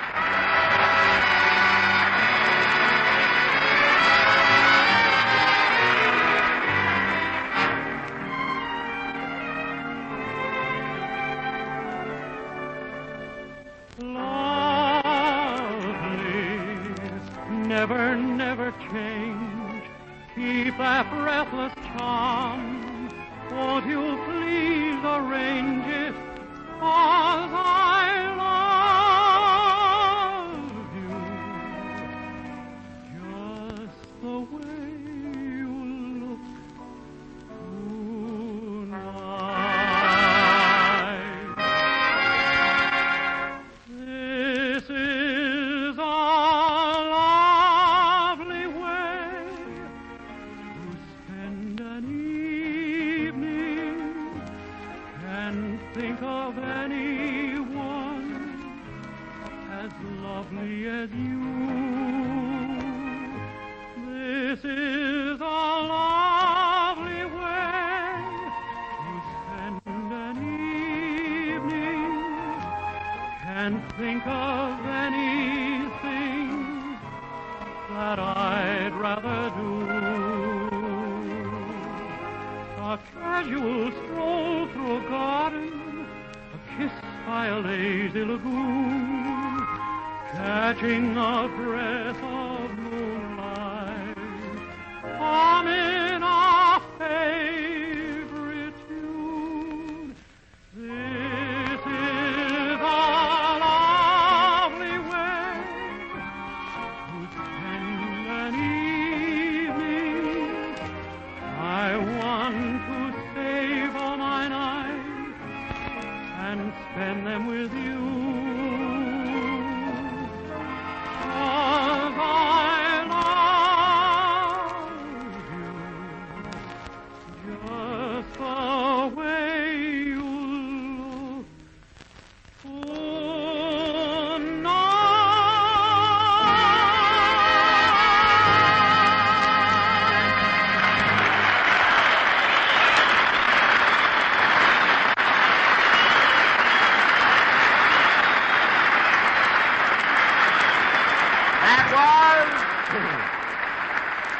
This is a lovely way to spend an evening dedicated to the El Patio and sung by Dennis Day. And very good, Dennis, very good. There's nothing better than listening to your voice. And now, fellas... What else can you do with it? I wouldn't know. And now, boys... Say, Mr. Benny. What? Did you hear Fred Allen's program last week? No. I never listen to Allen. Every time he's on the air, I put my radio out in the garden to get rid of the Japanese beetles. You know? Gosh, does Mr. Allen's program kill the Japanese Beatles? No, but after 10 minutes of listening to it, they tap on my window, I hand them a knife, and they commit Harry-Carry.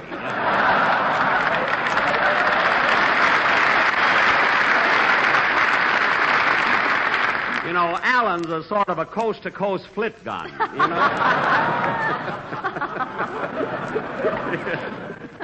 You know, Jack, I heard his show last week, and you know what Alan called you? I don't care.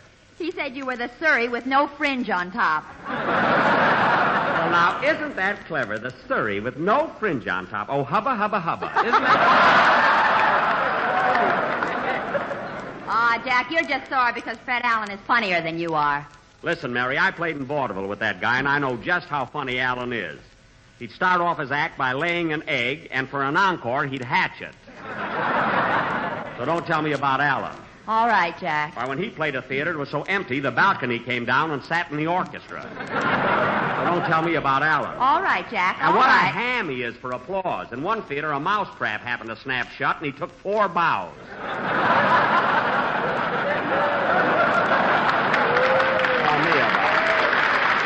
You know that. Don't tell me about Allen. I know. You said it. And now, fellas. And now. The Surrey with no fringe on top. Oh, boy, that's terrific. Oh, that's my idea of comedy. How do you like an ungrateful guy like that? Oh, well. Hiya, Jackson. What's all the excitement about? Oh, hello, Phil. Hello.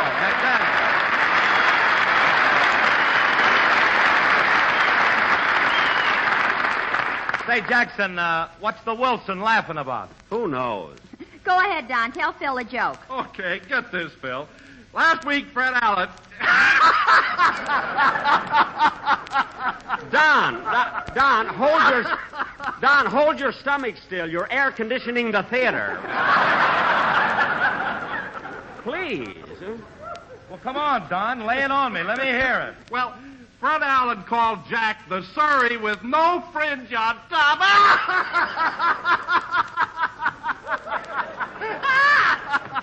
Isn't that terrific? What's a Surrey?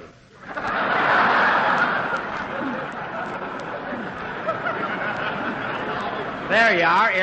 It's supposed to be a gag, Phil. Gag? Why, my baby can think of better jokes than that, and she's only 2 years old.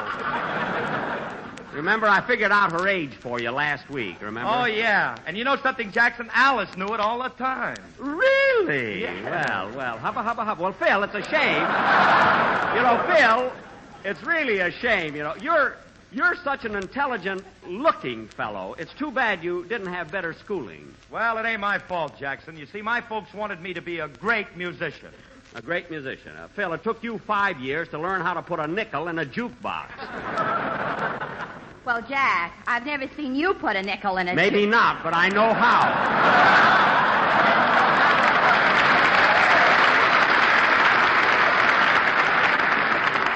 Anyway, look who calls himself a great musician. Oh, what are you talking about? I'm getting along all right. I'm doing as well as Harry James. You're doing as well as Harry James? Certainly. Alice is just as pretty as Betty Grable. Oh, I see. Well, looking at it from that angle,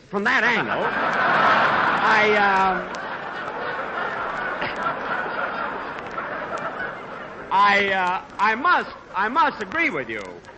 Oh, by the way, Phil, you say you're a great musician. Just what instrument, of any, do you play? Are you kidding?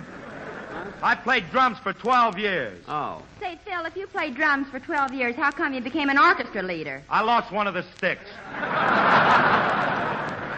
Well, I'll give you the address of Uncle Dan's flop house in case you lose the other one, you know?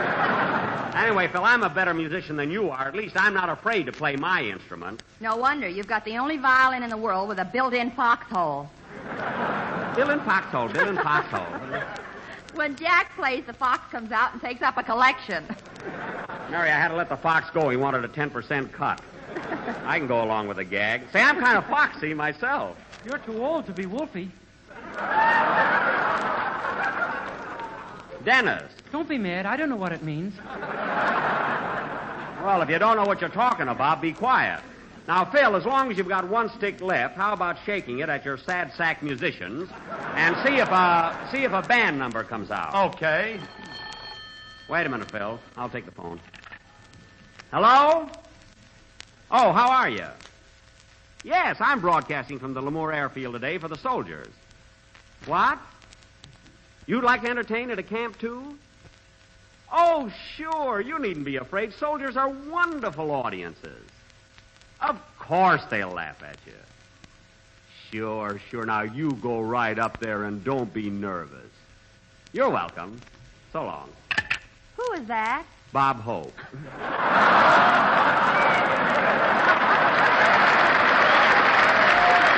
ahead, Phil. Let's have a number.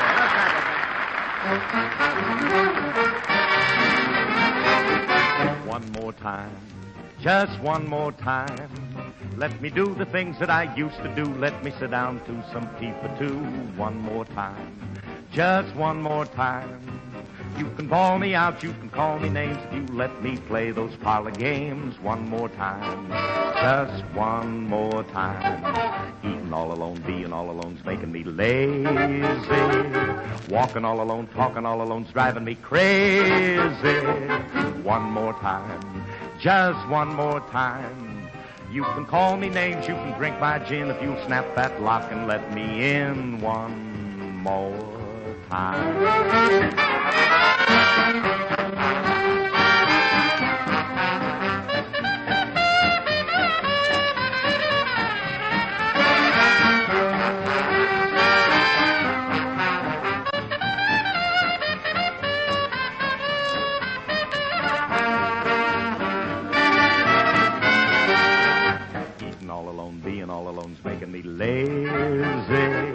Walking all alone, talking all alone's driving me crazy. One more time, just one more time. Let me touch that skin I love to touch that I didn't think I'd miss so much. One more time.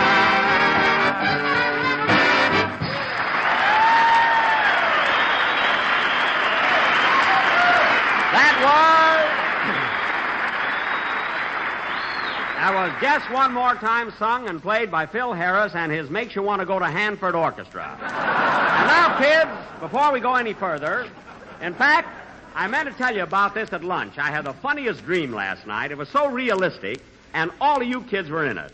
We were in your dream? Yes, it was the strangest thing. You see, I dreamt I was an air cadet here at LEMOORE. And Mary... Yes? You were my girlfriend. And Phil... Yeah? You were my flight instructor. And Don... Yes? You were my pal. And Hetty... Oops, wrong dream. Anyway... Last night I was so tired I thought... Now, wait a minute, Jack. I'm not going to be your pal even in a dream unless you give me your answer. Are you starting that again? Don, if you've waited 11 years, you can wait till the end of the program. And incidentally, you've got a commercial to do, so let's have it. Until you give me your answer, I'm not doing any commercial. Oh, you're not, eh? Well, let me tell you something, Don. If you think you're the only one that can do it, you're sadly mistaken. What do you mean? It takes years to become a good announcer. Oh, yeah? Well, I'll just pick anyone here. Hey, wait a minute. There's the bus driver, the guy that drove the boys in the band up here. He can read it. Hey, driver, come here a minute. Yes, sir. Now, driver, take Mr. Wilson's script and read what it says near the bottom of page 10. Okay. I'll show you, Wilson. Now, go ahead, driver. Ladies and gentlemen, when you get up in the morning and want a good breakfast, why don't you try Grape Nuts or Grape Nuts Flakes? They're malty rich, sweet as a nut, and both have whole grain nourishment. Very good. Very good. Grape Nuts are delicious and nutritious. Grape Nuts are delicious, new and tricious. No, it isn't new and tricious. It's nutritious. Oh, you know I drive a bus. I know. Continue. Grape Nuts are a mighty thrifty buy in the Big 12 Oz. That's ounce. Oh. You know I drive a bus. I know you do. I know. Now go ahead. Huh? In the Big 12-ounce package. They're delicious with sugar and... Well, what's the matter? I gotta turn the page. All right, driver. What's taking you so long? I always stick out my hand before I make a turn. Oh. They're delicious with sugar and cream. They're not ration, and they're very I drive a bus. I know. Now finish it. Economical. So remember my motto, eat a good break, fast and do a better job.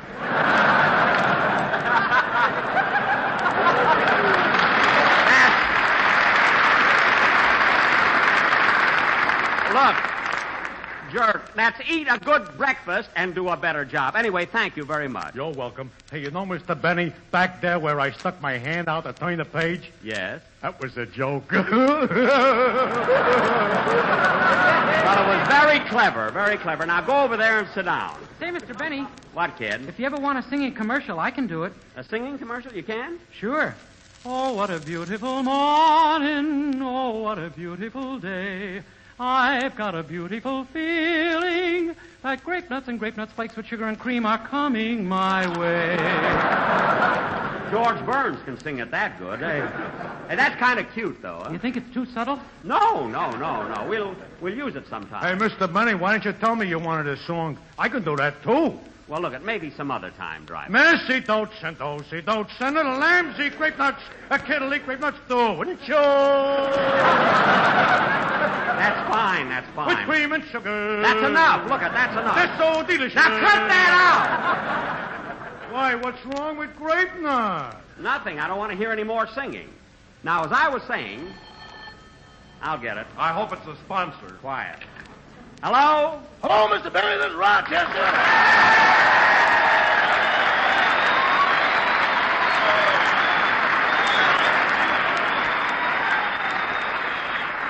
Rochester, you were supposed to be here 2 hours ago. Where are you? Stuck on the road. I'm out of gas. Out of gas? Are you sure? Yes, sir. I just looked at the gauge. Oh. Well, where does the needle point? To the nearest gas station. Well, get some gas and pick me up after the broadcast. I got bad news on that, too, boss. I left in such a hurry this morning, I grabbed the wrong ration book. The wrong ration book? Well, there must be some way you can get the car out here. Not unless it'll run on hamburger. Never mind that and get started right away. I want you to be here when the program's over. Well, you better sit down, honey. This is going to take longer than I thought.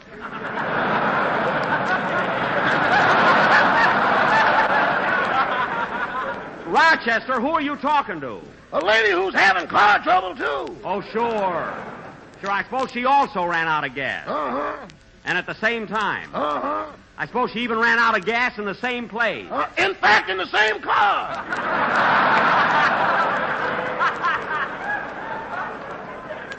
That's what I thought. Rochester, you know you shouldn't be driving around with girls when you're supposed to be working. It was purely accidental, boss. I was getting into the car. Yes? When I noticed in the car parked behind me the most beautiful girl I ever saw. She was a humdinger from Coalinga.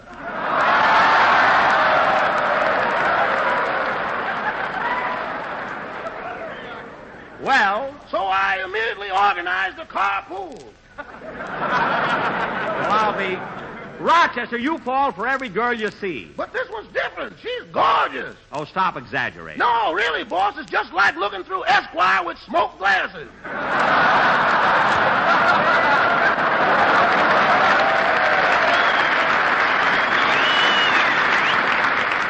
Now stop that and get here right away. Goodbye. Goodbye. Oh, Rochester, where are you calling from? I just stopped in a place here to have a Thomas J. Collinsworth. A Thomas J. Collinsworth? What's that? A long Tom Collins. Well, get out of there and be quick about it. Goodbye. Goodbye. What are you laughing at? A Surrey with no fringe on top. Darn that, Rochester. I can't see how he ran out of gas. Play, Phil. He couldn't have used it for a chaser. I don't know. Say, Mr. Wilson, you know I'm a bus driver. Yes, my good man. We all know that. And now, friends, just a word about delicious grape nuts. Hey, Mr. Wilson, could I read the commercial? Now, look, you've had your chance. Now I'm doing But it. this time I can do a better job. Oh, well, just what makes you think so? Because I just ate a good breakfast. What? Well, you can't eat breakfast at this time of day. It's supper time. Oh, gee, I never thought of that. Well, now, you think of it tomorrow morning. Then eat a good breakfast and do a better job. And be sure to include grape nuts. Naturally. For grape nuts, with that sweet-as-a-nut flavor, that distinctive texture, provides all-around whole-grain nourishment. One type of nourishment recommended by nutrition experts as a daily breakfast must. Yes, grape nuts are delicious, nutritious, thrifty. So, friends, if you want to be able to read commercials, eat a good breakfast, do a better job. And feature tempting, malty-rich grape nuts, an American favorite for over 40 years. I want to thank Colonel Maughan, Captain Blair, Captain Laughlin, and all the men here at the LEMOORE Airfield for their wonderful hospitality. Good night, everybody.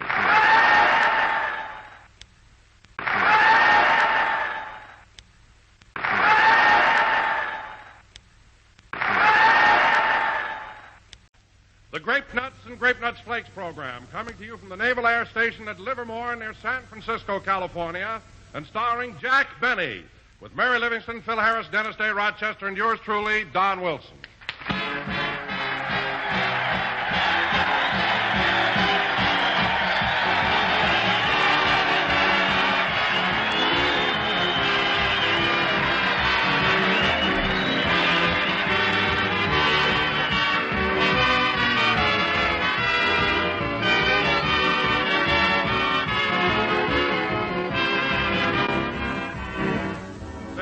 Guess what?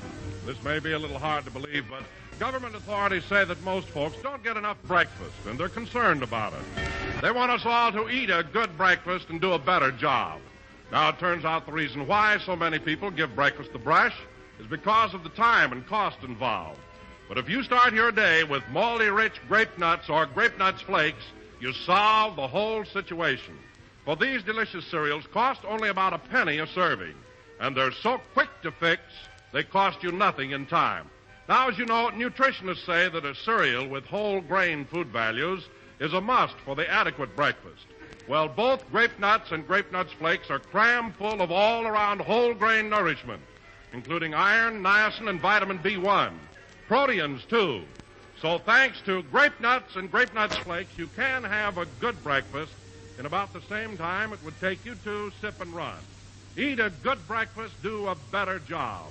Enjoy Grape Nuts and Grape Nuts Flakes.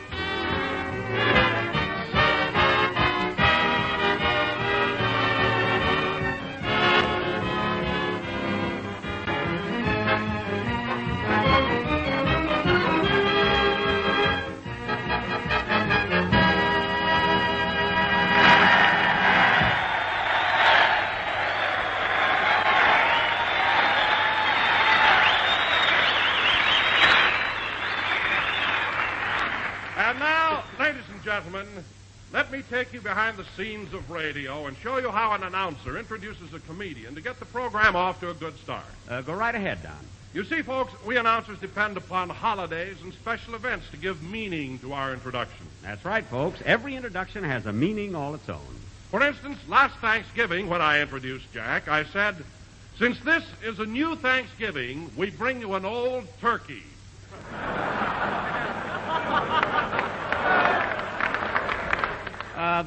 That's why Roosevelt went back to one Thanksgiving. He didn't want to hear that joke twice. Continue, Don. When the Christmas holidays rolled around, I introduced Jack by saying, we can't bring you Santa Claus, but we bring you a man who's holding the bag. Now that joke never had a chance. It was given its primary training by Red Skelton, grounded by Abbott and Costello, and washed out by Fred Allen.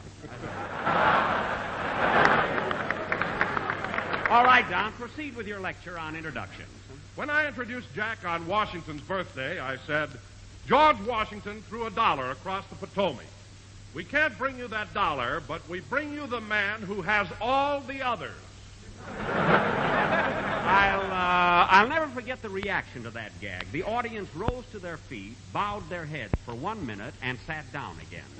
Continue, Don. So you see, ladies and gentlemen, the various holidays have much to do with introducing a radio comedian. But this is not a holiday. That's right. So for absolutely no reason at all, I bring you Jack Benny.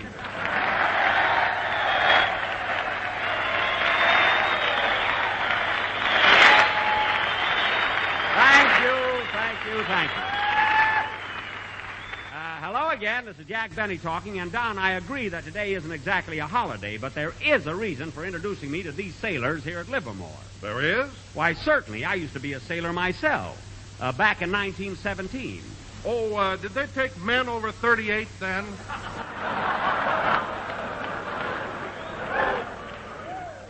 Don, how could I be 38 then when I'm only 32 now?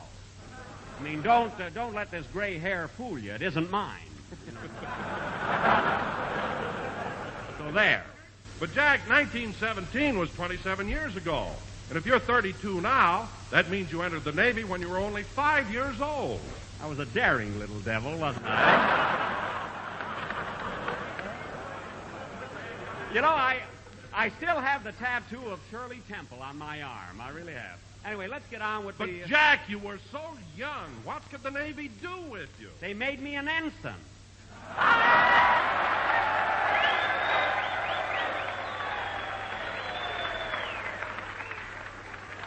That's what. An ensign at 5? They thought I was 7 and shut up.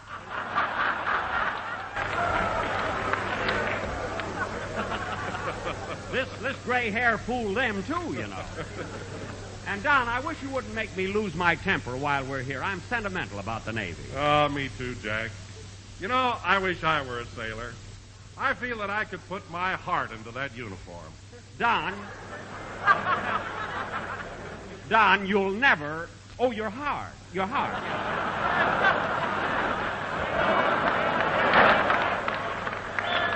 Anyway, we better get started with the... Come in. Mr. Benny? Yes? You may not remember me, but I'm Mr. London, the manager of the St. Francis Hotel. Oh, yes, I've been staying there all week. Well, congratulations. We got a room for you now. Well, I'm glad. It was a little noisy sleeping in the lobby there, you know.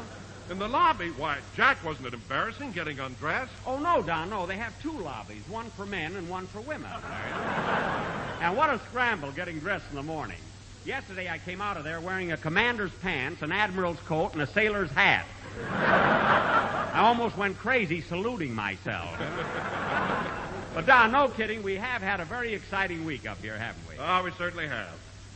Especially last Monday night at the Henry Kaiser shipyard when Mary launched that ship. We had a great time. Well, I was enjoying it until the foreman at the shipyard insulted me. Don, the foreman apologized. He told you he was nearsighted. He didn't try to launch you intentionally. It was just a natural mistake, that's all. Hello, Jack. Oh, hello, Mary.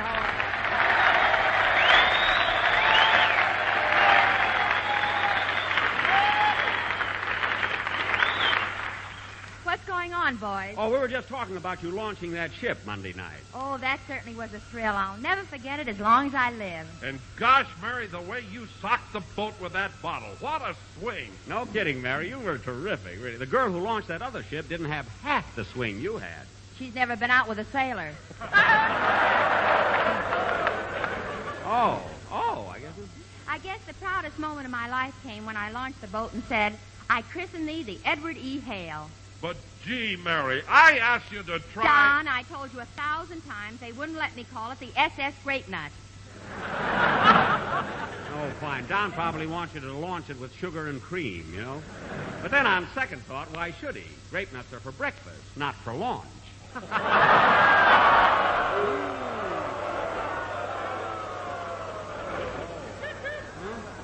My. Did that come out of me? Huh? What happened then? What happened? Oh. Oh, brother, those are the kind of jokes that keep us moving from camp to camp. Yeah, but you know, Mary, I can't get over how many boats they've launched here in such a short time and the amount of champagne they have to use. Imagine all that champagne falling into the water. Then that explains it. What? Yesterday I saw a man fishing, and as he pulled one out of the water, the fish shrugged his fins and said, in my condition, who cares?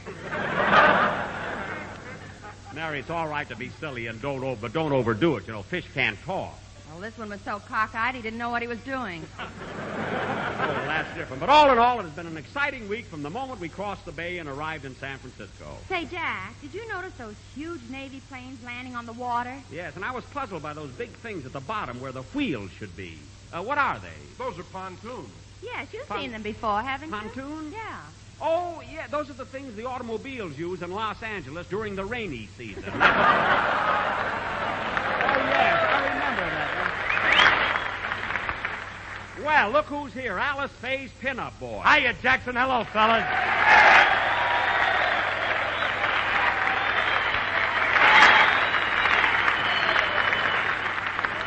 Well, Phil, it's good to see you. What have you been doing all week? Just fishing and wringing them out. What? It's the first time I ever had champagne with bones in it. Oh. Say, Jackson, you want to know who's stationed at this base? I just saw him on the outside. No, who? Robert Taylor. Robert Taylor? Yeah. Oh, I didn't know he... Mary, come back here. No kidding. Phil, I didn't know Robert Taylor was stationed here. Sure, he's a lieutenant. He's a flight instructor. Well, what do you know? Now, I bet he looks handsome in his uniform, huh? Oh, I don't know. I've seen him. When you stop to think about it, he's not so handsome. Well, maybe not. I don't know. When you stop to think about it, he's not so cute either. Well, you'd know more about that than I would. I don't know. And when you stop to think about it, he's just another man, that's all. Well. You know, Jack, I think they're crazy. Who? The girls who stop to think about it.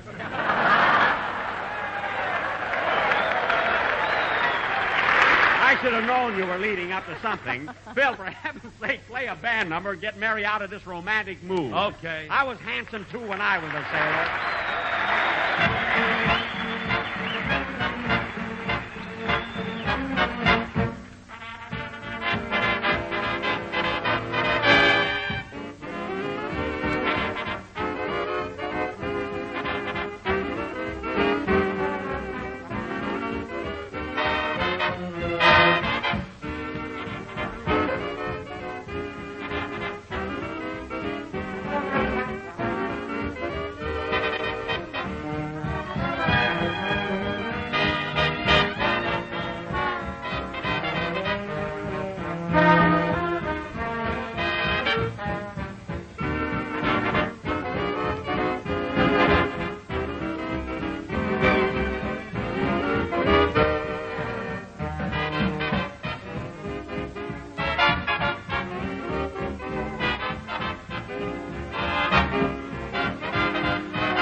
That was Spain, played by Phil Harris and his orchestra. And, Phil, I want to tell you something. You've been with me about 9 years, the first time I really enjoyed your boys. You know? Well, thanks, Jackson, but these ain't my boys. You know, I left my regular orchestra in Los Angeles.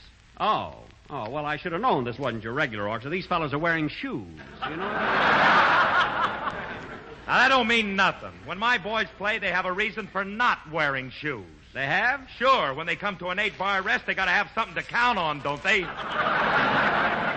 Well, now I've heard everything, you know? Oh, Jack, you're always picking off Phil's orchestra. They must be pretty good. After all, they're working for Slapsy Maxie. I know. What do you think made Maxie Slapsy? And now, fellas... All right, Jackson, all right. So my band ain't so good. What do you want me to do, fire the boys? Well, it wouldn't be a bad idea, Phil. I mean, give them 2 weeks' notice. Only 2 weeks' notice to fire them? Sure. What are you talking about? I got to give them 8 months' notice to learn a new song. Well, then start now. I want them to know Jingle Bells by Christmas.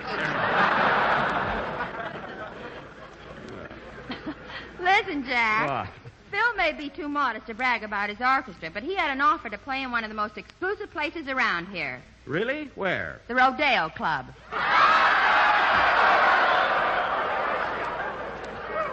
Say, that's a funny name for a night spot. I wonder why they call it the Rodeo Club. Because after you take one drink, they throw you, hog tie you, and brand you to show that you've been waited on. Well, gee, they must really be doing business. And now, fellas, come in. Mr. Benny? Yes? You may not remember me, but I'm Mr. London, the manager of the St. Francis Hotel. Yes, I know. We have your room ready, but due to the shortage of help, you'll have to make your own bed. Oh, I don't mind making my own bed. Good. Here's a hammer and saw. Get busy.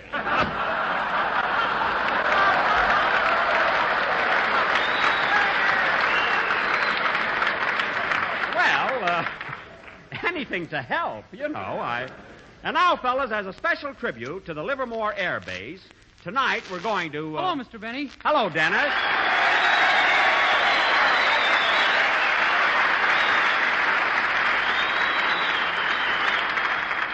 As I was saying, fellas, tonight we're going to... How are you? Fine, kid. Fine. As a special tribute to the Livermore Air Base... Gee whiz, Mr. Benny, you haven't seen me all week and you don't even say, hiya, Dennis, old kid, old pal. Gee, I'm glad to see you. What have you been doing? Okay, hiya, Dennis, old kid, old pal. Gee, I'm glad to see you. What have you been doing? Nothing.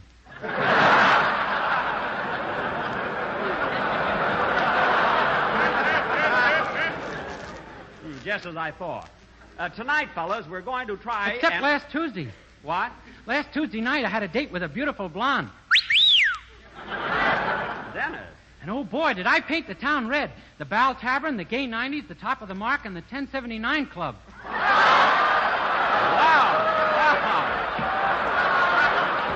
Hey, you... Listen, kid,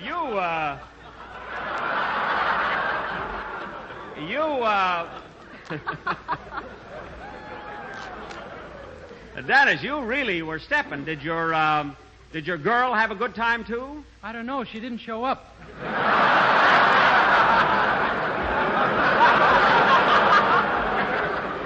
Well, of all the things... Dennis, there's no fun going to all those places by yourself. There isn't? Of course not. And another thing, kid, how can you afford to go to those expensive nightclubs? I don't check my hat. Well, how can you save money that way? Jack, this may come as a surprise to you, but when people get their hats back from the check room, they're supposed to leave the girl a tip. Oh, yeah. Say, you know, girls are lucky. They don't have to check their hats. Huh? Of course not. Well, anyway, Dennis, getting back to... Say, I wonder... Stop thinking about it. You'd look silly wearing a lady's hat.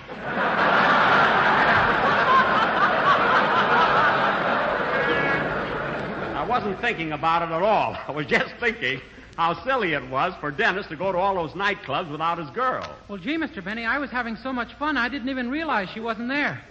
Well, when did you miss her? When I went to kiss her goodnight. Well, at least it didn't spoil your evening. I'm glad you got around, kid. Yeah, I went to one place yesterday afternoon where they threw me, hog-tied me, and branded me. Oh, the Rodeo Club. No, the Income Tax Bureau. Oh, yes, March the 15th does roll around. Well, anyway, now that you're here, kid, how about singing a song for the boys, huh? Okay. Okay, well, let's have it.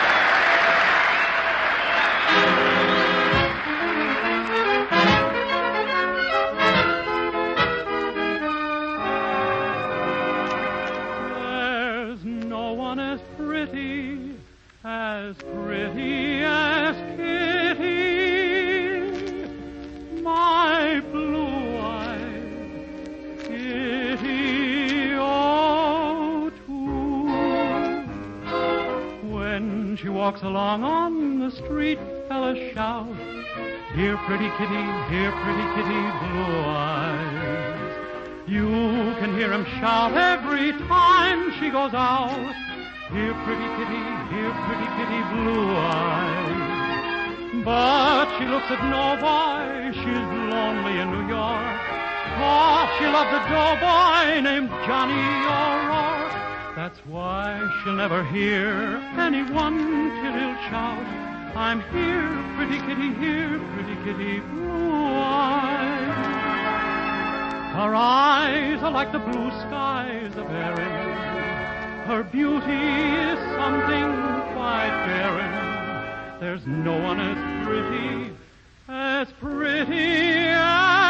Kitty. She's got the whole town staring. When she walks along on the street, fellas shout, Billigadoosha, Shinnamaroocha, Balderalda, Blue Eyes. You can hear 'em shout every time she goes out, Billigadoosha, Shinnamaroocha, Balderalda, Blue Eyes. But she goes with no boy, she's got her memories. For she loves a doughboy who's now overseas. That's why she'll never hear anyone till he'll shout, I'm here, pretty kitty, here, pretty kitty, blue eyes. There's no one as pretty as Kitty,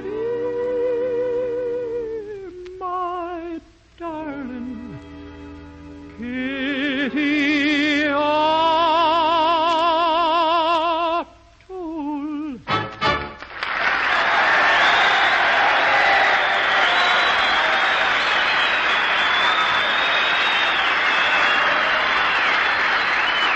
That was Pretty Kitty Blue Eyes, sung by Dennis Day for the first time on the air. Dennis, that was beautiful. Thank you. Say, Mr. Benny, I wanted to talk to you about something. You know, when I was at the Income Tax Bureau, I got all mixed up. You did? Why? Well, my salary is $35, isn't it? That's right. And because my song only takes 2 minutes, you told me it amounts to $186,000 a week. That's right, kid. Then what do I pay tax on, $35 or $186,000? Dennis, $186,000 is a theoretical figure. You're not really getting that much. I'm not? No. No wonder my girl didn't show up. Dennis, let me try to... Wait a minute, Jackson, wait a minute. You better let me handle this. I'll explain this whole thing to the kid. Oh, fine. Now, look, Dennis, theoretically, Jackson is right. What? Now, the $186,000 is your hypothetical compensation. Uh-huh. Which means that your remuneration is based on the limited time of your just skip that. Productivity. Oh. Now, the element is the question to segregate the actual from the supposition. Oh, brother. Now, so summing it all up and then condensing it to simple phraseology. Yes? You're a bum. Phil. Hypothetical remuneration, phraseology. Phil, for heaven's sake, where did you learn all those big words? Oh, I was up with them all night. And, Jackson, the next time you give me a speech like that to read, I'm going to punch you right in the nose.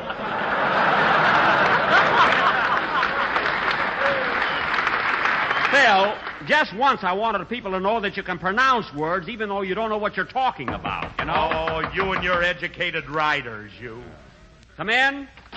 Mr. Benny? Yes? You may not remember me, but I'm Mr. London, the manager of the St. Francis Hotel. I know. You lucky man. I now have a room for you completely furnished. Oh, fine. Thank you. That's swell. I'm glad. Tell me, do I have a tub? Yes, but if you button your coat, nobody will notice it.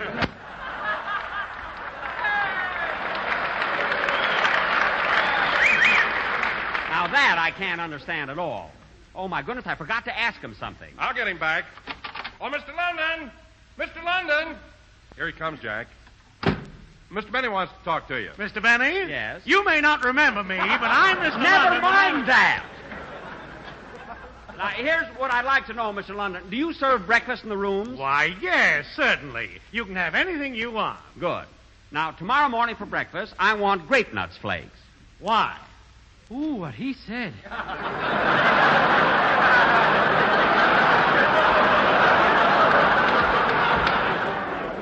Why? I'll tell you why. Because... They're malty rich, sweet as a nut, and have whole grain nourishment. That's why. That's telling them, Jack. And furthermore... They're a thrifty buy in the big 12-ounce economy size package, and they're not rationed. Either. That's telling them, them, Jack. And another thing. I met a sailor friend of mine here, and he told me that he likes to start his day with a big bowl of grape nuts flakes because his motto is, eat a good breakfast, be a better gob. Yes, sir. And do you realize that grape nuts flakes are an American favorite? Why? Why? Are you crazy? No, I'm London, manager of the St. Francis I know. Peculiar fellow, but likable. Now, where were we before he came in? I was a bum. Oh, yes. No, Dennis, you're not a bum. And let's not start that again. Let's get on with the... I'll take it. Hello? Hello, Mr. Benny. This is Rochester.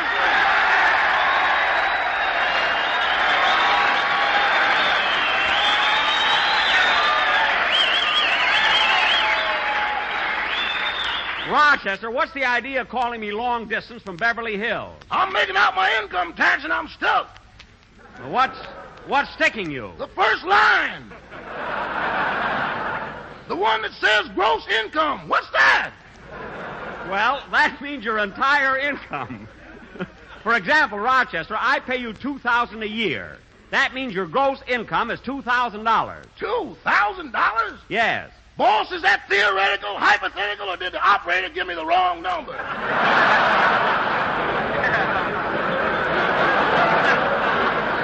Don't worry, you haven't got the wrong number. Now, look, Rochester, in figuring your income tax, put down all you made, then list your deductions, such as contributions, donations, bad investments. Bad investments? Does that include money lost while on bended knee?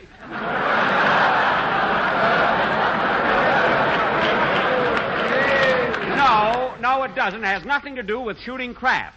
Anyway, I thought you told me Lady Luck always smiles at you. She does, but yesterday she forgot to use Irium.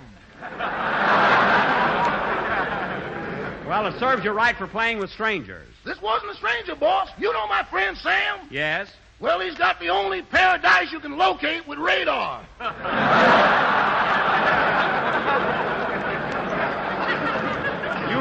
You mean they're trick dice? Trick? When you roll them out, one comes up 7, the other 11, so there's nothing to be in doubt about.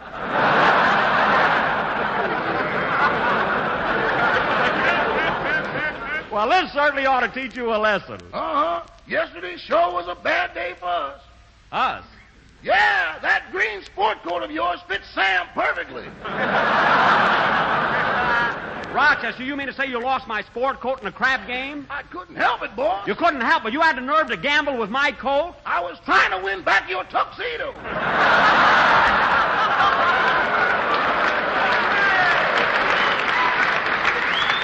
Well, that's the... Rochester, you better have my clothes back by the time I come home. Goodbye. Goodbye. Oh, say, boss. Now what? If you go to another luncheon, will you do me a favor? Sure, what is it? Bring me back 2 cases of fish. 2 cases of fish? Yeah, and when you pull out the hooks, cork up the holes. I don't want to lose any of it. Okay, I will. Goodbye. Goodbye. Darn it, every time I go away, something happens.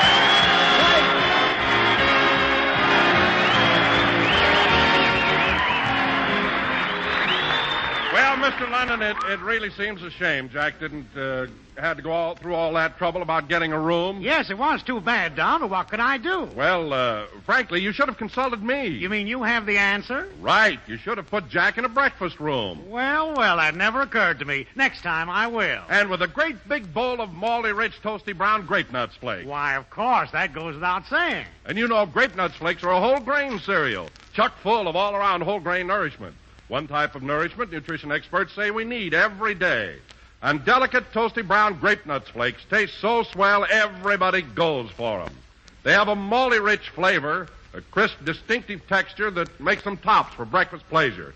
So, friends, if you always want to be able to get a hotel room, eat a good breakfast, do a better job, and make tempting sweet as a nut grape nuts flakes your favorite dish. I want to thank Captain Champion, Commander Walker, Lieutenant Tyser, and all the men here at the Livermore Naval Air Station for another swell day. And now, just another word. President Roosevelt, in a recent statement, urged every young American who will be a high school graduate by July 1st to investigate the Army and Navy Reserve Program immediately.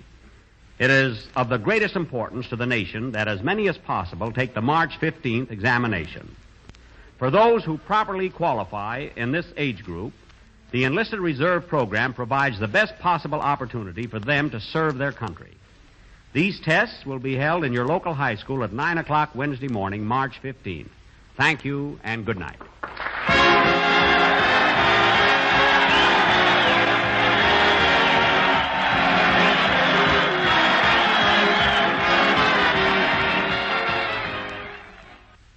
Oh, hi, dear grocer mother. Get hot grape nut sweet meal and say, it's so tempting, so hot.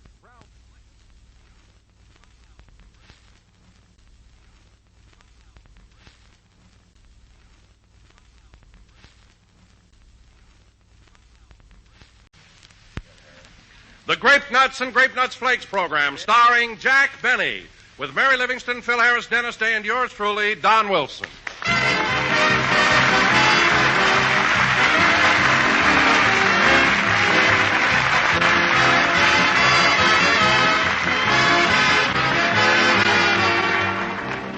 Say, folks, do you know what it is to wake up some morning with that just confess-it feeling? Why, sure you know. It's the day you get out on the so-called wrong side of the bed. Well, that's the morning to be doubly certain there's a big bowl of crisp and cheerful grape nuts or grape nuts flakes to clap your eye on first thing when you get to the table. They look so good, and boy, they are so good, you'll feel all perked up in no time at all. Yes, and you'll keep right on feeling perked up all morning long, because both grape nuts and grape nuts flakes are crammed full of sustaining, energy-giving, whole-grain nourishment, iron, niacin, vitamin B1, plus proteins, too. And don't forget cereals with whole-grain nourishment, like grape nuts and grape nuts flakes, are a must for that adequate breakfast you should eat. Remember, you haven't had a thing to eat for 10 or 12 hours. That's why doctors and dietitians say you should get at least 1/4 of the entire day's nourishment in the morning. So eat a good breakfast featuring grape nuts or grape nuts flakes. Do a better job.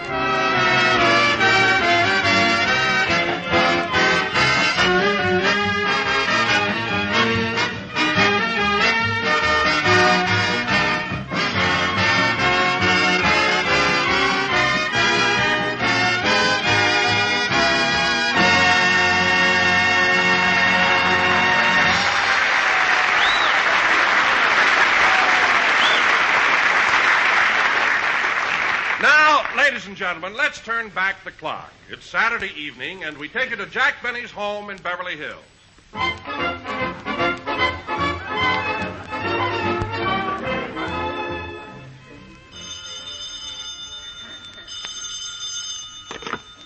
Mr. Benny's residence, star of stage, screen, radio, television, and violin recitals at ridiculously low prices.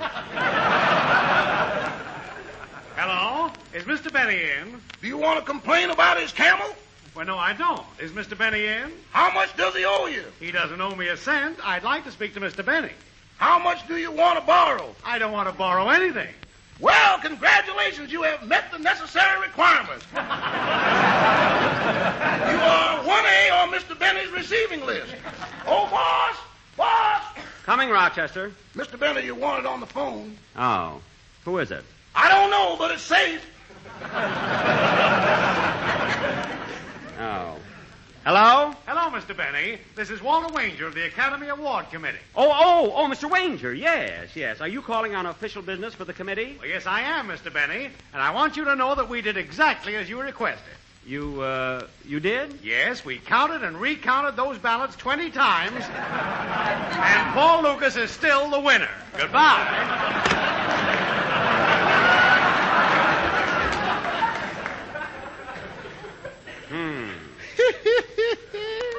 Rochester, there's nothing to laugh at. All right, I was wrong about. Winning the award is a serious business. In totaling the ballots, the results can change up to the last minute. That's too complicated. Complicated? Yeah, in my business, all you got to do is roll them out, count them up, and that's it. Well, I'm not interested in your business. Besides, I'm taking Miss Livingston to a movie, so get out my razor and give me a shave. Oh, boss, why don't you shave yourself? After all, yesterday I gave you a haircut. What are you talking about? I wasn't even home yesterday. What's that got to do with your hair?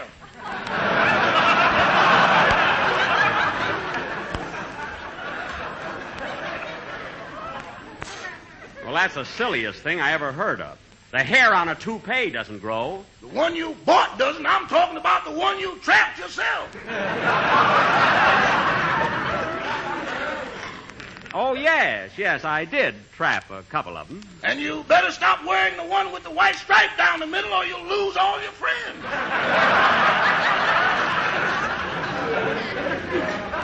Rochester, stop being silly and give me a shave. Okay, but boss, do me a favor this time and break the monotony. What do you mean? When I cut you, for heaven's sakes, bleed.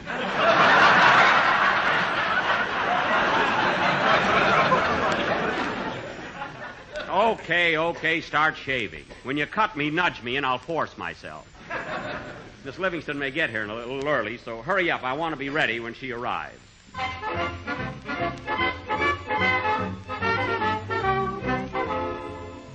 Oh, Butterfly. Yes, Miss Livingston? Butterfly, I can't find my lipstick. Have you seen it? No, ma'am. How about my mascara? I haven't seen that either. Oh, that's funny. Have you seen my false eyelashes? No, ma'am. My goodness, I can't even find my false fingernails. Butterfly, what are you laughing at? You certainly are lost, aren't you? Butterfly, a lot of girls wear false eyelashes and things to make them look prettier. But, Miss Livingston, you don't need any of those things. I think you're very pretty. Oh, Butterfly, you're just saying that. Oh, no, Miss Livingston. And another thing, I heard that Dorothy LEMOORE wishes she had something that you have.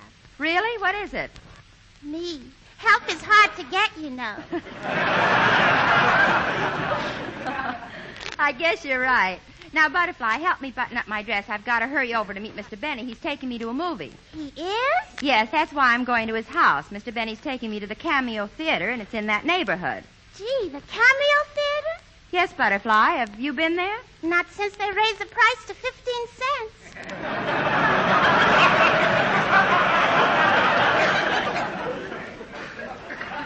15 cents? Oh, they had to do that when they took out the benches and put in the folding chairs. 15 cents. He would. I'm going to call up Mr. Benny and tell him... come in. Oh, Miss Livingston, after all, you have a maid. Oh, I'm sorry, Butterfly. You answer the door. Yes, ma'am. Come in.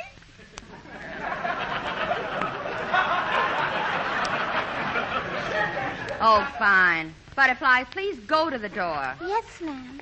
Marcy dotes and dozy dotes, and little lambs eat ivy, a kimby divey too, and you all. La la la la la la la la la. Hello, Butterfly. Oh, hello, Miss Stanley.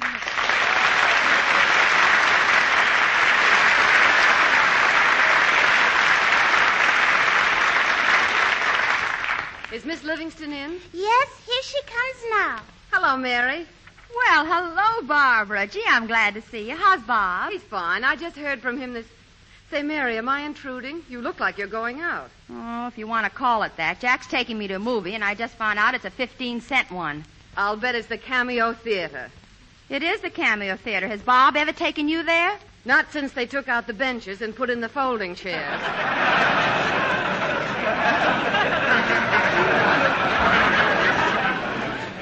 Oh, for heaven's sake. I didn't know Bob was cheap, too. Well, he wasn't always, Mary, but he started running around with Jack, and he got some of it on him.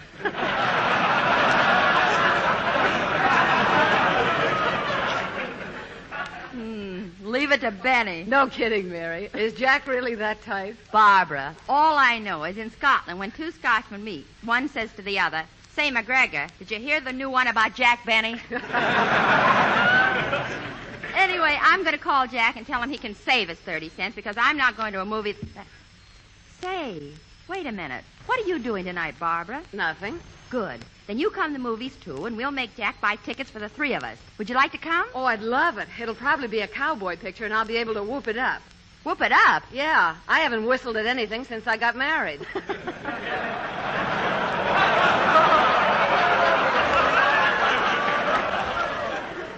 Well, all right, let's go.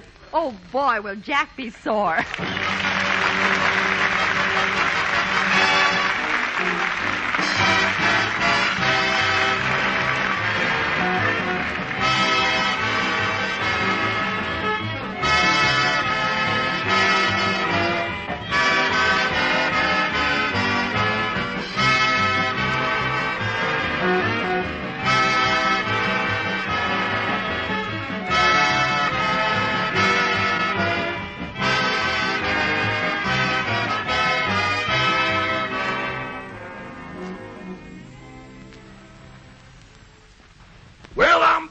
giving you, boss.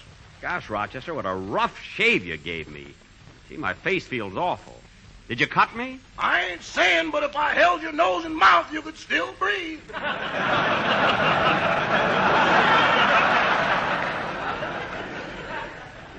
Well, it's the last time you're going to shave me. It almost was. You can say that again. Well, that must be Mary now. Come in. Oh. Hello, Dennis. Hello, Mr. Benny. What are you doing here, kid? I had to see you because I'm still having trouble about my income tax. Dennis, I've explained it to you a dozen times. What did you tell him at the income tax office? I told him what you told me, that I make $186,000 a week.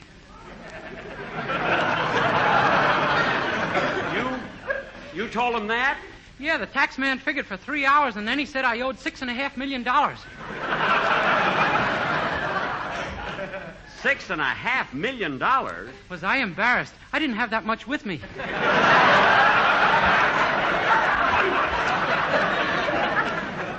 Dennis, I've told you over and over again, $186,000 is your theoretical salary. You actually get $35 a week. Oh.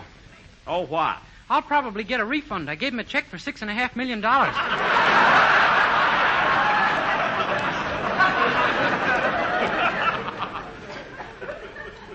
Well, don't worry. You'll get the whole thing back. Anyway, Dennis, you shouldn't be talking. Excuse me, kid. Well, I'm here, Jack. Good. Now we can go to... Well, hello, Barbara. Hello, Jack. How are you? Fine. Come on in. Hello, Dennis. Hello, Miss Livingston. Barbara, I want you to meet Dennis Day. Dennis, this is Barbara Stanwyck.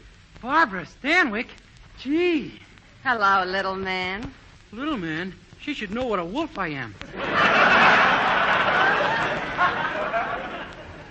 Dennis, stop with that silly talk. Well, I want Miss Stanwyck to have respect for me. Oh. I do respect you, Dennis, and I think you're very sweet, too. You do? Of course I do. Would you ask me for a date if you were sure I'd accept? Well, I wouldn't say that.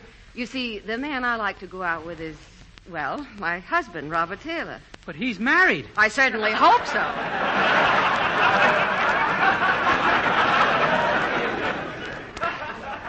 Well, come on, Jack. Let's get started. It's time we went to the movie. You know, Mary, as long as Barbara dropped in, it isn't polite for us to go to the movies and leave her here.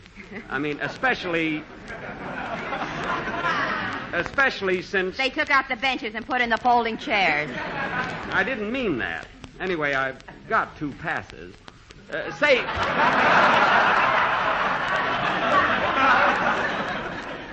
Say, kids, I've got an idea. Why don't we stay home and play gin rummy? I don't want to play gin rummy. But Barbara wouldn't enjoy the picture. It's a Western. Oh, I love a good Western. But it's not a good Western, Barbara. You see, it was made since the beef shortage and the cattle thieves had to rustle gophers. It's no good, you know? Well, if you don't want to go, we'll go by ourselves. Come on, Barbara. All right. Hey, kids, would you like to have my passes? No, Jack. We can make a better deal at the box office. Okay. Now, look, Dennis. Just a minute. Oh, Miss Stanwyck. Yes? Dennis, come back here. I wish you wouldn't act so silly. What did I do that was so silly? Trying to date a Barbara Stanwyck at your age. It'd be sillier at your age.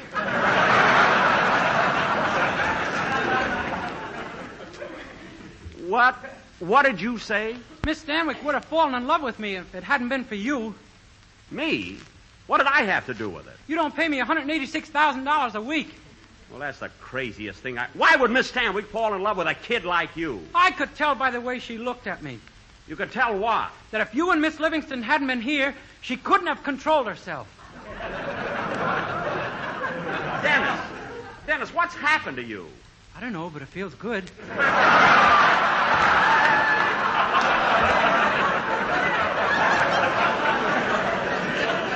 What? Now, look at Dennis. I've had enough trouble. Listen, I've had just about enough out of you. You come over to my house, eat my fruit. What? I've been watching you. Now, you go on home, and when you feel like apologizing for the way you acted, you can come back. Okay, and goodbye. Goodbye. And get your hand out of that fruit bowl. Now go home and think it over. I'll show him. Such a wise guy. He pays me $35 a week, treats me like a kid, and expects me to sing good. I'll get even with him. Next Sunday, I'll sing lousy. That's what I'll do. You're darn right. I'll sing like this. Adios, little girl, I must go. Wait for me by the old Alamo. I met her by the river of the roses, the sweetest girl this side of the Alamo.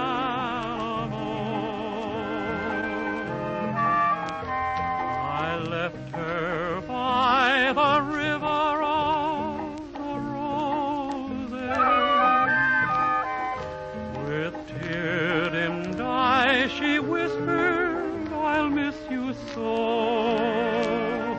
All the roses have faded since we've been apart, but the one rose she gave me will always bloom within my heart.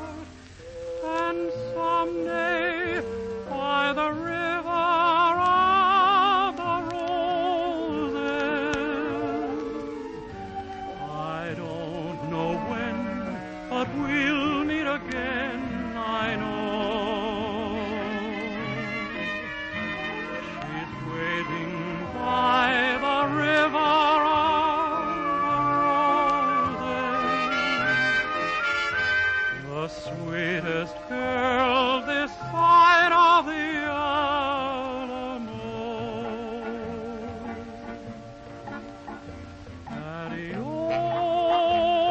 Adios, little gal, adios, till we meet by the old Alamo.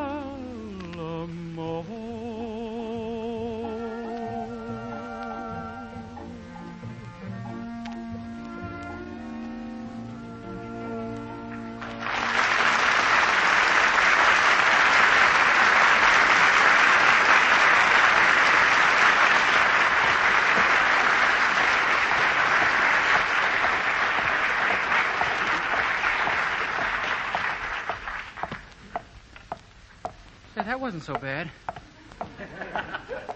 But I'll sing lousy on the program even if I have to practice to do it.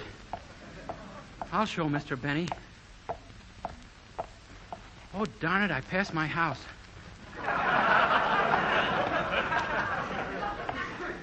I always do that.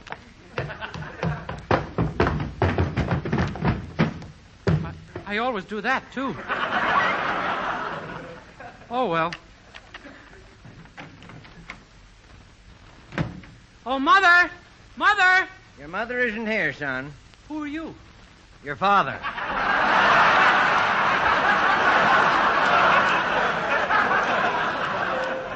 Oh. Hello, Pop. Hello, son. Well, where have you been? I just came from Mr. Benny's house. Well, take a bath and no one will notice it.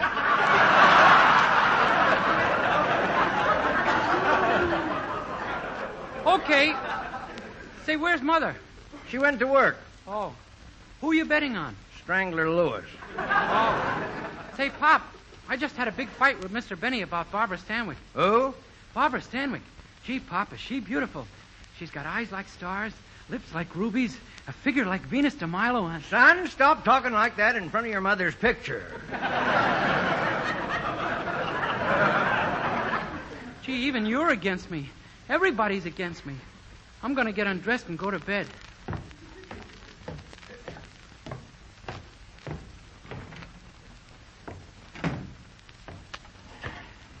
I can get along without Mr. Benny, believe me. Last week I was on Frank Sinatra's program. When I stepped out on the stage, the girls screamed louder at me than they did at Sinatra. Then Frankie told me I forgot my pants.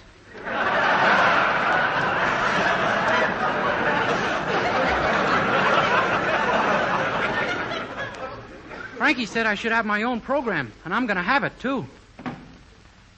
And another thing, from now on, I'm going to listen to Fred Allen with the door wide open.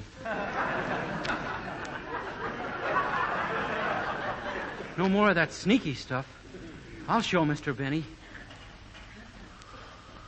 Oh, boy, this bed feels good. I don't need Jack Benny.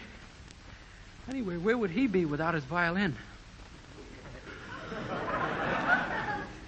I'm going to have my own program one of these days and be a big star. And girls are going to be crazy about me. My own program. That's what I'll have. I'll show Mr. Benny. My own program. Big star. Girls crazy about me. Big star.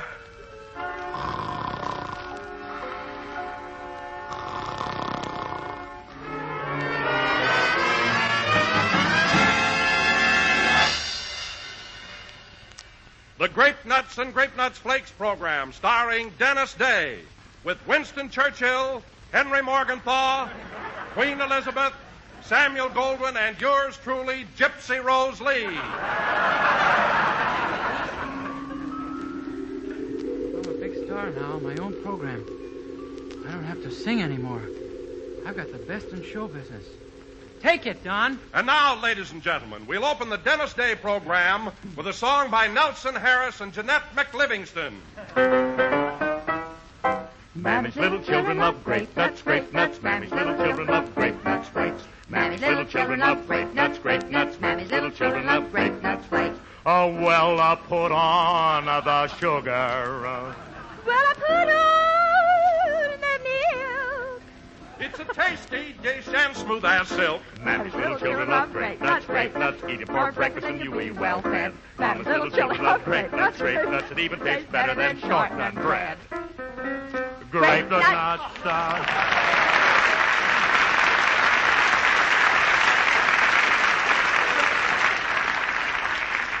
Thank you. That was a cup of coffee, a grape nut, and you, sung by Flat Top and Mrs. Pruneface. Very good, too. And now, folks, for our feature attraction tonight. I'll take it. Hello? Hello. I'd like to speak to Dennis Day, please. This is Miss Stanwyck. Miss Stanwyck? Gee. Just a minute, please. It's for you, Dennis. It's Barbara Stanwyck. Oh, is that dame calling again? She drives me nuts. Tell her I'm not in. But, Dennis... You heard me, fat boy. Tell her I'm not in. Okay. Miss Stanwyck, I'm sorry, but Mr. Day isn't in. I know he's there. I know it. I heard his voice. Tell him I've got to speak to him, please, please. Yes, ma'am. Dennis, she insists on talking to you. Oh, all right. I'll give her a thrill. Hello? Dennis, I must talk to you. It's urgent. Oh, hello, urgent.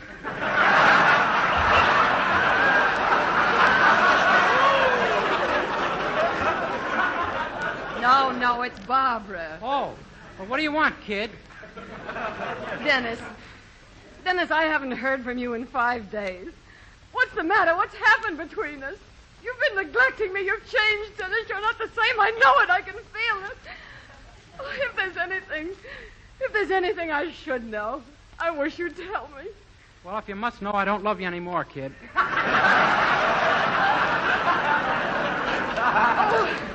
Oh, how can you do this to me, Dennis? After 17 years. Oh, I must see you alone. Someplace where we can talk. Meet me at the Brown Derby. The Brown Derby? Okay, goodbye. Goodbye, darling. Oh, well, I might as well meet her and get this over with.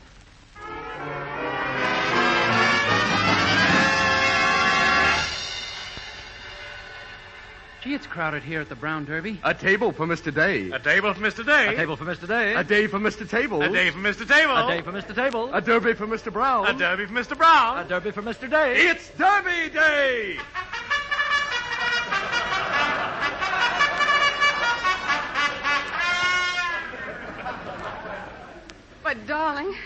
Darling, it's been 5 days. 5 whole days since I've seen you. It was never like this before, never. Not so loud. People are listening. Let's order something to eat. Oh, waiter! Waiter! Yes, Mr. Day.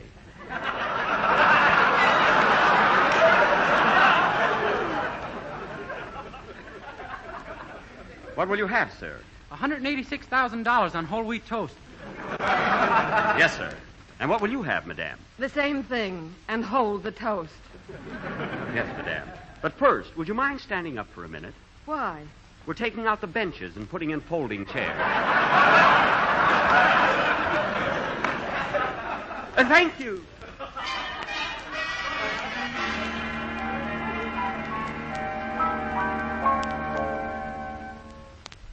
Oh, Dennis, it's been such a wonderful evening. Just being near you again has given me something to live for. Well, I'm sorry, Barbara, but this is the end. I'm never going to see you again. Oh, no. No, Dennis, darling, don't say that. You mustn't say that. I love you. I love you. You mustn't leave me. You mustn't. Tell me more. You fascinate me.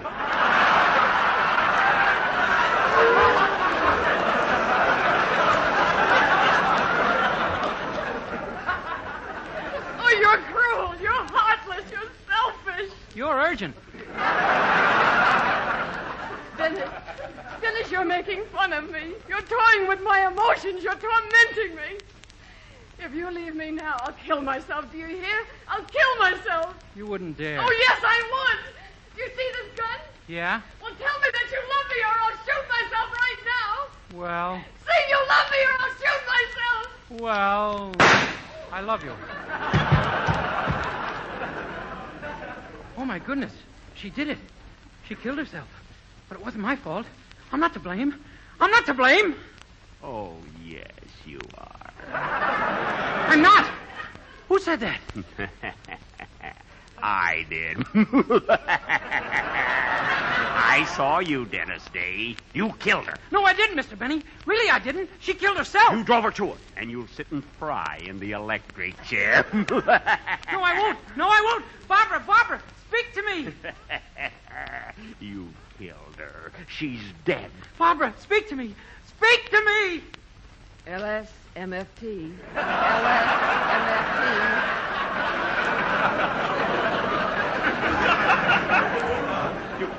You killed her. You killed her. Get away from me. Get away from me. Mother! Oh, Mother! Father! Father!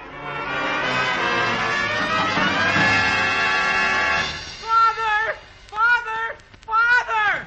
What's the matter, son? What's the matter? What are you screaming about? Oh, Father, I just had the most horrible nightmare. Oh, is that all? For a minute, I thought your mother'd come home. All right, now go back to sleep. Okay. Good night, Pop. Good night.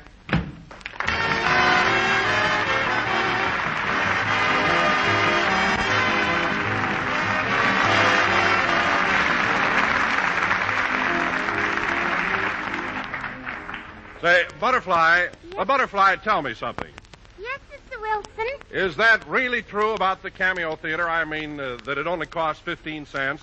Oh, yes, Mr. Wilson. Jerome and I used to go and sit right through till breakfast time. Oh, my goodness. Did you get awfully tired? Yes, we did, Mr. Wilson. But then we'd go out and eat a good breakfast. Well, that's fine. Then you could do a better job. Yes, we could go back to the Cameo Theater and stay all day.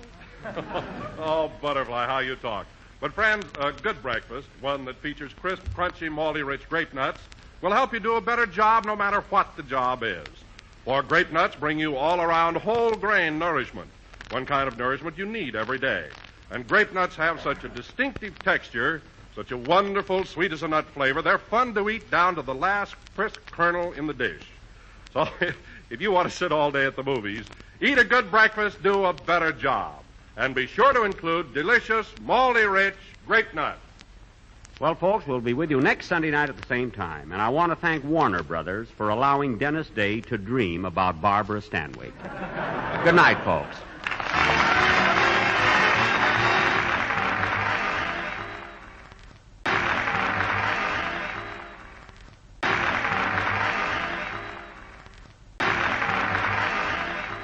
Ring the bell for Pell Mell. Pell-mell, pell-mell, pell-mell. Pell-mell Famous Cigarettes, the cigarette of modern design, presents the Jack Benny Program with Mary Livingston, Bill Harris, Rochester, and yours truly, Don Wilson.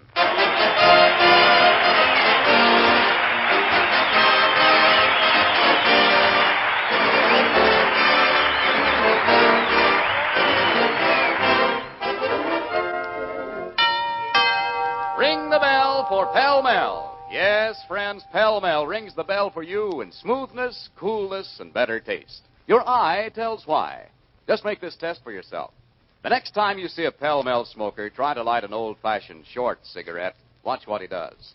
You'll find that he holds the flame a good half-inch beyond the tip of the short cigarette. Of course, he's looking for something that isn't there. He's looking for Pell-mell's modern design. Modern design means Pell-mell is longer. From the very first puff, Pell-mell's greater length travels the smoke further, diminishes heat and bite on the way, filters the smoke naturally over a 20% longer route of Pell-mell's traditionally fine tobaccos. Yes, friends, modern design means Pell-mell is smoother, cooler, a better tasting smoke. That's modern design. Pell-mell's modern design. And that's the answer. That's why Pell-mell rings the bell.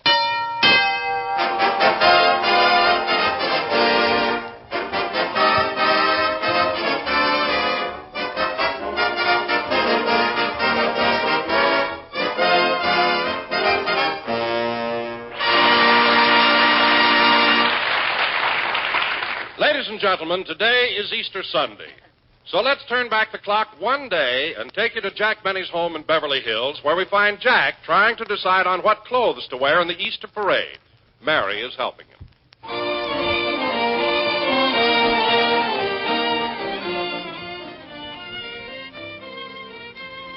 Ja la la da dum bum bum bum ba bum ba bum bum dum dum da dum da dee da dum. Oh, sweet Georgia Brown.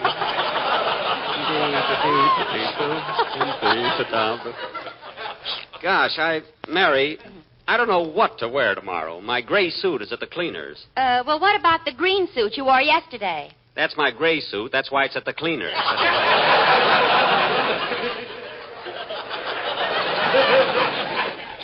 You know, it always turns green in the spring. You know. La, la, la, la, la, la, la, la, la. Gee, Mary, I'm glad you dropped in. What shall I wear tomorrow? Jack, Easter only comes once a year. Why don't you buy yourself a new suit? Well. You can afford it, you know. Well. For heaven's sake, Jack, it's not such a big decision. I know, but with my luck, I'll buy a new suit today, and tomorrow I'll be drafted.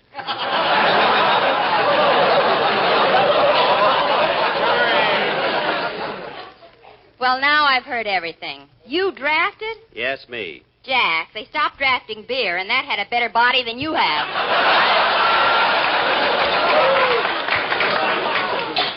Don't be so funny, Mary. I'm in pretty good condition. Oh, yeah? Well, I got a surprise for you. What? I was doing some volunteer work at the local draft board, and I saw your file. You did? What was my classification? I didn't notice that, but yours is the only card there trimmed in black. Mary. All the other cards are written. Yours is engraved. Mary. And in the corner it says, keep off the grass. Now cut that out. If you want to help me pick out a suit to wear, all right. If not, you can... There's someone at the door. Yes? Pardon me, are you the owner of this house? Yes, why? You better fix that broken cement on your sidewalk. What? I was just walking by here with my wife, and she tripped and fell. Oh, that's terrible. Worse than that, it could have been me. What? It's a lucky thing I'm nimble. Well, I hope your wife isn't hurt, and I'm sorry it happened. Then you admit it happened. Huh? You're under oath, you know. What? I'm suing you. Suing me? $25,000. $25,000? Now, wait a minute. You can't sue me. And why not? You got to have witnesses. How do I know your wife tripped and fell on my sidewalk? You got to show me. I'm from Missouri. Well, take off that Wilkie button. I'm from Wisconsin. I don't care where you're from, and get out of here. All right. Don't get excited. You can't blame a guy for trying. All right, honey, you can get up now. We'll try the next street.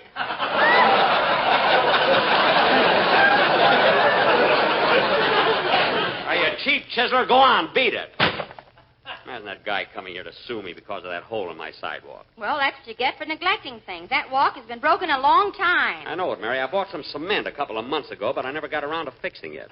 Well, you better get it done before something really happens. I guess you're right. Oh, Rochester! Rochester! Just a minute, boss. I'm busy. What are you doing? Coloring some Easter eggs. Oh, that's good. Did you boil them first? No, boss, I fried them. Fried them? Then what are you coloring them with? Ketchup.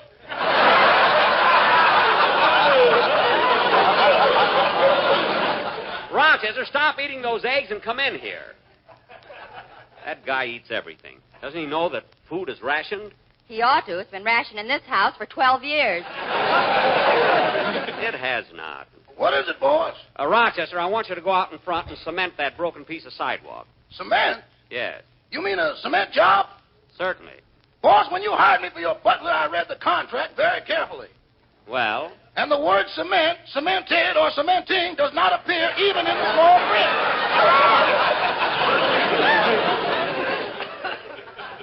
What? Or in Section 3, Clause 8, which is written in Egyptian hieroglyphics. Oh, it doesn't, eh? No. Rochester, how many pages are there in our contract? 76, including the index, appendix, and list of illustrations. All right, and what are those pages held together with? You got me, boss. It's cement. I know what I'm doing every minute. Now, Rochester, let's go out in the garage, grab the tools, and get started.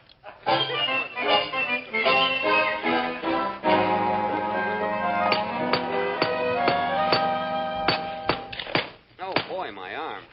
Breaking out these old pieces is hard work. Rochester, have you got the cement mixed yet? Yes, sir. Doggone it, boss. You sure are perspiring. Yeah. This is hard work. I haven't seen you sweat like that since you were on information, please.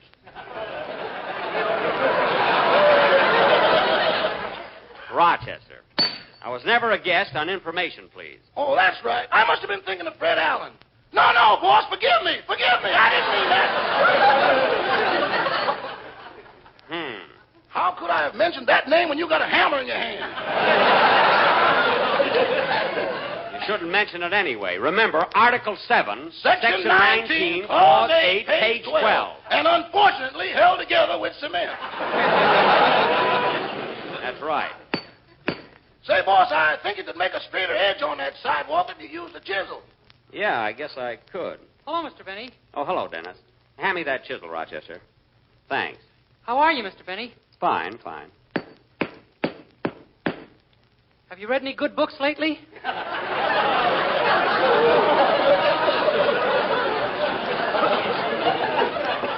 No. Rochester, keep mixing that cement so it won't settle. Okay, boss. What are you doing? What am I doing? What do you think I'm doing? Planting a victory garden? Look, Dennis, why in the world would I plant a victory garden on a cement sidewalk? So you won't have to tear up your lawn. Look, kid, there was a hole here and a lady tripped and fell in it, so I'm trying to fix it. Oh. Now, don't bother me. I'm busy. Okay. Say, Mr. Benny. Not now, Dennis. Mr. Benny. Dennis, please. But, Mr. Benny. For goodness sake, Dennis, what is it? You've got the chisel on my foot.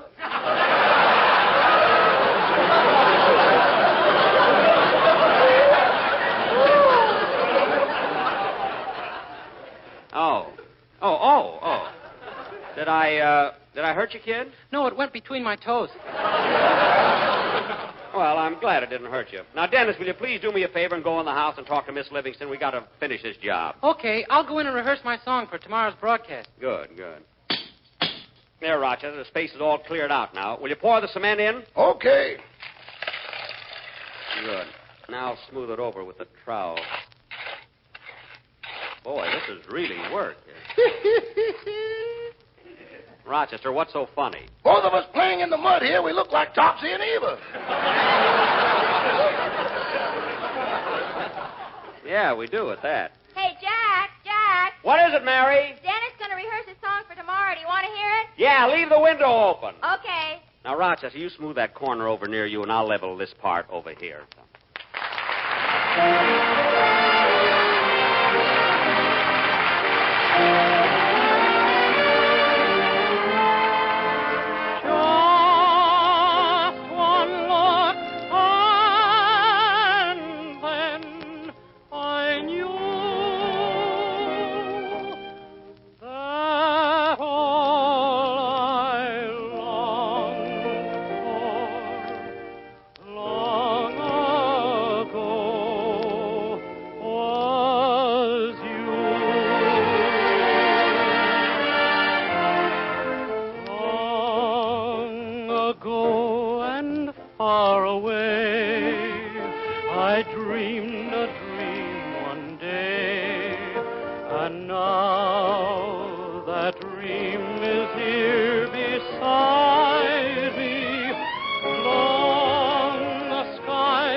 Well, I'm nearly through, Rochester. How does the cement job look? Boss, you're wonderful. That's the best thing I've ever seen. Yes, sir. And they gave Paul Lucas the Academy Award. It'll look even better, Rochester, when I give it the finishing touches. Say, here comes Mr. Harris and Mr. Wilson. Where? Oh, hello, fellas. Hello, Jack. Hey, Jackson, what'd you lose? I didn't lose anything. I'm cementing the sidewalk. Oh, well, it's about time. The other night I passed by here and stubbed my knee.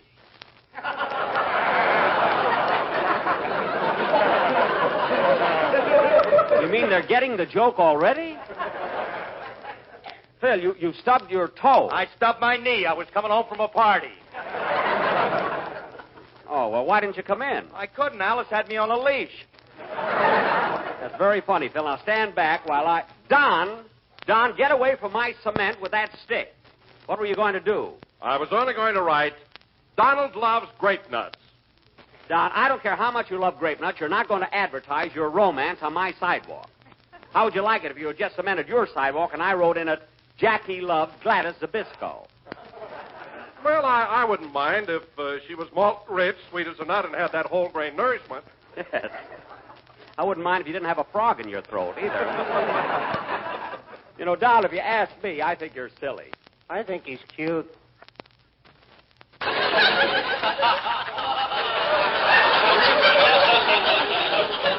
Huh?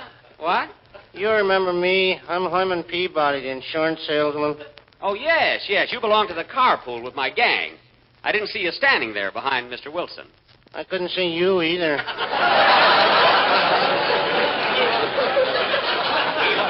Well, that I understand, Herman. What you doing?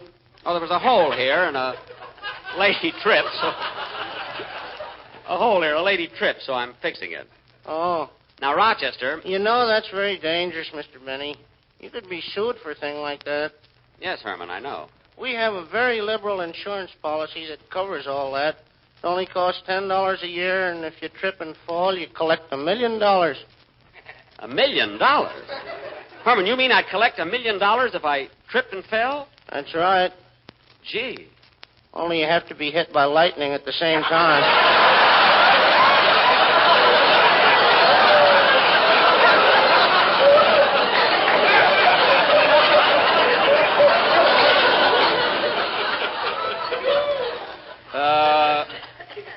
hit by lightning? On Tuesday at 3:30.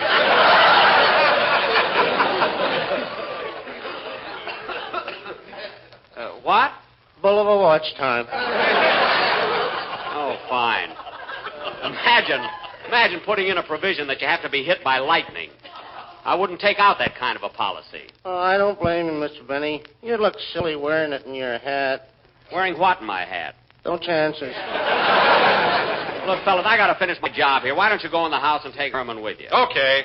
You'll find Dennis and Mary inside. See you later, Jackson. Now, Rochester, just a little more smoothing out here, and we're all through. Hand me that... Oh, here comes somebody, boss. I better take some of these tools off the sidewalk. Yeah, I don't want anyone to trip on them. Now, pardon me. Boss, look up. Look up. It's Mr. Basil Rathbone. Where? Oh, hello, Mr. Rathbone.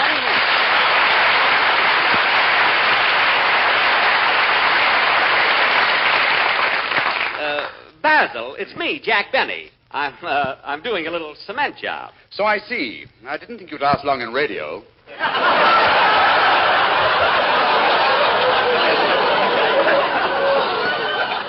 I'm only cementing the sidewalk because it's an emergency. That's all. That's right, Mr. Benny. Still on the radio. Oh, some soap program? No, food. Breakfast food. I see. Well-fed but dirty. Just a minute. Did you say I'm dirty? That's what he said. That's what the man said. He said that. Rochester, please. I guess, Mr. Rathbone, you just said that because right now my clothes are covered with cement.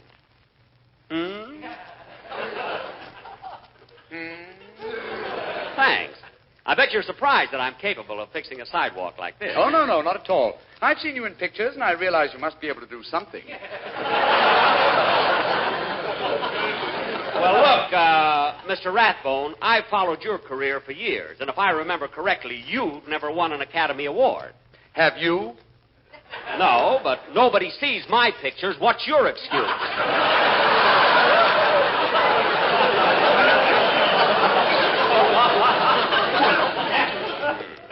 I guess that'll hold you for a while. Oh, say, Mr. Battlebone, is somebody following you? Where? Oh, no. That's my butler. You mean you make your butler walk along the street with you? Oh, yes, he doesn't mind. He's very democratic, aren't you, James? If you say so, sir. Well, I say so, James. Thank you, sir. Rochester, gather up the tools. If you say so, sir. Now cut that out and stop curtsying. Please. Oh, Mr. Rathbone, sir, should I fill your pipe again? Yes, James, please do. There you are. May I give you a light now? Yes, James. There you are, sir. My, this tobacco is strong. James, cough for me, will you? Yes, sir. What? Once again, please. You feel better now, sir? Yes, thank you. Mr. Rathbone, do you have your butler cough for you? Yes, with my heavy schedule in pictures, I can't afford to strain my throat. Oh, Rochester.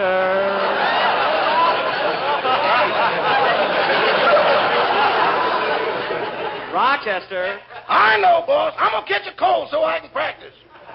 Good, I'll audition you later. It's not a bad idea. Oh, James. Yes, master. I think we've daddied long enough with this dilly. Let's bounce along, shall we? If you say so, sir. Toodaloo. How do you like a guy like that?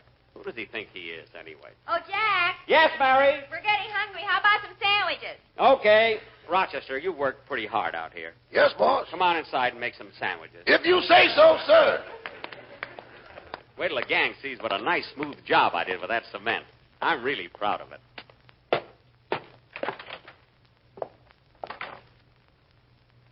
Have they gone to the house yet? Yes, master. And if I may say so, you have a funny gleam in your eye. What's up, sir? That wet cement on the sidewalk. I can't resist it, James. For years, I've wanted my footprints in cement at Grauman's Chinese Theater, but I've never had the chance. I've been ashamed of it, too, sir. But now, Jack Benny unknowingly has given me the opportunity to put my feet in cement. Yes, sir. Just look at it. So fresh and nice and soft. Here, James, hold my shoes. Yes, sir. And wait a minute. Here are my socks. Yes, sir. You'd better let me hold your arch supports, too. Oh, yes. Yes, by all means. Ah, now to put my feet firmly in this wet cement. Would you like me to test it first with my elbow? James, I only want to stand in it, not sit in it. I'm sorry, sir. Now, the left foot first. And now the right. Oh, James. You haven't lived until you've had the thrill of having wet cement ooze up between your toes.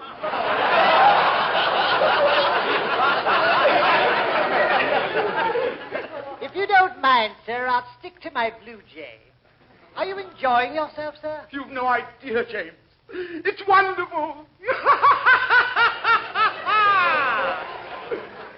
Now I shall remove my feet.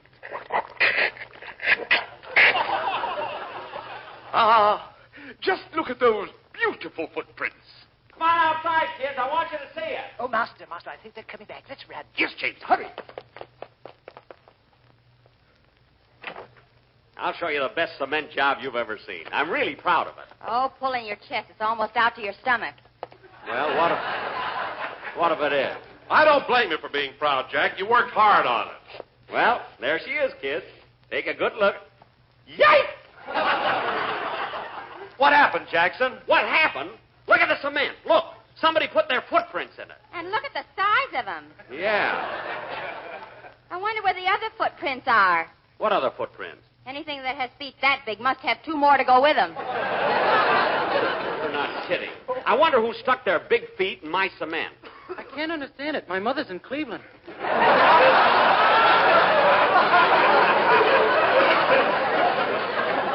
This is the dirtiest trick that has ever been played on me. Who could have done it? Why, there wasn't anybody around when... Hey, wait a minute. What's the matter, Jack? Basil Rathbone. Basil Rathbone was here just a few minutes ago. Why would he do a thing like that? Yeah, why would he do it? That could be the reason.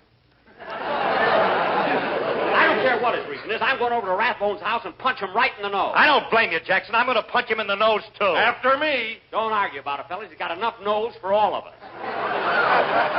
Anyway, I'm not afraid of him. You guys wait here, and I'll handle this myself. They don't come too big for me.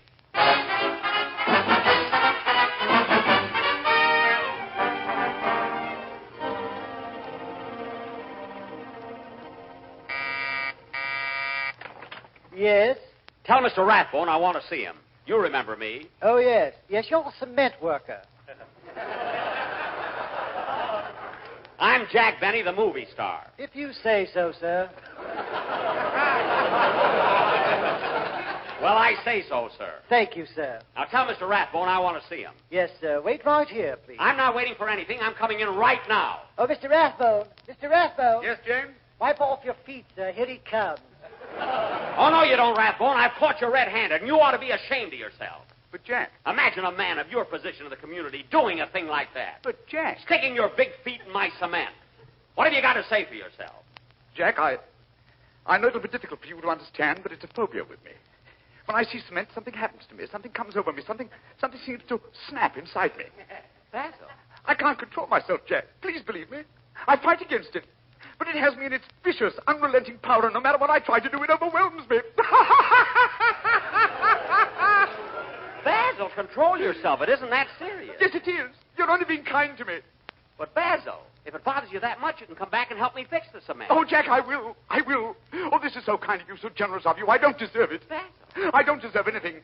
I'm a cad. I'm a scoundrel. Basil. I should be horsewhipped. Basil. Oh, why? Why did I do it? Basil, calm yourself. Just come over and help me fix it. For heaven's sake, Jack, will you wait till I finish my scene? You've seen? You mean you're just acting now? Certainly. You're not the only one who hates Paul Lucas. Basil, you too? Yes, pal. Well, what do you know? Come here, chum. I want to talk to you. Imagine giving Lucas the Academy Award for one scene where he left his home and said farewell to Betty Davis. Oh, brother. You said it.